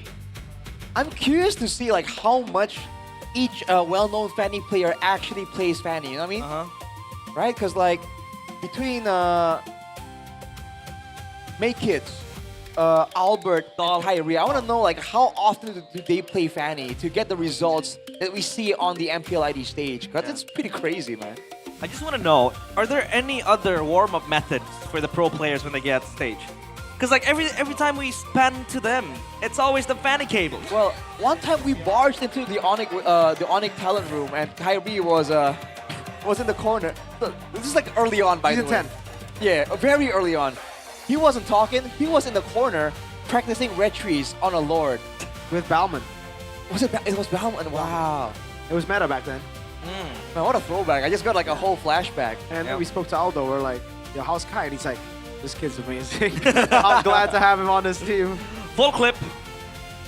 Yeah, Aldo was there, huh? Yeah. Now he's on our team. Time flies. We took Yeb and Kyrie out, remember, Rash? Yeah, when they first arrived. Yeah. Yeah. Because they were missing some pork. So, Arashi, Mirko, do you want to press the button or not? Huh? Do you want to press the button or not? Or do we keep them for quite a few moments? The fictional button that like the chat thinks that we own? Yeah, CRTB, by the way, CRTB. CRTB. Who's this again, realize? Ling Ling. Ling Ling. Yeah. Chefin and Ling Ling. Chefin and Ling. What? Well, just, Chefin and Oh, Ling. okay. It does rhyme. Right. Chefin, Ling. I don't think it rhymes, but Well, yeah, it does. good Not save, like- good save. Rhymes!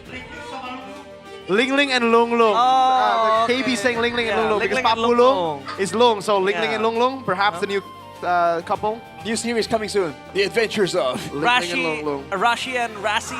You know Rasi as in Rasi in Alter Ego? BTRM. Ligatron. Who? Malaysia. Whoa, Ling Ling and Lung Lung. Oh Let's my see the love meter. Let's see god. the love meter. MPL date.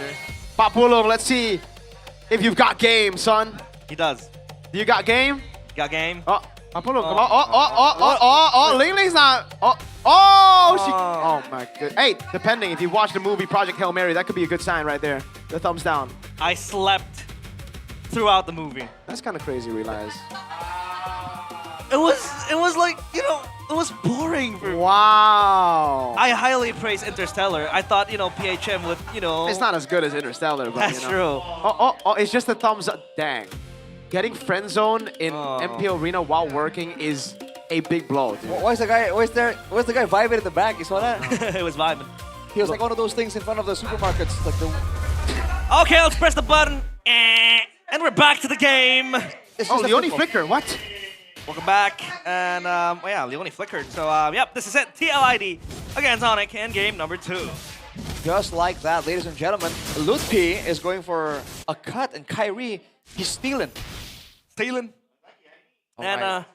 the lane.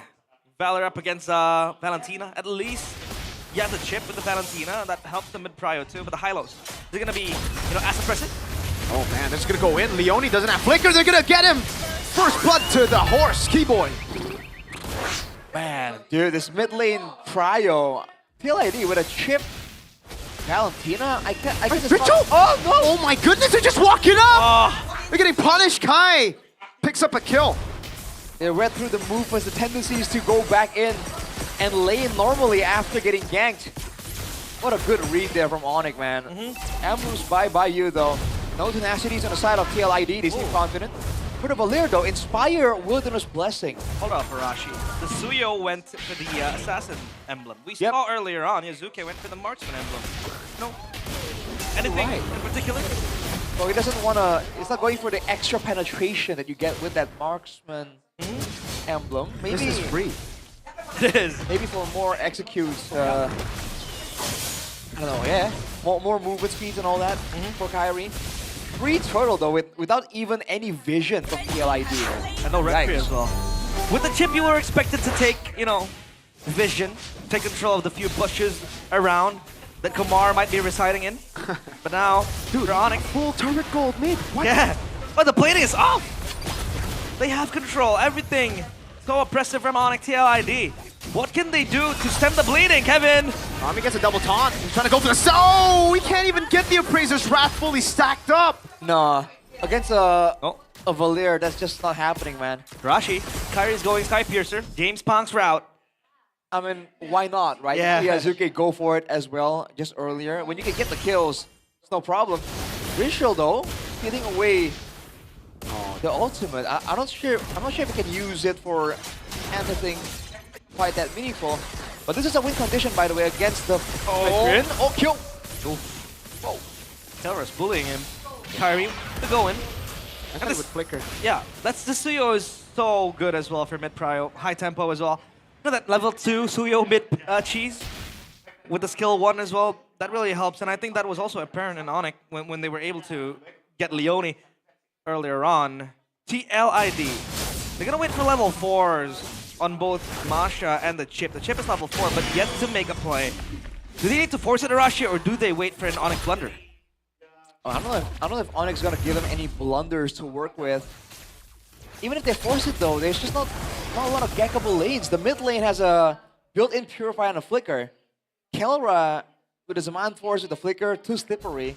The only real target is Lutpi, and Lutpi hasn't exactly been overextending either. So whenever he does go for a cut or something, there's always someone there. So this discipline in the moments is so good, and the poke is definitely being felt there by Leone.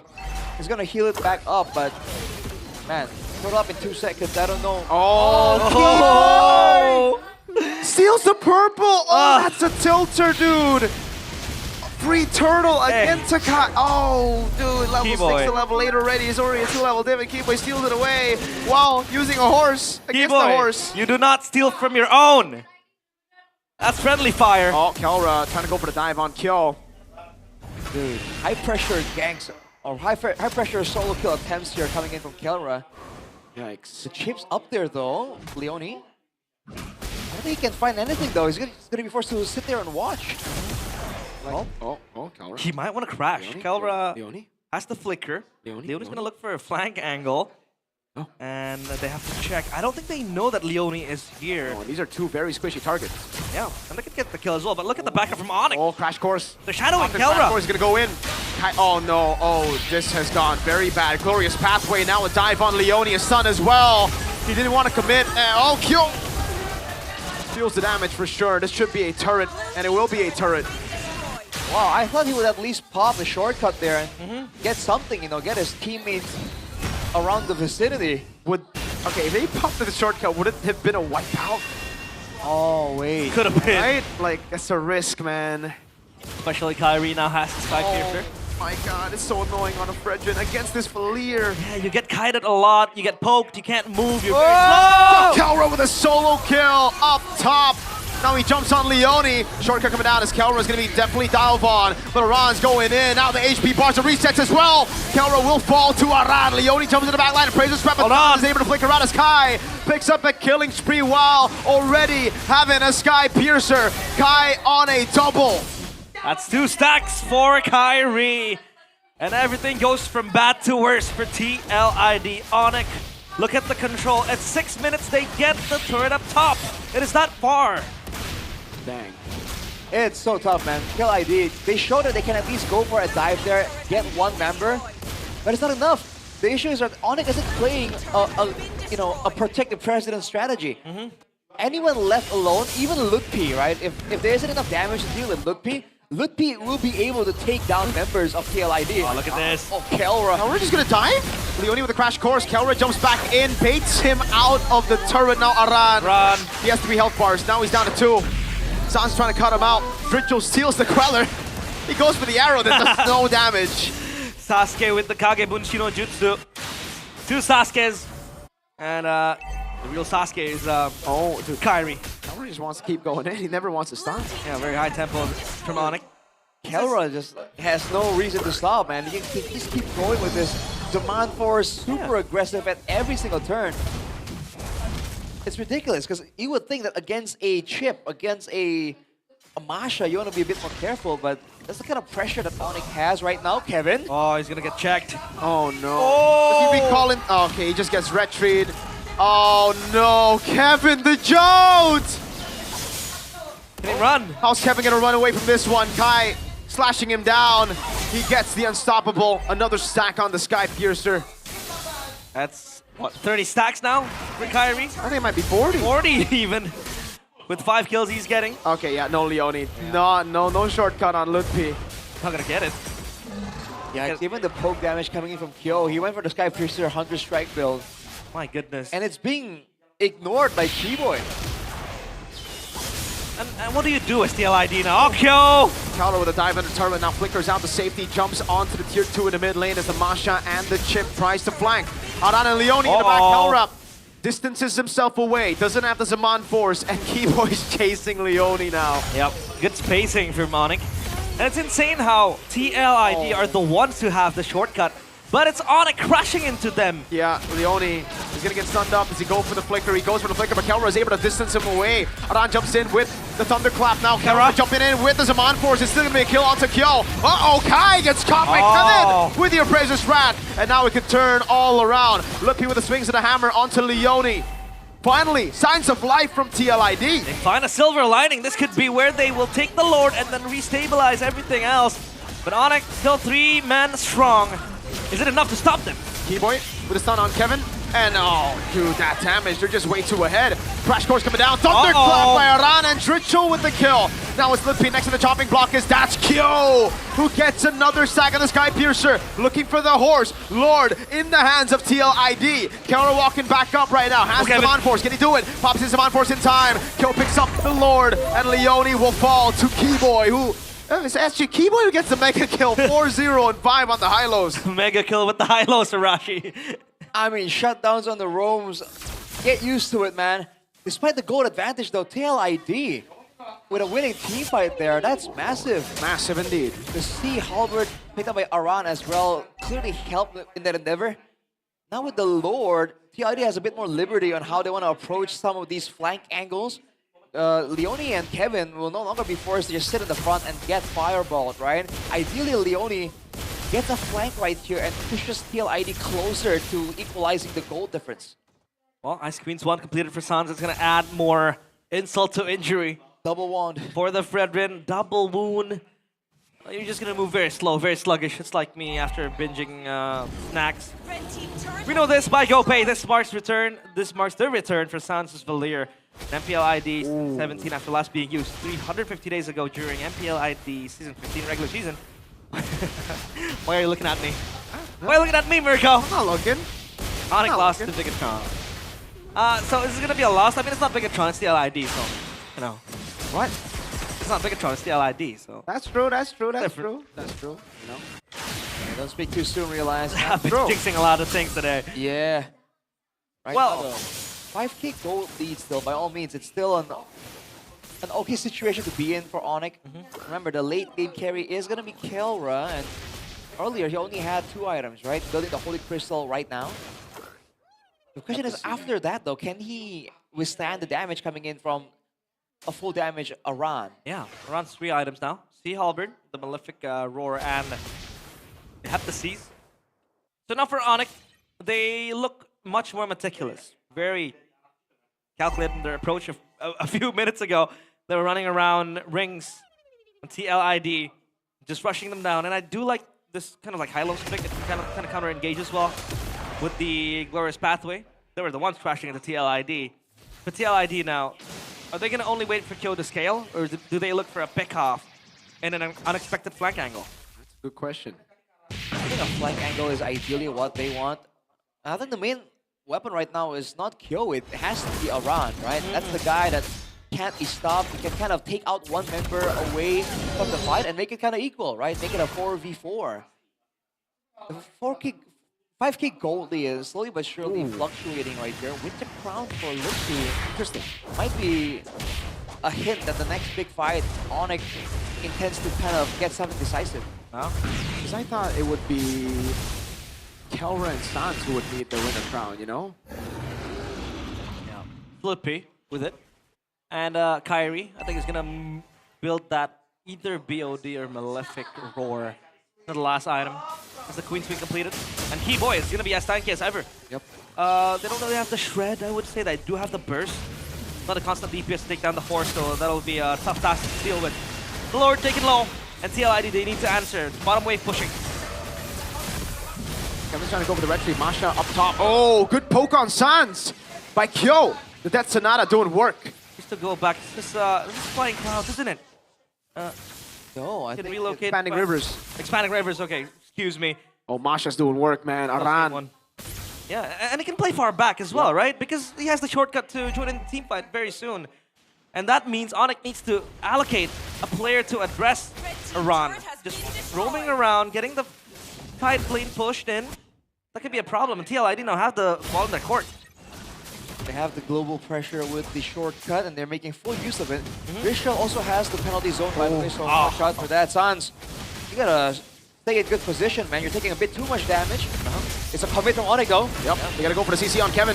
He can still go for the Retribution, but Kai wins it out in the end with the shortcut placed down. Winter Crown by Ludwig. Kelra, what is a on force, but gets crushed by Aran. Mitchell solo, but he gets out again. Kyrie now chased down by Aran as he goes in, and Kai is able to escape, jumps back in. Ludwig with a penalty zone, and he flickers in forward. Kevin, can he survive? He's very low, he gets taken down by the Terizla, and Kai gets a double. Sans with the flicker, now jumping on kill. He's gonna go for the kite down as Kai tries to get more kills, but in the end, it is an Onyx win and a 3 for 2. It looked like a dance to the death, but Onyx come out on top. They have the Lord and two of the most important players in TLID. It's going to be Aran and Kevin down. They barge into the base. 10 seconds on Aran. Boy, they can turn. He want to go for the end! Oh! Kai and Sans working in tandem to secure the kill. Now it's Kyo who also gets shut down. Onyx with a 2-0 clean sweep victory over TLID. It looked very close. It looked quite shaky after that apparent comeback that had to TLID, but Onyx, they make quick work of the horses. Again, it is farming season 2-0 for Onyx. They denied a comeback possibility for TLID, man. It seemed like they were onto something. They were at the point where they're gonna get that macro pressure in with the chip advantage, but Onyx are just way too decisive. They forced them into the Lord, they forced them into a fight, and they forced the end right there as well. Insane, man. How can you play so aggressive and get a pick-up like that with a Hylos, Valir, and a Suyo, dude? They just don't play the same heroes, the same compositions are just not the same in the hands of Onyx. Yeah. A lot of poke happening here and there, and Onyx with the Sonics up on their feet. TLID revenge. Unacquired, they can't get that comeback. That revenge they were looking for. King Kevin completely dethroned. And Onyx with this 2-0, they cement themselves even stronger up top. Yeah. Coming stronger after an apparent loss against Geek Fam last week. A very tough loss to deal with as well, but Onyx, this was a very beautiful gameplay by them. Definitely, man. Kyrie, when he's on flashy picks, it just feels so different, right? We saw the Leo Mord last week, and it's just like, it doesn't really scream Kai. I mean, it's high. It's high, but like, the real Kai. The real Kai. Yeah, this is the real Kai. Fanny. Hayabusa. Oh my god, Kairi Hayabusa. Oh my god, that's a famous caster right there, no? That's Keyboy, actually. Yeah, I know. Kairi Hayabusa. Oh, purple buff. Speaking of Yo, Keyboy. Yeah, Keyboy stole that purple buff. That was criminal. It's funny because before the actual big team fights, right? It was just the individual performances. Yeah. And then in the team fights, it seems like TLID had the advantage, but Kyrie, like the way you played with the back and forth, just shows you the level of skill this guy has, dude. And I gotta say, man, that win a crown in the end by Ludwig. Well played, brother. Good job. Oh, man. Fair knew his limits as well. He skilled 3 back to the Masha after apparently escaping. But up top, on the stage, interview with Tabila.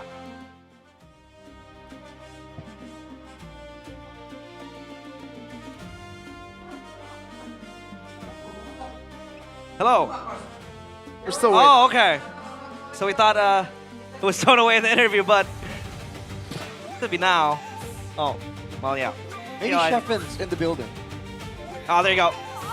And this is it, Onyx. Untuk mengamankan di match kita hari ini luar biasa. Able to get that win kemarin mereka sempat against TLID. berada di posisi yang kurang menyenangkan. Mereka They were in a very tough kali spot ini, di match last kali week. Ini, Onyx, sang raja But langit today, kembali the Sky Kings untuk mendominasi lagi. Tapi coming di back sini, in pure dominance up against TLID. Gimana nih, Sans, Sans?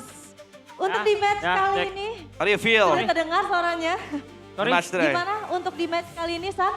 How do you feel in today's match? Alhamdulillah berjalan dengan lancar lagi untuk lawan TLID. Well, it was very Besok smooth. masih ada match. Thank God. Kita bakal Tomorrow we still have a match. hantam lagi lah besok. And we will smash them. Hantam lagi besok. tomorrow. Walaupun benar ya kata teman-teman caster nih, Onyx tuh kalahnya sekali, galaknya 2 kali. Benar gak, San? Well, Setuju Caster nggak has sih been sama saying that kata-kata Onyx itu? loses once and then they go hard twice. Nggak Is this real? setuju sih, cuman kita pengen galak terus. Well, yeah, I do Pengennya agree, galak but we want to terus be ya. Sampai fierce, sampai menang ya. always. Sampai kelar MPL. Until MPL concludes. Jadi sampai season depan ya pengennya gitu ya. Ya. Oke, tapi kalau misalnya dari San sendiri, Oh, ini aku Sans, penasaran personally. banget. Kenapa sih kamu tuh nge-pick Valir? Karena terakhir kali kalau aku Why nggak the Valir salah ya, pick? itu di-pick di season 15 Because you picked ya. it up season 16. Udah ada sempat yang pakai kayaknya, Wah, tapi itu roam, sendiri tapi lah. roam. Ah. Ya. I think it was picked up, but it was in the raw position. Baru kepake lagi. Iya, kalau And sekarang recently apa it's just been alasannya? used. Alasannya emang karena hero-nya bagus aja sih. I think the reason why I picked it up is because the hero is very, very good. Bagus aja. Rahasia alasannya ya. Ya. Emang bagus aja. Ya. Dan kedepannya mungkinkah dari San sendiri mungkin akan nge-pick Valir lagi? Well, in the near future, will you pick up the Valir Itu again? tergantung coach cewek sih. I think it'll be, it'll depend on Coach CW. If he tells me to pick it up, I'll pick it up and I'm ready to use it. Pasti siap. Nah, di Always game be yang ready. pertama nih, Sans, luar biasa banget kamu dapat MVP dan kamu Okay, Mon, Sans. memanfaatkan You got the momen MVP. nih pada saat kamu masuk ke dalam ultimate dari You Moscow. maximize Dan benar-benar the moment. buat momen banget untuk teman-teman on You took esports. Moscow's Itu ultimate gimana sih, and you Sans? went Bisa in. Ceritain gak sih ke kita?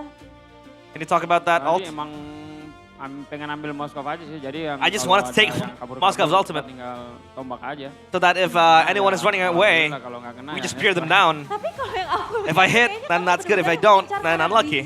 gitu. But was it was it particularly you going to Drichel? Nggak juga sih, kita Nah, fokus not ke really. semuanya, berlima. I focused Jadi and we kebetulan focused on aja everyone. ya. So Kebetulan that was aja, a tapi coincidence. fokusnya benar ke semuanya. Iya. Ada nggak sih yang paling cukup menyulitkan pergerakan kamu di match tadi? Was there anything that slowed down your movement Mungkin in yang Guanadon? terakhir sih, karena dia punya chip juga, jadi kita harus I think the last was-was match, banget dari and the last game that had the samping, chip, kiri kanan gitu. Soalnya It was chipnya so bisa hard. dari We had mana to aja be masuk. on our toes. They could go in from left, Nah, right, sekarang front to karena back. kita ngomongin chip, aku pengen So nanya it Keyboy was hard. di sini. Keyboy. Keyboy. Seperti yang kita tahu, chip itu kan salah satu We do know. hero power dari Leoni. Ini kenapa Chip dikasih is a very Keyboy? powerful hero in the hands of Leone. Ya, dari cewek. What'd you guys let go? Dan And kalian Keyboy said, well, percaya dan CW terbukti told us to let kalian it go, menang so yeah. Di matchnya. Intinya ya kita bisa menang Well, the karena point ada is- P3. Oh, apa tuh? We won because of P3 tuh P3. pertolongan pertama Paddington. Pertolongan pertama. So it says pertolongan pertama Paddington, which kind of means like you know like a first aid kit, but it's Paddington. You know, it's Paddington quickly helping, Kunci kemenangan kalian. first responding and helping Onyx. Kunci kemenangan Onyx adalah Paddington. So Onyx key to victory is Paddington, which is their analyst. pada saat nih Aran gitu kan dikenal dengan dia suka banget split push gitu. Apalagi tadi dia tuh Well, suka Aran. pick badangnya. Ada He likes to split push. sendiri nggak dari Keyboy? The Padang he picked up as well. Enggak ada sih. I don't think there was a problem with the Padang. Nggak masalah. It was all good, no Kata problem. Lutfi sih aman. Oh kata Lutfi. Lutfi aman. said it's all good. Oke, So Nah, kalau misalnya dari Lutfi sendiri, gimana Lutfi? Lutfi, what do you think, Lutfi? Gimana tadi kalau misalnya menurut Keyboy kan kata Lutfi sih aman-aman aja, nggak ada Well, traumatik apapun. Karena Keyboy memang said, di live satu you said juga the Padang kalian is all menang good. kan lawan tim Liquid ID. Oke. What do you think about it? Apa ya, sebenarnya tadi Badang mau kita pick kan, kedularan yang Well, actually, we wanted to pick up the Badang, but they were the ones Jadi who ya picked up the udahlah Badang gitu first, ya. so Jadi let ya it go. nggak apa-apa dikasih aja. Benar. We gave it to Nah them. kalau misalnya Masyanya Aran gimana? What about Tadi Ron's Masha? ngeribetin ya di match tadi yang Masanya. Kenapa Well, the Masha was quite annoying to deal with. Apa ya? Mungkin In the gara-gara last itu juga game. sih tadi. Jadi kita lumayan rada susah kan tadi kan. I think the reason why was because of the Masha moving around and it was very hard to catch, so it was so hard for us. Di game yang kedua ya. But the Masha really troubled your Chip movement, sama Masya. Ya. and Yang he was lain like, yeah, mungkin? Chip Ada and the Masha. hero-hero lain? Maybe other heroes that Sih, yang tadi troubled you yang guys? ngeribetin Chip sama Masha aja. And Lutfi Oke. answers, Dan no, sekarang the only ngebahas ones troubling soal us was the Terisla Masha nih. and Menurut the Chip. kamu, Terisla kan di patch yang kemarin, And yang Terisla. baru patch ini, dia kan udah nggak butuh mana lagi ya. And the walaupun recent nggak salah. patch Ini doesn't need kira-kira mana mungkin anymore. Kedepannya dia bakal meta banget Terisla. What do you think about Terisla? Will it become meta? Dia jarang recall kan buat ngisi mananya kan. Jadi enak sustain di I think it's very good because now you don't need to recall to replenish your mana. Dan baiknya nih, You can just aku sustain in pengen the minta lane, saran so gitu it's kan, very pas good. banget mungkin untuk teman-teman di rumah gitu pengen pakai Terisla. Nah, itu cocoknya untuk counter hero apa untuk gameplay yang seperti Well, what apa? is Terizla good for? What is the proper gameplay? counter hero apa? What is Dan it? untuk gameplay Was yang it? kayak gimana What sih? is it used for? To counter any heroes? Paling buat lawan hero-hero yang And nggak Lutfi bisa jalan says, mungkin. Kayak gimana tuh? Kayak It's gimana to tuh? fight off heroes that are immobile. Gatot gitu. Gatot. Jalannya lembek apa? Nggak kenceng Nggak kan? kenceng. When they walk slowly. Baiklah kalau begitu sekarang Terizla is kita very akan good. langsung saja menuju ke Kyrie. And I will go to Kyrie. Kyrie, Hello, Kyrie. gimana di game yang pertama Fanny kamu benar-benar luar biasa In sekali game one, your ya. Fanny was so Benar-benar good. gesit banget. Seperti So tidak elusive, ada remnya. so quick, Fanny-nya. no breaks. Tapi kita akan lihat bersama-sama dulu. But let's Ini take ada a look momen yang luar biasa banget. at an amazing dari moment Fanny-nya Kyrie. from Ini dia, kita lihat bersama. Kyrie's Fanny. Nah, ini dia. Di awal-awal, Kyrie benar-benar mendominasi Initially, sekali. Bahkan you were so dominant. kabel-kabelnya ini seperti tersambung satu sama lain. Your cables connected. Dari Kyrie It was so benar-benar smooth. free banget, benar-benar enak banget. Very Gimana free, pendapat kamu, very comfortable for you to get the tentang dives. ini? What do you think about this? Udah biasa sih. Oh baik, siap. Udah I mean, biasa it's ya? alright. It's another day in Jadi the udah biasa office. kabelnya menyambung satu sama lain. Ya. It's regular. Oke, karena It's Kyrie tadi usual. udah bilang ya, udah biasa kabelnya menyambung satu sama lain. Tapi tenang, abis ini Kyrie says, masih ada satu video it's lagi regular. dan aku butuh banget statement dan juga klarifikasi dari Kyrie. Another video Kita for you, sabar Kai, dulu. goes in Ini here. masih di menit-menit awal. I'll need some Kenapa? clarification. Boleh pakai mic-nya loh. Karena di VT yang kedua, nantinya kita The second, melihat ada beberapa clip. kabel seperti disconnect. Itu kenapa Kyrie? We'll see a couple of cables disconnecting. Nah, yang ini kayak Oh. hati. Itu kenapa sih What about this cable? sebenarnya? 2 times. Ini gua lagi mau tusukin musuhnya di sini.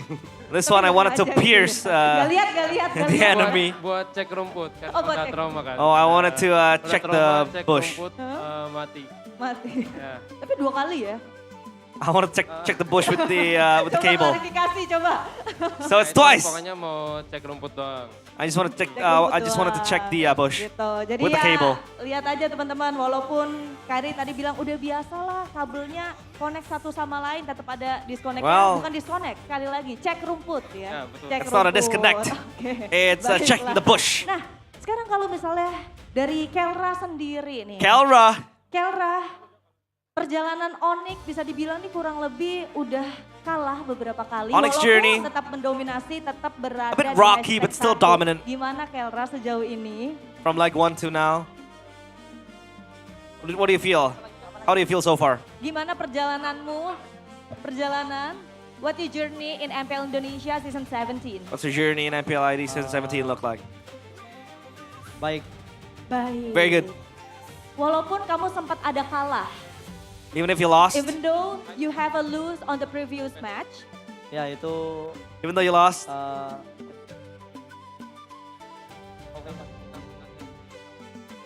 kita belajar dari kekalahan. we learn kita from our belajar dari losses. kekalahan. That's Kyrie's word, by the way. Apa pembelajarannya? What's the lesson you picked up? Belajar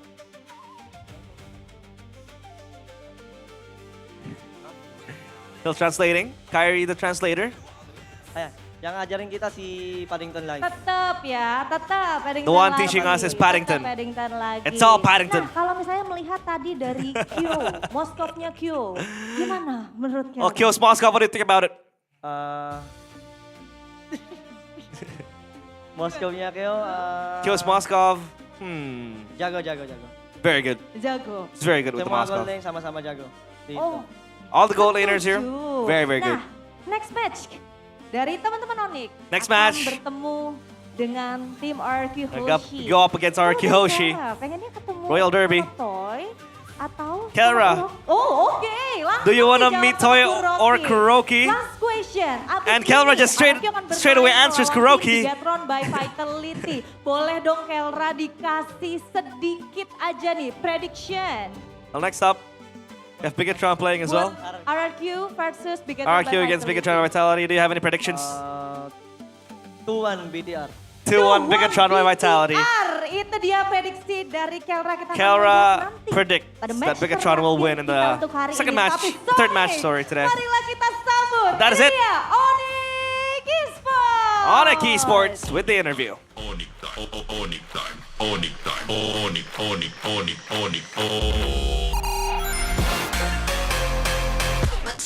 Onikta.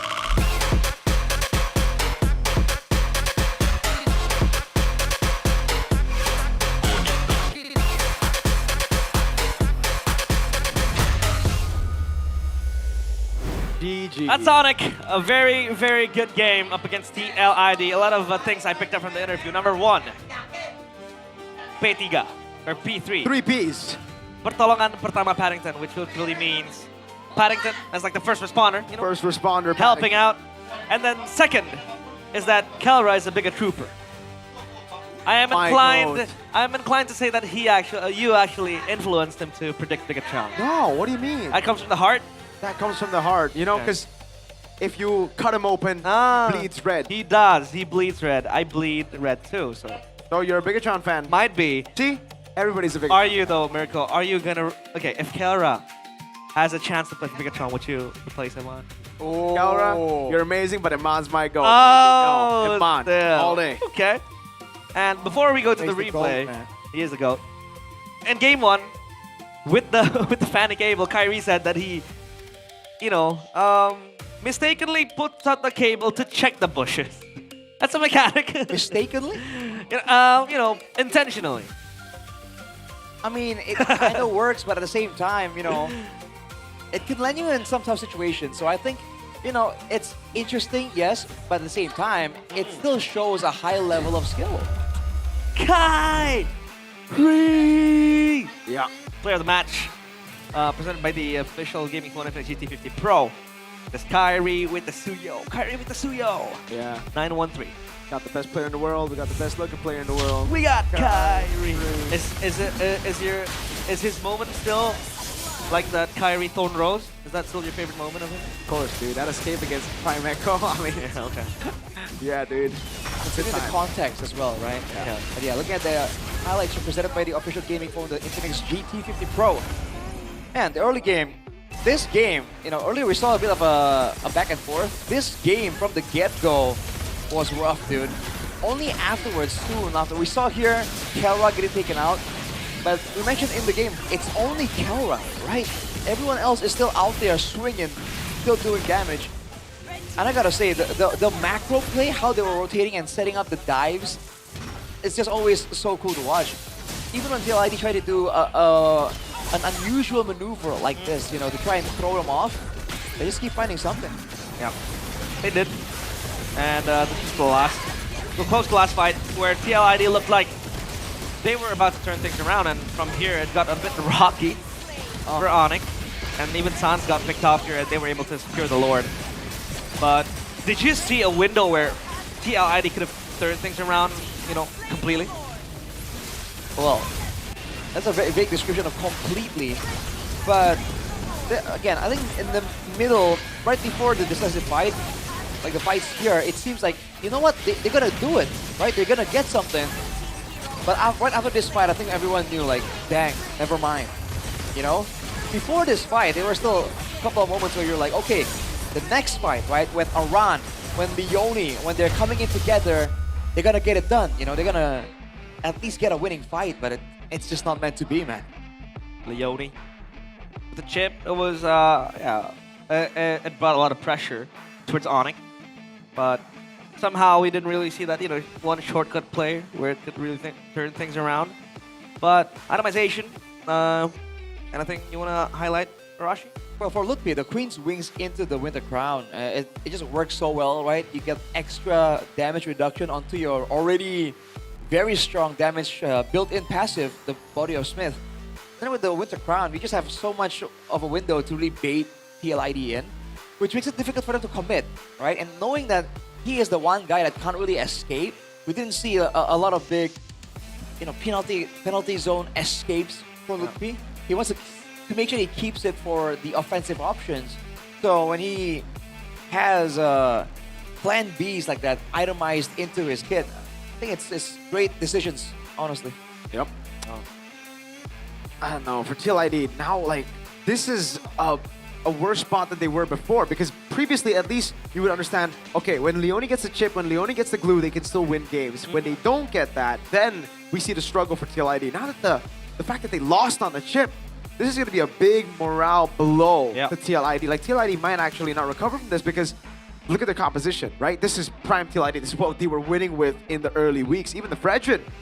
Now the Fredrin is lost. The Baksha lost earlier. Yeah. We got the Chip, and the Chip is lost. The Masha Avaran, the Badang Avaran. They really got to try to look for something new in scrims because right now they're just showing what we know of TLID, something that we have seen from them before, but it's the same thing. That's why we got to reiterate. It's read out already. The elite teams in MPLID, which we have a lot of elite teams now, have already read them out. This could be a genuine scare for TLID. They might not make it to playoffs. No one's safe. No one.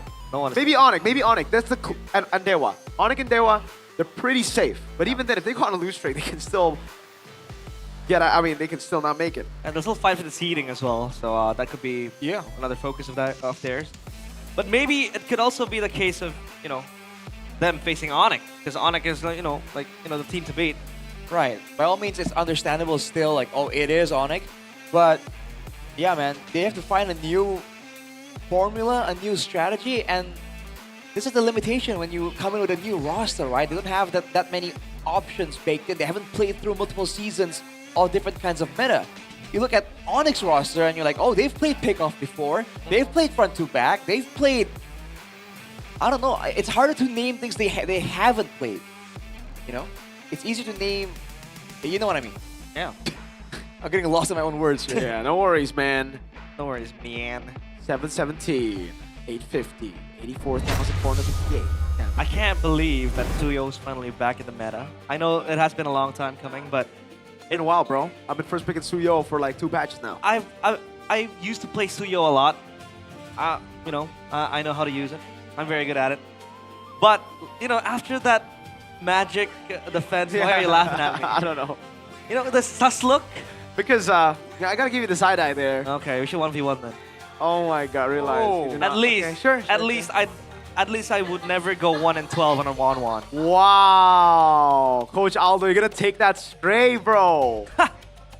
Look at that. But after this, we have Bigatron against RRQ, Mirko against Arashi. We'll take a break before we go to there. So MPL ID, stay tuned with us.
Di Sukabumi, di Tanah Sunda, ada tradisi yang gue suka, namanya Serentahun.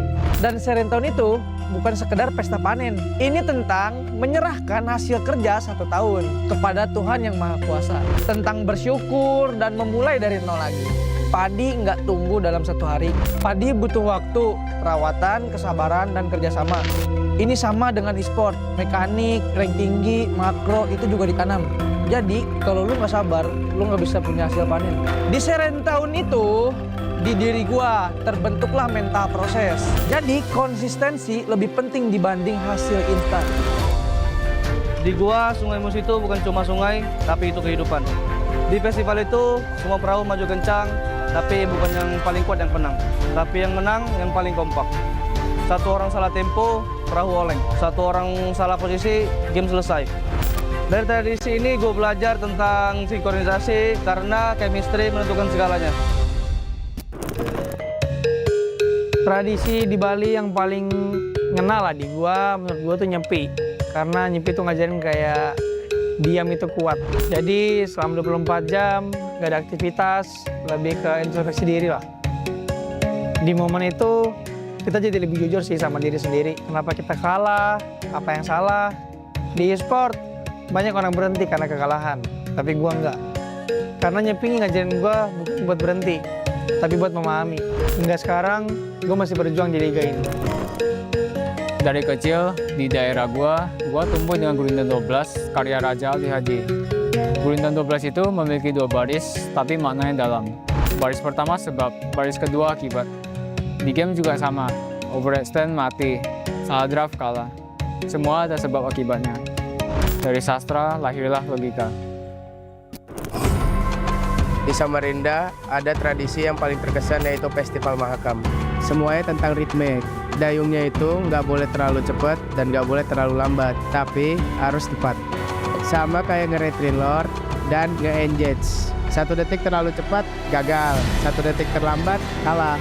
Timing adalah segalanya. Ya karena momen itu menentukan kemenangan. Paling gua suka tuh di Pontianak Festival Tugu Katulistiwa sih. Ada momen dimana bayangan kita tuh hilang. Semuanya tuh jadi imbang karena tidak ada condong kiri dan ke kanan. Sama kayak di game lah, kalau misal terlalu agresif salah, kalau terlalu defensif juga ya salah. Jadi semuanya itu harus seimbang. Karena balance adalah kunci untuk mendominasi. Di Semarang tuh ada namanya Dokderan. Kayak kita nyambut bulan puasa ini dengan penuh sukacita, kayak ramai juga energinya. Dan gua di panggung MPL sih ngerasain yang sama sih, kayak energi penonton tuh kayak nyata, kayak mirip lah. Itu yang bikin gua nggak mau kalah sih. Semangat kebersamaannya jadi bahan bakar buat gua untuk berkompetisi di sport ini. Tradisi di Aceh yang paling teringat sama gue sih tari saman. Tari saman tidak memberi ruang untuk kesalahan. Ya kalau satu salah ya semuanya kelihatan salah. Ya jadi gue belajar hal yang sama lah yang ada di tari saman. Kita harus satu pikiran dan satu gerakan, ya itu yang membuat tim jadi improve. Jadi disiplin kolektif menciptakan kesempurnaan. Di dalam e-sport, sinkronisasi adalah dominasi. Pas di Makassar dulu, pas gue kecil, gue paling suka kapal finisi. Kerennya finisi itu dibangunnya tanpa gambar. Ya bisa dibilang blueprint ya. Jadi cuman pengalaman, insting, dan kepercayaan. Jadi pro player itu nggak ada petanya. Jadi yang ngajarin gue itu, ini pasti berhasil tuh. Nggak ada. Jadi dibangun kayak finisi, sedikit demi sedikit. Jadi tradisi ini mengajari gue melangkah tanpa kepastian. Percaya proses adalah kunci.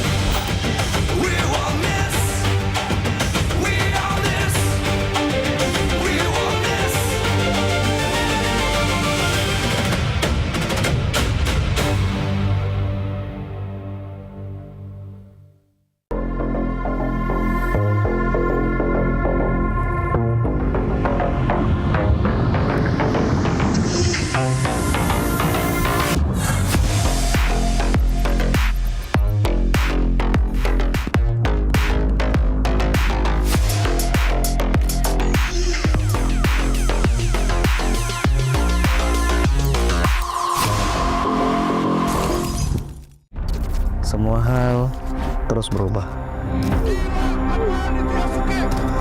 Dan kadang bikin gue pengen nyerah. Tapi banyak mimpi yang harus gue kejar. Gue butuh support yang konsisten. Biar gue bisa terus naik level, terus berlari tanpa henti. Skin gue banget nih, gue beli aja. Seperti GoPay Games yang setia menemani, walau meta dan gameplay terus berganti. Walau yang lain terus berubah, GoPay Games konsisten ngasih yang pasti murah.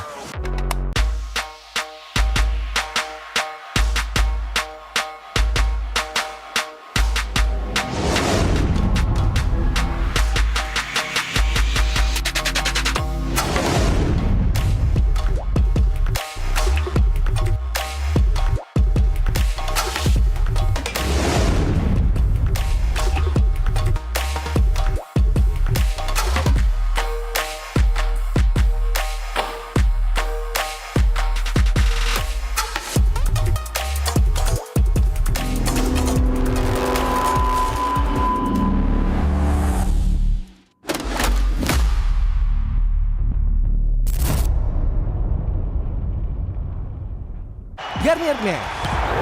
Keringat, minyak, dan kulit sensitif, bikin jerawat susah dilawan. Lawan jerawat dengan nyaman bersama. Baru Garnier Men Acno 5 Gentle Gel Cleanser dengan salisilik dan sika. Lawan 99,9% bakteri penyebab jerawat. Teruji pada kulit sensitif.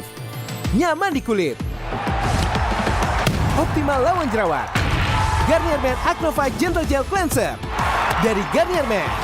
Tak ada hari tanpa mabar. Main nge-lag, kerap buatku tak sabar. Gimana mau main sampai kelar? Ini waktunya ku bersinar. Okay, let's do it. Game smash andalanku bikin mainku semakin hebat. Pin stabil main makin mulus, rankku fix naik terus. Tukar DG rings, diamond dan voucher game kau dapat. Cuma game smash makin no debat. Game Max Booster kini dapat DG Rings. Beli paketnya dan aktifkan boosternya di aplikasi Dunia Games. Hah? Habis? Ya, kosong. Jauh lagi. Tenang. Ada Klik Indomaret. Klik Indomaret, gratis ongkir 1 jam sampai. Klik Indomaret, belanja online seperti di toko. Klik Indomaret.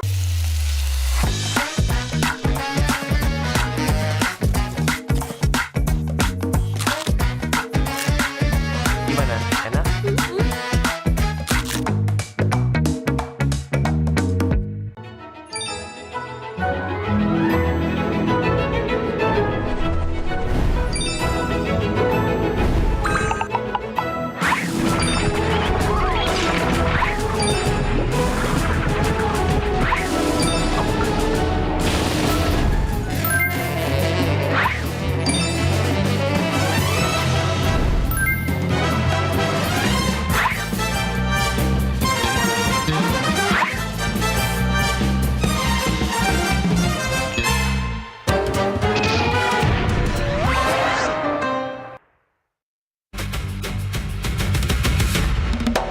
Teman-teman super fans, sekarang MPL Indonesia berkolaborasi dengan Telx dan juga Aircraft.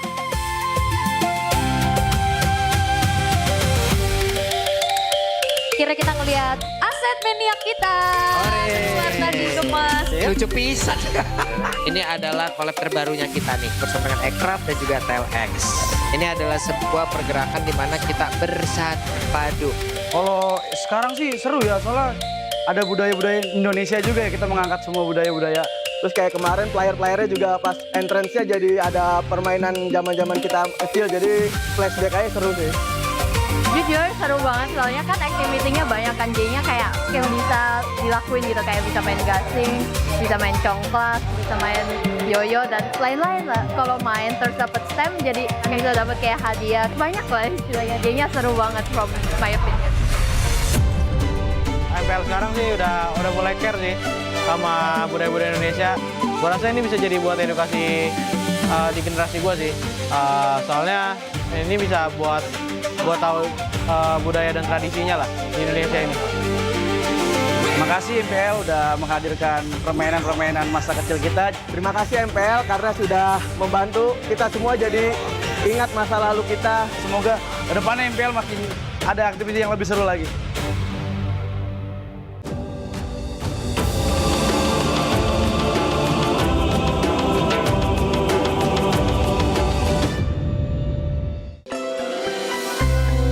Gua di Sukabumi, di Tanah Sunda, ada tradisi yang gue suka, namanya Serentahun. Dan Serentahun itu bukan sekedar pesta panen. Ini tentang menyerahkan hasil kerja 1 tahun kepada Tuhan Yang Maha Kuasa. Tentang bersyukur dan memulai dari nol lagi. Padi nggak tumbuh dalam 1 hari. Padi butuh waktu, perawatan, kesabaran, dan kerjasama. Ini sama dengan e-sport, mekanik, rank tinggi, makro, itu juga ditanam. Jadi kalau lu nggak sabar, lu nggak bisa punya hasil panen. Di Serentahun itu, di diri gua terbentuklah mental proses. Jadi konsistensi lebih penting dibanding hasil instan. Di gua, Sungai Mus itu bukan cuma sungai, tapi itu kehidupan.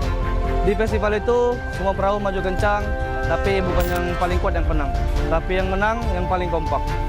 1 orang salah tempo, perahu oleng. 1 orang salah posisi, game selesai. Dari tradisi ini gue belajar tentang sinkronisasi karena chemistry menentukan segalanya. Tradisi di Bali yang paling ngena lah di gua, menurut gua tuh nyepi. Karena nyepi tuh ngajarin kayak diam itu kuat. Jadi selama 24 jam nggak ada aktivitas, lebih ke introspeksi diri lah. Di momen itu kita jadi lebih jujur sih sama diri sendiri. Kenapa kita kalah, apa yang salah. Di e-sport banyak orang berhenti karena kekalahan, tapi gua enggak. Karena Nyepi ngajarin gua bukan buat berhenti, tapi buat memahami. Hingga sekarang gua masih berjuang di liga ini. Dari kecil di daerah gua tumbuh dengan Gurindam 12 karya Raja Ali Haji. Gurindam 12 itu memiliki 2 baris, tapi maknanya dalam. Baris pertama sebab, baris kedua akibat. Di game juga sama, overextend mati, salah draft kalah. Semua ada sebab akibatnya. Dari sastra lahirlah logika. Di Samarinda ada tradisi yang paling terkesan yaitu Festival Mahakam. Semuanya tentang ritme. Dayungnya itu nggak boleh terlalu cepat dan nggak boleh terlalu lambat, tapi harus tepat. Sama kayak nge-retrain lord dan nge-engage. 1 detik terlalu cepat, gagal. 1 detik terlambat, kalah. Timing adalah segalanya. Ya karena momen itu menentukan kemenangan. Paling gua suka tuh di Pontianak Festival Tugu Katulistiwa sih.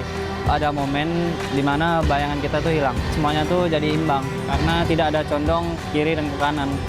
Sama kayak di game lah, kalau misal terlalu agresif salah, kalau terlalu defensif juga ya salah. Jadi semuanya itu harus seimbang. Karena balance adalah kunci untuk mendominasi. Di Semarang tuh ada namanya Dokderan. Kayak kita nyambut bulan puasa nih dengan penuh sukacita, kayak ramai juga energinya. Dan gua di panggung MPL sih ngerasain yang sama sih, kayak energi penonton tuh kayak nyata, kayak mirip lah. Itu yang bikin gua nggak mau kalah sih. Semangat kebersamaannya jadi bahan bakar buat gua untuk berkompetisi di sport ini. Tradisi di Aceh yang paling teringat sama gue sih tari saman. Tari saman tidak memberi ruang untuk kesalahan. Ya kalau satu salah ya semuanya kelihatan salah. Ya jadi gue belajar hal yang sama lah yang ada di tari saman. Kita harus satu pikiran dan satu gerakan, ya itu yang membuat tim jadi improve. Jadi disiplin kolektif menciptakan kesempurnaan. Di dalam e-sport, sinkronisasi adalah dominasi. Pas di Makassar dulu, pas gua kecil, gua paling suka kapal finisi. Kerennya finisi itu dibangunnya tanpa gambar. Ya bisa dibilang blueprint ya. Jadi cuman pengalaman, insting, dan kepercayaan. Jadi pro player itu nggak ada petanya. Jadi yang ngajarin gue itu, ini pasti berhasil tuh. Nggak ada. Jadi dibangun kayak finisi, sedikit demi sedikit. Jadi tradisi ini mengajari gue melangkah tanpa kepastian. Percaya proses adalah kuncinya.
愚かなる弟よ。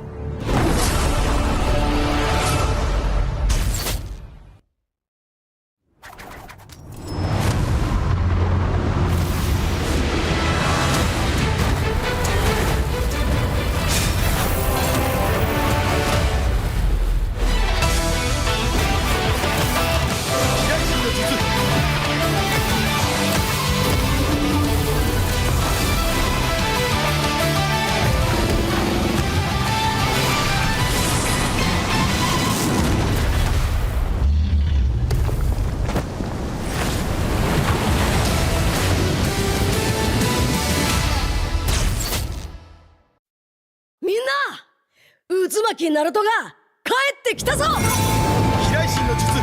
俺ってば父ちゃんを越す火影になる。愚かなる弟。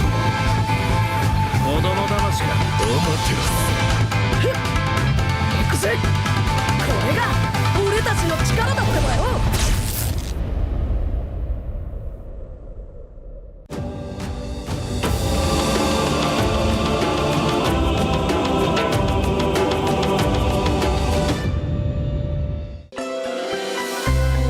Gua di Sukabumi, di Tanah Sunda, ada tradisi yang gue suka, namanya Serentahun. Dan Serentahun itu bukan sekedar pesta panen. Ini tentang menyerahkan hasil kerja 1 tahun kepada Tuhan Yang Maha Kuasa. Tentang bersyukur dan memulai dari nol lagi.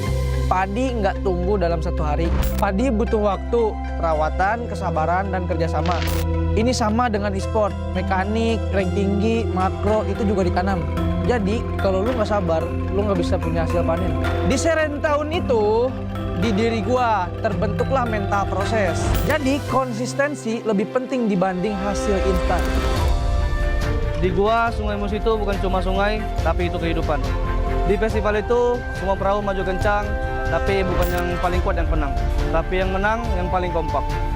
1 orang salah tempo, perahu oleng. 1 orang salah posisi, game selesai. Dari tradisi ini gue belajar tentang sinkronisasi karena chemistry menentukan segalanya. Tradisi di Bali yang paling ngena lah di gua, menurut gua tuh nyepi. Karena nyepi tuh ngajarin kayak diam itu kuat. Jadi selama 24 jam gak ada aktivitas, lebih ke introspeksi diri lah. Di momen itu kita jadi lebih jujur sih sama diri sendiri. Kenapa kita kalah, apa yang salah. Di e-sport banyak orang berhenti karena kekalahan, tapi gua enggak. Karena nyepi ngajarin gua bukan buat berhenti, tapi buat memahami. Hingga sekarang gua masih berjuang di liga ini. Dari kecil di daerah gua tumbuh dengan Gurindam 12 karya Raja Ali Haji. Gurindam 12 itu memiliki 2 baris, tapi maknanya dalam. Baris pertama sebab, baris kedua akibat. Di game juga sama, overextend mati, salah draft kalah. Semua ada sebab akibatnya. Dari sastra lahirlah logika. Di Samarinda ada tradisi yang paling terkesan yaitu Festival Mahakam. Semuanya tentang ritme. Dayungnya itu nggak boleh terlalu cepat dan nggak boleh terlalu lambat, tapi harus tepat. Sama kayak nge-retrin lord dan nge-engage. 1 detik terlalu cepat, gagal. 1 detik terlambat, kalah. Timing adalah segalanya. Ya karena momen itu menentukan kemenangan. Paling gua suka tuh di Pontianak Festival Tugu Katulistiwa sih. Ada momen di mana bayangan kita tuh hilang. Semuanya tuh jadi imbang karena tidak ada condong kiri dan ke kanan. Sama kayak di game lah. Kalau misal terlalu agresif kalah, kalau terlalu defensif juga ya kalah. Jadi semuanya itu harus seimbang. Karena balance adalah kunci untuk mendominasi. Di Semarang tuh ada namanya Dogderan. Kayak kita nyambut bulan puasa nih dengan penuh sukacita, kayak ramai juga energinya. Dan gua di panggung MPL sih ngerasain yang sama sih, kayak energi penonton tuh kayak nyata, kayak mirip lah. Itu yang bikin gua nggak mau kalah sih. Semangat kebersamaannya jadi bahan bakar buat gua untuk berkompetisi di sport ini. Tradisi di Aceh yang paling teringat sama gue sih tari saman. Tari saman tidak memberi ruang untuk kesalahan. Ya kalau satu salah ya semuanya kelihatan salah. Ya jadi gue belajar hal yang sama lah yang ada di tari saman. Kita harus satu pikiran dan satu gerakan, ya itu yang membuat tim jadi improve. Jadi disiplin kolektif menciptakan kesempurnaan. Di dalam e-sport, sinkronisasi adalah dominasi. Pas di Makassar dulu, pas gue kecil, gue paling suka kapal finisi. Kerennya finisi itu dibangunnya tanpa gambar. Ya bisa dibilang blueprint ya. Jadi cuman pengalaman, insting, dan kepercayaan. Jadi pro player itu nggak ada petanya. Jadi yang ngajarin gue itu, ini pasti berhasil tuh. Nggak ada. Jadi dibangun kayak finisi, sedikit demi sedikit. Jadi tradisi ini mengajari gue melangkah tanpa kepastian. Percaya proses adalah kunci.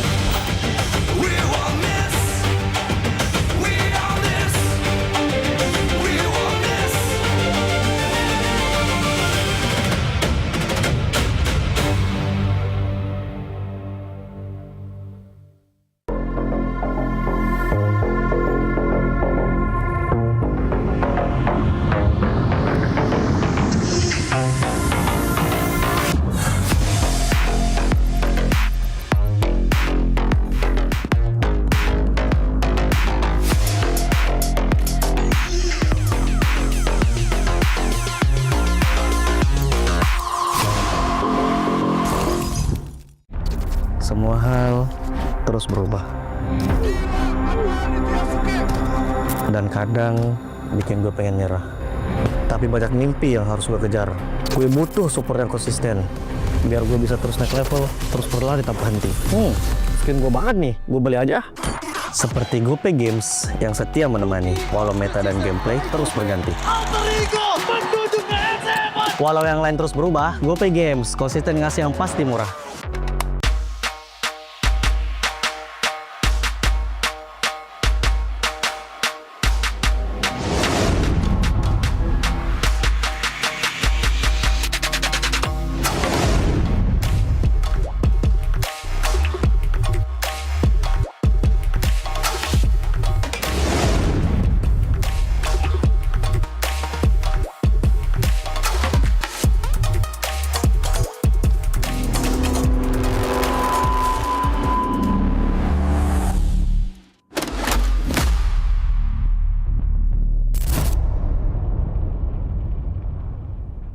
Garnier Men. Keringat, minyak, dan kulit sensitif bikin jerawat susah dilawan. Lawan jerawat dengan nyaman bersama. Baru Garnier Men Acnova Gentle Gel Cleanser dengan salisilik dan sika. Lawan 99,9% bakteri penyebab jerawat. Teruji pada kulit sensitif. Nyaman di kulit. Optimal lawan jerawat. Garnier Men Acnova Gentle Gel Cleanser dari Garnier Men. Tak ada hari tanpa mabar. Main nge-lag, kerap buat ku tak sabar. Gimana mau main sampai kelar? Ini waktunya ku bersinar. Okay, let's do it. Games main andalanku bikin mainku semakin hebat. Pin stabil main makin mulus, rankku fix naik terus. Tukar DG rings, diamond dan voucher game kau dapat. Cuma Games Max makin no debat. Games Max Booster kini dapat DG rings. Beli paketnya dan aktifkan boosternya di aplikasi Dunia Games. Hah? Habis? Ya, kosong. Jauh lagi. Tenang. Ada Klik Indomaret. Klik Indomaret gratis ongkir 1 jam sampai. Klik Indomaret belanja online seperti di toko. Klik Indomaret.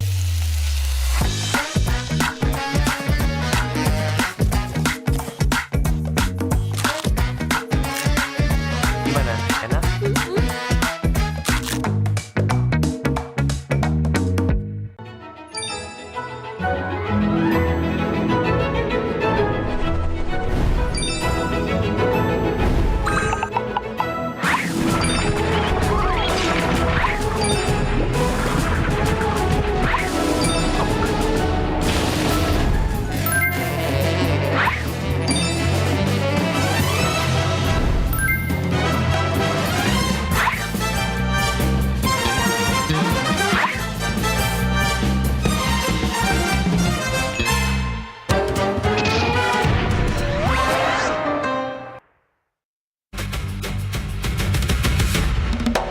Teman-teman super fans, sekarang MPL Indonesia berkolaborasi dengan Telx dan juga Aircraft.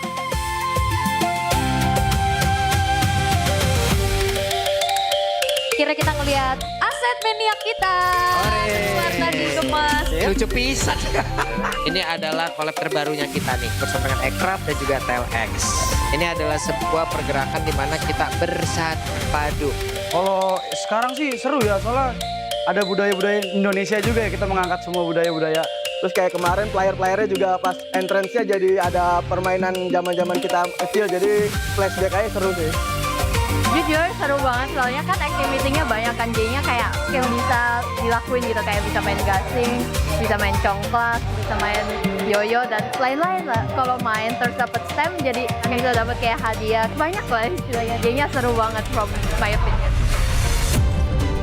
MPL sekarang sih udah mulai care sih sama budaya-budaya Indonesia. Gua rasa ini bisa jadi buat edukasi di generasi gua sih. Soalnya ini bisa buat tahu budaya dan tradisinya lah di Indonesia ini. Makasih MPL udah menghadirkan permainan-permainan masa kecil kita. Terima kasih MPL karena sudah membantu kita semua jadi ingat masa lalu kita. Semoga kedepannya MPL makin ada aktivitas yang lebih seru lagi.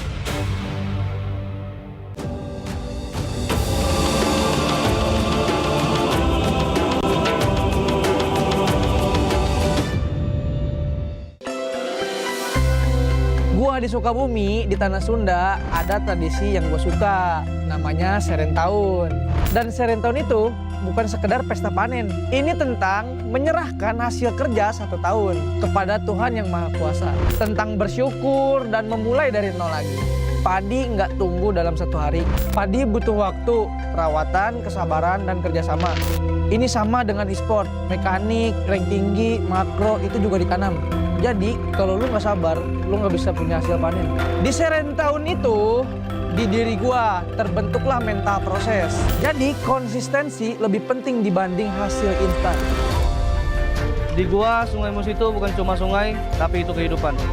Di festival itu, semua perahu maju kencang, tapi bukan yang paling kuat yang menang. Tapi yang menang, yang paling kompak. 1 orang salah tempo, perahu oleng. 1 orang salah posisi, game selesai.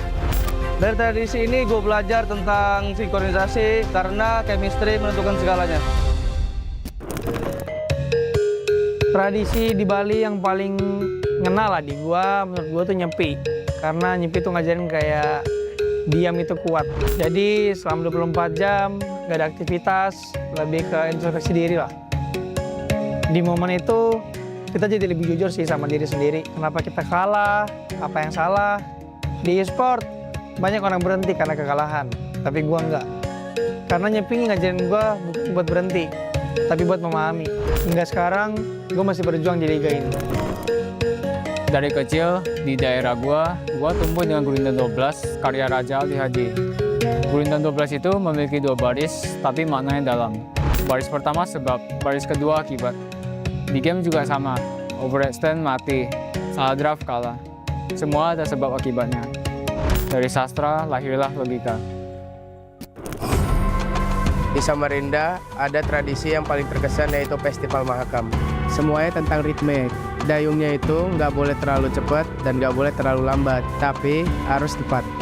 Sama kayak nge-retrin lord dan nge-engage. 1 detik terlalu cepat, gagal. 1 detik terlambat, kalah. Timing adalah segalanya. Ya karena momen itu menentukan kemenangan. Paling gua suka tuh di Pontianak Festival Tugu Katulistiwa sih. Ada momen dimana bayangan kita tuh hilang. Semuanya tuh jadi imbang karena tidak ada condong kiri dan ke kanan. Sama kayak di game lah. Kalau misal terlalu agresif salah, kalau terlalu agresif juga ya salah. Jadi semuanya itu harus seimbang. Karena balance adalah kunci untuk mendominasi.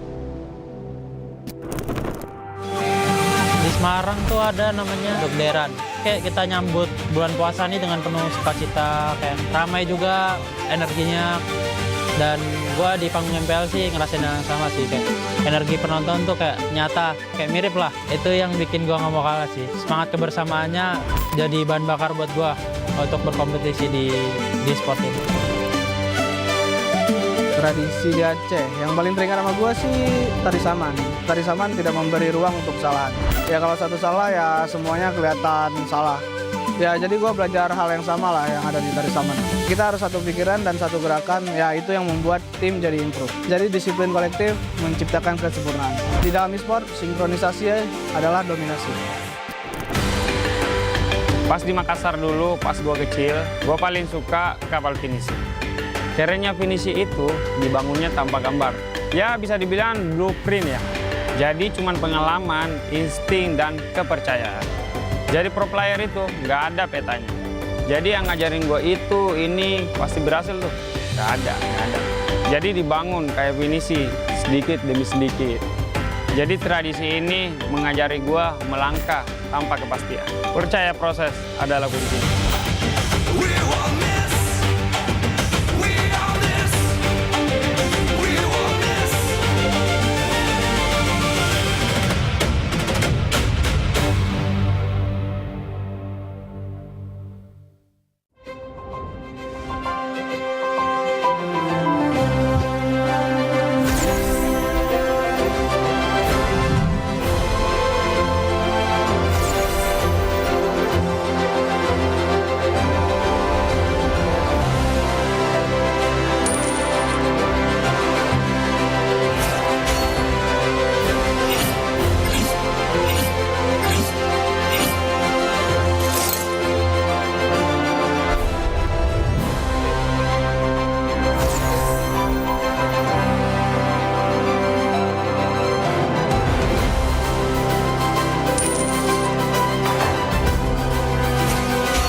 ナルトが帰ってきたぞ。飛来神の術。俺ってば父ちゃんを越す火影になる。愚かなる弟。子供騙しか。アマテラス。行くぜ。これが俺たちの力だってばよ。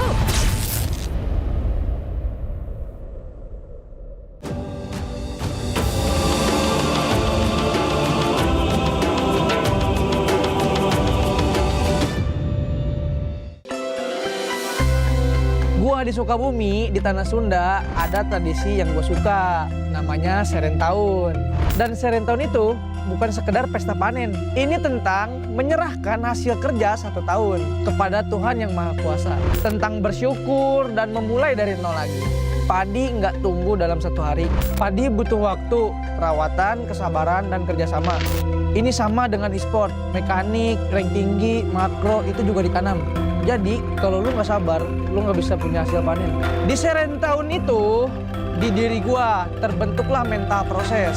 Jadi konsistensi lebih penting dibanding hasil instan. Di gua, Sungai Mus itu bukan cuma sungai, tapi itu kehidupan. Di festival itu, semua perahu maju kencang, tapi bukan yang paling kuat yang menang. Tapi yang menang, yang paling kompak. 1 orang salah tempo, perahu oleng. 1 orang salah posisi, game selesai. Dari tradisi ini gue belajar tentang sinkronisasi karena chemistry menentukan segalanya. Tradisi di Bali yang paling ngena lah di gua, menurut gua tuh nyepi. Karena nyepi tuh ngajarin kayak diam itu kuat. Jadi selama 24 jam gak ada aktivitas, lebih ke introspeksi diri lah. Di momen itu kita jadi lebih jujur sih sama diri sendiri. Kenapa kita kalah, apa yang salah. Di e-sport banyak orang berhenti karena kekalahan, tapi gua enggak. Karena nyepi ngajarin gua bukan buat berhenti, tapi buat memahami. Hingga sekarang gue masih berjuang di liga ini. Dari kecil di daerah gua tumbuh dengan Gurindam 12 karya Raja Ali Haji. Gurindam 12 itu memiliki 2 baris, tapi maknanya dalam. Baris pertama sebab, baris kedua akibat. Di game juga sama, overextend mati, salah draft kalah. Semua ada sebab akibatnya. Dari sastra lahirlah logika. Di Samarinda ada tradisi yang paling terkesan yaitu Festival Mahakam. Semuanya tentang ritme. Dayungnya itu nggak boleh terlalu cepat dan nggak boleh terlalu lambat, tapi harus tepat. Sama kayak nge-retrin lord dan nge-engage. 1 detik terlalu cepat, gagal. 1 detik terlambat, kalah. Timing adalah segalanya. Ya karena momen itu menentukan kemenangan. Paling gua suka tuh di Pontianak Festival Tugu Katulistiwa sih. Ada momen dimana bayangan kita tuh hilang. Semuanya tuh jadi imbang karena tidak ada condong kiri dan ke kanan. Sama kayak di game lah, kalau misal terlalu agresif salah, kalau terlalu defensif juga ya salah. Jadi semuanya itu harus seimbang. Karena balance adalah kunci untuk mendominasi. Di Semarang tuh ada namanya Dogderan. Kayak kita nyambut bulan puasa nih dengan penuh sukacita, kayak ramai juga energinya. Dan gua di panggung MPL sih ngerasain yang sama sih, kayak energi penonton tuh kayak nyata, kayak mirip lah. Itu yang bikin gua nggak mau kalah sih. Semangat kebersamaannya jadi bahan bakar buat gua untuk berkompetisi di sport ini. Tradisi di Aceh yang paling teringat sama gue sih tari saman. Tari saman tidak memberi ruang untuk kesalahan. Ya kalau satu salah ya semuanya kelihatan salah. Ya jadi gue belajar hal yang sama lah yang ada di tari saman. Kita harus satu pikiran dan satu gerakan, ya itu yang membuat tim jadi improve. Jadi disiplin kolektif menciptakan kesempurnaan. Di dalam e-sport, sinkronisasi adalah dominasi. Pas di Makassar dulu, pas gue kecil, gue paling suka kapal finishing. Caranya finishing itu dibangunnya tanpa gambar. Ya bisa dibilang blueprint ya. Jadi cuman pengalaman, insting, dan kepercayaan. Jadi pro player itu nggak ada petanya. Jadi yang ngajarin gue itu, ini pasti berhasil tuh. Nggak ada. Jadi dibangun kayak finishing, sedikit demi sedikit. Jadi tradisi ini mengajari gue melangkah tanpa kepastian. Percaya proses adalah kuncinya.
Live from MPL Arena, Jakarta. MPL Indonesia Season 17 is powered by Moontalk. Supported by Esports Federation of Indonesia. Presented by official gaming phone, Infinix. Official e-wallet, GoPay. Official gaming chair, Toda. We own this.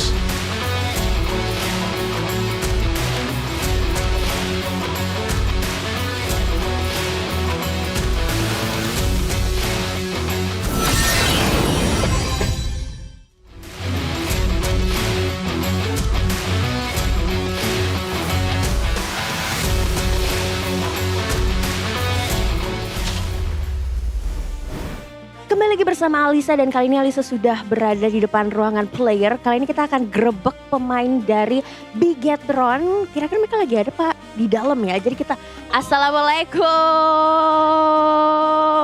Boleh ganggu bentar gak sih? Oh boleh, gak boleh ya tadinya ya.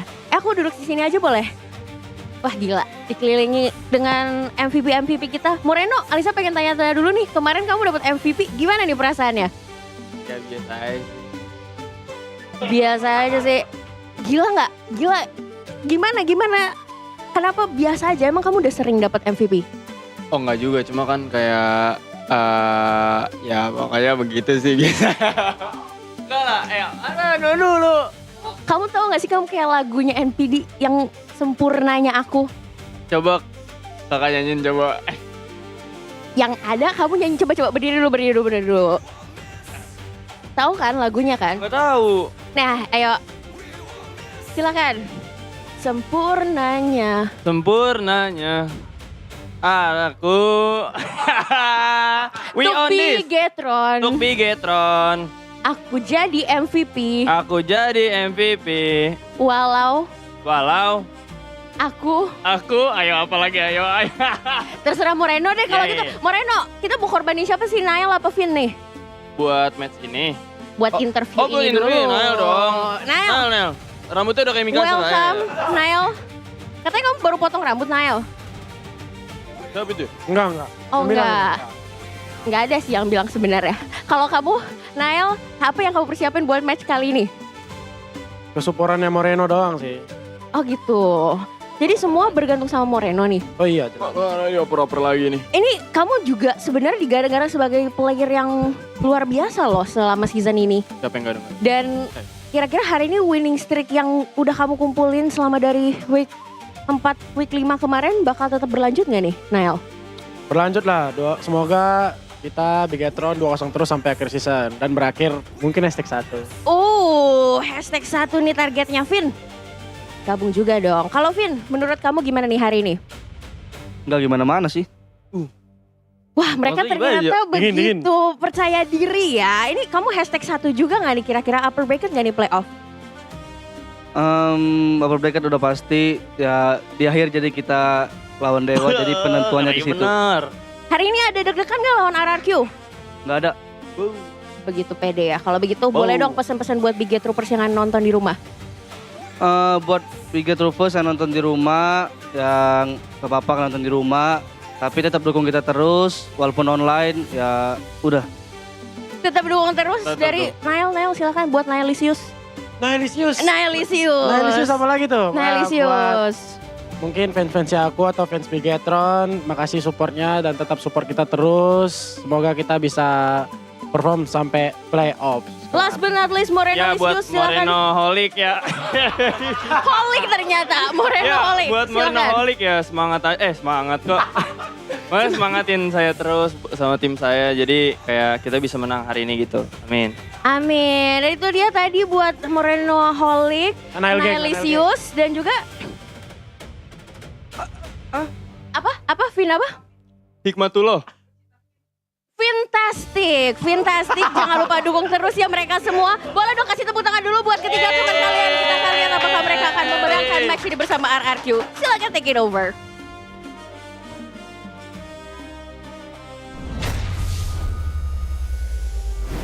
Welcome back to MPL ID Season 17, Week 6, Day 2. That was Alyssa with the biggest charm boys. My goats. Your goats. My goats. Yeah. A backstage interview like none other, because that was the whole team. Yeah. Being interviewed. It was Bin and Man and Shogun were just. Yeah, they were it was now Moreno who stood up, who answered the questions. Yeah. The other guys were just kind of like, hey, we're here too. Well, I thought Moreno stood up to kind of like measure heights with Alyssa. No. Because I think Moreno was asked to like, yo, get up. Oh. So he was like, get up. Yeah. if I have to.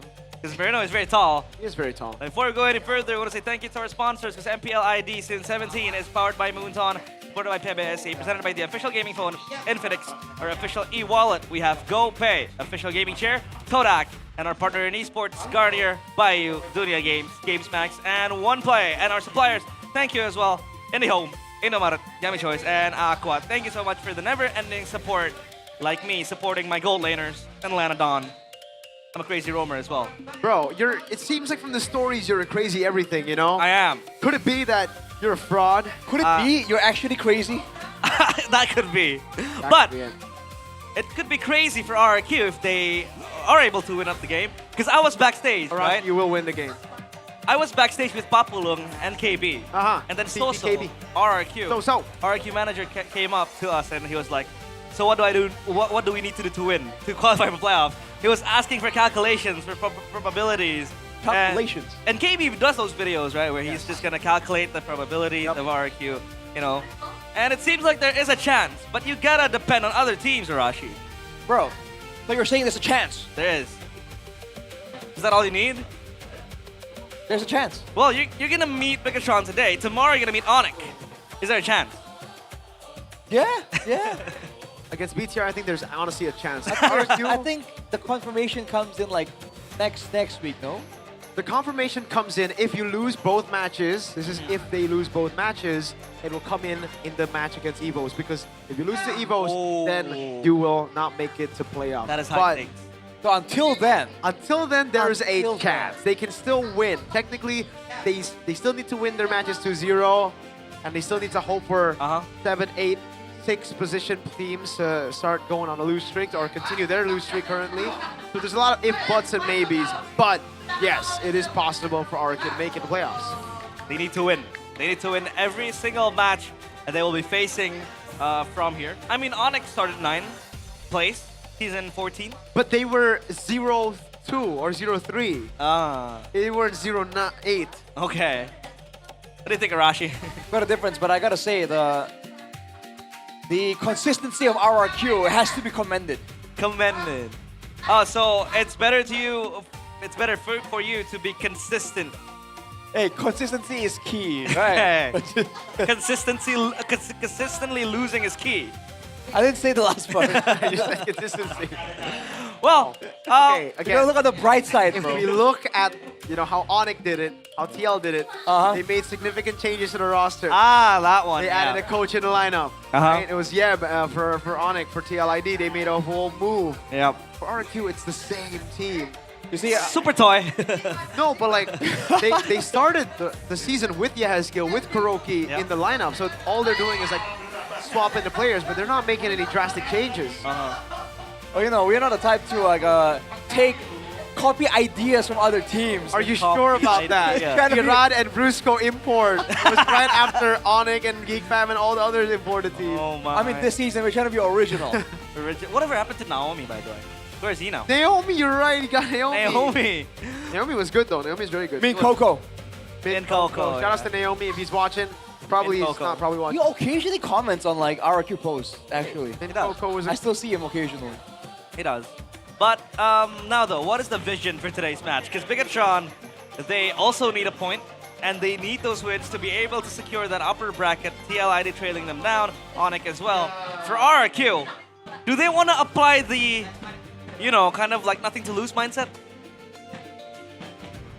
Or do they just already been doing that, no? Because I think it was when they were 0-7. I think I saw a story from the CEO, Mr. AP. Mr. AP, shout outs to him. He said, I think playoff run, it's almost impossible. We're trying our best to get a win for you guys to not finish the season at 9th place. So there's still hope. There's still I mean, they've come at week 5, week 4 with a nothing to lose mindset. Yeah. The problem with RRQ is that, Arashi, they have such a good early game.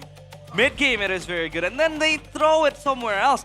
I watched one of those vlogs. Ooh, that match against Dewa. Yeah, Super that Ken one. dive, the Edok death. It's so, like, why? Unnecessary. Why? It's avoidable, and it hurts me to say it, but yeah, they've improved a lot since the beginning, right? When they were really bad, you know. Yeah. The problem is the teams right now are really good, so their improvements are overshadowed by like the failures, you know. And unfortunately, in the game, in a season like this, you just saw the longest game of the season, 28 minutes, you know, and that's back and forth action. You need that kind of discipline, that kind of experience. We talk about experience gap being a thing there too.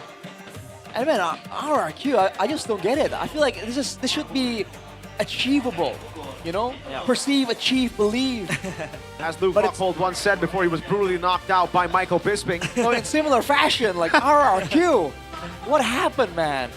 I watched one of those vlogs that they had. The backstage, Yeah, they had vlogs. a couple of disagreements, and then you know, the coaches expressed dismay as well. Why did you dive?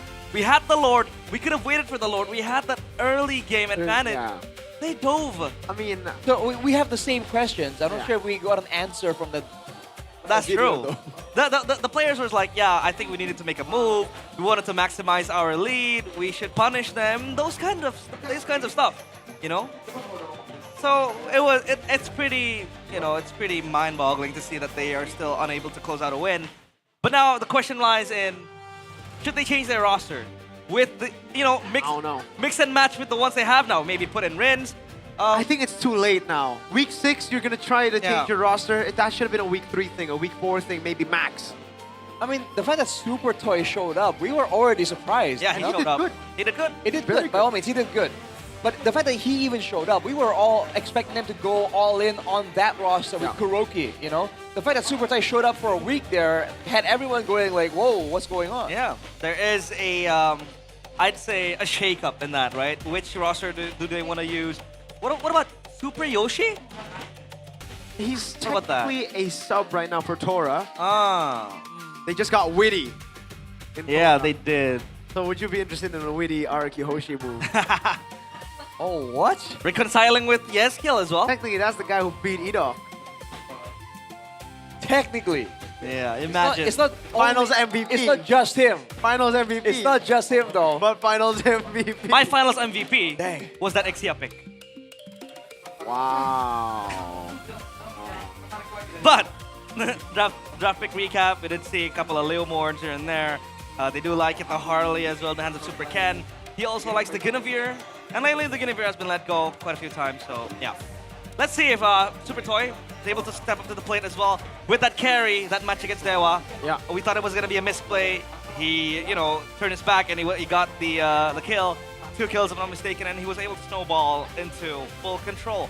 But it was still not enough. So RQ, they need more than just Super Toy leading. They need more than just Super Ken winning out the lane as well. So do we assume that if they don't throw, they can get games? Is that the assumption? I think they can, but let's just see if there will be changes in the lineup. Bigatron by Vitality. They have Shogun, Niall, Moreno, Finn, and Eman. Again, it is the red robots we're familiar with, ready to pulverize the kingdom. And it's time to turn on the machines. While RQ is going to be a tall task ahead of him. It's a brutal battle up top in the standings. The top 3 all fighting for upper brackets. Now, will the red robots shine today to put RQ deeper in the trenches and to lift themselves up to upper bracket contention? Welcome to the stage, Bigatron by Vitality. I said it before, man. Regular season is easy. They have their eyes set on the playoffs. They're here to win the whole thing. And unfortunately to them, RRQ is only a small hurdle in between them and that victory. Either a small one or a big one, but let's see RQ Hoshi. Super Ken, Yeskiel, it's gonna be Super Toy with Super Dan and Edok on that roam department. So again, still fully trusting Super Toy. They are the King of Kings. The crown is not given, it is earned. The kingdom never sleeps. Once, the crown was the goal. The crown was what they were looking for, but today, it's one step at a time. Now it's just making it to playoffs. Can they do that? The miracle run, to end all miracle runs. A 0.5, perhaps, percentage of making it to the playoffs. They gotta win streak all their matches. They gotta go 2-0. If there's one team that can do it, it should be them with this roster. Can they do it? Welcome to the stage, RRQ Hoshi! Once they had the crown, once they had to defend the crown, and now they are fighting for even a shot at the crown. The Kings of Kings, they need to fight and keep their namesake. If they can make sure that they stay on track and they don't make unnecessary maneuvers, in theory, on paper, they have a chance. It all starts right here, though. Hey. Our Marshall Gary brings in the coaching staff, Airprong and Theo Nile against Keskute and Paul. Airprong's warming up. He's doing a few stretches here and there. He's old. I do know he's a runner. You know, he runs a lot. But he's a runner. He's a runner. Who does he run with? One of the casters I know from the ID desk. Wow. The Wonder Kid.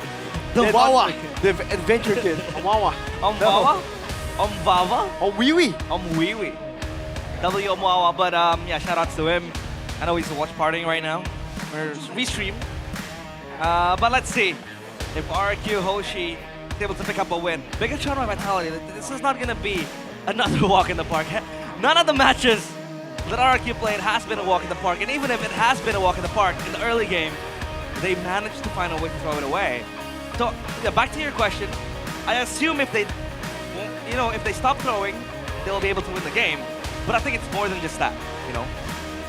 My point is like, so when it comes down to the game plan, to the drafts, right? It means that they have the necessary building blocks. They just really falter at that final stretch. So in that sense, it's a bit encouraging. And keep in mind, the closest they've ever been to actually winning a match was against Bigatron in the first leg. Yeah. They were really, really close. That was so close. That was with Riza to start things off. But they almost won a match too, remember? Yeah, but the main thing was like they got a game off of Riza, and then coming into game 2, they were using the momentum, but unfortunately wasn't able to close it out. This time, BTR like, no more experimenting. Maybe they'll bring out Riza second game. Okay, actually, you know what? Maybe actually, knowing Bigatron, you know what? I'm not gonna count that out. I'm gonna shut up now. What about you, Mirko? Do you like the drafts, you know, created by Keskute and maybe Paw as well? The first 2 weeks, it was horrible. It was in. Well, I said on my own content the other word, but it was subpar. Yeah? Subpar. Let's use that S word. Mediocre. And in the next few weeks, week 3, week 4, week 5, I think the drafts have been actually very, very good. It's just that the players don't execute the game plan that is set forth by the draft, right? I think, again, Kuroki, when he's had his hands on the Claude, he just goes in, went way too aggressive, little things like that, throws. And then against Dewa, they won game 1 draft. They had the Phobius, they had a Guinevere, they had a combo, they beat Dewa in the early game, but then Edok decides to die for no reason, and Super Ken decides to go in with Edok dead while the Lord was spawning. I don't understand. This is an execution problem then, Arashi. Sure seems like that's the case, man. Which is why it's hard to really fix, right? It's not a glaring, like, easy solution. It's decision-making improv in the middle of the game, you know? Especially with a match like this, with the pressure building up. That's the reason it's going to get even more difficult for our queue. Well, let's take a look at Bigatron, though. And their players very, very much prepared. DITB. DITB. BITB as well. Bigatron's in the building. That's keys the victory, Arashi, for RQ Hoshi. For RQ, maximize the early game win conditions. I think they've already done quite a bit of that. Be cautious of Bigatron's macro play. I think they've done that as well. Improve decision making. That's the ginger, man. Like, that is where it really has to improve. Not just it's not even just about creativity. Just know when you're having like a, my friends call it the bad idea fairy. When the bad idea fairy whispers in your ear, yo, dive that guy. Like you gotta have it in yourself to say, like, hey, hang on a second, that might not be the best of ideas. That's the devil speaking right there. Luring you in, trying to make you pull out hasty decisions. But enough of RRQ, let's talk about Bigatron now with their keys to victory by Infinix 5050 Pro. Great farming space for Nile. Respect RRQ's pick off heroes and push RRQ's. Push RRQ's early game is a weird one though. Push in what sense, you know? I think Bigatron can match RRQ's tempo, if not like do better than them when it comes down to being fast, being aggressive, right? Especially in the current meta when they have all these really unique heroes, right? Yeah. I think they have a lot more curveballs to throw at Kescute in the drafting phase. So I think they just have to be really careful about the, I don't know, man, like the textbook early game advantages that Kescute will try and get for his team. And pertaining to point number 1, where they have to create, farming space for Nile, let's take a look at that win rate. Super low. We know what has happened to them. It feels like, Mirko, in this season at least, Eman has been, taking a much more back-end role, if I might say. He's not as flashy as he was, but he's still like the trusted carry. But then now they've shifted that gameplay into much more of funneling to Nile. Do you think this is the case, or is it just Bigatron trying out new things? I think it is the case. I think Eman hasn't been the hyper carry that we've known in the past, and I think that only strengthens BTR. BTR for the longest time, it's been Eman esports. It's been alright if Eman gets gold, if Eman can carry us, we win the game. But BTR at their best would be when everybody can carry, and Eman is just there as another form of a carry, right? Like, if the team needs him to carry, he will. Yeah. But if everybody else performs, then that's how you're elite. That's how you become elite. That is what Eman is doing, and he has been doing that perfectly as well this season. Let's take a look at the drafting phase. Presented by the official gaming phone, the 5050 Pro. They take out the chip. Again, another E-Doc special, as the Fanny and the Freya respected too. Nile with the Fanny, very, very scary. Juicin, so up for grabs. If they want to try to deny that Guinevere in the hands of Super Ken, that could also be an option for Bigatron. So the Harley was the intensely contested pick for RRQ against R4, right? So chip Harley immediately. Now along with that, I guess it has to be the Guinevere, no? Those are the main weapons RRQ have used to really get an advantage in the early game. Harley taken out as well. Another Super Ken pick. And we've seen Super Ken with the Boxia, the Harley, the Guinevere, like we've said. So now what do they want to take out here? Maybe the Guinevere. That means the Juicin is available, and Juicin is very, very scary in the hands of Yeskill too. All right. I mean, what are BTR gonna ban? It's interesting that RIQ ban out the Freya. Is it because Toy isn't comfortable on the Freya, Rashi? Because usually on blue side, it's up to the red side team to ban out the Freya. Right, certainly is unusual. Super Toy isn't well known for playing the fighters that well. That may very well be the case. Even the Fanny on blue side. Usually with Ken especially, right, you would expect them to pick up something like the Fanny. So it should just be the Juicin here. Yep. Then BTR get a Suyo. And with Fanny, Guinevere, Harley banned out. That means the only response is Leomord. Do they go Suyo Yves here, or Leomord as well still available? I think it's just Suyo. They pick up Suyo, then if they want a pure counter Yves, they want to set up for a red 3 winning matchup. I would usually go for that route, but maybe they want to be a step ahead. Right, man. For RRQ, the Sushin, I wonder what it's gonna be, because the Sushin's always good, yeah, but there are some combos that really work much better. The Harith, though, so good actually, has been very popular. Harith Suyo combo, right? Yeah. Physical damage in the jungle, magical from the gold lane. Yeah. Again, that gold lane is gonna be safer. It's gonna be able to be more survivable and aggressive for Eman too. This should be the Phobius, right? Ah, Phobius. But do you go the Granger here, Mirko, directly? I think so. I think Phobius Granger is not a bad option to go for right now. A lot of dashes as well to play against the Harith, so that Phobius. It's either that or Fredrin Baksha show it up here, right? Because it's going to be banned out later. Yeah, I wonder what the jungle angle is for Super Ken. might just be Leomord if they just want to all in. If it's all in on neutral objectives, Leomord and Phobius.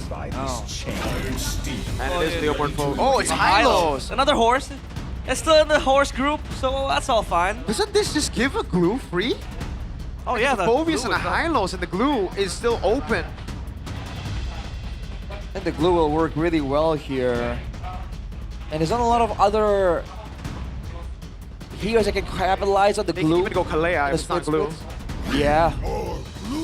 Oh. It's gonna be the glue.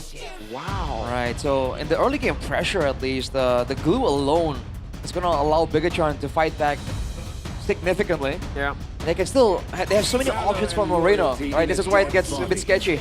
Yeah. You can go with the Valen like we mentioned earlier in the previous match.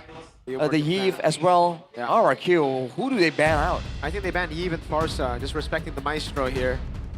Could be respect to XP as well, but they will go Yves first. BTR ban out the Leomord as expected, and I think here it would be more threatening to go up against... Oh, actually, they just deal with the Moskov. I was assuming it's going to be another jungle ban, but all the jungles left their utility, and Glue gets a lot of value against the utility. Yep. Oh yeah. Will there... Farsa. Oh yeah. They dig deep, I think Lilia. Yeah. There'd be an angle where, you know, if you want to go the assassin route for Super Ken. Oh, even deeper. It's valid. You know, like a Lancelot popping out. Lancelot ain't bad against the Glue as well. It's pretty good, but BTR right now, mid and XP. Up against the Phobius. What? The Farsa's not bad at all. Oh yeah, If Farsa. they want, you know, but if not Lilia, I say it's a pretty good pick. You get the pressure in mid, you basically hit the Phobies and Hylos real hard, and you're expecting a utility jungle from RRQ here. They can hide it too if they want and like pick the EXP lane first. Yeah. But I guess getting a favorable matchup for Shogun might be a better idea. I mean, right now they can already pick a favorable matchup against the Phobius. There's not really too many, but if you want to just go for the team fight, Lapu Lapu is fine. The Stora doesn't do well against Phobius, but it is a pick that BTR really like to go for. Ended with a poison. Oh, Vexana! What? This is a very good answer to the Phobius. Oh yeah. And technically, it's well, technically it's a counter against the glue, you know. But with the Sushin already shown that there was no chance unless RRQ were planning some weird, like Sushin roam shenanigans. Yeah. Vexana roam. If I were RRQ, I agree with you. You said Lancelot, right? Realize? The Granger comes in as expected, and it is the Lancelot. Okay. Oh boy. Last pick, I don't like the Lapu Lapu against the Lancelot. I think it has to be something like... maybe What it's about a just Sora. Yuzong? Uranus? I don't like Yuzong against Lancelot. Uranus is not bad. Yes, Uranus is a pretty good pick, Arash. Yeah, I like Uranus. Because there's going to be pull coming in from the Sushin and the Granger. Yeah. Let's see. Megatron. Could be Terizla. Against the Phobies is good, but the Lancelot, yeah, I think the Uranus, or if they want, maybe the Sora is all right. Up against the Phobius though, the lane would be quite hard for the Sora, no? Man, Bigatron taking their time with this one. Yeah, because it's not as easy as you would think. It's not really a winning match. They do go for the Terizla. I think I would have preferred the Uranus over the Riz. The Riz. The Riz is good against the Rizla. I guess they're just trying to fight around these neutral objectives because you don't really catch the Lancelot that well, right? Yeah, no, you don't catch him at all, I think, with the Terizla. With the Uranus, you can zone more. You can withstand the pull coming in from the Sushin and Ranger too, which is why I thought it would have been an option. But with the Terizla, it gives him more engaged though, right? If the Phobius gets caught in the penalty zone, you can't really Inferno Pursuit out. Yeah. So it's a definite, you know, teamfight guarantee almost if Shogun goes for it. Let's see. RRQ Hoshi still winless. Been 6 weeks. And they need an answer because the kingdom is calling. And for Bigatron, it's all about making it to the top 3. Let's see, it's game 1. RRQ Hoshi against Bigatron by Vitality. Let's see it, folks. The last match of day number 2. Super Dan on the concussive blast with Phobius looking for Prio. Yep. Looking for clear. It's gonna be high tempo, that's for sure. You cannot deny though, there's a bit of experimentation going on for Bigatron. Vexana out of nowhere. Let's see if this works out, because it's gonna be a bit of an all-in situation. that that summon of the Vexana might swing things in favor of Bigatron. How does it lane against the Chusin though? It's not bad. I mean, you can clear really fast on the Vexana, man. The fact that your passive blows up any minion that you apply a spell on, yeah, it allows you to clear really efficiently. With the glue, it's a great duo. You have that red prio as well available. Look at where Niall is right now. He's gonna farm up that orange buff camp. Meanwhile, in the mid area, still a bit of a fighting happening. Gonna lane down bottom, Tears like it's obvious, nothing much. Niall going in. Double stun. Oh my god, that damage! What did Supercat get hit by? The S-kill up there as well, playing with the flicker in. Niall's caught in the bad spot. Supercat might be going for it. Finn's not gonna get. Oh yeah, his skill! With the flicker in, gets caught by the curse blast, and now it's Ken who jumps in with the Thorn Rose. Oh, it's a treat of the eye to see Super Ken with the Lancelot. But what was that damage, Urashi? I mean, when you get close to the minions, you gotta be careful when you're up against the Vexana. Emblems by you though, tenacity there definitely allowed the Esper and Edok to be a bit more risky, a bit more audacious with the aggressive maneuvers. Rupture for Moreno there on the Vexana though, that's again a lot of damage in the early game, something that RQ needs to take account for. Needs that. And RQ, they do have the burst, not really the burst damage, but inside the Bigatron, sorry. The Vexana will be very, very much of a threat. And now the turtle will spawn. Level 4 is Moreno, so he has that Lord to be spawned if they need it. Yeah. They're gonna walk up now, gonna be bursted down. Dark Wave from down to Shogun, pops in the penalty zone, and that's first blood for Edok. Shogun looking for the chase. Niall running away, but Shogun is caught all alone now. Come on. And he doesn't have the flicker. Oh, that's down with the flicker in. He picks up the kill as Iman rotates over, but Moreno is caught. And now it's Iman who needs to run away. Early lead for RRQ as they should get this for free. Another early game masterclass for RRQ. Can they keep this lead up though? Hang on. Ken with the retry. Niall, he made that risk and now he pays for it. Super Dan dunks on Niall. It's a little bit too overzealous there. Bigatron taking risks against Phobius against the Tsushin. This is where these picks shine in the early game. RRQ getting the early game, but that's the part they've always been able to get now to make sure that the game stays clean all the way till the end. Very, very nice approach. Oh, Iman! A stun up top, that should be a kill! And it is for Super Toy! Wow. Oh. All right, good looks here from RRQ. Definitely not losing out in confidence. We talked about how they might play with even more of that nothing to lose mindset. Might be the case. Shogun, left off. Defensive penalties. Oh, cancel again! Super Dan gonna go for the dive. That's so good, taken out. But Super Dan pops in the regen and he gets out in time. What is this incisive early game from RRQ? So methodical, Arashi. It's methodical. It's also high risk here. RRQ, they're doing a lot of risky stuff. It's just working out. So either they've improved their calculations or they're communicating better. But either way, this is a encouraging look here for RRQ. They can try and maintain this lead all the way, right? They don't really have an urgency to force plays out with this composition, so we'll see how this goes. Well, let's just cross our fingers and hope that RRQ should not throw this lead anytime soon. Yep. Because if they can translate this into a mid-game to late-game type of deal, they still have the power. You know, the Granger will stack up on that Skypiercer stacks. He has it already with the Fury Hammer on the way to the Hunter Strike.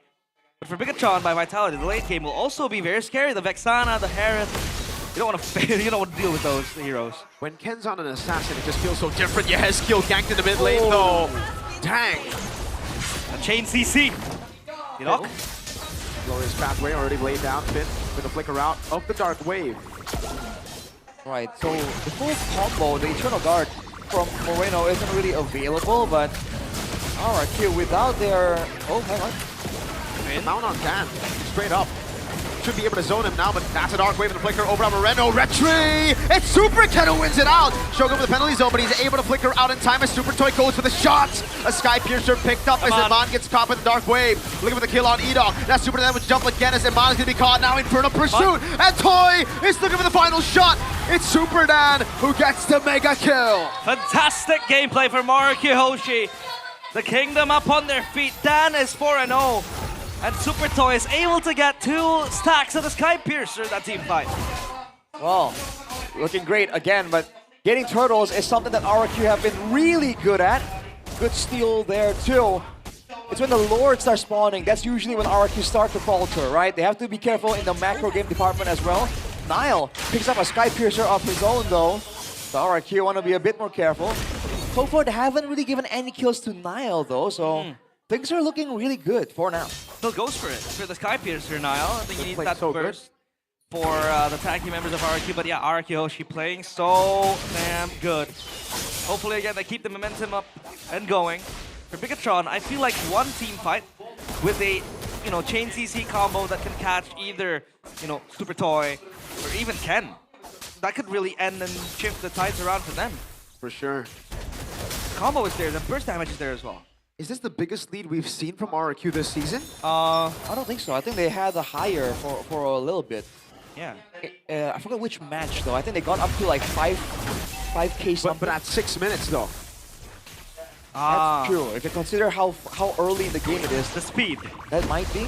Again, Super Den has popped up on the Phobius before, which is why I feel like this is a familiar scene, right? Fortunately, hasn't really been able to translate that to a clean late game though, but so far it's looking encouraging. With 8 seconds to go here, already playing the bit of the far side, probably rotating soon. Unless they have a different idea. Vin's already gonna get chunked there. Oh, Moreno tried it. Super Toy dashed away out of the guard. Yeah. Spidey senses from Super Toy. Good. Flicker burned. So that means this objective is all free for taking for RRQ Hoshi. Ooh. And that river, they still want to fight. And Bigatron by Vitality, they have a strong team fighting competition. Perfect turtle for Super Ken and RRQ. Yeah. Remember, Ken has one of the highest turtle rates. At least he did, at least like last week or 2 weeks ago. So yeah, so far so good. Now they have to try and press the advantage, go into the jungle, go for turret dives. The fact that Super Toy is also relatively untouched is looking very good for RRQ. Look at where they're plundering. They want to push down bottom and then up top. There's going to be a wave for Bigatron by Vitality. And Nile can play the side lanes now because it's so hard for him to maneuver in the team fight. Are we seeing a 1v1 here? Yeah, Ken might just want to go for a puncture. He's going in. All the way on Nile. Thorn Rose as well. Now already with the Blade Super Ken under turret here. Will be able to get, oh my god, last shot. Nile gets away. Moreno. Eternal Guard doesn't land on Ken. So both junglers get away, but in the bottom lane is going to be the gang on Imam, but he is able to purify out of the stun. What? Did he not have the Phantom Execution to kill off Nile? I guess he didn't if you look at the indicator. No, this was recently, because after that fight, it was still green. So yeah. Maybe he did choose not to go in. Maybe he wanted to save it in case there was a response from the team. And yep. to be fair, Moreno was there. Whoa! Down with the flicker. They gotta go for the turret though. Stay objective, something they have to learn, and they did from that Dewa match. Very mature, Arashi. What happened to RRQ Hoshi? I don't know. Again, it's hard to say, man. I think the question was the same all the way since the beginning. What happened to RRQ when they were down? And now that they're improving, we still have no idea. An anomaly, I would say, but it's good. It's a good miracle that's happening. Miracle? Well, you know. Is that rare, huh? We don't know. Right. They're able to achieve, but so far it's looking good for RRQ Hoshi, and that's what matters most. The thing for Bigatron that's a bit concerning is the fact that their frontliners aren't really building for tankiness just about yet. 4x for Shogun, Curse Helmet, Glowing One next for Finn. It's going to give them a decent amount of HP, but not a lot of resistances. And again, Toy is farming really well, already on the Malefic Roar, right? He is doing a lot of damage to them. Finn's going for the Glowing One as well, so the glue isn't really that tanky. He has the Curse Helmet, but again, you need the glue to kind of lock the players of RRQ in place. Super Toy, especially. There isn't really that heavy CC dive, you know, when you talk about Bigatron by Vitality. Maybe the Vexana, but that's still more in the front line. Chastise, sorry, completed by Super Dan, and that objective completed by RRQ Hoshi. Oh, right. Lord wasn't contested by a Bigatron. Yeah, they're letting it go. The trade game. They did get a turret. Oh, good read by Toy. We've been seeing that multiple times though, Arashi. Nile, when he's behind, especially with the Suyo and the Harley as well last week, he's gonna go and look for cross-map trades, either pushing out the side lanes, counter-jungling, invading, farming, and getting the buffs of the enemies. He's been doing that perfectly, and that's what kept him in the game. So far, gold-wise, he's a bit alright. He's going for the War App. Arashi, yes. we saw the Lancelot earlier today. what was the build like? Because Super Ken is going for the old Warax brute force. Yeah. Right. The endless battle. Going with the more survivable build. I think earlier when we saw the Lancelot from Albert, right? It was damage, right? It was a damage build, yes. I don't recall seeing the brute force on that guy. Still go for the brute force build myself. It's very, very convenient. You see that CDR as well. Gonna get canteen right here. Yep. Right. 2 levels ahead of Nile. Oh! A dash forward and a red tree on Nile. Nile's gonna keep this Lord from pushing in, or shoving in rather, over on the turret. The Holy Shield? The Holy Shield alive, and the tier 2 in the mid lane, the final tier 2 of the game. Take it down, away from BTR. Oh, Holy Shield! And Mon's holding it at the tip. I thought that would definitely break it. A trap here set by Yeheskiel and Super Dan. Won't amount too much just about yet, but they're keeping their eyes on the choke points of the map, trying to spot Bigatron when they're trying to make maneuvers. So even in intelligence gathering, they're doing much, much better. And because of that Bigatron, they're not really having a lot of ways to find opportunities to make plays. Because again, if they want to go for a pickoff or a catch, it requires Moreno or Shogun to kind of commit all in. Oh, look at this, whoa. It's caught by the internal guard. Up top is just the glue. Dan against 3. He's gonna jump in front of Pursuit coming down. The stun doesn't land right there. That's gonna be Shogun with the penalty zone, and the flicker out to safety, but it gets caught in the glorious pathway. And Edox right there. But Super Toy is not able to find the last shot with the Sky Piercer. See, if there was more follow-up there, that could have been really good for RRQ, but they were able to keep Bigatron from going into the jungle, take away this purple buff, give it to Super Ken. So far, still quite disciplined. There hasn't been moves that are too wild from RRQ yet. Yep. I think rationing the abilities will be the name of the game for Bigatron Vitality. They're gonna Winter Crown. bang. Yeah, that's very early. In that big team fight, yeah. Winter Crown completed by Yeheskiel. Glorious pathway by Edox. They want to take the orange buff away.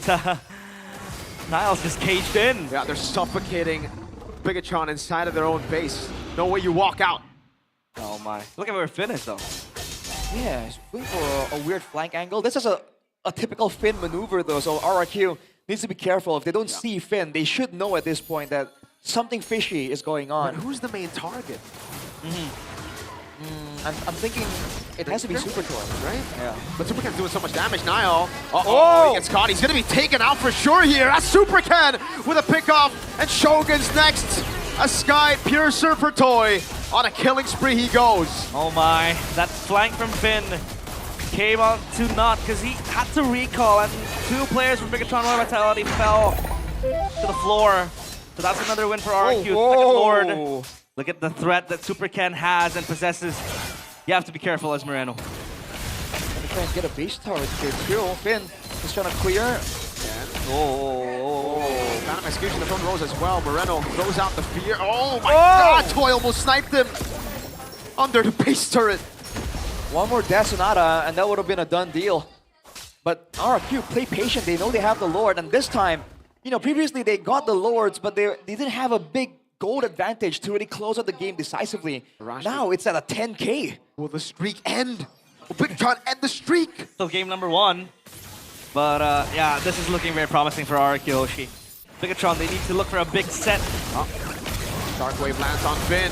They might want to go all in on Finn. 10 with a jump under turret. He's going to take that turret aggro, but a thrown rose by Ken. And a Phantom execution. The penalty zone is right there. Nile in the back line jumps onto Super Toy, but now he's caught all alone as Yeheskiel chases him down, even with the flicker and the Crimson Beacon. Nile, wow, he still gets away in time. Toy with the dash in forward, and the Lord will be dealt with.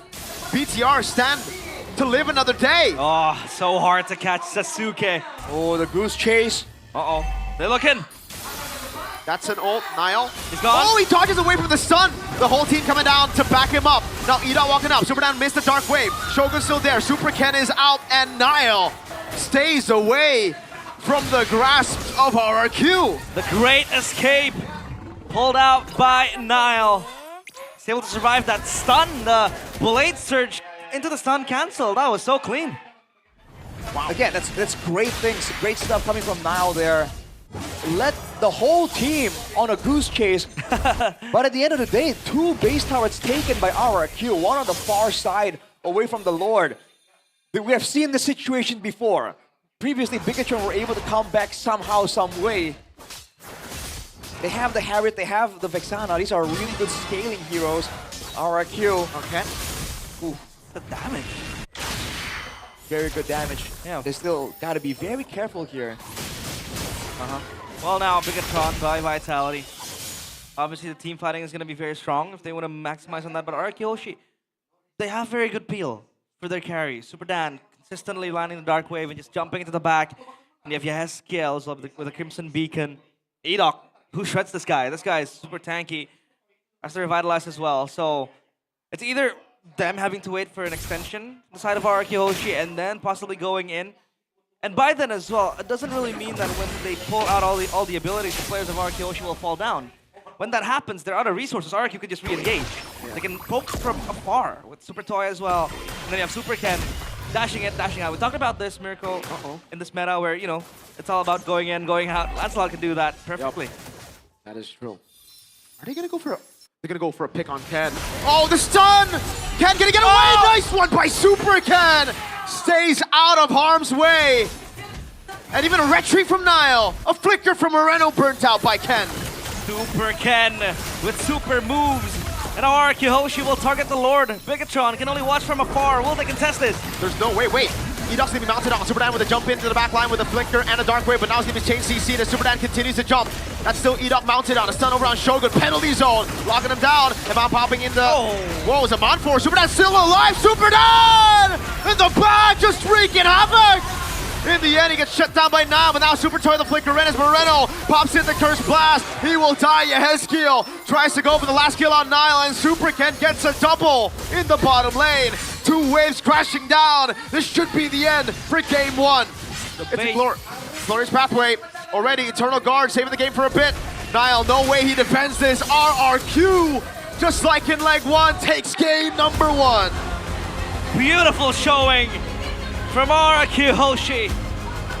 From start to finish, it was incisive, it was clean, it was meticulous, and most importantly, it was mature.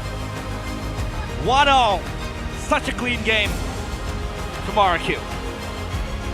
Crazy, man. That's the kind of circumstance where you see them hesitate, where you see them make a blunder. But they were fine. They didn't take any real risk. They let the Lord reset. They obliged Bigatron in the team fight with a 9k, 10k gold advantage. And they wipe him out. One more and the streak is broken, man. Yep. Can Bigatron do it? Bigatron do it. Can they break the streak of RRQ? Just for y'all back at home, BTR broke Onyx win streak, broke TLID's win streak, broke Navi's lose streak, and broke GeekFam's lose streak. They are the end-all of be-alls of streaks in general. The streak breakers. But it's very, very heartwarming to see the players stepping up from RQ. We're also the players heavily criticized. Super Dan with the Phoveus. One of the best games he's played so far this season. Super Ken with the Lancelot. Very elusive. Got a big impact with Super Toy, just gunning from behind. Everyone played such a pivotal role on getting this game win. But the road is still far. We still have 1 more game to go. Possibly 2 games if we do go to game number 3. But this is a sign of good things to come from Arkeyoshi. We saw the belly jump scare from NMM as well. Belly jump scare. Why can't they have done this earlier in the season, though? Yeah, that's such a good question. Because this looks like the Kescute RRQ we saw in Season 14 and Season 15. The start of Season 16 as well, before they ultimately, they didn't make it to playoffs in Season 16, but at the start, they were doing this as well. They were still doing well in the early game. They had a solid draft, and in this game, I think it was solid as well. The Phoveus pick, the Lancelot. That Lancelot. I think Ken needs to just get on Assassins. Yeah. I mean, he's alright with the box, yeah, but, Well, he did say it. If he gets the box shot, it's a done deal. But hey, it's a done deal. On the Assassin, this guy on the Harley too, right? He's had great performances. I think we're liking this version a bit more. The meta also supports it, right? Allows for the Suyos, the Lancelots. Go for it, right? Why not? Why not? Play your own game. Navi. Oh, yeah. That's right. That's true. Why not? To be fair though, again, I think there must be some people asking like, hey, The Vexana though, that came out of nowhere, it's not a meta pick. Is this Bigatron experimenting? Is that why they were losing? I honestly don't think so. As a Bigatron savant myself, I don't think so. Week 6 experimenting is pretty dumb. Yeah. Especially considering no one's safe right now. Yeah, you don't want to experiment on week 6. Mirko has spoken. I mean, dude, that final attempt though to trap Supercan. Yeah. You gotta give props to Bigatron. This team is so crafty in the late game. It's ridiculous. The flanks, the everything, and this guy. Not. Hey! This guy is. Redemption! Yes, Redemption sir. arc for Super Dan. Don't give him the Yuzong, give him the Phoveus. To get a player like this, Super Dan with the super game. The player of the game presented by the official gaming phone Infinix 5050 Pro. That was a very, very great game of Phoveus. I mean, again, this guy has been really good at the Phoveus. The past couple of weeks when the team is doing well, it's when this guy had the Phoveus too, right? Unfortunately, sometimes the combos just didn't work out that well. In this game though, it really did. This guy was doing his own thing, and everyone else just had the right tools to support him. But the dives, right? The dives and the way they were able to win these skirmishes in the early game, I think really is what's impressing me from RRQ. Yeah. And the fact that they pick up the Suyo and the Harith. They saw the Phoveus pick. Oh, this one. Oh, this was... Yeah, Ken did not use... Wait, he didn't... Oh, he have had the no... ultimate. Yeah, he had no ultimate. Ah. And now he had it. Yeah, okay, so that was a mistake on my end. Oh, I realize? My bad. Because I saw after that he had the ultimate ready.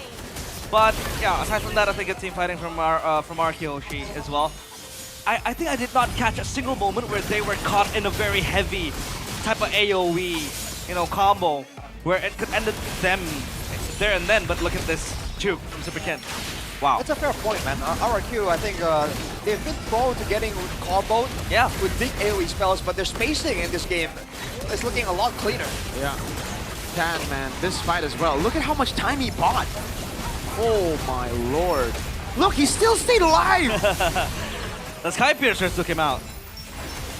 All the way to the end, dude. That's what a 5-1 Phoveus will get you. That level of tankiness is ridiculous. Yeah, I'm so happy for him. And that's why the Terizla, we were talking about it, right? I said, okay, Terizla can come through here, but I prefer the Uranus or... What was the other one? Lapu. Was Uranus or Lapu? Yeah. Thora. Uranus or Thora. Thora. Yeah. And I think that was the case here. The Terizla. Shogun got one penalty zone on Ken, and that's it, right? And for the majority of neutral objective takes on the Terizla, why it works so well against a Leomord, a stationary target doesn't have that many dashes, is because you lock him down in that spot. That's it. You cannot get out. Yeah. Oh boy. Looking at the item builds as well, as you mentioned earlier, there's no interest for Super Dan to be the carry, the star of the show. Full tank there with the Chastised Pauldron, the Dominance, Radiant as well. I mean, really good. I think he would have gone for the Winter Crown next, I think. Potentially for the game-ending moments. That aside, everyone just seems to have their head in the game. They know how they want to win the game, right? With the macros, winning team fights with Super Toy, getting protection with Super Can, distracting Bigatron to a degree. So again, there's not a lot of wasted movement. Well, early on, it looked very promising for Bigatron by Vitality because we saw the damage that this composition had. The Vexana, the glue damage early on, the Suyo even. Nile was still fighting for, gold when he was so far behind. He was pushing out the side lanes. He was counter jungling, was looking for something in a world where RRQ Hoshi was plundering, but it still wasn't enough. So, yeah.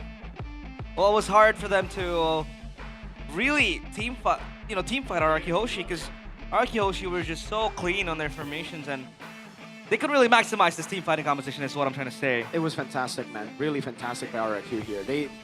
It really looked like they had an answer for everything, right? For Bigatron's composition, and they forced Bigatron into picking up the Terizla. I really think the Terizla pick didn't really fit well with the rest of the team. This composition looks like it's good when you're up against stationary targets, when you're up against targets who just don't move too much. So the Phoveus and the Hylo, sure. But the Lancelot, the Sin, they just get all the ways to do whatever they want, right?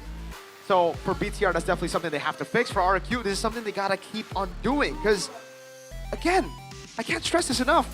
It's not like against Dewa, they were just horrible all throughout. They were amazing at the start. It was a throw by Edok and then my GOAT XBTR Super Ken on the Guinevere. We can't, deny that. But when he's on a Lancelot, say, an Assassin, those throws just don't happen because he can utilize his individual skill to get him out of those sticky situations like we saw earlier in this game with the Blade Surge. Yeah. Of Niall. Are you pumped up? Oh, I'm nervous, man. I'm nervous, man. What about you? Are you nervous? I mean, I came to this day expecting an upset, perhaps. An upset? What about you, Arashi? That's like the BTR way, no? The Bigger Trooper way. Bigger Trooper way. My team is gonna win, but it depends on where the team is in the standing. And it depends if you snack or not. Are you a snacker? I am not a snacker. The guy on your left is a snacker, though. He is a snacker. I haven't been for a while, though, but I love myself some peanuts. Hey, come on, man. Yeah, tell him where you got your peanuts. Well, I got them from Click Indomaret, and it's an application by Indomaret where you can just buy a lot of things: daily needs, snacks, drinks, game vouchers. You can get them all directly from the Click Indomaret app, and it's online shopping. It's just like in store, It's like a pocket version of Indomaret. It is the best version of Indomaret because you don't need to go to the store. You can just get it delivered to you, man. And on top of that, there's Yummy Choice too. Every time I think about this product right here, Yummy Choice. It makes me hungry because it's a ready-to-eat set of meals that is delicious, very quick, practical. If you want to go to Japan, you have bentos. If you want to have the Indonesian route, you have those boxed rendang. Yeah, there's rices. There's a lot of very different good. Man. If you want to have a quick bite, you have onigiri. Yeah. My personal favorite is the onigiri, bro. Okay, but I think onigiris are overrated, so I don't really like onigiris. What? I don't like onigiris. You cannot go wrong with rice balls, bro. What? Rice balls. It's rice. It is rice, but I prefer my rice with Indonesian seasoning. You know what I mean? I need like berempah. I need flavor. You might be on or something. They'll make like a Indonesian style onigiri. Okay, that. With like local flavors. So that I might want to speaking of rempah, there's too many ingredients spoil the broth. Yeah. Will it spoil the broth? That's my question. This is the question now that we have to answer. The new Red Robot system. Robbie Panjoro. What is Robbie doing there? What is he doing there? He's like the talisman. Ngapain niya? Ngapain niya? Mau gimana niya? Gimana niya? Is he here? I don't think he is. I think he's watch party. So then of course Bigatron are gonna lose. They don't have their man. This is the Robbie good luck, Panjoro. Bigatron's good luck charm. Theo Niall, Coach Panda. This is the clip from your podcast, Virko. I know that mic. That mic is so is very Coach Panda. Photo from YouTube Miraclecast. You're right. What? Why do they have to? Yeah. W though. But damn. Erpang and Her. Dude, this is such an Erpang pose though. That is an Erpang pose. He's just lost. Erpang's very nonchalant.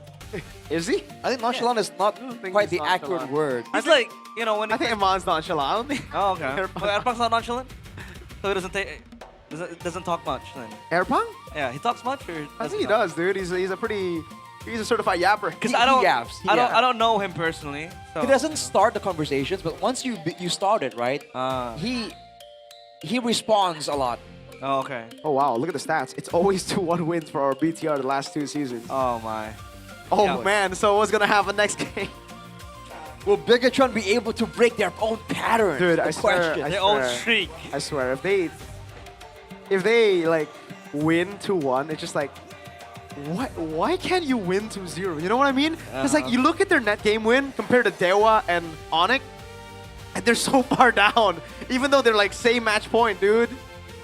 Well, his co-ed is there. Co-ed is there. Mr. CEO. He's usually the curse if it's not this guy right The here. curse, NU.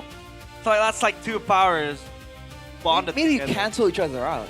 Hey, if that were the case, they would have won By a long now. time ago. Yeah, A long time ago. What, the trophy? I think playoffs came early for Bigatron. I think they're already starting to show those the little chokes, the little chokey chokes, you little cute chokers, you. Were they choking there though? Were they choke? I think they were. I don't the think they choke were. isn't really choke usually for BTR. The choke for them is like they just don't play well in playoffs. Yeah. That's what we call the choke. They don't actually like win early and then choke in playoffs. They just lose. And I believe in that match, they didn't even play the game. Yeah. Right? They didn't play the game. 7-1? Yeah, 7-1. For a long time. we weren't able to see what the composition is. Meant to do. Meant to do what it is meant to achieve. So.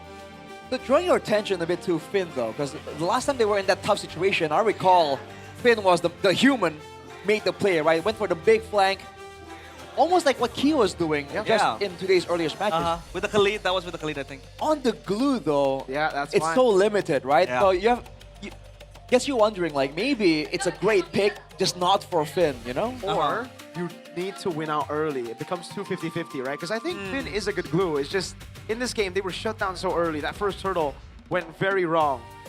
Yeah. It went south. I mean, was it the first or second turtle fight where Iman participated and he got taken out as well? It was second turtle, Second turtle, yeah. So And he just got bashed by Dan. So they brought everything, including Iman, to the fight, and they lost there. That's a tough one. Yeah, and I looked for a play, right? And then he got caught. Got caught. Couldn't really do much. He got caught. He got caught. Oh, got caught. I think he got got. He also got got. Got got? What does he got? He got bodied by Dan. Bodied by Dan. Like they got him, so he got got. He got got, bro. Very happy for Dan though, honestly. Yeah, it's like there was, what was the time? You know the smile? The smile? It's RQ? BTR, I mean? The smile, like after losing, smiling. And yeah. I think it was R7 or Sin who pointed out, like, look at him, he just looks so stressed, it feels bad. He does. But aside from that as well, the flack he's received, the critics, he's able to answer that beautifully. Yeah. With such a statement game, even if this is, still the first game. And remember, for all the Filipino imports who don't work out an MPL ID, go back home and you'll be a world champion. It's happened twice now. Hello, It Bruce. happened 3 times now. But what happened to Irad? To who? Irad. He just Okay, disappeared. Irad stopped playing professionally, so that's different. But Brusco, Coach Bren, Light XBTR, Bren Light. XBTR, Yep. they all went home, became world champions. So are you saying that Kelra and He's Indo- already a world champion. I mean, with an Indonesian team, is he gonna break the record though? For the first person to win an international championship with different teams from different countries? Is that even a record? If they win, sure. Okay. Let's not get ahead of ourselves. I know you're an Onyx fan, real No, life, I'm but you trying to gotta chill, Mr. Yellow Relic. Because You wanna know, talking about the technically, record. there's only one player who's won both MPL ID and MPL Philippines and an M Series. Who? Wait. Try to make a guess. Try to guess. Okay, hold up. MPL ID? Oh yeah, Yaoi. Is it Yaoi? There's only one. Yeah, it is Yaoi. Yaoi. Okay. Yeah. All right. M Series, MPL ID. But technically the MPL ID was Yeah. already benched, but still, it counts. It counts. But Megatron Shogun. Oh my God, The Shogun. frontliner.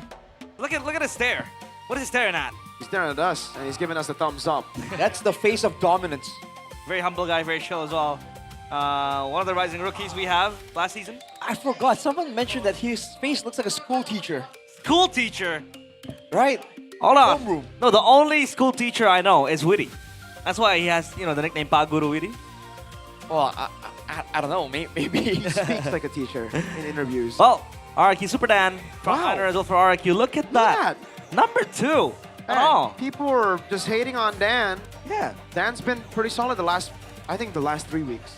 Did you the get first the 2 weeks, yes, okay, like sure. Yeah. But I think the first 2 weeks, everybody was pretty bad, Yeah. including the drafts. Agreed. Did you get the chance to watch RQ Kaito last season? Unfortunately not. Okay. Because I was about to ask, how did he do in MDL, PH? Probably good. Yeah, because if he wasn't good, RQ wouldn't have picked him up, right? That's true. Hoshi. Right. Okay, the Vexana though. Was it an experiment or was Wait, he's here. Robbie! Oh, yeah, wait, Oh, what was Robbie! he doing Yo! Robbie's there! Robbie! What's up, that- Robbie? That spooked me. I looked up from like my notes. I'm like, whoa, what is that? He does look like, pretty scary if he comes out of nowhere, you know? It looks like something I know.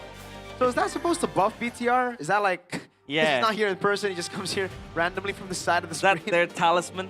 I have no idea, man. Because technically, even when he wasn't here, they lost the game against RQ. That was game 1 with Riza, and then he arrived, and then they suddenly won. It was the same thing with Onyx too. It's like, actually, this is some mystical occurrence. Or the players just Voodoo. believe in it. Oh. You know, perceive, achieve, believe. Or mean there's no such thing as mystical and supernatural things. Well, I'm You just think it's saying just we should consider the placebo. the placebo. Are you a Rashi. superstitious guy? You don't believe I in am. supernatural stuff? I actually do. Oh, okay. Okay. Nice. I was about to say I agree. I agree. There's no such thing. Well, Mirko is very hard to scare. So this guy is very brave. Dangerous grass. Dangerous grass. Broken Dangerous walls. grass, Dang. broken walls. See? I got it again, bro. Yeah. Come on, it's that easy, man. So who's the superstitious guy here then? You and wait, I don't know. Are you superstitious? I don't know. I believe what I see. I'm not superstitious. I'm just a bit stitious. A bit stitious. Alright. I'm standard-stitious. Standard-ish. Oh man. Wow. Okay. Fanny, Freya, Marcel, Talent is picking. and then we have the Guinevere, the Harley, the Chip. Yeah, it has to be the two Sin, no? Yeah. I mean, if it ain't broke, don't fix it. Especially because you've got 3 supers. Might as well make it a 3. Make it superstitious. Hey, I like that. Dusin, BTR, Suyo Yves. Just make it easy. Suyo Yves, Simple yeah. answer, right? Just simple answer. Then you'll have to give the Harith away. Yes. Is true. letting go of the Phobius okay? That is a good question, man, actually. Do they want to take the Phobius here? Suyo Phobius, but then the Kalea shows up for RQ, right? Yeah. But then they can pick up Gotham Red 3 if... Yeah, I think Bigatron don't mind. I think the Phobius alone just forces them to play so differently, right? Yeah. It might be a better idea to just take it away. Oh, they got Leo. Phobius Leo? Leo more than Hylos. Wow. 2 horses. The Pony Patrol. That is so different, but it is something that we have seen from Niall. When they lose out games, this is something that Niall likes to go for, right? It's the Leo more, back to just neutral objective control. Is this with the Setian though? Because that's the combo we see often, I right? think it's better with the Eve, man. Double path. I mean, the double path into the Wrath of the Phoenix, pretty devastating, but I guess the Eve is a lot more flexible. RQ, Terizla Suyo. Terizla Suyo? Win it out, bro. Kill the Leo Mord. I think that's the way to go. Yeah. Terizla Suyo. I think they go 2-0 if they get Terizla Suyo. I'll try. I can... Well, at least then they'll have the same win count. Are those Bigatron socks? Those are Bigatron socks. You know why? Because Wolf gave it to me. He said, here, this is for you, Bigatron socks. Get it? Yeah. It's Bigatron socks. So does and Bigatron socks? I mean, they socked pretty bad in game 1. They go Khalid carry. Mid prio. Interesting. And the carry though. But you could have like just cooked the Leomore with a Terizla there, no? Yeah. Alright. Do they have a surprise for us in the EXP lane? I think it's the Phobius here, no? Yeah, they have to pick it up. Let's be, RQ let go and get the Phobius. Do they want to go for that option? Because there's a carry too. The Harith gets countered by the carry in lane. You can just go and play for a winning lane later for Iman. Preemptive pick. Ooh, man. Well, now that there's a Khalid in the picture, though, I wonder if Super Ken is going to be on a fighter. Divine retribution is at hand. Valentina. Okay. Oh, boy. Not too big of a fan of this pick, honestly. But it is Moreno. So I'll give him the benefit of the doubt, right? The playmaker from Bigatron by Vitality. I remember a few weeks ago, that was, I think, the stressful Mirko's has been. He saw Bigatron straight up 3 games, first pick Yusun Shin. That was like week 2. God dang, BTR, always. What was that? I have no idea what that was.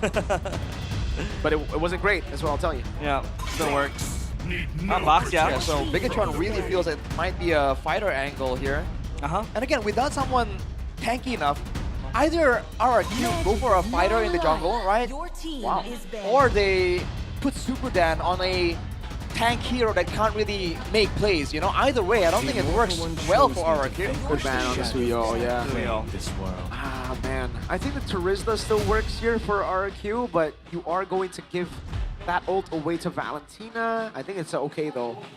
RRQ should ban another gold lane here, right? Or do they ban XP? A Sora ban, perhaps? No, but they still have Phobius. They don't need to. Yeah. A Claude ban? Maybe RRQ ban the Phobius, because BTR can pick it up first. Oh. Well. Let's see. Or they ban a Moskov and then they go for an assassin. That could be an option as well. But if the Moskov does kind of sustain itself. Up against the carry, not bad, but Phobius. The clouds are ever Main contention, they banned the Sora. So Bigatron can just go for the Phobius here, no? I think so. I would go for the Phobius here if I were BTR. And they'll reserve the last pick for Iman, for him to shine. Perhaps a Moskov pick. Imagine if they go YSS. Oh, I don't like that. I don't like that. I mean, YSS has fallen out of the meta. Yeah, right? it's out. We haven't seen a single YSS last week, right? We haven't. Since last week. They slaughtered my boy. Oh, Yuzong is not bad actually. Like if they want to just control neutral objectives. No, Yuzong. But I really think the Phobius is still solid. It's better. It's more direct. at your service. Ranger. Oh, Ranger. All right. It's a bit all over the place, don't you think? I don't think so. I think they are building towards almost a front to back comp, but they have dive as well. Front to back burst type of competition. Yeah. They want to get on top of it, stomp on your head as you're unconscious. They are lacking magic damage though, so I think the XP lane with the carry there. I was thinking maybe Alice, Uranus, I don't know. Doesn't really win that well anymore. Phobius again. I love it. I love it. Stick to that, man. It's been working. Comfort over meta, or is it actually Hylos just meta? XP, they flex it, Wait. This is an old counter to the Phobius. The Hylos XP. Yeah, but putting Shogun on a like stationary hero, non-playmaker. Yeah, but they get Finn on a Kalea. Yeah. And it stops the Lancelot. That works. I see the vision. It's an unorthodox pick though, because you haven't seen Hylos XP in ages. In ages. What, CN15 was the last time? Yeah. Somewhere there, yeah. We'll get a fun fact later on explaining. All right. Draft, Hirashi? I like RRQ, seeing what they can do on it. I agree. RRQ? I think RRQ. Will this be another night where Bigatron breaks yet another streak? It's either gonna be this or them forcing a game 3. The Kingdom is listening as they watch the Kings of Kings march the battlefield in this game 2. Lanadon, RRQ Hoshi against Bigatron by Vitality. Will the Kings end their streak? 0-8. Week 6. Will they finally be able to get on the board, to get that interview on stage, the one they've been longing for a while now? Let's see, man. Interview. It's crazy to think they haven't been on the interviews at all. Well, Navi has done that once. All right. This mid prior is going to be very strong from RRQ. What can they do with that, though? What do they have plans for? Once they get Prior and roam around, are they going to invade with Super Ken? Are they going to try and gang Shogun? All right, so Iman is no longer playing with no skin. He's on the skins now. He's usually out of the skin. Ooh. Look at the poke from Granger. Kind of disables the carrot to walk up close. At least disables him before he hits level 4, then he can kind of go all in to Iman. Then Iman has that Sonata, so win-win. Now in the mid lane though, there's Khalid and the Juice, and obviously always gonna have Prio. But now the Lancelot against the Leomord. Who wins out? Ooh. Wait, Nile is going for a bit of a gank here. Super doesn't see it. Ooh. Killing spree proc. No flicker, no burnt resource. Gets Purify, so it's all good for Super Toy. Right. If I saw correctly, the emblems there, a lot of brawling emblems from both teams, it seems like. So they want to go action from the beginning. With 50 seconds to go for the neutral objective, Super Dan already level 4. Ooh. Quite a significant advantage. Yeah. Shogun is level 3. They should leverage this and try and get something. This should be a take. Up to something, maybe Moreno, but Moreno is quite sleek with it. Yep. And they might want to force the turtle. The Hylos are still level 3, close to level 4. Might be able to get something, but Super Dan goes in. Yep, gets stunned up. Shogun doing DOT. Dan jumping on him. Down on the back line now, jumping in as well. Super Ken with a Retribution win, as that's going to be Super Dan jumping around with a Dark Wave as well. Raging Sandstorm to the back as Super Ken claims first blood, and now it's Nile caught all alone with the Lantern Flare. A win for RRQ at the start of the game. Another good start for the Kings of Kings. But let's see if they can keep this momentum going. Bigatron losing 2 of their core members. I mean, man, there was even a flicker there from Super Dan to try and catch another extra body from Bigatron. So far, so good. And again, in the respect department, 2 Purifies on RRQ means that they won't be able to reposition all that well, but with the Phobius in the front disrupting everything, they might not even need to, right? The Purify is going to give them so much value to deny Finn his targets. Now, so far, with the movement that Bigatron has, they are expected to kind of contest the objective. Especially now Moreno hits level 5. He has the ultimate stolen. Oh, wait, Tsunami Slam on Edok. Wow, he just... Well, that was pretty quick. I did not expect Edok to just get popped like that. Iman going full on straight for the Hunter Strike, skipping the boots, skipping the Sky Piercer. What is he looking for here, Arashi? Just brawling prowess, I guess, to try and really get a lead in the fight. 2-level advantage for Super Dan, for now at least. Oh boy, again, Bigatron were able to get a pickup onto Edok, but all things considered, that's the roamer, right? They're okay making sure that no one else gets taken out as a result. Moreno's still hanging on to this Raging Sandstorm though, so that's a little bit peculiar. But that kill was towards Iman, so, you know, Bigatron deems it valuable, seems like. Especially when he can get the Granger going. He has the boots now. And the Phoveus. When the Phoveus does snowball, as we've seen in Game 1, who really takes care of the Phoveus? I know they have the Kalea with the Granger combo as well, but is it going to be that easy? Whoa. Shogun gonna go for a stun on Dan. The rest of the team is here as well. Turtle spawns in the bottom lane. Good rotation there from RRQ. They sent Edok along with Yeheskiel to the top side there, denying Bigatron the play before the neutral objective. Now the wave's even, so there's going to be time for them to dance around. Speaking of, War Axe again. Trojan side completed for Super Toy. He's battle ready. Seems like Turtle will spawn, and it has been up. Will RRQ Hoshi contest this? Thunder Belt for Edok as well. Extra bit of damage, extra bit of slow. The Truncheon from Moreno though, they got to be careful about that. That's a lot of extra damage, especially in a clumped up teamfight. Yeah, they're looking for maximum damage here, Bigatron by Vitality. yeah, they're poking the horse down. Shogun pops in Glorious Pathway. I think that was a bit too early, actually. And now RRQ are just standing there waiting for the Glorious Pathway. Now it's a big resource burnt out. Oh, Nile? Look at the patience from RRQ Hoshi, Nile. Oh, jumps on a Super Toy. Knows there's no flicker, but he doesn't get anything done. Even with the horse, Shogun thrown back at the team, and Toy treads him down. Nile doesn't have the horse. Yeheskiel with the walk up with the Crimson Beacon now. Tsunami Snap with the Radiant Sandstorm there, but the man gets thrown back into the team as he's able to flicker out to safety. 10! Goes in with a pursuit. That's Moreno with a jump in forward as Dan gets slain, but the turtle goes to the hands of the Kings of Kings. He might have bit off more than he could chew, but at least the objective falls in the hands of RRQ. Edok with the kill, but it's traded back with a kill for Eman under the turret. Is that worth it, Arashi? They're building a Sky Piercer there as well. I don't know if that allows him to collect a stack. We'll have to wait and confirm because he bought it after he got taken out. I don't think it does add the stack, no? If he picks it up before the kill, I think he still gets the stack. So I think he got taken out, picked it up, and then Edok fell to the turret. So that's why we gotta find out. Yeah, I think he got it after Edok died. If he did, no stack, I think. All right. Either way, Super Dan has been very aggressive with his flickers. Would have been value if he was able to take out Eman there. Unfortunately, though, Bigatron a bit too clean about it. But there's no answer from Bigatron when it comes down to the neutral objectives. This is concerning. Let's see. So far, it seems like RRQ Hoshi are very good on the pressure. At least a few kills here and there for their core members. Super Toy yet to be caught. The Purify is still available. The Kalea will need to work double time to catch Super Toy. They're going to try to engage on the top side turret. Will there be a fight?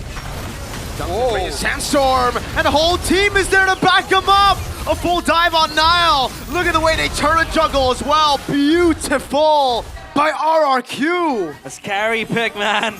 Such a nightmare. You do have the damage reduction with the Barbiel, with the Phantom Steed. But when you have that true damage, the shred from the carry, man, oh man, Bigatron by Vitality, they need to address this carry. Whoa. I think he should be fine here. And Man's gonna try to get the kill. Super Ken. Oh, Moreno with the splash, and still he's unable to get Super Ken down. That's a flicker. Too close for comfort. No flicker on Moreno. No big plays, and now the neutral objective is up. Super Ken will recall for now. There's a window for Bigatron. You know, I thought Nile was gonna take out Super Toy in the previous neutral engagement. RRQ has to be careful about that. With a couple more items, Nile can pretty much one-shot Super Toy. Without the flicker, he can't really kite back. Now, Turtle will be able to be corralled by RRQ. Bigatron by Vitality, will they contest this? I think they will. All in, but it's only onto Edok. Now gets on the horse, but now Raging Sandstorm come down over on the two frontliners. A pure front to back for RRQ as they secure another perfect Turtle game. What is this early game from RRQ Hoshi? Looking like a different team. Whoa. Early game fully stopped. Look at Yeheskiel. that confidence from Yeheskiel. Helicopter from Yeheskiel. Paracopter. I don't know if this is the decisiveness coming in from RRQ that's catching Bigatron off guard, but every single fight, flickers from Superdan, flickers from Edok. I mean, right there, he Raging Sandstorm and flickered just ever so slightly sideways just to land it on more people. That's the kind of decisiveness we haven't seen from RRQ in a while. Yeah, the decision making has been very, very good. And look at them just munching on that bottom side turret alongside Super Toy. They have control of the jungle as well. They're gonna let it go because Bigatron will be moving in units. So the question is, what does Bigatron need to do? Again, you said it. They have the dive, they have the front to back. What are they gonna wait for here? Well, now I don't know. It has to be Finn making a play, right? If Finn can maybe catch Superdan, you know, in the late game where Eman has damage, where Moreno has damage, right? If they can catch Superdan before his team can back him up, that will be the window. Okay. Because as long as Superdan is in the picture, they cannot get to Yeheskiller and Supertoy. They need to go for Superdan as well. Just go for the target in front. Maybe if they catch Supercan in a neutral objective situation. Yeah. That would be it. If they tried to do so in the previous game, so that's definitely in the cards for Bigatron. The problem is that Supertoy, I haven't seen him oftenly pop his Purify. He's been very, very safe about it. He's been able to escape such close calls. And Eman. Wait, Eman dash forward. Oh! That's it all in. Eman with a flicker out of safety. Now he kites away. Oh, what? Nile gets a shutdown over, but Edok's still there to pop him. Dark Wave lands. In front of him coming down as well. As Eman goes over to Kite and is able to find another kill. Supercan jumps to the back line, but doesn't find the kill. Oh, my goodness. Supercan with the miss on the puncture. Phantom execution out, but BTR somehow win the fight. Is that a misplay, or was that Bigatron just pouncing on Super Toy? I think, again, they underestimated the Leomor's damage. Like we said, if the Leomor can get to Super Toy, it's basically almost a one-shot. And without any defensive items, with only, not even the Malefic Gun, by the way, for the extra range and safety, they can't really win a fight as decisively as they have been. That's the window, man. Bigatron going for broke. Yeah, they're just going to go for the Lord straight up now. Supercan can go for the steal. Eman picks it up now as Shogun goes to the front. It's an all-in over on Shogun. The rest of the team will leave him. That's a sacrifice they're willing to take as Ken picks Shogun up. The trade. But at least the Lord will be taken by Bigatron by Vitality. That's going to try to swing them back into the game. But the gold lead still mounts for RRQ Hoshi. They can clean the waves quickly as well. And especially the Lord with the carry in your team, that Lord is going to go down quick. That's the first Lord as well. Fortunately, it's a quick clear from RRQ. They got to manage the waves on the side lane still. But again, that's a weakness exposed by Bigatron. On one hand, it's a bad showing from RRQ. On the other hand, though, has Bigatron exposed their cards a bit too early? Now, for sure, Super Toy is going to be extra aware of that Leomor threat. Very slow. Bigatron's going to take Shogun's heart rate, 144. He's always high cortisol, man. Oh, Supercan as well, 130. Supercan. I think Keyboy as well. Keyboy's high or low? Oh, yes, high. Wow. High heart rate. I think it's the adrenaline from the game again, especially high stakes like this. High stakes for both, I think, for Bigatron. Again, they need those wins. For RRQ, it's about breaking the streak and ending it. And now RRQ, it seems like Bigatron now has an avenue to go in. They need Nile to get to the back line. But you always have, Edok just shadowing for Super Toys, stopping the engages. Super Dan as well with the Phobias. Not as clean as game one. Yeah. This game, far harder, but at least he's doing his job pretty well. Well, don't forget, in a teamfight setting, the Revitalize is an extra resource that Bigatron can use, right? Yeah. The slow and the healing, more importantly. That combined with Finn's passive, the Kalea healing, right? Can swing the balance in favor of Bigatron, because Eman has a Sea Halberd now, right? He's actually ahead in gold compared to Super Toy. That's a dangerous situation. Win of nature, though, I think the Leomort angle is not as valid as it was. Now it's Eman. Oh, I just realized. Shogun's item are all components. Basically. None of them have been completed. Wow. Yeah. That's how desperate he is to, just get Yeah. everything to deal with the damage of RRQ. Elegant Gem. I really think he should finish the Chastise Pauldron first, though, no, Rashi, against this carry? Yeah. Surely, I think so. It has to be the way to go. He's been playing from far behind. I think game one, he also tried to put the War Axe to Rizla in hopes of going ahead, but he had to use much prayer for utility. Now that he's on the high lows, obviously it's going to be the punching bag. Players gold by Todak.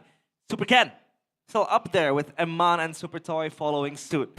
That's going to be the Brute Force breastplate completed. That's going to be for Nile. So this Leomord will be a problem. Someone needs to hold the Leomord. Yeah, and RQ needs to be careful about the far lane situation. It kind of like influenced it a little bit, but Eman is still in the area. They have the snake angle by all means, but Nile is already in the vicinity. No, but both teams are taking it slow. It's gonna push for Bigachon, by the way. I think the lane on the bottom side. Yeah. It meets on their side of the map, so Yeah. unless this minion hits the turret, then Oh no, wait, it's gonna push for RQ. Wow. It's gonna bounce back. Don't think so. I think it'll. If this, there you go. If meets there, Yeah, RQ's minutes will come faster, I think. not there. I think it depends on the HP. Oh. No, okay, the turret will hit it again, then it'll move back. Exactly. All right. Regardless, there's gonna be some time before you can really see the wave build up. So both teams are gonna play very patient. Yeah. And Man will be able to poke a lot though in this Lord Dance situation. Ooh. Those bullets sting, man. They do. Skill has regen. Don't Salchi. And the Lord. Shogun can just burst this down. And the wave in the mid lane. Shogun held on. They're doing a good job playing with the Lord Dance, but they actually let go of the aggro now and they go all in on the fight. That's gonna be the kill over, but that's gonna be S-Kill falling down to Nile. I really think they should have just 50-50 the Lord. Now walks up. It's gonna be Edog and Superdan jumping onto Nile as well. He's gonna be jumped back again as Mom picks up the Skypiercer stack on Lord. Dan's gonna fall as well. Toy is able to secure the neutral objective, but now Moreno! Crimson Beacon and Finn jumps in. He's able to pick up the kill, and as Moreno gets another. Toy under the turret, pops into it in nature. And Man gonna go for the kill right now under turret, and Super Toy is doing a good job at dodging. Moreno splashes him and gets the double. Now it's Nile on the mid lane. It's a wipeout for Bigatron. You're gonna try to push the base and the structures as well, but that was a close call for both teams. Bigatron come out on top. It won't be one straight push, but that's the gold lead eliminated. A base turret even. Yehezkiel can't defend it alone. Oh. It's the one in the mid lane. The Lord is still available to be used. Yep. But can RQ regroup in time as we take a look at the instant replay by the Infinix GT50 Pro? It starts with the pickup onto Shogun. They drop the aggro on the Lord. Why did they fight? And then they went for the fight and the Lord at the same time. Look at this. I don't understand why they would fight. Yeah. They just pushed it mid. They had the prio. They could just play the Lord Dance. But they were able to burst it down as well. They could have gotten it and then get out. But Bigatron were back on the chase. They knew that Nile had the damage. Yehezkiel was bursted down to pieces. And yeah, that's going to be the gold lead gone. The early game we talked about, completely non-existent. I don't get it. There was no reason to fight. The bottom wave, as Arashi pointed out, it was on the turret. They will push back. Mid lane, they had the prio. B tier would have had to deal with it. The mid turret almost died to minions. Yep. They had everything. They didn't need to 50-50. It's B tier that needed to force it. Even topside, it was pushing for them. I don't get it. I think they saw that they didn't like the trade. Shogun for Yehezkiel, so they felt like they should go for something. You know? But again, as long as Super Toy is in the picture, it doesn't matter. You know, that's true damage. The carry's going to be able to carry the team fight. They should really reevaluate how they want to take fights. Because if they want to move forward like that, that inherently brings extra risk to Super Toy. Yeah. By all means, he has the Malefic gun at this point. But against a team like Bigatron, you can never be too careful. Oh my. Bigatron by Vitality, 1.3k gold lead. But I think at this point, it could be irrelevant as well. In the late game, it gets tough. RQ are now a composition that needs to just play around Toy. Yeah. Yep. And I guess Yehezkiel has presence in this late game on the Sushin. We've seen that before. But again, it's just not as easy without that gold lead, right? The gold lead was a huge factor we were counting on for RQ. And Bigatron, again, Eman picked up a couple of stacks on the Skypiercer too, don't forget. I really thought that Yehezkiel would have opted for the Skypiercer. Could have really helped RQ team fight their way into Bigatron by Vitality, but the Lord in 5 seconds, they want to make a play. Conceal! They go on the flick. Oh, Eman is able to flick around to safety now. It's going to be Yehezkiel taken low. Dark Wave lands on Shogun and Finn as he goes in all the way. Shogun going to be taken down by Super Toy, and that's a pick right before the Lord even spawns. Finn going to be looking for the pick as now Nile walks up, but they are unable to get anyone as Moreno splashes Edok, and that's it.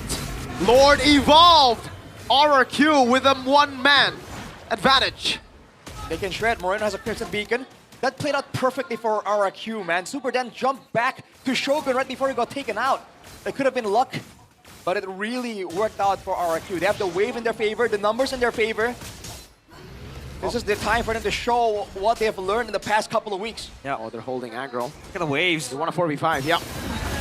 Nile. Phantom Steed coming down. And The that Lord. will be a free Lord to RRQ. That was cleaner than expected. And RRQ Hoshi, they get away with murder. 1 kill towards Shogun and the Lord to boot as well. So now RRQ Hoshi, they can reset and reevaluate their options, the lanes. At least down bottom is still not Only broken. 20, so that the first one Yeah. didn't count, Rashi. I thought he had more, Like that. honestly. Now with the Evolved Lord, with the late game carry, with the liberty to play for full peel for their gold lane, this is the end angle for RRQ. This is like the ideal moment. If they miss it, they might find it again, but it won't line up like this. They can still play it slow though. Even if they don't end, they can just pick up the base turret. They Right. get that, and then they just play with it, and then they'll ultimately get the win. So it's all about patience now for RRQ. Composure. Patience, composure, maturity maybe could be the name of the game for RRQ Hoshi. The Kingdom is calling. Will they be able to open up this space and possibly look for an end? Shogun with the glorious pathway. Yep, no flicker for Iman, so he's got to be very, very careful in the back line. As now clears out the way to the mid lane, and Shogun gets lifted, and he's going to be taken down. Oh! Raging Sandstorm, the first win for RRQ, lingering in the air. They're doing it. The base is open. RRQ have done it. They've cracked their lose streak. They're finally on the board in MPL, and it smiles all around. It's the Kingdom finally celebrating a win in Season 17. The Kingdom roars back to life beneath the crumbling castle walls and the screams of desperation. They find a way to celebrate. This 2-0 might not mean much, but it is the first step and the right step in the right direction. When you're on the bottom, when you're all the way down, the only way to go is up. We've stated that for multiple weeks for RRQ, but finally, it is done. Bigatron, once again, showing that they are the breaker of streaks. It's always got to be BTR, man. If there's a team to do it, to beat Onyx and to lose to a bottom team, there's no other than one of the greatest jokers of all time. Look at what it means to the Kingdom.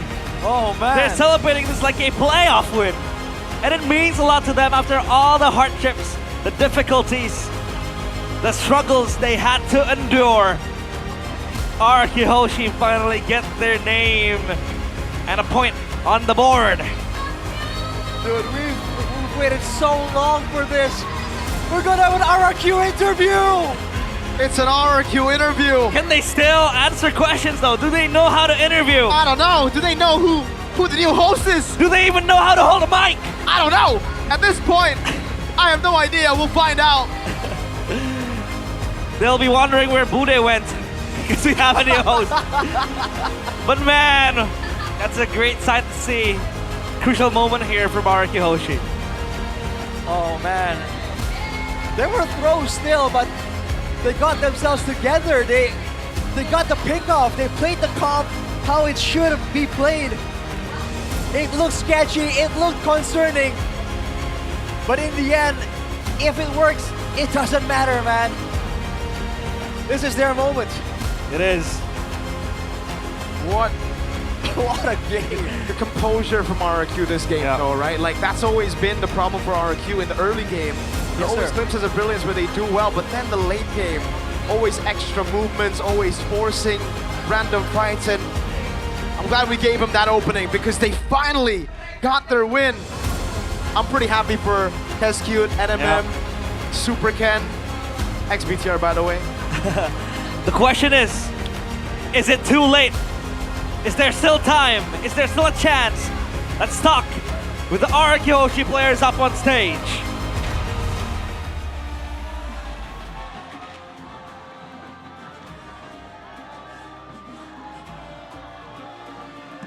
Kingdom, marilah kita sambut. Ini dia RRQ Hoshi.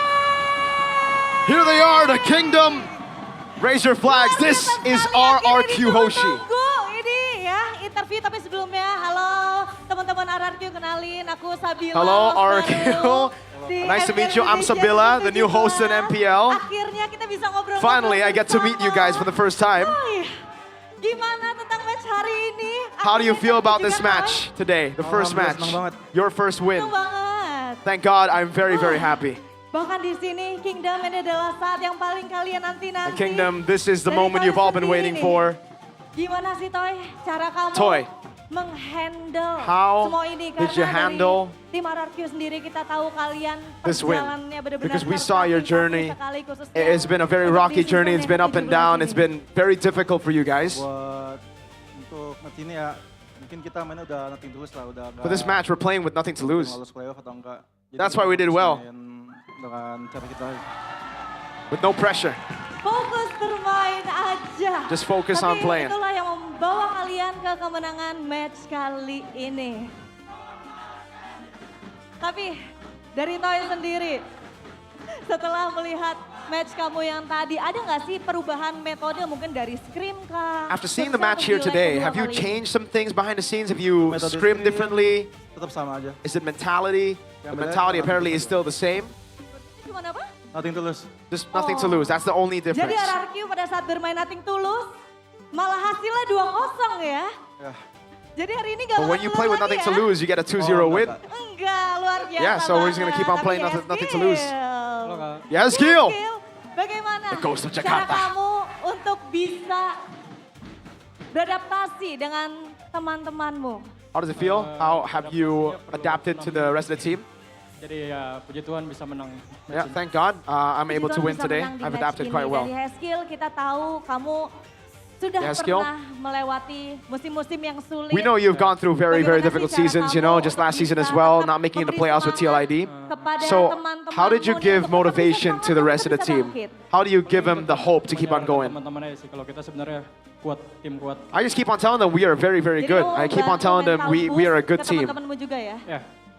Ada nggak sih kalau misalnya dari Skill sendiri, misalnya From you, Skill? kamu memberikan semangat khusus ke player siapa gitu, misalnya kayak ke Idok atau ke Super Ken atau ke Toy mungkin? Did you give extra motivation to Ken, benar-benar ke to semuanya. Toy, or anyone? No. Dengan kemenangan Apparently he gives hari support ini to ya, everybody Skill. consistently. Akhirnya saat-saat yang paling ditunggu-tunggu sama teman-teman dari This is the moment you RRQ really Hoshi. all have been waiting for, have been Kamu working sampai- for this moment. Buat Kingdom ya. Iya, buat For the Kingdom? buat Terima kasih. Ini cukup berkesan lah. Kemenangan pertama. I mean, saya for di tim me, ini. this is a very, very Terima kasih special semua. moment for me. This is the first win I've ever achieved with this new team with RRQ Hoshi. Oke, tapi dari Idok di sini. Idok. Idok, sebagai Halo. player Halo. yang cukup lama di tim RRQ Idok. You're a player who's bisa been in the dikasih team tahu for quite a nggak sih while. Kendalanya selama ini tuh apa Can you sih, tell us Idok? what the problem Karena kita is for benar-benar RRQ? Because banget. we keep wondering what the problem is. It's always, you know, losses, so we never get the time to talk to you. Ya, kendalanya banyak sih di The problem? in-game We've juga. a lot of problems Di in game, out Ya, game. mungkin perbedaan di scrim dan di stage ya. It's just the difference in scrim and on Dan cara stage. kamu menanggulanginya gimana? And Cara how do kamu you deal with that? mengatasinya gimana, Idok dan teman-teman? Ya kita tetap percaya satu sama lain, percaya sama semua yang ngebantu, coaching staff juga. Ya, We just keep on trusting each other. We keep on trusting the coach as well Dan disiplin. and discipline.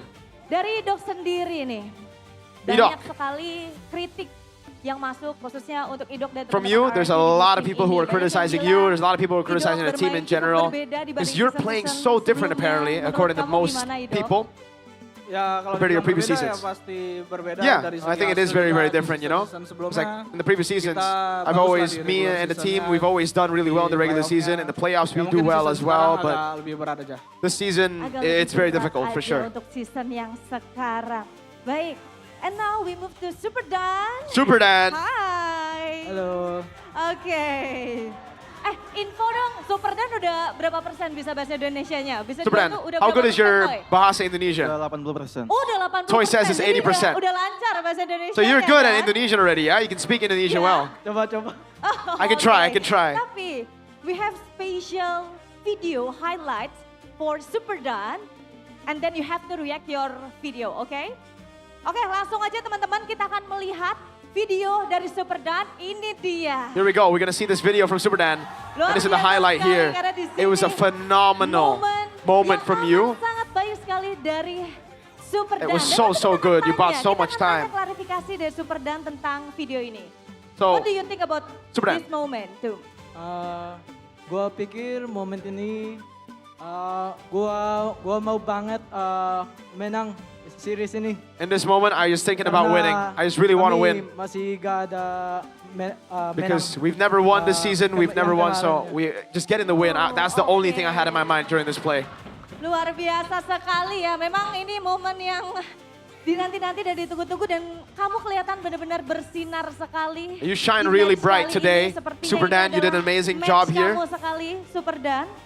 Dan you finally win this match. You How do finally you win feel? this Is it match. boost your confidence, boost your mentality?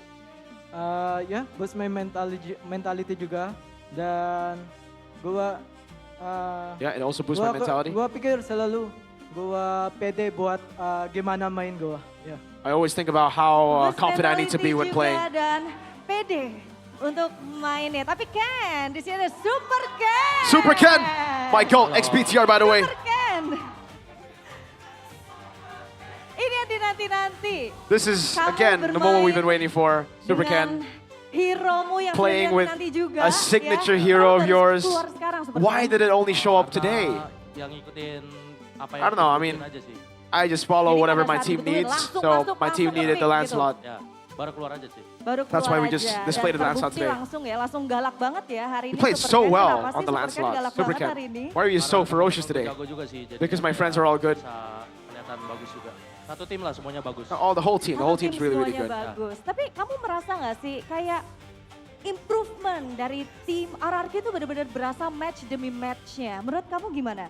Did you feel the Sebenarnya improvement? udah berasa dari week 1 sih, dari I setiap already week udah ada improved. I already improvement. Mungkin felt ya the improvement in baru week bisa 1. dapat kemenangannya di week ke-6 ini. We've always just been improving, you know, in scrims, etc. But we've only finally gotten the result here today. Tadi dibilang kan, sebenarnya dari week 1 tuh kita udah ada improvement. So you improved from week 1. Cuman baru bisa menang di week yang ke-6. But you're only able Itu to win in week problemnya 6. ada di mana? So what's the problem? Where was the Mungkin problem? Karena ini roster baru juga kali ya, jadi kayak masih cari jati diri sebagai tim aja. I think it's just because this is a new roster, so we were really just trying to look for an identity, you know, our identity. Semua kepala jadi satu. So what main happened? as a team. How did you guys connect? Pasti lumayan sulit karena I mean, it was very, very difficult kita punya 5 pemikiran because we have yang berbeda-beda. 5, you know, different dan kita harus players, satuin itu. and we have to fix it together. We have to Dan kita unite harus together, satuin so itu. it took Tapi some aku time. pengen nanya lagi, mungkin ke Ken atau Toy bisa jawab juga. I wanna atau ask Ido Toy, nanti bisa jawab ya. or anyone Hari of you ini, guys can answer. banyak yang bilang minggu yang ke-6 adalah minggu yang berat This week, untuk tim a lot of RRQ. people say that this week will be the most difficult week for you because you're up against BTR and Onyx. But you were able to get a 2-0 against BTR. And tomorrow, you will meet the Sky Kings. Idok. Minggu ini pasti minggu berat lah lawan. Yeah, this week is very difficult. We are up against two very difficult opponents, tough opponents. Bakal ada kejutan nggak Idok? Itu nggak tahu. Itu Will there be a surprise, Idok? I don't know. Pas aja ya. Ya. Dan Yeheskil. Aku pengen Yeheskil. bertanya sama Yeheskil I want to ask you again. Tadi kalau kata Idok, kita mainnya yang penting lepas aja. Kalau dari Yeheskil gimana nih buat Onyx? From you, Yeheskil. Sama kasih yang kita punya. What do you think about Onyx? Kita punya. Yeah, I'll just give Last what we have. question untuk teman-teman dari RRQ. And now last question Kita for everybody melihat in RRQ di Hoshi. sini We see today the Kingdom, benar-benar selalu memberikan they're dukungan always supporting untuk you teman-teman guys. dari RRQ Hoshi. Naik turun tetap You guys are up. When you guys are up, they support you. When you guys are down, they support you. Sampai ini untuk Kingdom yang luar biasa mendukung kalian. What words do you have to say to the Terima kasih Kingdom? buat ya. Thank you so much to the Kingdom Ya, for always tetap dukung supporting kita us. Walaupun kita lagi di bawah. You guys always support us even when we're down. Terima kasih yang lagi nobar di RKK Palembang. Thank you so much for the people who are watching in Palembang as well. Baiklah, itu dia interview kita. That's di it, the first ever interview, first of many. Kingdom. We hope. Marilah kita sambut. Inilah dia RRQ. Here they are, Hoshi. RRQ Hoshi.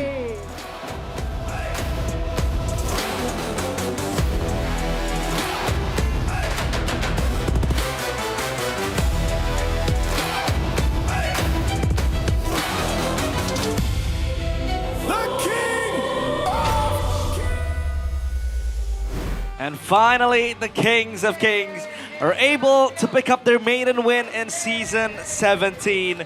That was such a hard-fought win, but that was also a clean win as well. it was a clean win. And you know, I'm a bigger trooper in and out, but that felt like a really good win. You know, Yeah. like it feels good to see RQ, especially a guy I've been supporting for a long time, Super Ken. The smile he had there, It meant a lot. I'm glad he got a win. Kes cute and MM in the back as well.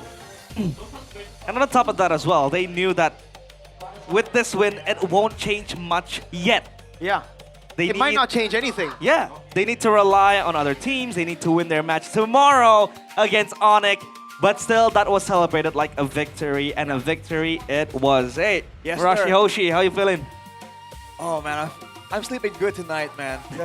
The first good sleep in a while, yeah? Really? Oh wow, that's a great moment. Then you'll sleep bad tomorrow then. I almost forgot Oh, how what it the hell? felt seeing them on stage, bro. Like when they start walking up, I'm like, wow, this is so foreign at this point. Dude, I've been waiting for this.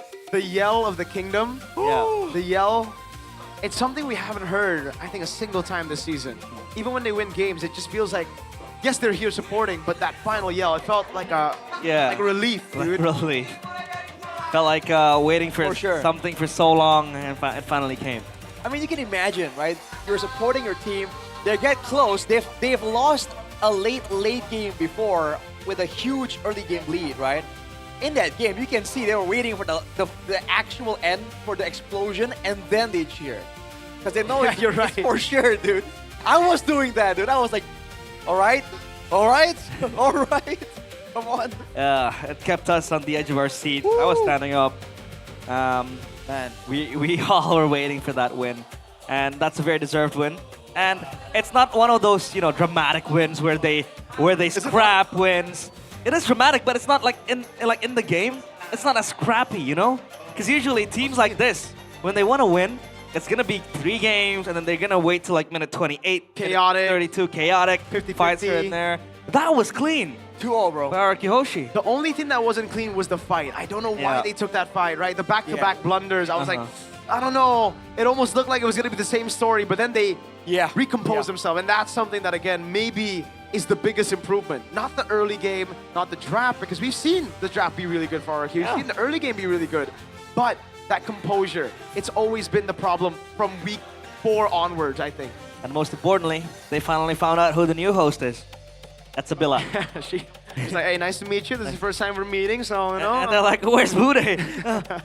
This is new. It's been so long. What happened? It's like Steve Rogers waking up after being in a cryostatic state. For an older reference, it's like Jumanji. It's like, what year is it? Oh, yeah, Jumanji. Where's everything? Where's everyone? And that's the first time I heard Superdan speaking in Indonesia.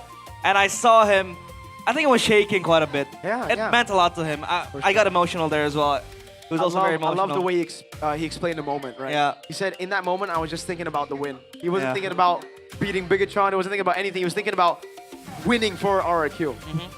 Break it down for us, Rashi. Hoshi. Oh, where do I begin, man? They did a great job in the neutral. This is where they used to be, where they have been criticized for being really bad, the neutral objectives. And in this game, at least, aside from the fight, like Mirko mentioned, for the most part, the kite back, the team fights, credit to Keskiro as well for giving them a composition that really worked. Yes. Right? But they were able to perform on it and attain the right win conditions, especially this guy, dude. Man, such a heroic redemption. After being bashed, criticized, scrutinized multiple times, asking for him to get changed and to get subbed off, he shows up big time against Bigatron, none other. Player of the match presented by the official gaming phone Infinix GT50 Pro. It is Super Dan. It could be an 0-3, KDA, but it doesn't matter. His impact was very, very of high magnitude. And Lanadon, this Phobius needs to be taken off of him. I mean, it just has way too much impact, especially with his composition. All the way from the early game, even from game number 1. This is the reason why they're able to get such an advantage, right? They're able to kite back away, allow Super Dan to really get all the movements he wants to get. And even here, when they lose members, when they fall behind in a way, it doesn't matter, right? They keep their game plan on track. And dude, the lack of hesitation from RQ is very, very apparent, man. Flickers aggressively here and there. They know they're aggressive. They know they need to make the plays happen. Tower dives, tower aggro juggling. the communication, like something shifted for sure, man. Yeah. They were moments of brilliance like this already, but the way it all comes together, like a cake, you know, it's like, it's so good. I just gotta say though, like BTR, I still can't believe that they go to 2-0 Evos and then they just get dumpstered like this. The mighty Bigatron. The mighty signature BTR. The streak breakers. Streak breakers. Hey, Wolf said it to me and he gave it to me. BTR socks. BTR socks. I see why you're wearing them because they suck. They suck pretty bad this game. They did. Man, this fight though, right? We were thinking like, oh no, the gold they swung over to Bigatron. You know, it's a wipeout for the Lord. What are they gonna do after getting wiped out? Turns out they go for another fight. They make it work. You know, the threaten onto Moreno to zone away the frontliners from the backliners.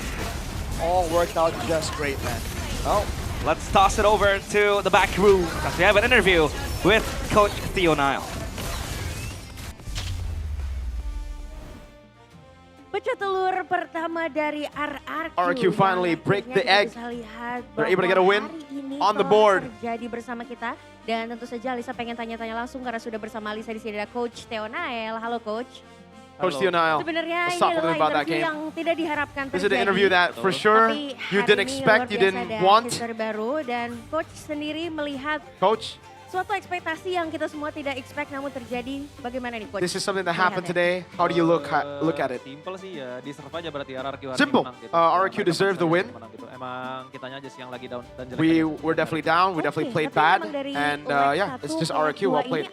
Right, leg number 1, leg number 2. You see the improvement for RRQ? Yeah, for sure. They're much more solid. Yeah, they're brave to take fights. They're decisive as well. Oke, ngomongin soal individual, tadi juga kita speaking of the bisa individual mengharap permainan dari Super skill, Dan sendiri. We saw the moments for Super Menurut Dan. sendiri, apa yang Coach? beda mungkin dari Super Dan? What was Kita the bisa lihat, difference apakah in Super Dan's hero-nya gameplay? ada sesuatu yang baru juga yang Coach lihat? Do you Gimana think nih there's anything tanggapannya? new about Super Dan? Kayaknya dia cuma perlu hero kuat. I don't know. I bisa think he perang just panjang really aja, kayak needs Phoebus sekarang, makanya a kenapa very dia strong buktiin hero hari like ini. the Phoebus Dia there, buktiin right? terus kayaknya. Terus dia nunjukin hari ini. And he definitely showed that today he Dan itu deserves yang to mungkin win. bisa jadi evaluasi juga untuk BTR ke That's depannya. definitely something to evaluate as Tapi well kalau for you ngomongin and for soal BTR. BTR sendiri Yes. melihat dari Speaking semangat of anak-anak BTR, tadi gimana tuh? Karena kalau sebagai penonton mungkin ngelihatnya ada semangat yang sedikit hilang di It seems like permainan tadi. in that Apakah di game- ruangan balik layar juga seperti itu? Atau bagaimana nih Coach? Ya, It looked kayak very different. kurang semangat aja sih anak-anak sama Yeah. hari ini kelihatan ragu The banget motivation, dari kita the sendiri kayak hesitation mau as ngambil well. fight-nya ragu sih. It really Kayak seems like the kelihatan team is dari just very hesitant to mau make perang moves today. siapa, mau target siapa They don't know who to Jadi, target, they ya don't know solid aja what gitu. move Ya to make. kalah sama RRQ. So yeah, Ya, we'll bisa lose mereka menang definitely hari for ini. RRQ, and Banyak it really keraguan just feels like Banyak RRQ deserve to keraguan win yang today. terjadi di sini, They play tapi better. tidak apa-apa. Ini adalah sebenarnya berharap untuk win streak terus ya Coach ya. Karena You guys performanya obviously expected to dari continue the win week streak. kemarin udah luar biasa sekali Because, you know, the win BTR. streak that you were able to build from week 4 was amazing. Dan soal poin-poin kemenangan nih, kayaknya BTR sebagai Robin Hood nih. I mean, you guys are the Robin Hood, truly, of Menurut MPL. Coach sendiri bagaimana nih? What do you think about that? Proses sih kayak kita nikmatin Yeah, aja kayak it's always a process for us. You know, we definitely have to improve. We definitely have to enjoy the Sebagai process. bahan evaluasi dan untuk Definitely lebih baik something lagi that we kita have to akan evaluate. pesan buat Big Gate Troopers yang mendukung tentunya hari ini. Give a message to the bigger troopers to support ya, thank you, you. buat selalu support kita dan percaya aja ke kita. Pasti kita selalu kasih game yang terbaik tiap minggunya. We'll keep on giving our best every single week, so please continue to support us and continue to trust us. Tidak membawa jimat utama dari BTR yaitu Is it because you don't have Robbie Panjaro, your number one lucky charm? Kepala hijaunya sosok dari BTR ini. Yeah, we really need that guy, man. Robbie Panjaro. Oh, hey, right, Robbie! Robbie! MPL Arena ya sebagai jimat-jimat kita dan So Robbie needs to come to MPL apparently. layar, oh oke, ini jimat utama kita ya yang seharusnya menjadi jimat The lucky kemenangan charms dari there, BTR. Tidak Robbie. masalah, kita akan lihat di match berikutnya. Thank you so much Coach. Thank you so much, Coach. Semoga bisa eval dan lebih baik lagi, lebih Hopefully you baik guys lagi. can Dan kita akan continue to melihat improve. Apakah yang ditampilkan oleh BTR di match selanjutnya. Hope for the best. Silakan caster, take it over.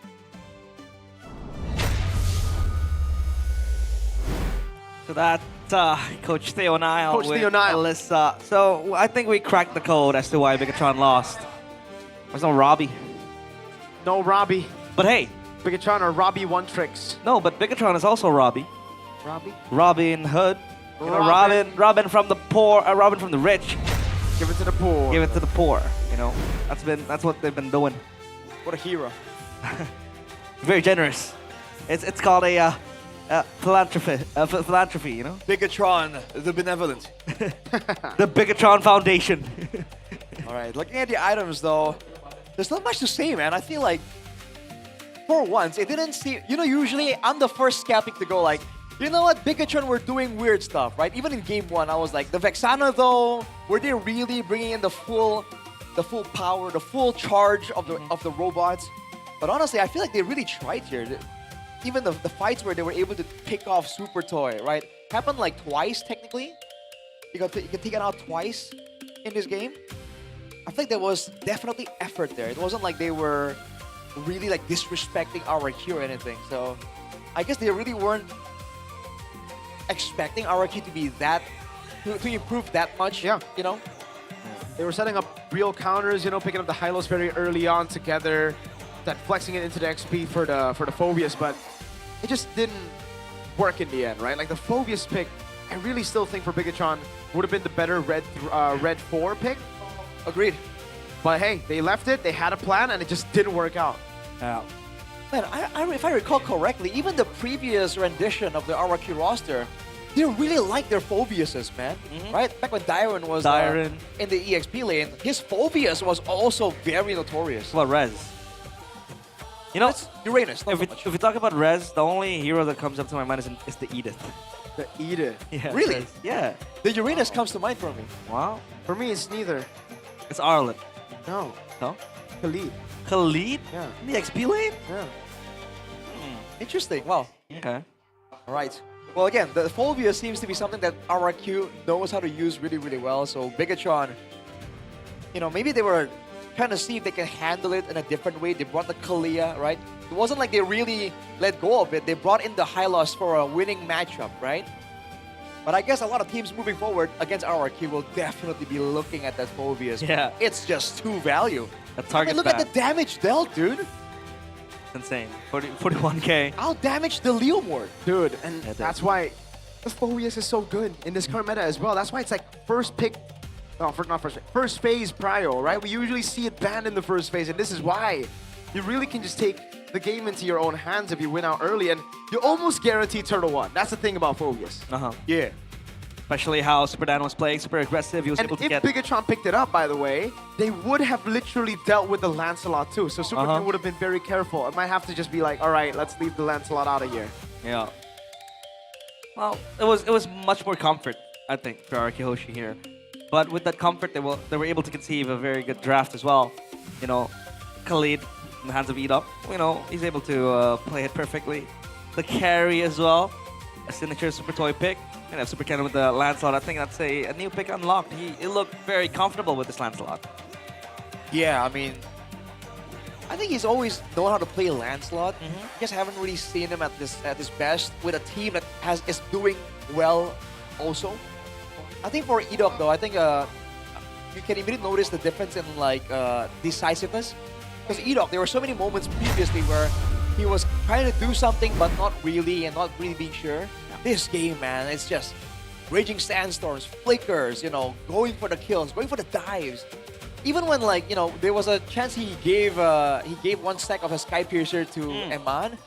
Even then, right, you kind of get that feeling like, oh, dude, that aggression is there. Yeah. This is what made the guy so notorious back then. But the question is it too late? Too late.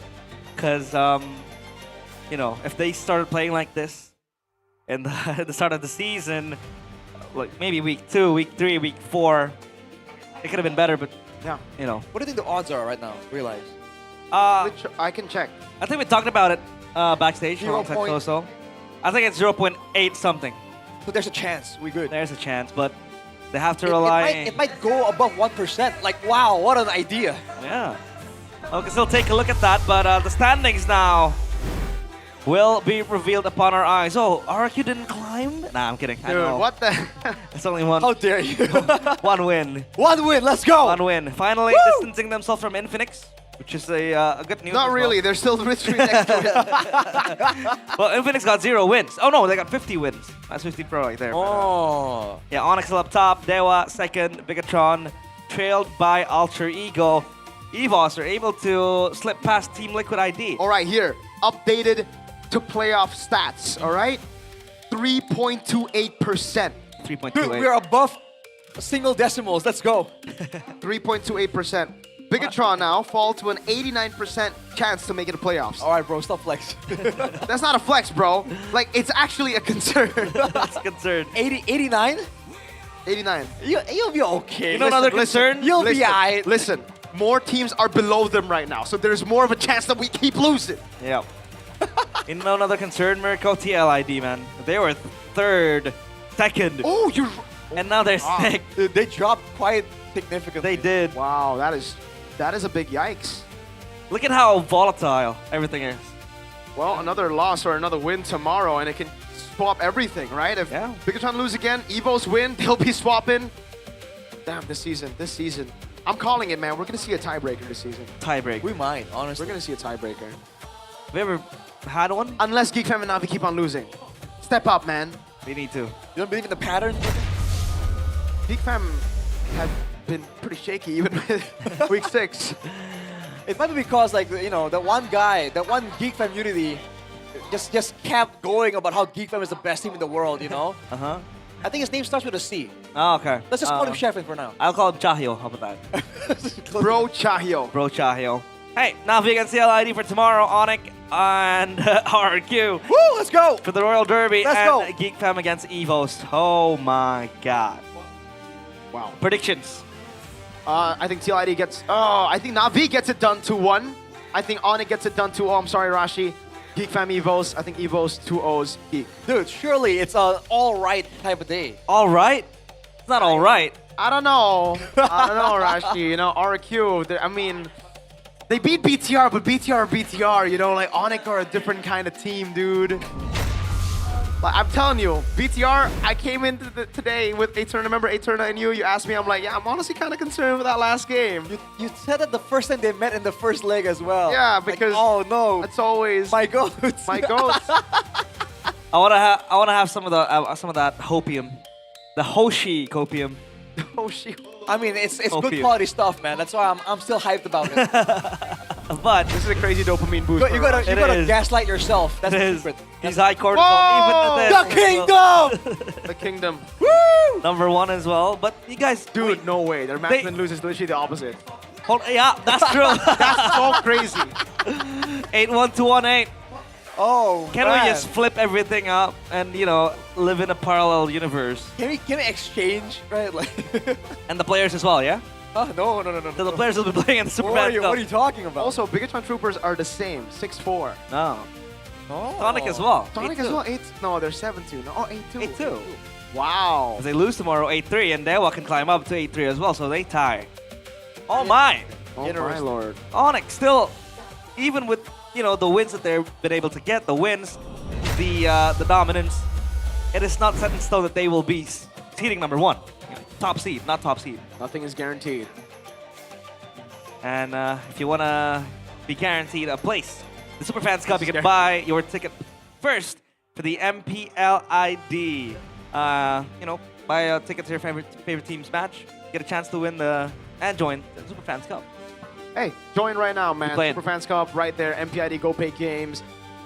Just join us, especially later for playoffs, guys. Tickets are on sale already. You guys can go and grab it right now. Grab them. It's gonna be crazy, man. It's a good time, dude. In the Velodrome, bro. Velodrome. Iconic place where Season 13, Onic have won. Season 15, Onic won. So Season 17, it'll be Onic. Bigatron. You know, Velodrome is the other name for Onyx official gaming house. Really? Velodrome. That's where You know we what, practice. Is it where like we win. cycling? Is that why? Cycling and, you know, just running over enemies and getting that trophy, you know. Damn. Relax, bro. So, look what happened to Sheffin, okay? You want to avoid that's the same Oh, yeah, You that's want to true. relax here. I've been jinxing a lot today as well, so I want to relax. Did you jinx this match? Did you predict BTR? No, I predicted RQ. Goodness. That could have But been crazy. Oh, man, if they lost, I will. I'll chill back, and maybe this game is perfect for you, Mirko and Arashi, because you guys been slacking in MLBB. So, you know, Mobile Legends What rank are you? Immortal 50. That is Immortal 50. Immortal 50. No, Immortal 50. Glory 50. My bad, Immortal 50. What? The cap is unreal with this guy. MLA is a relaxing idle RPG. Collect honor heroes, level up with ease, and enjoy idle rewards anytime. Build your strategy in auto battles, explore endless game modes, and fight players worldwide in global PvP. Global PvP. Global PvP. Download MLA and start your idle adventure today. Not idle as in idol, it's idle as in IDL. Yeah. As in you don't need to. You don't want to. You don't want to. Accidentally become a Hearts to Hearts member. You know, if you're talking about idol. Yeah. It's idol, not idol. Idol. But look at the skins we have here. It's the first batch of the Legend It's of the Skins kits, too. exclusive It's not just the Radiant. skins, Yeah, the realize. Radiant kits. And MLBB, we have the Freya Galactic Vanquisher Radiant kits. And then we have Johnson, Sovereign of Realms. We also have Alpha, Revenant of Roses, and Saber, codename Storm. None of these skins. Oh, maybe the alphas. Alpha. I want the Granger, dude. What? Give me the Granger. Wait, I don't. The Granger the Granger Legend, the one that Eman was playing. I don't think we need that because M7 I think tops everything. A close second would be the Exorcist. No, that was the Legend Granger is a second for sure. Oh, okay. And don't forget as well, you can get yourself the dynamic portrait and exclusive action button for Leslie Angelic Agent. It is available now on the shop. You can enjoy it 20% discount during the first month from 22nd of April to 23rd of May. And it is also only 640 diamonds. 640 diamonds. And the exclusive action button is only 200 diamonds, so the total would be 840. Quick bats. Yep. Log in, check it now. Do you play Leslie? No. Do you play Leslie? That's a Mosa. Occasional, yeah. You know what? I keep saying this. Leslie, I don't know. Every time I pick up Leslie up against a Natan, bro, I win out that lane. And then I pick up a Natan against Leslie, I would always lose. Is that? I wonder why. I think it might be a skill issue. But it's a hard counter, no? I don't think Which way? You lose both ways. Which one's the hard counter? No, but like, I have like 10 sample sizes. It all goes to Leslie. Epic? What? No, in Mythic. Once I made the Natan lane swap in minute 3. I don't know how Mythic players still play Leslie. I'm also calling Yamosa off. Anyway, check out the tickets for the next few matches we have for the regular season. It's going to be insane. And tomorrow we still have really, really good matches. Again, Geek Fan vs. Evos. Battle for playoffs still continue. ID dash MPL.com/tickets. Our ticket is going to be the website where you want to grab your ticket. You're going to choose which match you want to watch. Don't forget to show up on match day because we don't appreciate no shows. That ticket will be expired as well. Oh, BTR TLID, Friday, 8th of May, 2026, baby. W. Interesting match. They need to win those matches, man. Speaking or of which, they might choke playoffs. Speaking of TL, the TLPH, their win streak ended. Yeah. So, 2 streaks ended today. Yeah. TLPH were beaten by Falcons, and my goats lost to RRQ. And pertaining to your podcast with Aldo, I think TLPH should have shoved me in. They could have won. Then they could have lost their streak earlier. But don't forget to go all the way. Get your tickets to the playoffs of MPL ID Season 17. It is going to be in the Velodrome here in Jakarta. Visit our website at idstrip-mpl.com/tickets and get your tickets now. It is available at affordable price ranges from 90K for Legends and 110K for Mythic. Good deal. That's a very good deal. Especially now because we have a Mythic VIP pass or the Infinix VIP zone curated by Todak, where pass holders will enjoy the most comfortable and strategically located seats, exclusive access, and special merchandise benefits designed to elevate the viewing experience to the next level. Bro. If you upgrade to the Mythic VIP pass, you get to meet Arashi. You get to meet Miracle. No. You get to meet Arashi. No. Maybe. I don't know. No. You get to meet Aman. Yeah, I don't know. If they play like that, I think they don't make the playoffs, you know? I'm saying. Yikers. Strategically placed seats, though. Yeah. I'm curious to see how that looks. It looks like this is the They're going to be casters. They have right here, like they're like AC blowing to you. They're watching like this, like, oh yeah, interesting. Yeah, interesting. I think that would be a pretty fun experience. Well, yeah, I could imagine that being like a a special special treat. Do they literally get a lot of spit from us because we cast, Yeah, that's true. That sounds freaky, but you know. Savage! Okay. But hey, That's it from us today. We'll see you guys tomorrow. It's been Realize, Arashi, Miracle, MPL ID Season 17. We own this. Bye-bye.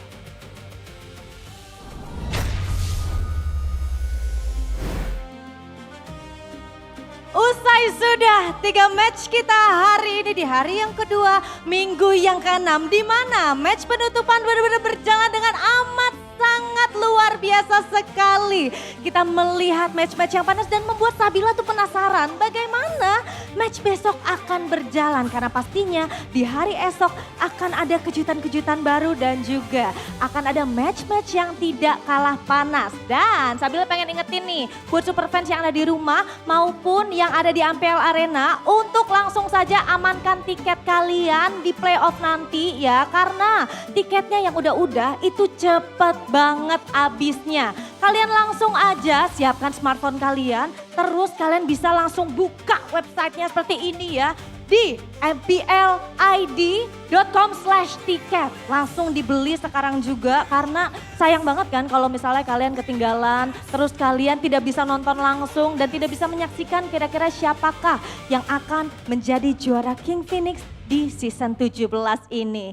Tentunya Sabila juga ingin berterima kasih kepada para supporter yang telah mendukung tim-tim favorit kalian dan juga para sponsor dan partner karena MPL Indonesia powered by Moonton, supported by PBSI, presented by Official Gaming Phone, Infinix, Official e-wallet GoPay, Official Gaming Chair, ada Todak serta untuk partner in esports kita. Ada Garnier, Bayu, Dunia Games, Games Max dan juga OnePlay tidak lupa. Untuk supplier kita ada IndiHome, Klik Indomaret, Yummy Choice dan juga Aqua. Itu dia keseruan kita hari ini di hari yang kedua, minggu yang ke-6. Di hari esok kita masih banyak sekali match-match yang luar biasa. Jadi pastikan teman-teman super fans yang udah punya tiket langsung saja kita seru-seruan di hari esok. Dan buat kalian yang tidak bisa datang ke MPL Arena gak masalah. Karena kalian tetap bisa mendukung tim favorit kalian yang akan bertanding di hari esok di MPL Indonesia Season 17. We on this!